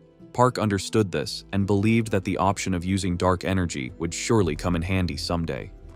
Sungmi and Jong arrived and asked if he was fine. Park appreciated their efforts and asked whether they had gathered everything. They showed him the illegal transaction records with the Guardians, evidence of artifact smuggling, and reports of inhuman experiments, all of which they had brought. Park appreciated their work, and as they prepared to leave soon, he stated that they could not allow another criminal organization to rise from those ruins. Elisa mentioned that the barrier duration was almost over and asked whether Park could deal with everything within that time. Park replied that there was no need to worry because they had plenty of people to help. After that, the balance of power among the awakened worldwide entered another era of reorganization, along with the collapse of the Guardians. Significant changes followed, and things progressed smoothly. Eventually, with 2 days and 22 hours remaining, the scene shifted to the KMAA Seoul office, where a man was watching the news and remarked that everything seemed normal, completely normal. Jangmi approached Park and stated that he had done a lot of overtime, asking what had brought him there now. Park said that he had a few things to discuss with her, and that he had also brought some drinks for her. She agreed, and they went to talk together. Park explained that the day they would put the plan into action was approaching, so he thought it would be best to touch base with her beforehand. First, he took out a tablet and asked her to look at it. She realized that the people shown were members who used to be in his party. She noticed Jong and asked whether she was a new member of the party. Park replied that Jong was formerly known as Anti-Spirit. Jangmi said that KMAA had conducted numerous investigations to learn more about her and had discovered that her reputation was unfounded. Park agreed, adding that Jong was known to others as Ant Spirit. However, Jangmi was confused about why Park was showing her the members of his party. Park then explained that once the countdown ended, the party would travel to another dimension to eliminate the mastermind behind the mega outbreak and the descent of demons onto Earth. Jangmi was shocked to hear this, as she did not know that such a force existed or how Park had found its location. Park explained that he had first learned about a dungeon belonging to the Blue Star Guild and had figured it would not be wise to share the findings publicly. Jangmi felt it was surprising that there was a connected portal leading to another realm, and wondered whether that meant they could cross over to that world through the portal. Park agreed, but added that those people had not done so yet, as dimensional portals themselves were difficult to find, and there were friendly forces nearby guarding it for humans. Jangmi said that she would like to help guard the portal as well, but Park denied the request and asked her instead to prepare to handle any emergency situations that might arise. As they discussed the plan, she remarked that Park had grown so much that she was no longer able to help him now. Park replied that everyone had their own roles to play and simply had to fulfill them. She bowed before him and said that he should do as he pleased. Park then went to the underground training area and called out to Delhi, wondering where Latte had gone. He thought they might still be working, but when he arrived, he found that Jung was playing with them. He asked her what she was doing, and she replied that she was taking a break after training and had been training Sungmi. She also mentioned that she had learned something very interesting from Delhi and Latte. Noticing that Jong was bothering them, Park asked her to leave them alone and tell him what she had learned. He then asked Delhi what was going on. Delhi hesitated to speak in front of Jong, but Park assured him that it was completely fine and that there was no need to hide anything from her. Delhi revealed that she possessed a dimensional energy detector that could help explore dungeons with a high concentration of energy. However, since Earth was a stable dimension, the detector would not respond unless there was an outbreak. She explained that they marked the coordinates whenever they discovered a location causing peculiar anomalies. The place they found was far away, but they were certain it was a dungeon that had never been raided before. Jong checked the location and realized it was in Australia, the only nation that had not been affected by the outbreak. That was why it had very few dungeons and why barely any awakened had ever set foot there. As they continued discussing everything, Park asked for the exact location, but Delhi said she needed a bit more time, as she and Latte wanted to finish the factory work and other tasks Park had requested. Park decided to leave them behind and stated that he would provide support with a few friends, while they could proceed to Australia later. He hugged Delhi and said that he knew he could count on her and Latte. Time passed quickly, and the scene was about to end in just 10 minutes. There were special requests requiring the elimination of all 7 dark sorcerers located in the northern continent and other regions. Park noticed that the mission details had been updated and now even included the name of the final boss. The rewards listed included an A-level rank up, another level increase, and a special ability. By then, hunting demons and raiding dungeons had raised his level to 95. He calculated that if he eliminated the 6 dark magicians, excluding Vendela of class 10, then defeating Vendela would be the bare minimum requirement. Sungmil, along with Iksan, Leah, and Juhi, arrived and thanked him for allowing them to join the mission. Everyone was prepared, and Jong also stated that she was ready to do her best to protect everyone. The scene shifted to Bearhard in the central continent, where he was analyzing the situation and discovered that all the coordinates had been sealed. As a result, he was confused about what he should do next. His wife, Mary, and their son were also present, both worried because Bearhard could not find any coordinates. Bearhard was uneasy, as there was still a route through the northern continent where Belton resided, but it seemed that all direct routes had disappeared. Jared asked whether there was another way for Park to cross over to the central continent, mentioning that the only remaining option was to enter through the existing northern route where sea monsters resided. Bearhard was deeply concerned about whether Park could safely reach the central continent, as it would not be easy. Moreover, it had not even been a month since Belton had been injured and defeated in the Great Battle of Varzian, and they could only imagine how powerful those enemies must have become since then. Bearhard then contacted Belton and asked whether he was feeling well enough to move already, remarking that his wounds could not have been easy to heal and questioning who had treated him. Through the device, Park appeared and stated that he had managed to treat Belton's wounds. Berhard was pleased to see him, and Park said that he was glad as well and that he would update Berhard on everything that had happened once they met. He then shared the plan, explaining that he wanted Berhard to meet those people and lend them his strength as a favor. Berhard agreed, saying that he would join as soon as possible and thanking Park. After the connection ended, Berhard told Mary that they should start moving, adding that it had been a long time since he had taken part in a war. The scene shifted to the western front of the central continent, where monsters appeared before Park and the others. Park realized that they were using black magic unit skills that had greatly improved, and their attacks were completely relentless. Seungmi prepared to fight along with the others, and then used Absolute Challenge to lure all the monsters toward herself. The scene then shifted to someone named Matena, when a woman arrived and reported that it was an emergency, stating that a warrior wearing unknown equipment had come to challenge their troops, and that those with weak wills were being tempted by his ruse. Matena wondered why they had allowed a rat to enter their midst. She then used her power to force that person back into his true form, revealing Park, and she was surprised that she had seen through his disguise. Matena was confused about who Park was. It was revealed that Matena was one of the 7 dark magicians. The scene shifted to the central continent, where humans were fighting against skeletons and struggling to hold their ground. Arcanes arrived to assist them, urging them to stay focused and reminding them that they still had a long way to go. He said this as he resisted the Black Crusaders until his last breath. Encouraged by his words, they fought back, and suddenly a beam of light descended, from which Berhard appeared. He remarked that it seemed he had nailed the coordinates and wondered if this was where the Desmond Revival Army was stationed. Arcanes asked who he was, and Berhard introduced himself as a sorcerer from the old Lenta Empire and an ally of Park who had received his aid. Soon after, the skeletons advanced again along with their leader, but Berhard used his power to destroy all of them at once. Heise then asked Berhard if he had any news concerning Park. Berhard revealed that Park had arrived on the northern continent and would cross over to the central continent after dealing with matters there. Heise was happy to hear this. Berhard then suggested that they move on, adding that although he might be an old-timer, he was certain he could still be of some help. Meanwhile, Martina was confused that Park had created a realm without her preparation. Park introduced himself as a spellcaster and stated that he was there to kill her. She grew angry at his words, while Park said nothing further and prepared to attack. Martina created a massive magical snake, saying that Park had underestimated her and questioning whether he even realized whom he was dealing with. She unleashed the attack toward Park, who managed to dodge it, but Martina continued to maintain its form by continuously infusing magical energy into it. Park then used Reversal to teleport the attack back toward Martina, realizing that her power was truly superior to his own. He found that she was attacking him once again with an enormous weapon. Park used Ice Crystal Orb along with Ice Shield and Crystal Flower, but they were destroyed. Park wondered whether she had anything stronger, as her attacks felt predictable. She did not, and instead was shocked by how Park seemed to know all of her moves, launching another attack with the intent to kill him. Park was preparing a barrier at that moment when it suddenly broke through. He was shocked to realize that Dispel did not work.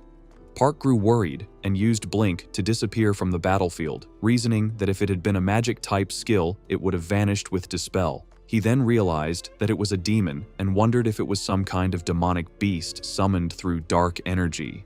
He proceeded to use Disintegrate on it. Martina was shocked, questioning how Park had managed to destroy it so easily. Park then activated Limitless Transcendence, multiplying himself and circling around her while attacking with force missiles. Martina struggled to counter everything she had and declared that Park's tricks would not work on her. Park moved in close and warned her not to let her guard down before using Mana Burn on her, reducing her mana to 0. He then slashed her from behind and stated that he was not finished yet, following up with Transcendent Sunfire to burn her.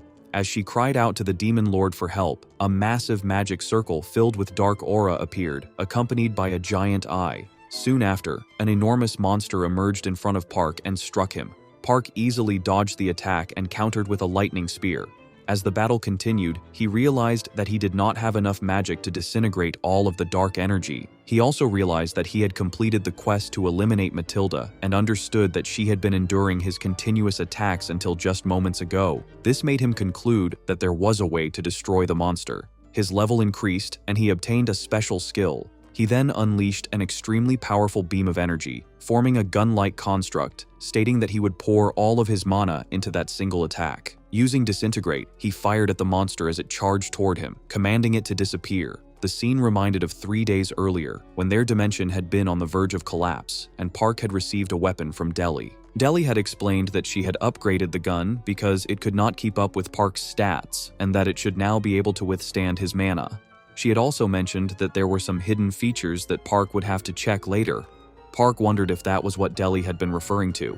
He then looked around and realized that he was in the same room where Martina had been earlier, and he understood that his magic had more or less recovered, meaning he could go and finish the battle on the western front.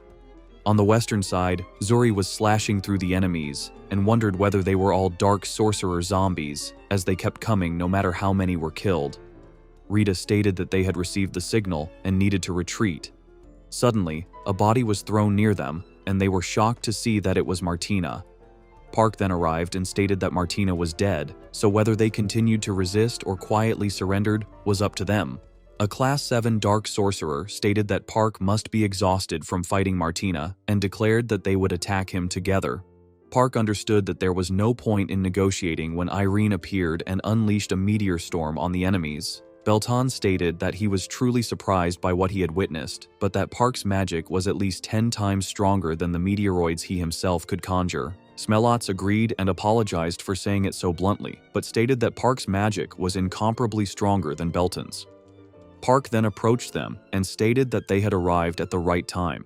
They revealed that they had come only to help and had not expected Park to have already dealt with everything. Park replied that it was fine and asked if they could teleport his companions to the Eastern Front.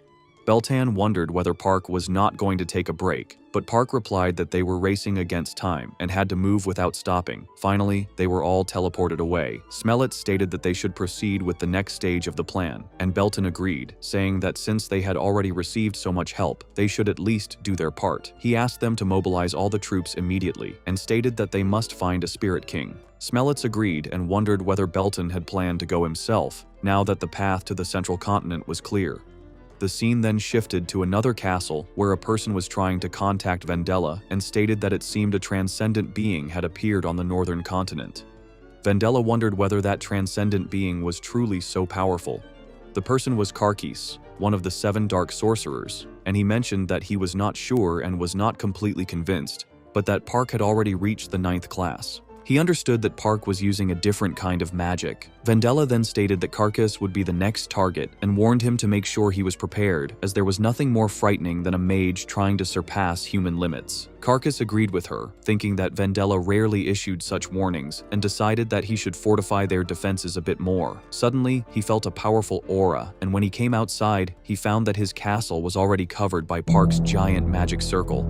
Park continued using his transcendent wizard sight, and the people inside the castle felt uneasy because of it. One of them suggested that someone should inform Karkis immediately. Tuba then used his power and discovered that Karkis was observing everything from inside the castle, after which he told his teammates to launch an attack at that location. Everyone grew anxious, and soon they thought that Karkis had come out using his power and was now floating in the sky. Karkis thought that he did not know where the attack had come from, but he was certain that he would find them if he swept the entire area. He then created a massive sword and slashed it across the region. At that moment, Leah and Sungmi appeared, and Sungmi used a shield to block the attack. Karkis was confused and wondered what would happen next. Ixan then appeared behind him and landed a strike. Karkis ordered everyone to attack those people, but Ixan slashed through them, and the battle finally began. Park then prepared to attack Karkis with a flame burst and told him to worry about himself. Karkis struck the ground in response, still filled with anger. Park instructed them to form a barrier around him, and they created a blood circle. Using his powers, Park moved closer to Karkis, leaving him confused about Park's location. Park told him not to worry, explaining that they had only created a barrier to prevent him from escaping. Karkis wondered whether Park truly believed that he would run away. Park then attacked with a fireball, which Karkis countered with his own power. Karkis created a gigantic hand to strike Park, but Park used Hell Breath to destroy it easily, leaving Karkis in shock. Finally, Park used the Death Blade to strike Karkis, who tried to block it with a bone shield, resulting in a massive eruption. Karkis created a barrier around himself just as Park moved in to strike. Zhang arrived and stated that it did not seem necessary for her to put up a barrier. Park replied that there was a chance Karkis could escape, so it was better to be cautious, and added that the barrier had already cooled down. When they checked, they found that Karkis was still bound, and Park decided to leave the rest to Cheong. Cheong agreed to give it a try and moved closer to extract his memories. Park asked whether she had found anything useful, to which she replied that they needed to hurry to the central continent. As she said this, Karkis revealed that he would offer himself, and a dark magic circle appeared near him. He began chanting to summon a greater demon, but was immediately slashed. Park could not allow him to summon another demon, and used Aura Blade to finally finish him. It was stated that many things had changed in just one day. The scene then shifted to Belton's residence, where Park was sitting and learned that Vendela's Black Crusaders were in the central continent and had sent troops to capture the port in the northern region. Belton stated that they had managed to contact Bearhard and that he was already making preparations to protect the port. Sungmi asked Park whether it was really fine for them to take a break at such a time. Park agreed, stating that everyone must be exhausted after continuous fighting and that rest was extremely important. It was stated that there was nothing they could do until the Lord was built and a way to cross the sea to the central continent was found. Juhi was eating snacks while lying there and stated that they simply needed to rest if they wanted to recover their strength. Leah stated that they had tried to look through the records, but not only was the language unfamiliar, they also had very little information about that world. Smellitz arrived and stated that he hoped they were comfortable. Park agreed and wondered whether he knew how things were progressing on the northern continent.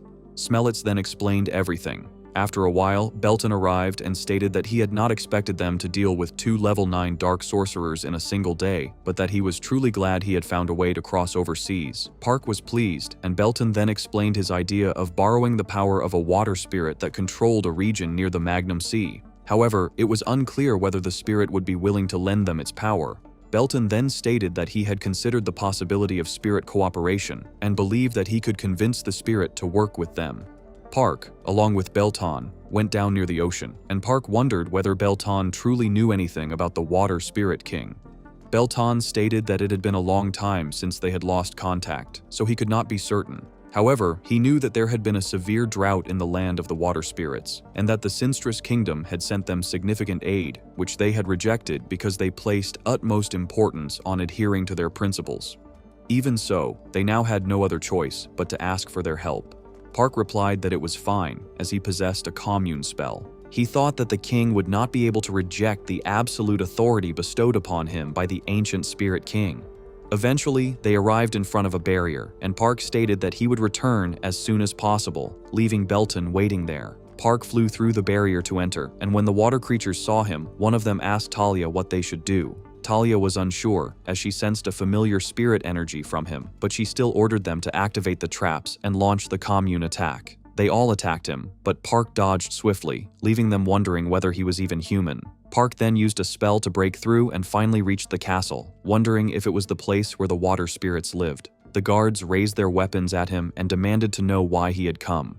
Talia, the younger sister of the Water Spirit King, arrived and stated that there had always been an understanding between humans and spirits not to interfere in each other's affairs. Park replied that he understood, but explained that they were facing a crisis nearly impossible to solve with human power alone, which was why he had come to make a request. Talia asked why Park thought they would help him. Park stated that he had no need to explain himself to anyone other than the Spirit King and demanded to be taken to him. Talia became furious, but suddenly the Spirit King spoke, stating that the outsider was very interesting. Park was confused and wondered from where the Spirit King was speaking to him. A massive tide of water rose behind Park and pulled him inside. Park was confused as he was transferred to a different place, where the water spirit first apologized for the lack of hospitality. He then greeted Park and introduced himself as Talasa, the ruler of that land and the Water Spirit King. Park formally introduced himself as well and stated that he had come to request help. He then explained everything, saying that the fate of the central and northern continents was at stake.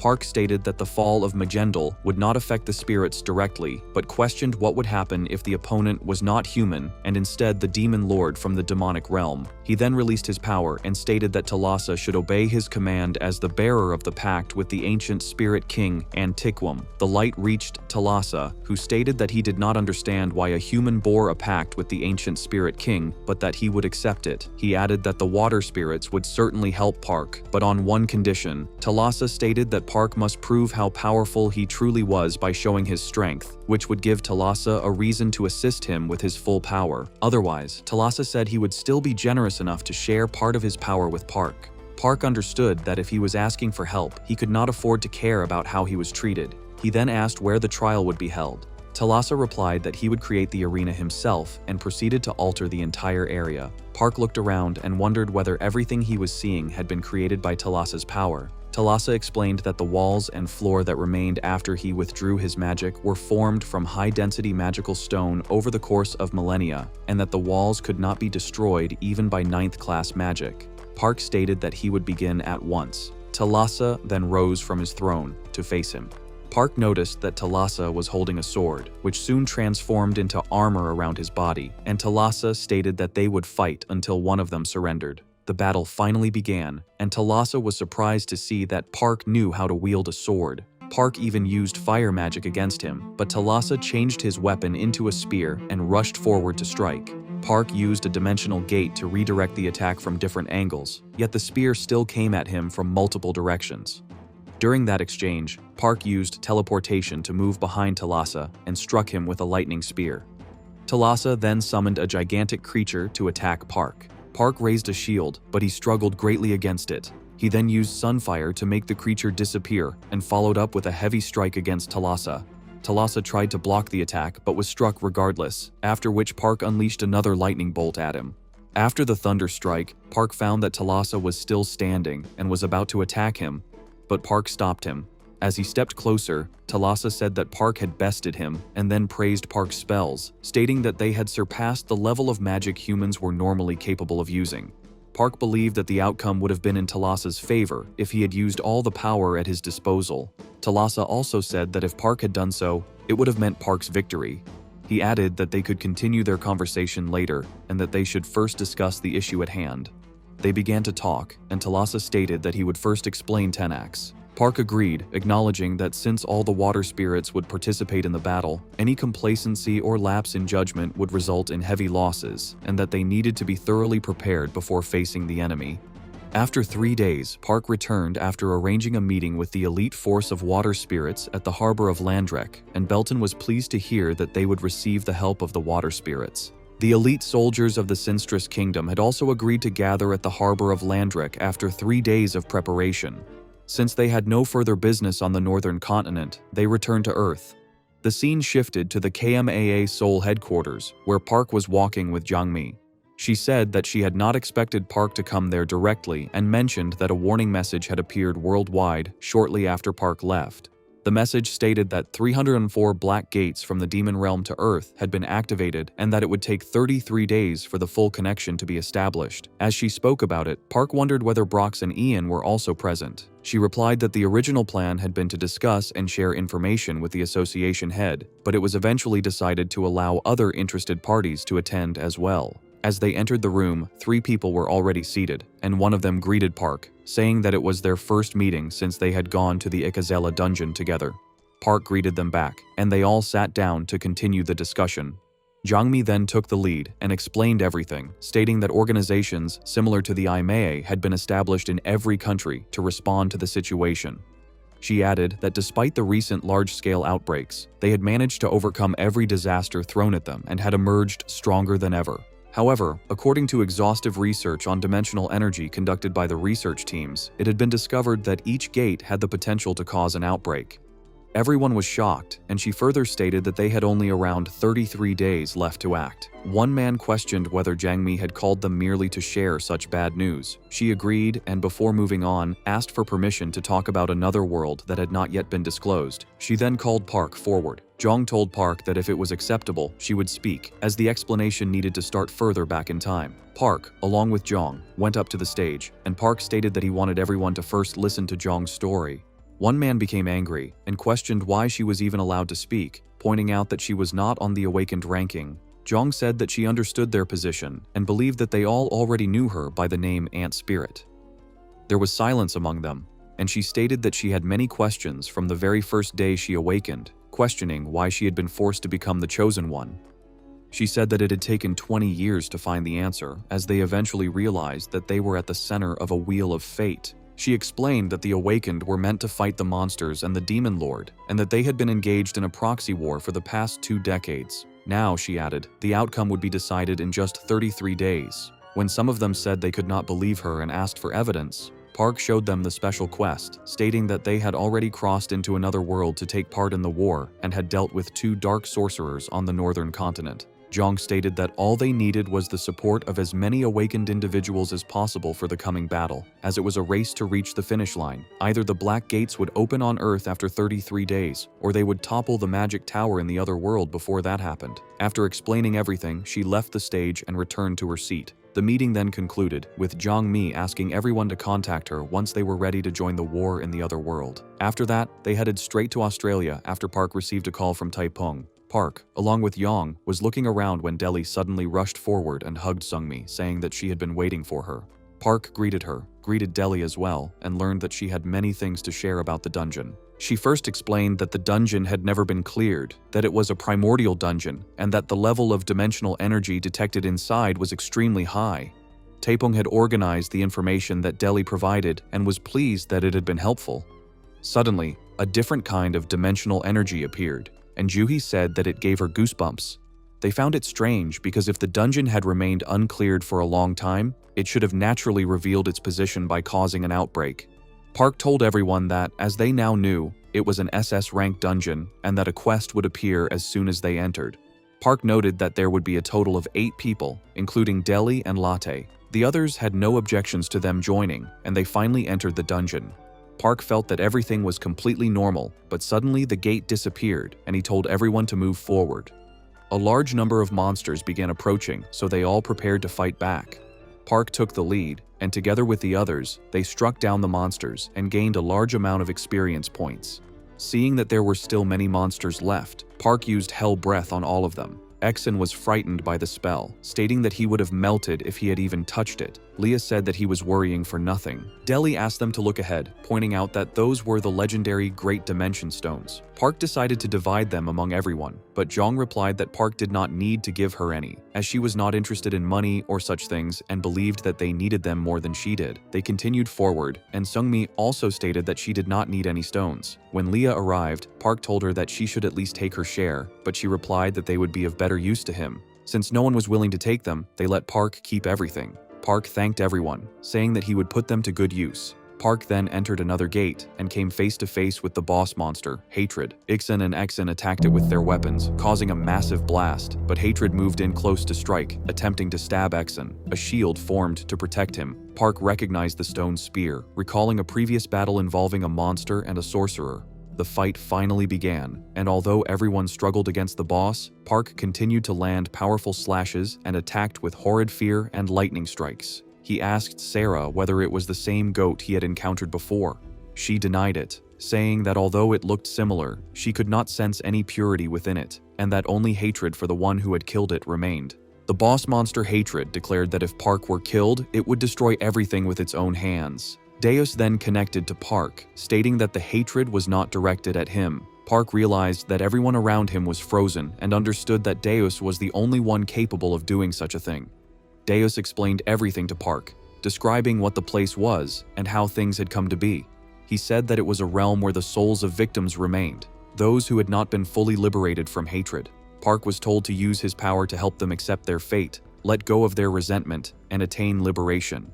Deus added that when the vicious cycle of war finally ended, he himself would embrace the sin, punishment, and evil. Park then rose and prepared to use Firestorm, asking everyone whether they were fine, as he intended to heal them first. He explained that they had been facing a mass of hatred created by the awakened system and the dimensional rift, and that they were only liberating that hatred in order to clear the dungeon. Jong asked whether it was a battle of endurance, and Park agreed, stating that it seemed the entity could only copy boss monsters from the memories of the awakened ones it encountered. Soon after, another boss monster, Ikazila, appeared before them. A long time passed as they fought one monster after another with all their strength. Eventually, Carcass appeared, and when he unleashed his power against them, they dodged the attack. At Park's signal, everyone launched their attacks together. Carcass formed a giant fist and struck at them, but they countered with their combined powers, creating an opening for 2 of them to attack him directly. Carcass's defenses resisted at first, but they were destroyed by Park. Taking advantage of the opening, Jong unleashed all of her magic, creating a massive blast around Carcass. Finally, they defeated the final boss, and the raid was completed. It was stated that there was a 300% increase in damage against demons, and Leah remarked that it was better than most unique rank relics. Park replied that one could never go wrong with a damage boost. He then entered the personal reward room and found that there was no one else around him, with nothing present except an old sword lying nearby. He realized that the relic had been specifically designed to be used against the demon lord, Balzarox. After obtaining the equipment, he mentioned that he was startled to discover that his enlightenment level had increased, as he had not expected it. He was then asked to choose a spell and accept the Spirit Mage subjugation contract with the Fire Spirit.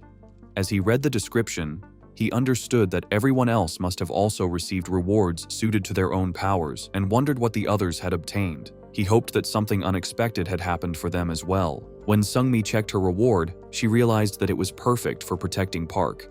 She reflected that he had helped her greatly, and now it was her turn to protect him. The scene shifted to the outskirts of the primordial dungeon, where everyone had gathered. Park asked whether they liked their rewards, and they replied that they had not expected them to be so good. However, Park noticed that Sungmi seemed sad, so he approached her, wondering whether she had received something worthwhile. She replied that she had obtained some provocation skills meant for tanking.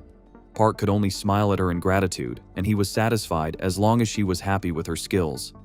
Jong then approached Park, wondering whether he had done something to upset Sungmi. Park noticed that Sungmi had already turned to leave and wondered where she was going. She replied that she had some personal matters to attend to and asked him not to worry, assuring him that she would be back before they set off. Park then said that they should head back as well. The scene shifted to Jiang's secret hideout, where Garam was sitting and writing a story, thinking that everything was finished and wondering about the best way to give it an ending. She then got an idea in which the hero finally stood before the demon lord and risked his life to deliver the final blow, accepting a destiny he could not escape. Feeling relaxed, she stood up, but suddenly wondered why her body was disappearing after she finished writing. Completely confused, Garam vanished entirely. Shortly after, Jong arrived, calling out for Garam, but found no sign of her anywhere. The scene shifted to northern continent Landrick Harbor, where Park finally arrived with his team members and found that the weather was really pleasant, making it hard to believe that the place was in the middle of a war. Someone approached them, confirmed Park's identity, and welcomed him. The man introduced himself as Pierre, an admirer of the Sinistress Kingdom. Park greeted him and stated that he had come to cross the Magnum Sea. Pigeon thanked Park for saving the northern continent, after which Park asked how the departure preparations were going. Pigeon replied that there was no need to worry, as they had gathered their finest soldiers and mages and all preparations were complete.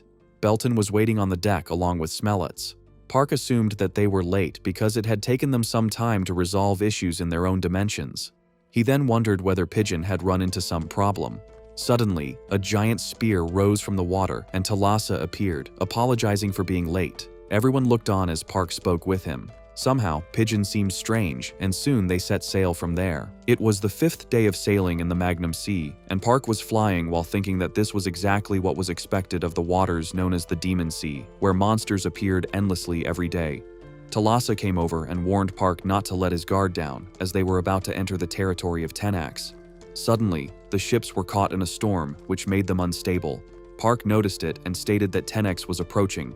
It then attacked the boats, and Park created a white shield to protect everyone, while Sungmi also used her shield. She felt that she could not hold it alone, so the other mages joined in to help.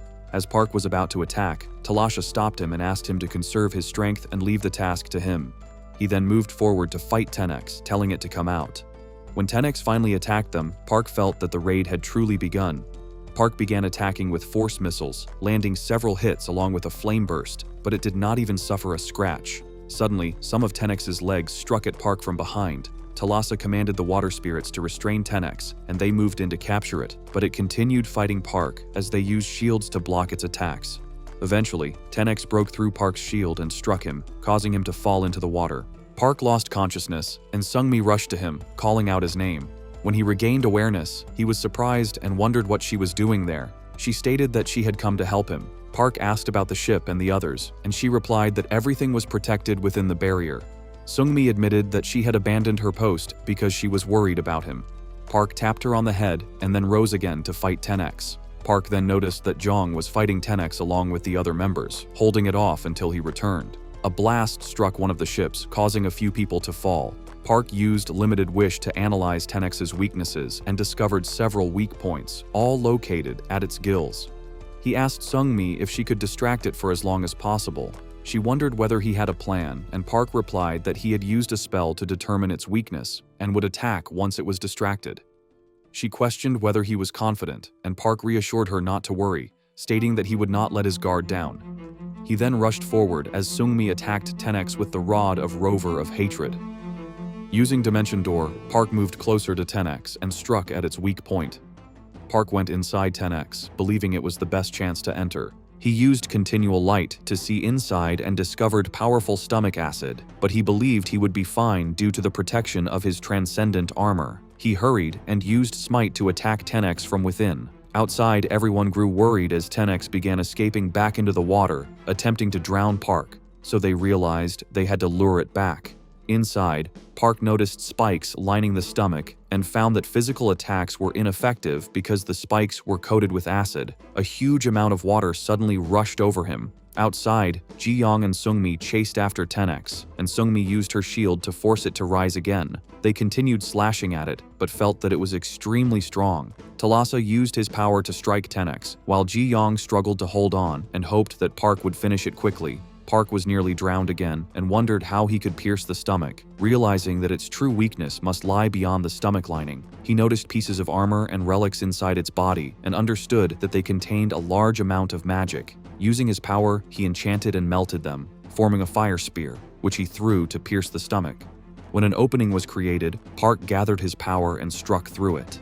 Park finally found Tenex's heart, though a large amount of magic still remained around it. Outside, everyone continued fighting, and just as the next strike was about to land, Park felt something strange and fell into the sea again. Everyone realized that Park had brought Tenex down. In the end, Park completed the task, and almost forgot that defeating it had also been one of his objectives. He obtained several high-class relics as well.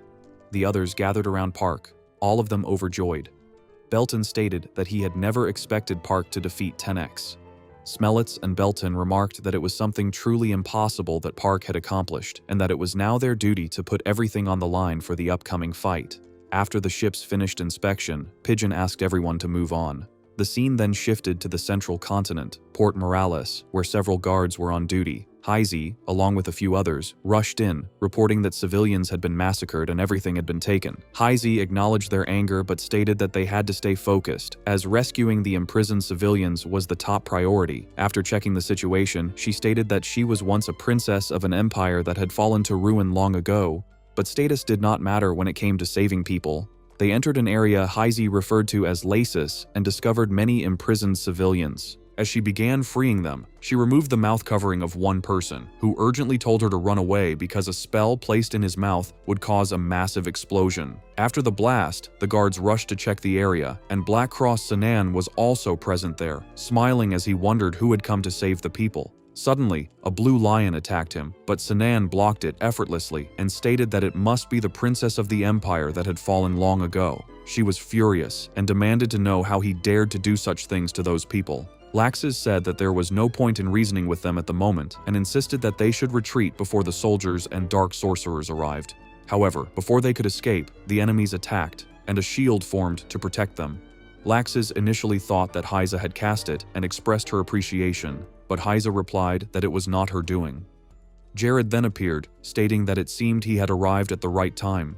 Everyone was shocked to see that someone so young, with only 6 magic circles, had accomplished such a feat. Jared released thick smoke throughout the area and began fighting Sanan and the others. Sanan soon realized that the 3 had already escaped, which filled him with rage and fury.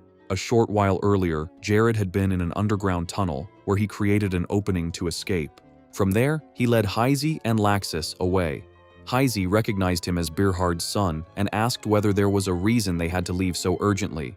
Jared revealed that shortly after they had gone to rescue the civilians, they received a message stating that Park, along with the others, had conquered the northern continent's sea and was heading toward the central region. He explained that the area would soon turn into a war zone, so they had to leave before that happened. Suddenly, they heard a disturbance, and both Jared and Sinan noticed the sound of an emergency horn. Someone reported that dozens of ships were appearing from the northern continent. It was also reported that 2 mages were already in the sky and that they needed to stop them. One of them was identified as Salamon, the Dark Sorcerer, and the other was Malkan. Everyone began preparing for battle, and Sinan realized that they could not ignore Wendela's orders. They then saw a flash of light in the night sky, and Sinan immediately understood that it was an attack. He was shocked as, at that very moment, Park cast Meteor Storm upon them. The guards became worried and began to flee from the area. Sinan grew enraged and used Soul Eater, while at the same time, Malkan cast Soul Shield to create a barrier around them to withstand the meteor storm. Berhard watched everything and remarked that it was truly a sight to behold. Mary added that Park was far stronger than they had imagined. They realized that Park's abilities were exceptionally high, and Berhard hoped that Jared had made it out safely. After some time, Park finally arrived and confronted the 2 sorcerers. Salamon attacked him, claiming that Park's magic must have been almost depleted after casting such a powerful spell. He struck with dark fire, but Park dispelled it, remarking that Salamon talked too much and that when faced with danger, he sacrificed the lives of others just to save himself. Salehman became furious, after which Park asked Sarah to activate her power, the Chamber of Truth. All 3 of them were drawn into the Chamber of Truth. Park declared that it was now their turn, then used Limitless Transcendence and multiplied himself. Solomon was terrified as Park unleashed Fireball, casting 16 fireballs at once. Solomon attempted to strike one of them, believing it to be the original who had been watching from the shadows the entire time. Malkan urged him to maintain his composure, but Salamon ignored him and continued attacking Park. From behind, Park struck Malkan and told him to be silent. He then killed Malkan and moved to attack Solomon, who protected himself with Soul Shield. Solomon sought help from Malkan, and Malkan, now using all of Solomon's power, caused a massive explosion in the area. Malkan took over Solomon's body as well, and Park thought that he had absorbed his own ally in order to evolve. Malkan attacked Park, while Park blocked the assault and created multiple copies of himself, thinking that he first needed to deactivate that spell. Malkan then stated that only Park's real body would remain and attacked with death rays. Park countered with a lightning spear, directing it toward Malkan. Although Malkan tried to stop it with his chains, the spear did not halt and struck him. Even so, Malkan remained completely unharmed and used his chains to bind Park. Park was confused about how Malkan had become an arch-lich. Malkan ignored his words and attacked him again, using Soul Plunder. Meanwhile, Ixan stated that there was nothing left in the areas where Park's spell had passed through. As they examined the ground, Zhang said that if there were any survivors, they would have to report to Wendell that they had crossed the central continent. Suddenly, they sensed an incoming attack, and Sinan appeared, questioning how they had dared to tarnish the mission entrusted to them by Wendella.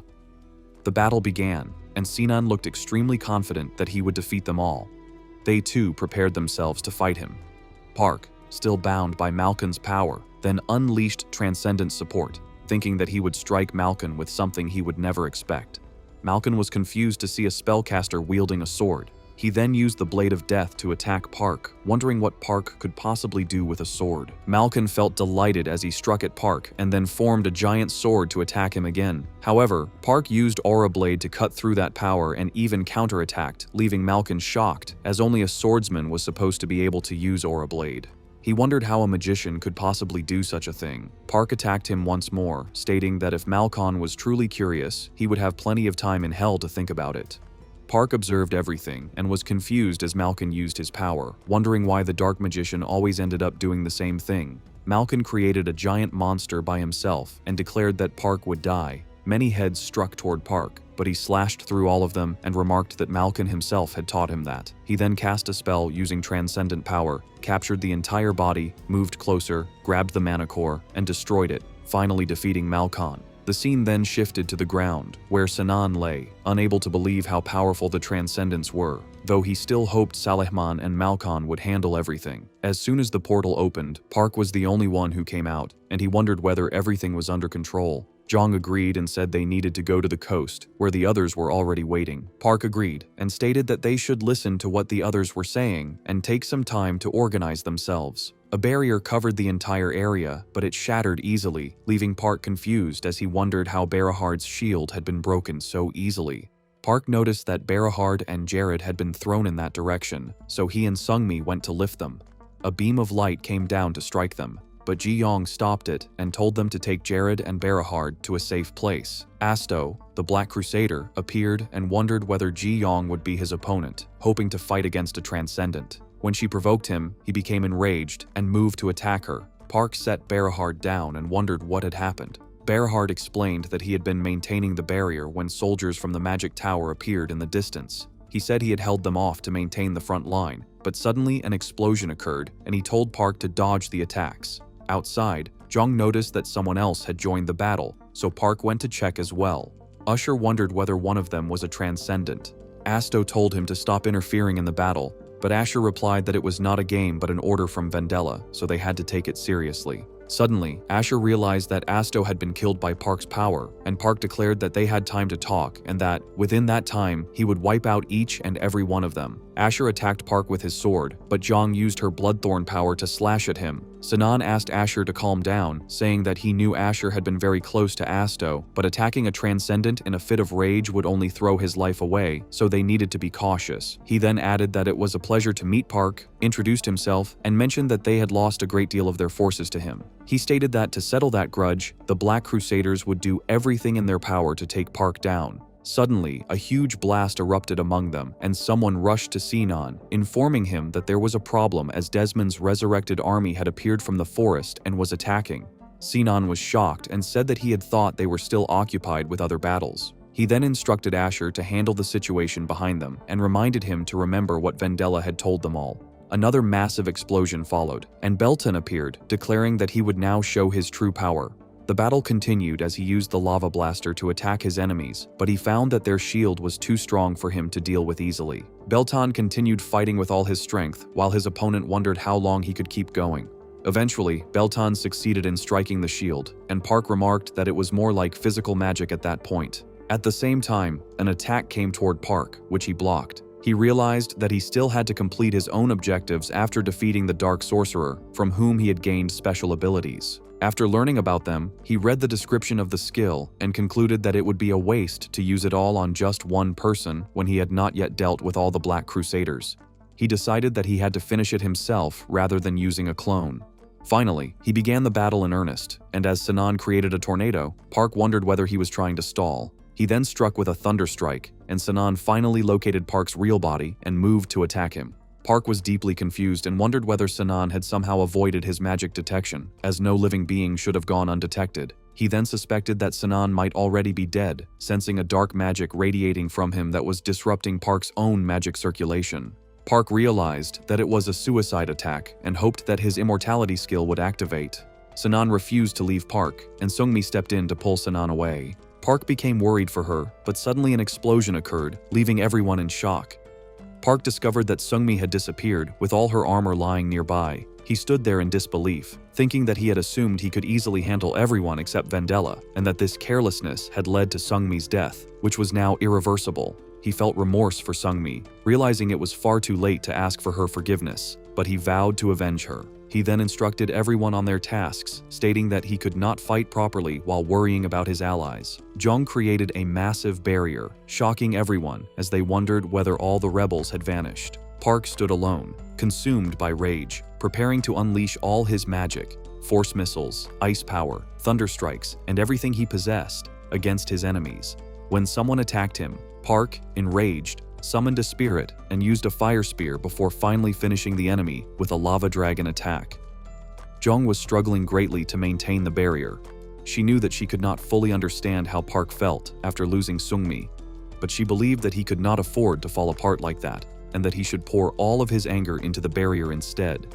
Park then launched an attack on the enemies. One of the monsters tried to strike back, and they began to wonder whether Park possessed endless magic. They realized they had to do something quickly, as Park was preparing a wide-range attack to overwhelm them, so they planned to approach him once they managed to block his attacks. They attempted to move closer, but Park unleashed Hellfire again to strike them. Sinan managed to block it, and the second monster charged toward Park. Park formed a shield to block the attack, but before he could use Blink to disappear, he was captured. The monster slammed him into the ground and declared that Park could no longer escape using magic.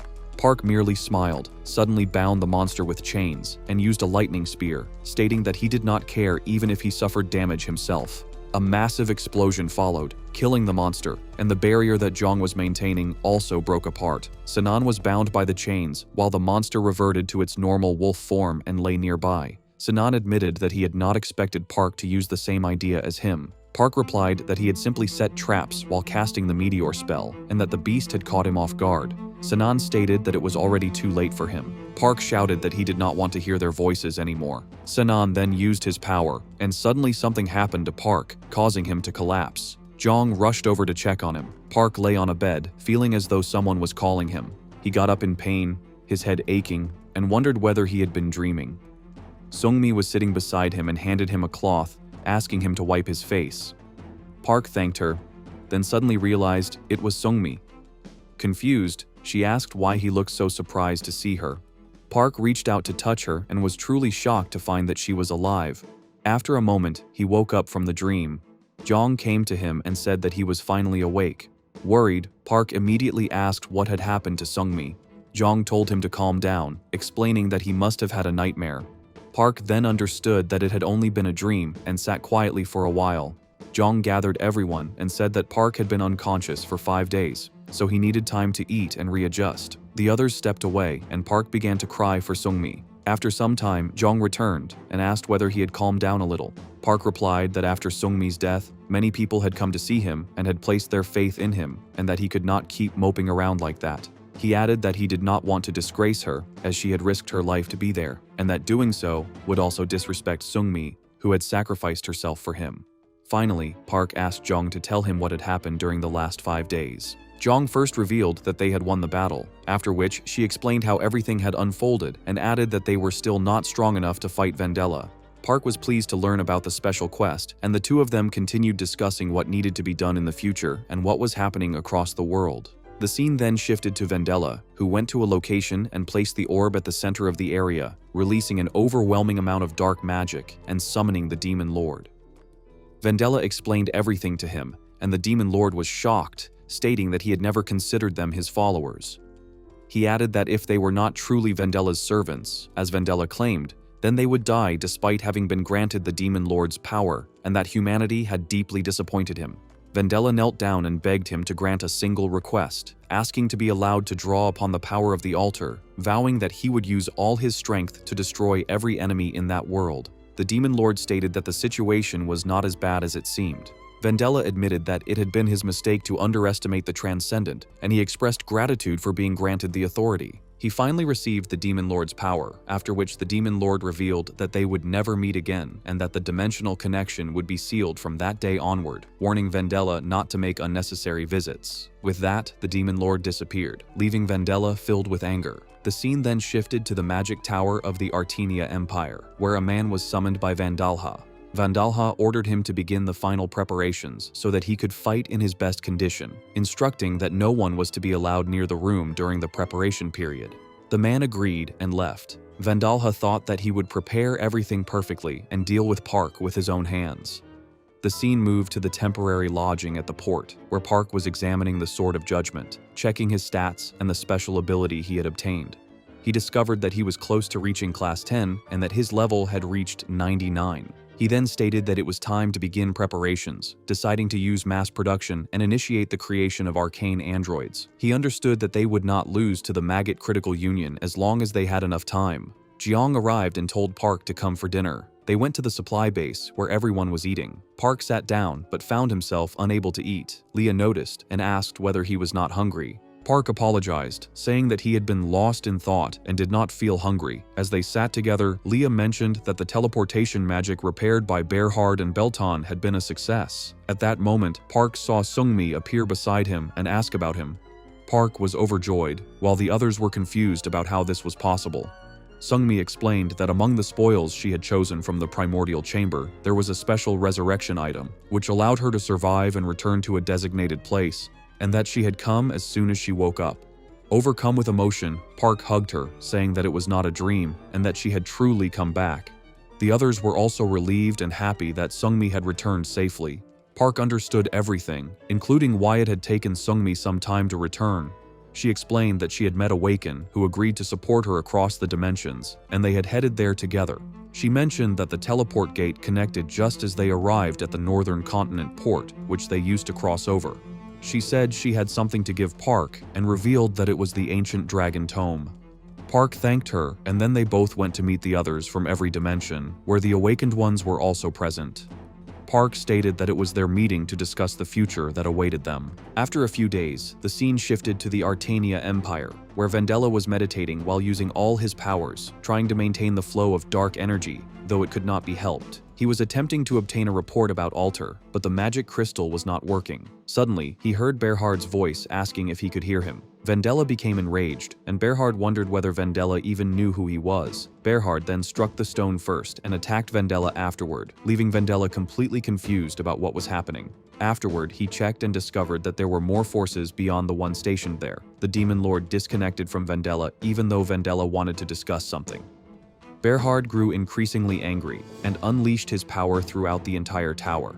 Vendela became worried and realized he needed to prepare the Imperial Edict to mobilize both soldiers and civilians. He then announced the mass mobilization of the Artania Empire. The scene shifted again, this time to the forest near Morala City, where two monsters were attacking Park. Park connected with Berhard and asked him about everything that had happened.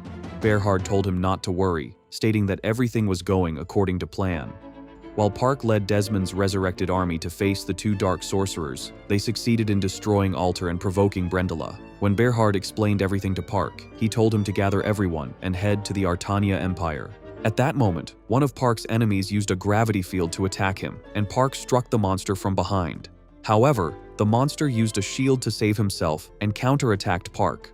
Park already had a plan, and he realized that his enemies were the dark sorcerers, Ronan and Oberyn. They then descended upon Park, and he did nothing but endure their attacks repeatedly. They even created a gravity prison around him and used a gravity burst to smash him violently into the ground. Two enemies were slashing through a specific area when they sensed someone's presence and assumed that the person would not be able to withstand their attack. They felt the impact and realized it was Park, who was injured and had run into the forest to lure them. One of them rushed forward to attack Park, but the other told him to wait. He stated that this was their chance to strike Park because, even if he healed his wounds, it would not happen instantly. He then landed a blow on Park, causing a huge explosion. Eventually, Park and the enemy stood facing each other, and the man claimed that Park would no longer be able to fight in such a poor physical condition. The other enemy moved behind Park, but Park merely smirked and said that it was the perfect time. He activated his super magic engineering mana interference device. The monster was confused by the countless numbers appearing around them but dismissed it, believing Park's body was still unfit for battle.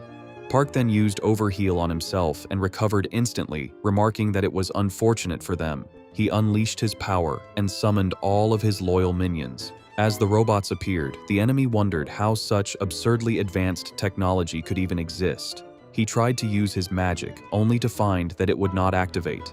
The minions attacked him, and when he slashed his weapon and attempted to teleport away, he discovered that the spell would not cast and that he needed help. However, the other man was occupied elsewhere. Park then used Thunderstroke to strike him, and with the combined attacks of his loyal minions, the enemy was finally killed. Park stated that he usually gave his enemies time to speak their last words, but since one of them was still alive, there was no time for that. Finally, Park killed Ronan, leaving Oberyn as the only one remaining. Park then attacked Oberyn, who was trying to flee, having become worried after Ronan's defeat and deciding that he had to escape. However, Park's army continued to attack him. In the blink of an eye, Park closed the distance and landed a strike on Oberyn, then used the Aura Blade to slash at him. Oberyn was shocked to see Park using the Aura Blade and fought back while creating a shield to block Park's blasts. He struggled against Park's overwhelming power as Park continued attacking with various abilities. Finally, a lightning attack struck Oberyn and knocked him down. Park then ordered everyone to commence the fire and also used freeze, turning the area into a frozen kingdom. He thought that even Vendela must not know about the existence of such high-level golems created by him. Park kept Oberyn alive and stated that Oberyn would become his shield. He then drew his sword to slash at Oberyn, who was frozen by Park's power, declaring that he would now be useful as a disposable shield. Park then used the soul-binding contract to reunite Oberyn's head and body, after which Oberyn began following Park's orders. Park told him to wait inside his pocket dimension, and he finally reached Class 10 as well. He was extremely happy to have reached that stage. Suddenly, everyone received a notification that Deus was pleased with their progress and that a blessing of pure virtue, unattained and untainted by worldly corruption, had descended upon Earth. Everyone became aware of it, and Yong understood that the operation must have been successful. Park gained many things as his power increased and his mana capacity rose by 20,000.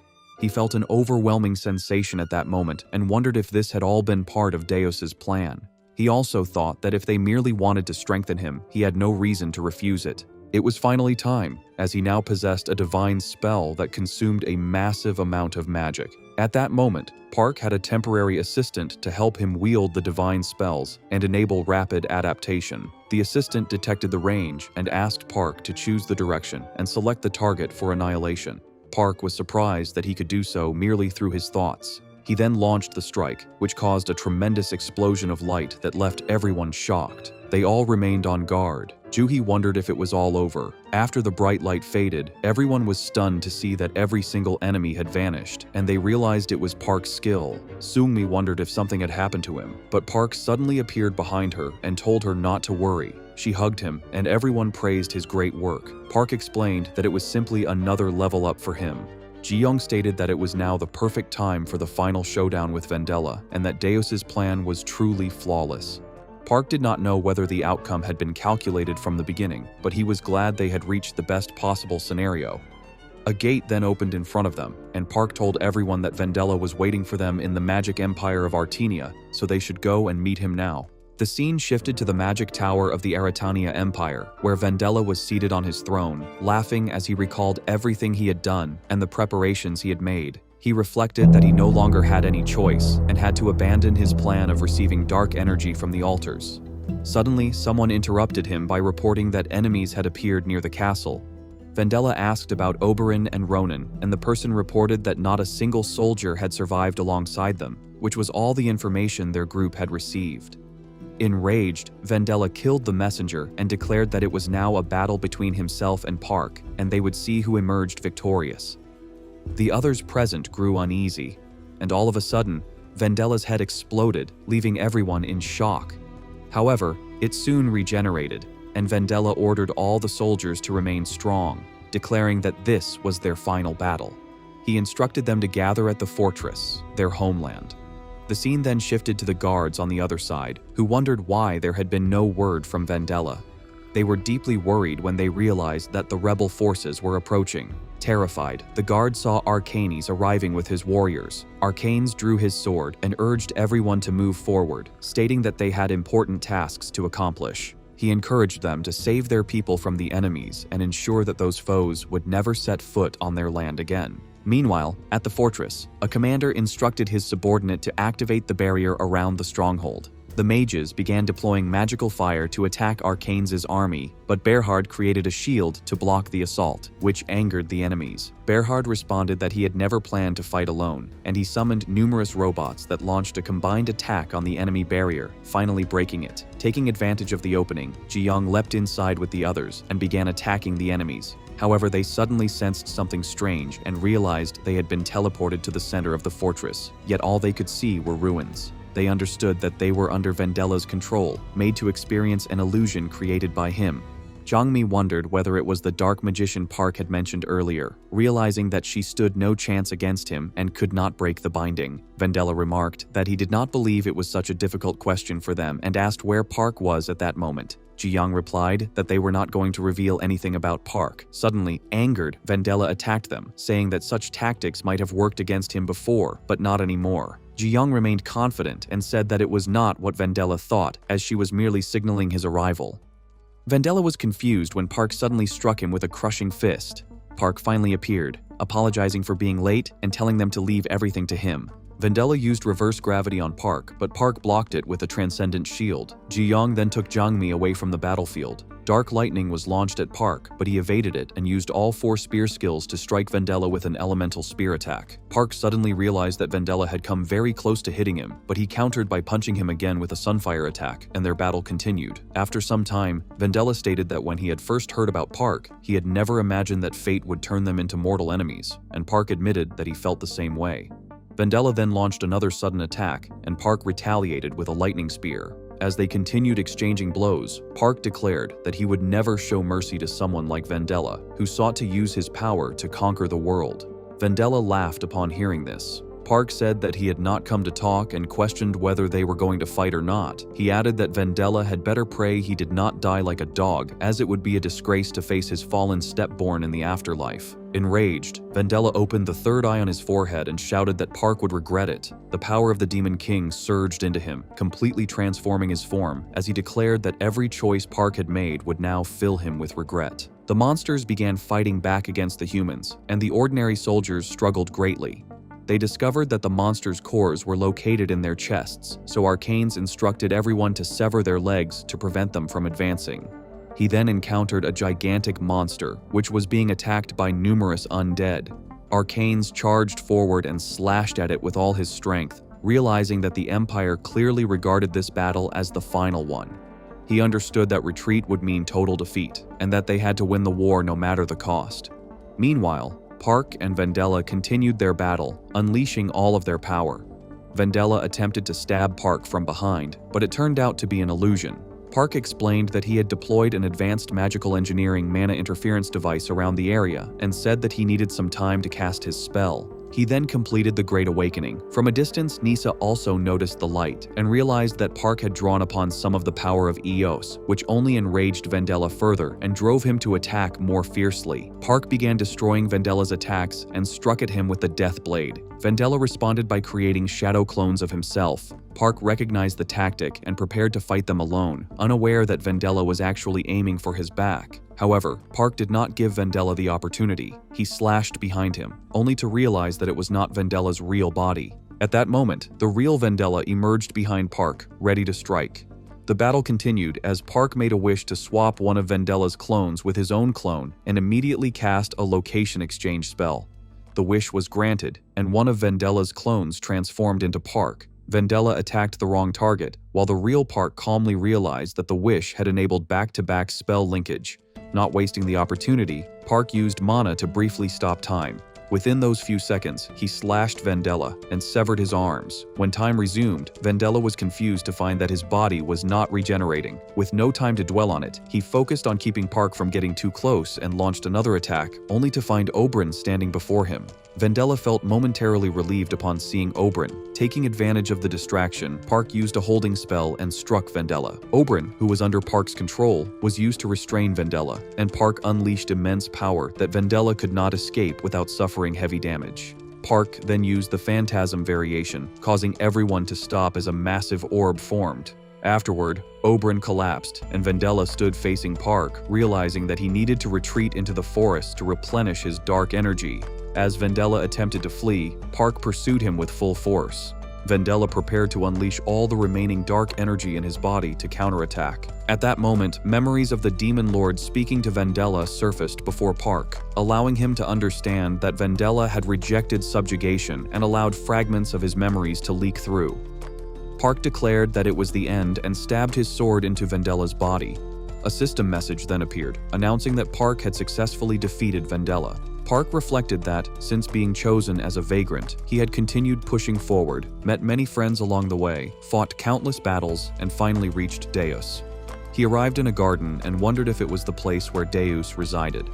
A person dressed entirely in white appeared and remarked that the place felt a bit empty, which was why he had decided to decorate it before greeting Park. Park wondered if the person was Deus, as the aura he sensed from him was far beyond comprehension. They both sat down, and the man explained that if Park had been an ordinary person, his mind would have shattered already, but because he had acquired a divine spell, he was now able to withstand it. Park was confused, unsure of when he had even sat down, and found himself strangely enjoying the moment. The man told him not to worry, explaining that he had shifted them to a more suitable location for conversation. He then showed Park many dimensions and explained the law of natural order, stating that where there was light, there must also be darkness. He added that the Demon Lord was a fragmented form of his own incomplete evil side, and since the Demon Lord was born from his essence, it could be said that the Demon Lord was another deus. When Park asked for further explanation, he learned that to kill the Demon Lord, he would ultimately have to kill Deus. He was also told that Park had exceeded all expectations by defeating Vendela, who had been the avatar of Ixon. Their conversation continued, and Park asked whether Deus knew someone named Garam. Deus replied that Garam was one of the selves he had intentionally split from himself, removing from that self the ability to foresee the future and influence reality. Through this discussion, Park came to understand many hidden truths. Finally, Park asked what would happen after the Demon Lord was defeated. Deus replied that he intended to close all dimensional gates, as the tragedies caused by encounters with otherworldly beings had been far too great. He acknowledged the pros and cons of such a decision, and stated that he would bear all the sins and karma that resulted from it. When asked if he had any other request, Park asked Deus to set up a detonation system using himself as the catalyst, as he intended to take the Demon Lord down with him. Deus agreed and carried it out. At last, the final step came, in which Deus granted Park as much power as his vessel could withstand.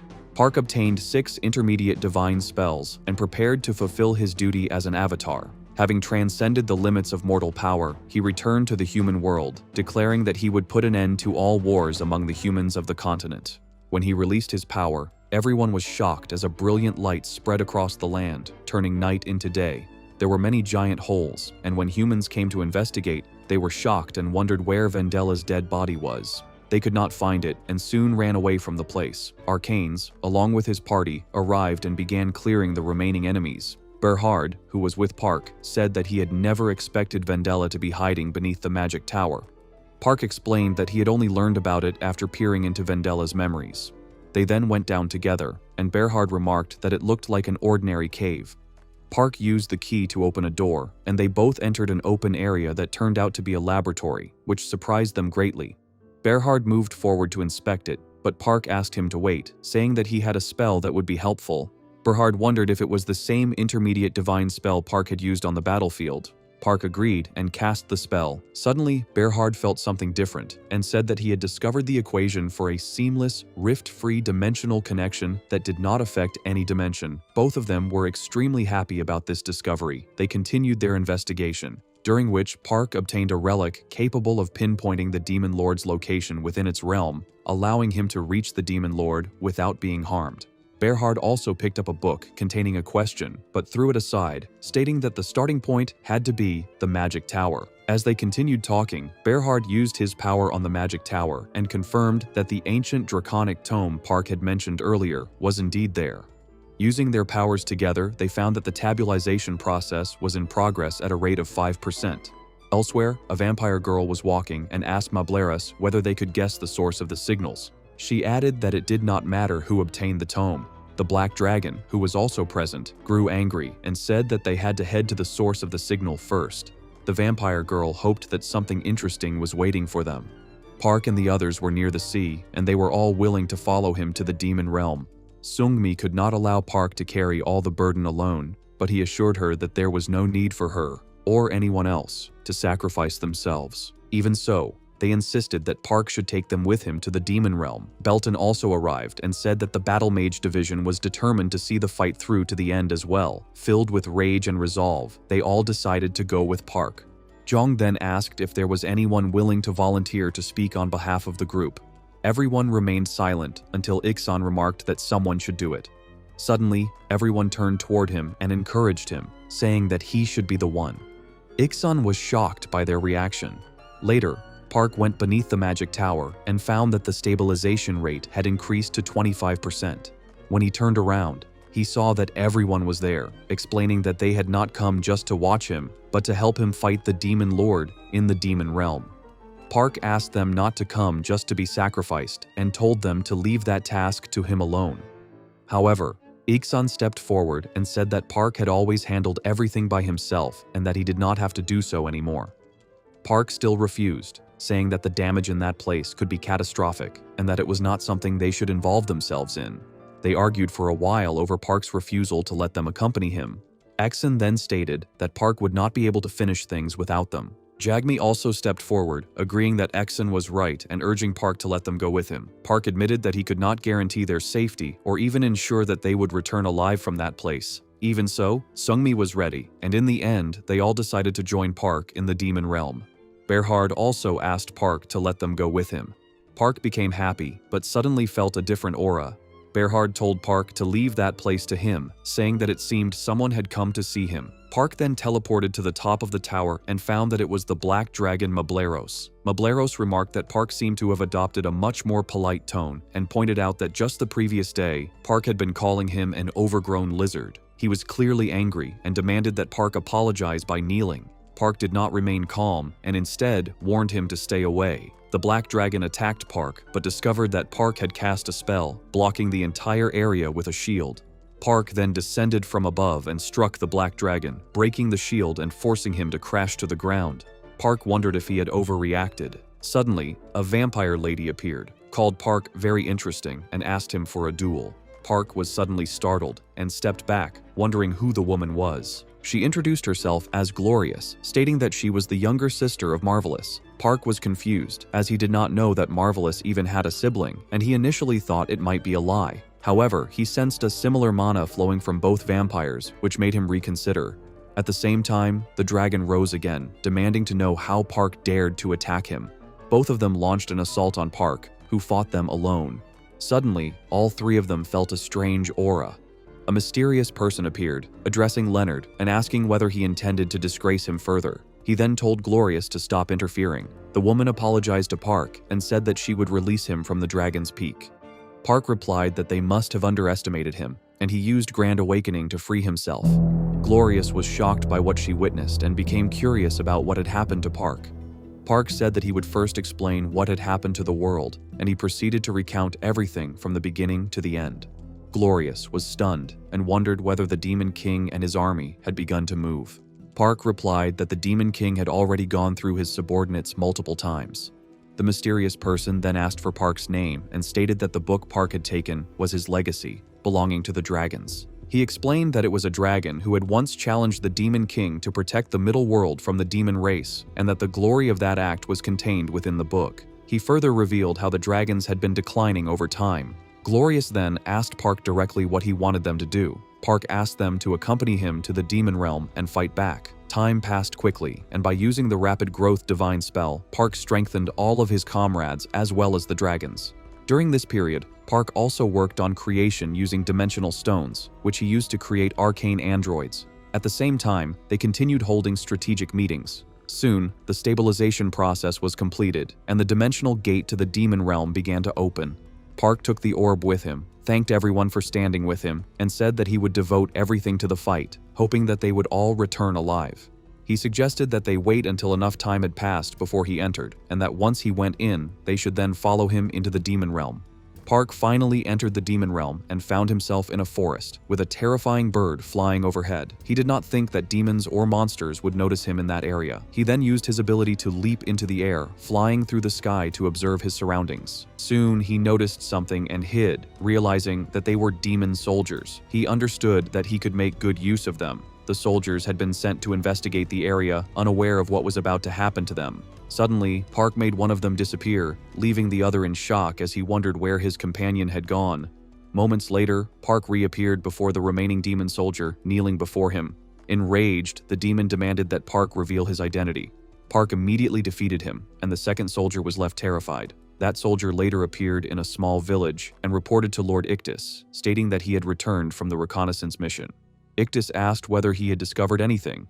The soldier fell to his knees and replied that there had been no sign of anything unusual at the assigned location, but he had encountered someone emitting an incredibly menacing aura and had barely managed to escape. Ictus became furious, realizing that it must have been a human, and wondered why the presence reeked so strongly of humanity. She kicked the soldier aside, and at that moment, Park appeared, stating that his disguise did not work on a mid-rank demon. The demons attacked Park, but their assaults meant nothing to him. Ictus unleashed a powerful blast, and soldiers stationed at a distance grew worried. Suddenly, Park advanced and began draining Ictus, remarking that he now understood how strong the demons were and that it was time to finish everything. Ictus was shocked to see a communication magic device and a map of the demon realm, realizing that Park had infiltrated the camp to obtain them. Park then burned the entire camp and used absolute annihilation to destroy everyone there. Sometime later, when Zhang arrived, she commented that Park had been very fast. She then approached him and found him sitting alone, holding a scroll in his hand. The scene shifted to another group of demon warriors, whose leader was growing angry as he wondered why they had failed to submit a report and whether he had no choice but to wait for news from his subordinates. His name was Zulark. Suddenly, he sensed someone approaching at great speed and went on guard to protect the area. It turned out to be Park, with Seungmi approaching rapidly. The demon was shocked to see the machine she was using, as such a thing did not exist in the demon realm. He then realized that it was a human who had entered their world using a demon wheel and attacked her. Seungmi immediately raised a barrier to protect herself. After a massive explosion, smoke spread across the area, and the demon realized in shock that Seungmi had blocked his attack. She then began fighting him and struck him, sending him crashing a short distance away. Back at Zulark's encampment, the demons looked up at the sky, feeling as if a meteor had fallen. Soon after, others reported that someone was approaching. They then saw Zulark being thrown toward them, accompanied by flying debris as ice formed around him. A dragon also arrived alongside Park to fight Zulark. Zulark struggled to retaliate, but was struck heavily. In the end, the entire encampment was burned down by the dragon. Park then stepped forward, remarking that Zulark was far smarter than the others, but would soon submit to him. He used the divine spell of complete subjugation, taking Zulark under his control, while Ruthoth simultaneously absorbed Zulark's memories of the entire region. As Park was moving through the forest, Jangmi suddenly came and said that everyone had been killed and that they should move out. She added that all of them were fine because there had not been any major battle yet, and that most of the enemies had been wiped out by the flames of the dragons. Suddenly, Park heard something and asked her to be quiet. They then saw a giant demon walking around, which could not sense Park's presence because of the barrier. It was thanks to the spell that everyone was able to rest comfortably. They returned to the tents for a meeting, where Park thanked everyone and stated that he had managed to locate the location of Demon Lord Balzarox. Ixon suggested that they should get going, but Park replied that there must be another reason why they could not move in yet. He then showed them a magical device that could track the Demon Lord's location, explaining that the blue dot appearing on it marked the device's position. Park further revealed that the device had detected the location when he first arrived there, but it had disappeared afterward, and he had not realized it at the time. They understood that it was very difficult to find the Demon Lord, but Park explained that the Demon Lord was on a floating fortress hidden behind stone clouds at around 32,000 feet in the air, with many small and large fortresses surrounding it as well. He mentioned that he had found 2 towers and a fortress near the camp that had been built to activate the large Shankal. They continued discussing the possibilities and realized that if they wanted to sneak in, they would need to divert the enemy's attention. Belton felt that it would be a suitable task for a sorcerer like him. As Park was about to say that they would go, Jiang stopped him and told him to get some rest, saying that the others would go for now. The scene shifted to Lord Arknesta, where it was revealed that 10 hours had passed since they had lost contact with Zulark. Arknesta realized that Park, along with his companions, had entered their world, and she ordered 2 of her people to go and wait at the 2 towers. She then wondered what their first move would be. Suddenly, as she was about to have a drink, her entire mansion began to shake, making her realize that Park and the others had arrived.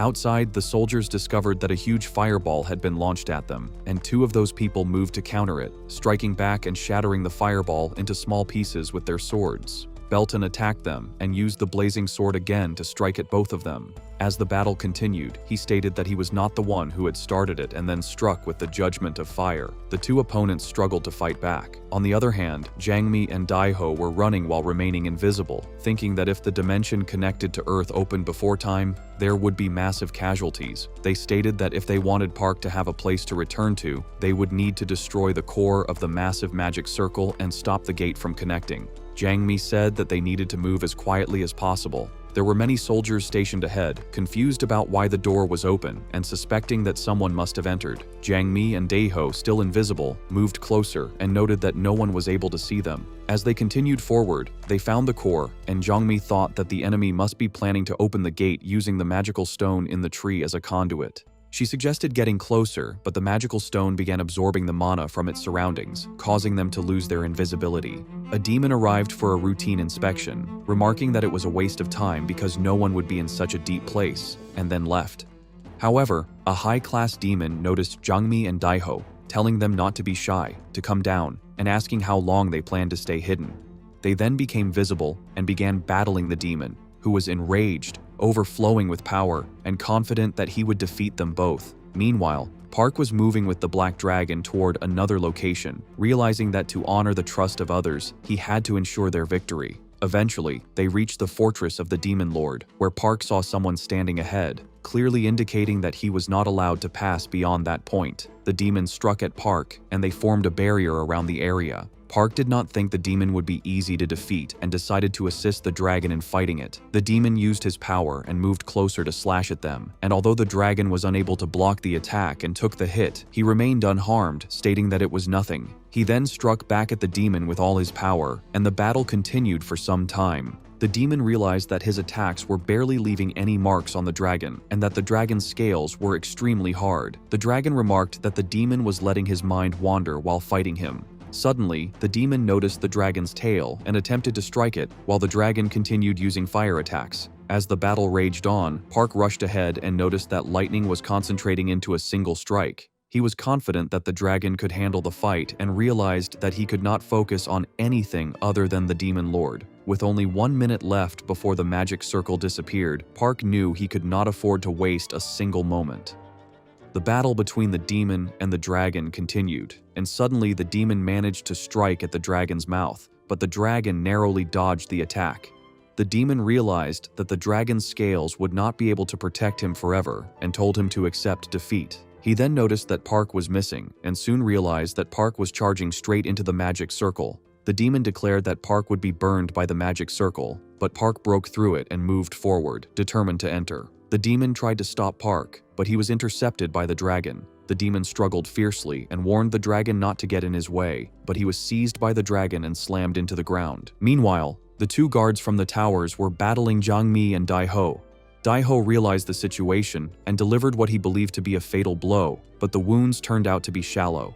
The demon remarked that they had merely been spared and suggested that he should now use a bit of his real power. At the same time, the dragon began chanting one of his strongest spells against the demon guarding the magic circle. Seeing this, Jiang Mi and Dai Ho decided to retreat to a safe place, knowing they would be killed otherwise. The dragon then unleashed an elemental burst, completely clearing the entire area, and stated that their mission was now complete. Others commented on how far they had come, while the dragon praised everyone for their efforts and told them to hold their positions.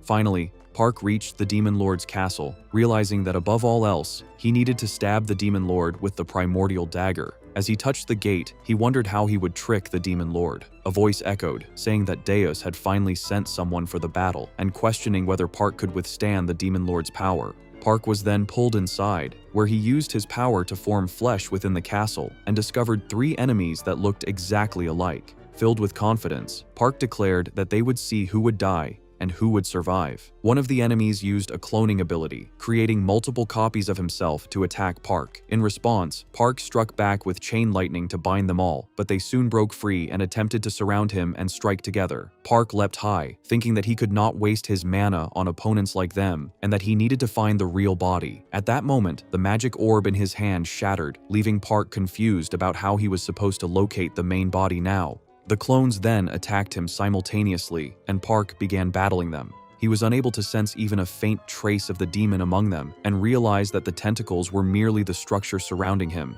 He fought against the tentacles, slashing through the enemies while deploying his constructs. He ordered them to prioritize evasion while tracking the source of the Demon Lord's mana. They all rushed in again, attacking with tentacles and capturing him in an attempt to destroy him. The Demon Lord declared that if he killed Park and absorbed the power of his golems, he would become even more complete, and he attacked again with a brutal laugh. Enraged, Park activated Arcane Vision and detected magic coming from the top floor of the castle. He instructed Arcane to dodge the attacks and remain alert. The battle continued as Park kept slashing through the tentacles and advanced upward without stopping. With the help of Akron and Irene, he destroyed the tentacles blocking his path and finally reached the top floor, where he was greeted by a stone that congratulated him for making it that far. Park stated that the Demon Lord seemed extremely confident, and he admitted that he had not expected him to reveal his magic core so openly. The Demon Lord challenged Park to attack him directly, declaring that if Park could penetrate his defense, he would succeed. In response, Park used Hell Breath to strike the core. A massive explosion shook the castle, yet the core remained completely unharmed. It then unleashed its power toward Park. Although he attempted to dodge, several spikes shot out and struck at him. He quickly used Blink to escape and avoid the incoming attacks before launching Flame Burst at the core. However, it did not disappear. Instead, it formed a massive fist and struck Park. Even though he activated a barrier to protect himself, he was hurled against the wall. Suddenly, countless spikes were launched toward him. Park attempted to create another barrier, but it was destroyed with ease, and the spikes continued rushing toward him. As he struggled to defend himself, he realized that he had been trapped between the spikes and could no longer move. Despite being in a desperate situation, Park used his cloning ability once again. The Demon Lord summoned several monsters and ordered them to attack all of Park's clones. Park understood that this was expected, but he also realized that the longer the battle continued, the worse his situation would become. Even if it meant that the Demon Lord would discover his true location, Park decided to take the risk. He created a brilliant light and resolved to use the primordial dagger. As the monsters charged toward him under the Demon Lord's command, Park declared that it was already too late. A gigantic sword appeared above the castle, pierced through the barrier, and destroyed all the monsters. Immediately afterward, Park cast the divine spell, Transcendent Movement, and successfully struck the core.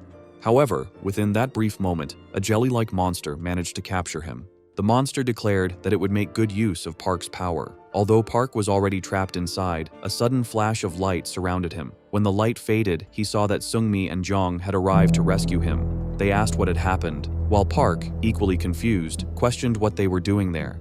The monster grew furious and demanded to know who dared to interfere. Without hesitation, Park commanded Arcane Squad 200 to activate their self-destruct sequence. As soon as he gave the order, the three of them disappeared from that place, and a massive explosion erupted behind them. Park, along with Seungmi and Jong, reappeared within a protective barrier. He immediately questioned the situation. Jong explained that they had initially followed Park's plan and gradually gained the upper hand in the war against the demons. Seungmi added that both of them had reached SSS rank among the Awakened, which was why they had come to assist him. She also mentioned that they had suppressed their magic power as much as possible while approaching in order to avoid detection. Park realized that he truly owed them his life. However, he soon sensed that the effect of the primordial dagger was beginning to activate. All three of them noticed another flash of light approaching. Park warned them not to lower their guard. They prepared themselves, but suddenly a monster appeared and struck the shield. The barrier shattered instantly. Park was shocked to witness Seungmi and Jong's defense being broken so easily. The enemy standing before them laughed mockingly and questioned whether Park had truly dared to trap him inside such a pitiful human body. He declared that Park would pay dearly for such an act. The monster then rushed toward Park with overwhelming power and slammed down with a devastating strike. Before Park could even react, the creature appeared again in front of him and attacked once more, taunting him by asking whether he had truly expected things to change. It continued to strike relentlessly, demanding that Park show his full power. In that moment, it seemed as though Park was completely powerless against him. He admitted that the primordial dagger had indeed struck him and compelled him to take on that human form. However, he explained that he had only done so to use that brief moment before the next command was issued, as that was all he had been capable of at the time. He then unleashed his power and declared that it was now time for Park to reveal his true self. At that very moment, Park realized that the second effect of the primordial dagger had begun to activate. Suddenly, the enemy's power started to fade away. A small dagger materialized and entered Park's body, causing a fierce aura to erupt around him as he was consumed by rage. Meanwhile, his enemy believed that killing Park would grant him everything that Deus had to offer. Jong was severely injured and realized that if Seungmi had not cast the shield in time, she might have died. Despite her own injuries, she quickly checked on Seungmi, who was also badly hurt but still conscious. Seungmi anxiously asked what had happened to Park and insisted that they needed to help him. Jong, however, told her to look up at the sky. Above them, Park and his enemy were charging toward each other. As their fists collided for the first time, a tremendous pressure spread across the entire area, shaking the surroundings. Supporting Seungmi as she struggled to walk, Jong stated that they would only become a burden if they tried to help Park. She insisted that it would be better for them to move as far away as possible. The battle in the sky continued relentlessly. Even when Park was struck by heavy punches, he refused to stop and counterattacked with equal force. After some time, Park raised his hand toward the sky. Suddenly, countless strikes rained down upon the ground. His enemy began retreating, declaring that the power of Deus had transformed that spell into a supreme form of magic. Using transcendent movement along with a divine spell, Park instantly appeared in front of his opponent. Lightning flashed around him as he launched a powerful kick and prepared to release a devastating beam attack. Meanwhile, the Demon Lord also gathered his strength and formed an enormous sphere of energy to attack Park. Park wondered whether that preserved fragment had not been affected by his primal sword. The massive attack struck Park directly, and Seungmi grew deeply worried. However, Park had already activated absolute annihilation to protect himself. The burst of light from his defense shot toward the Demon Lord, leaving him stunned. In desperation, the Demon Lord thought of Lord Balzarox and called upon him for strength. Suddenly, he felt a sharp impact in his hand and chest. To his horror, he saw Balzarox extracting his magic core and consuming it, declaring that he would now reclaim the power he had lost to the primordial dagger. Park was shocked to witness the Demon Lord killing one of his own kind without hesitation. The Demon Lord, now consumed by rage, demanded more power and began slaughtering humans, monsters, and demons alike in massive numbers. Suddenly, people nearby noticed the chaos and began fleeing in terror. Park did not understand what the Demon Lord was attempting, but he knew he could not allow him to absorb any more power. Without delay, Park launched an attack. A dragon was already assisting Park in the battle. Soon, another dragon arrived and said that he would go check whether the Demon Lord was truly alive. However, the Dragon Lord shouted at him to retreat immediately, position himself behind him, and prioritize the safety of the humans. They were all shocked by how the Demon Lord had survived. The Demon Lord calmly told them not to worry, declaring that he would absorb every ounce of their power. He then moved to attack the Black Dragon, but before he could strike, Park rushed forward and landed a powerful blow that knocked the Demon Lord to the ground. The Demon Lord stated that the avatar of Deus was interfering with him, but that it would not matter as the power he had gained was already sufficient. The sword embedded in him shattered shortly afterward. Park hurried to the Black Dragon, intending to heal him. However, the Black Dragon told Park not to waste his strength, reminding him that he was the only one capable of defeating the Demon Lord. Park understood and declared that he would stop Balzarox, even if it cost him his life. Suddenly, they sensed that Balzarox's magic had changed. Everyone was confused as his form began to transform, unleashing an intense and suffocating pressure across the battlefield. Standing firm, Park wondered whether that strange transformation was Balzarox's true form. Balzarox declared that the power Park had received from Deus would ultimately become his downfall. Park responded that it was none of Balzarox's concern. Balzarox agreed coldly, stating that Park would now suffer even more. In an instant, he unleashed a devastating attack. Park barely managed to defend himself, wondering how Balzarox had cast such a powerful spell without even moving. Another attack struck immediately afterward, and Balzarox mockingly asked whether Park was surprised. Park questioned how Balzarox was able to use divine spells. Balzarox then revealed that he himself was a godlike being similar to Deus, and therefore capable of wielding divine power. Without hesitation, he launched yet another brutal attack at Park.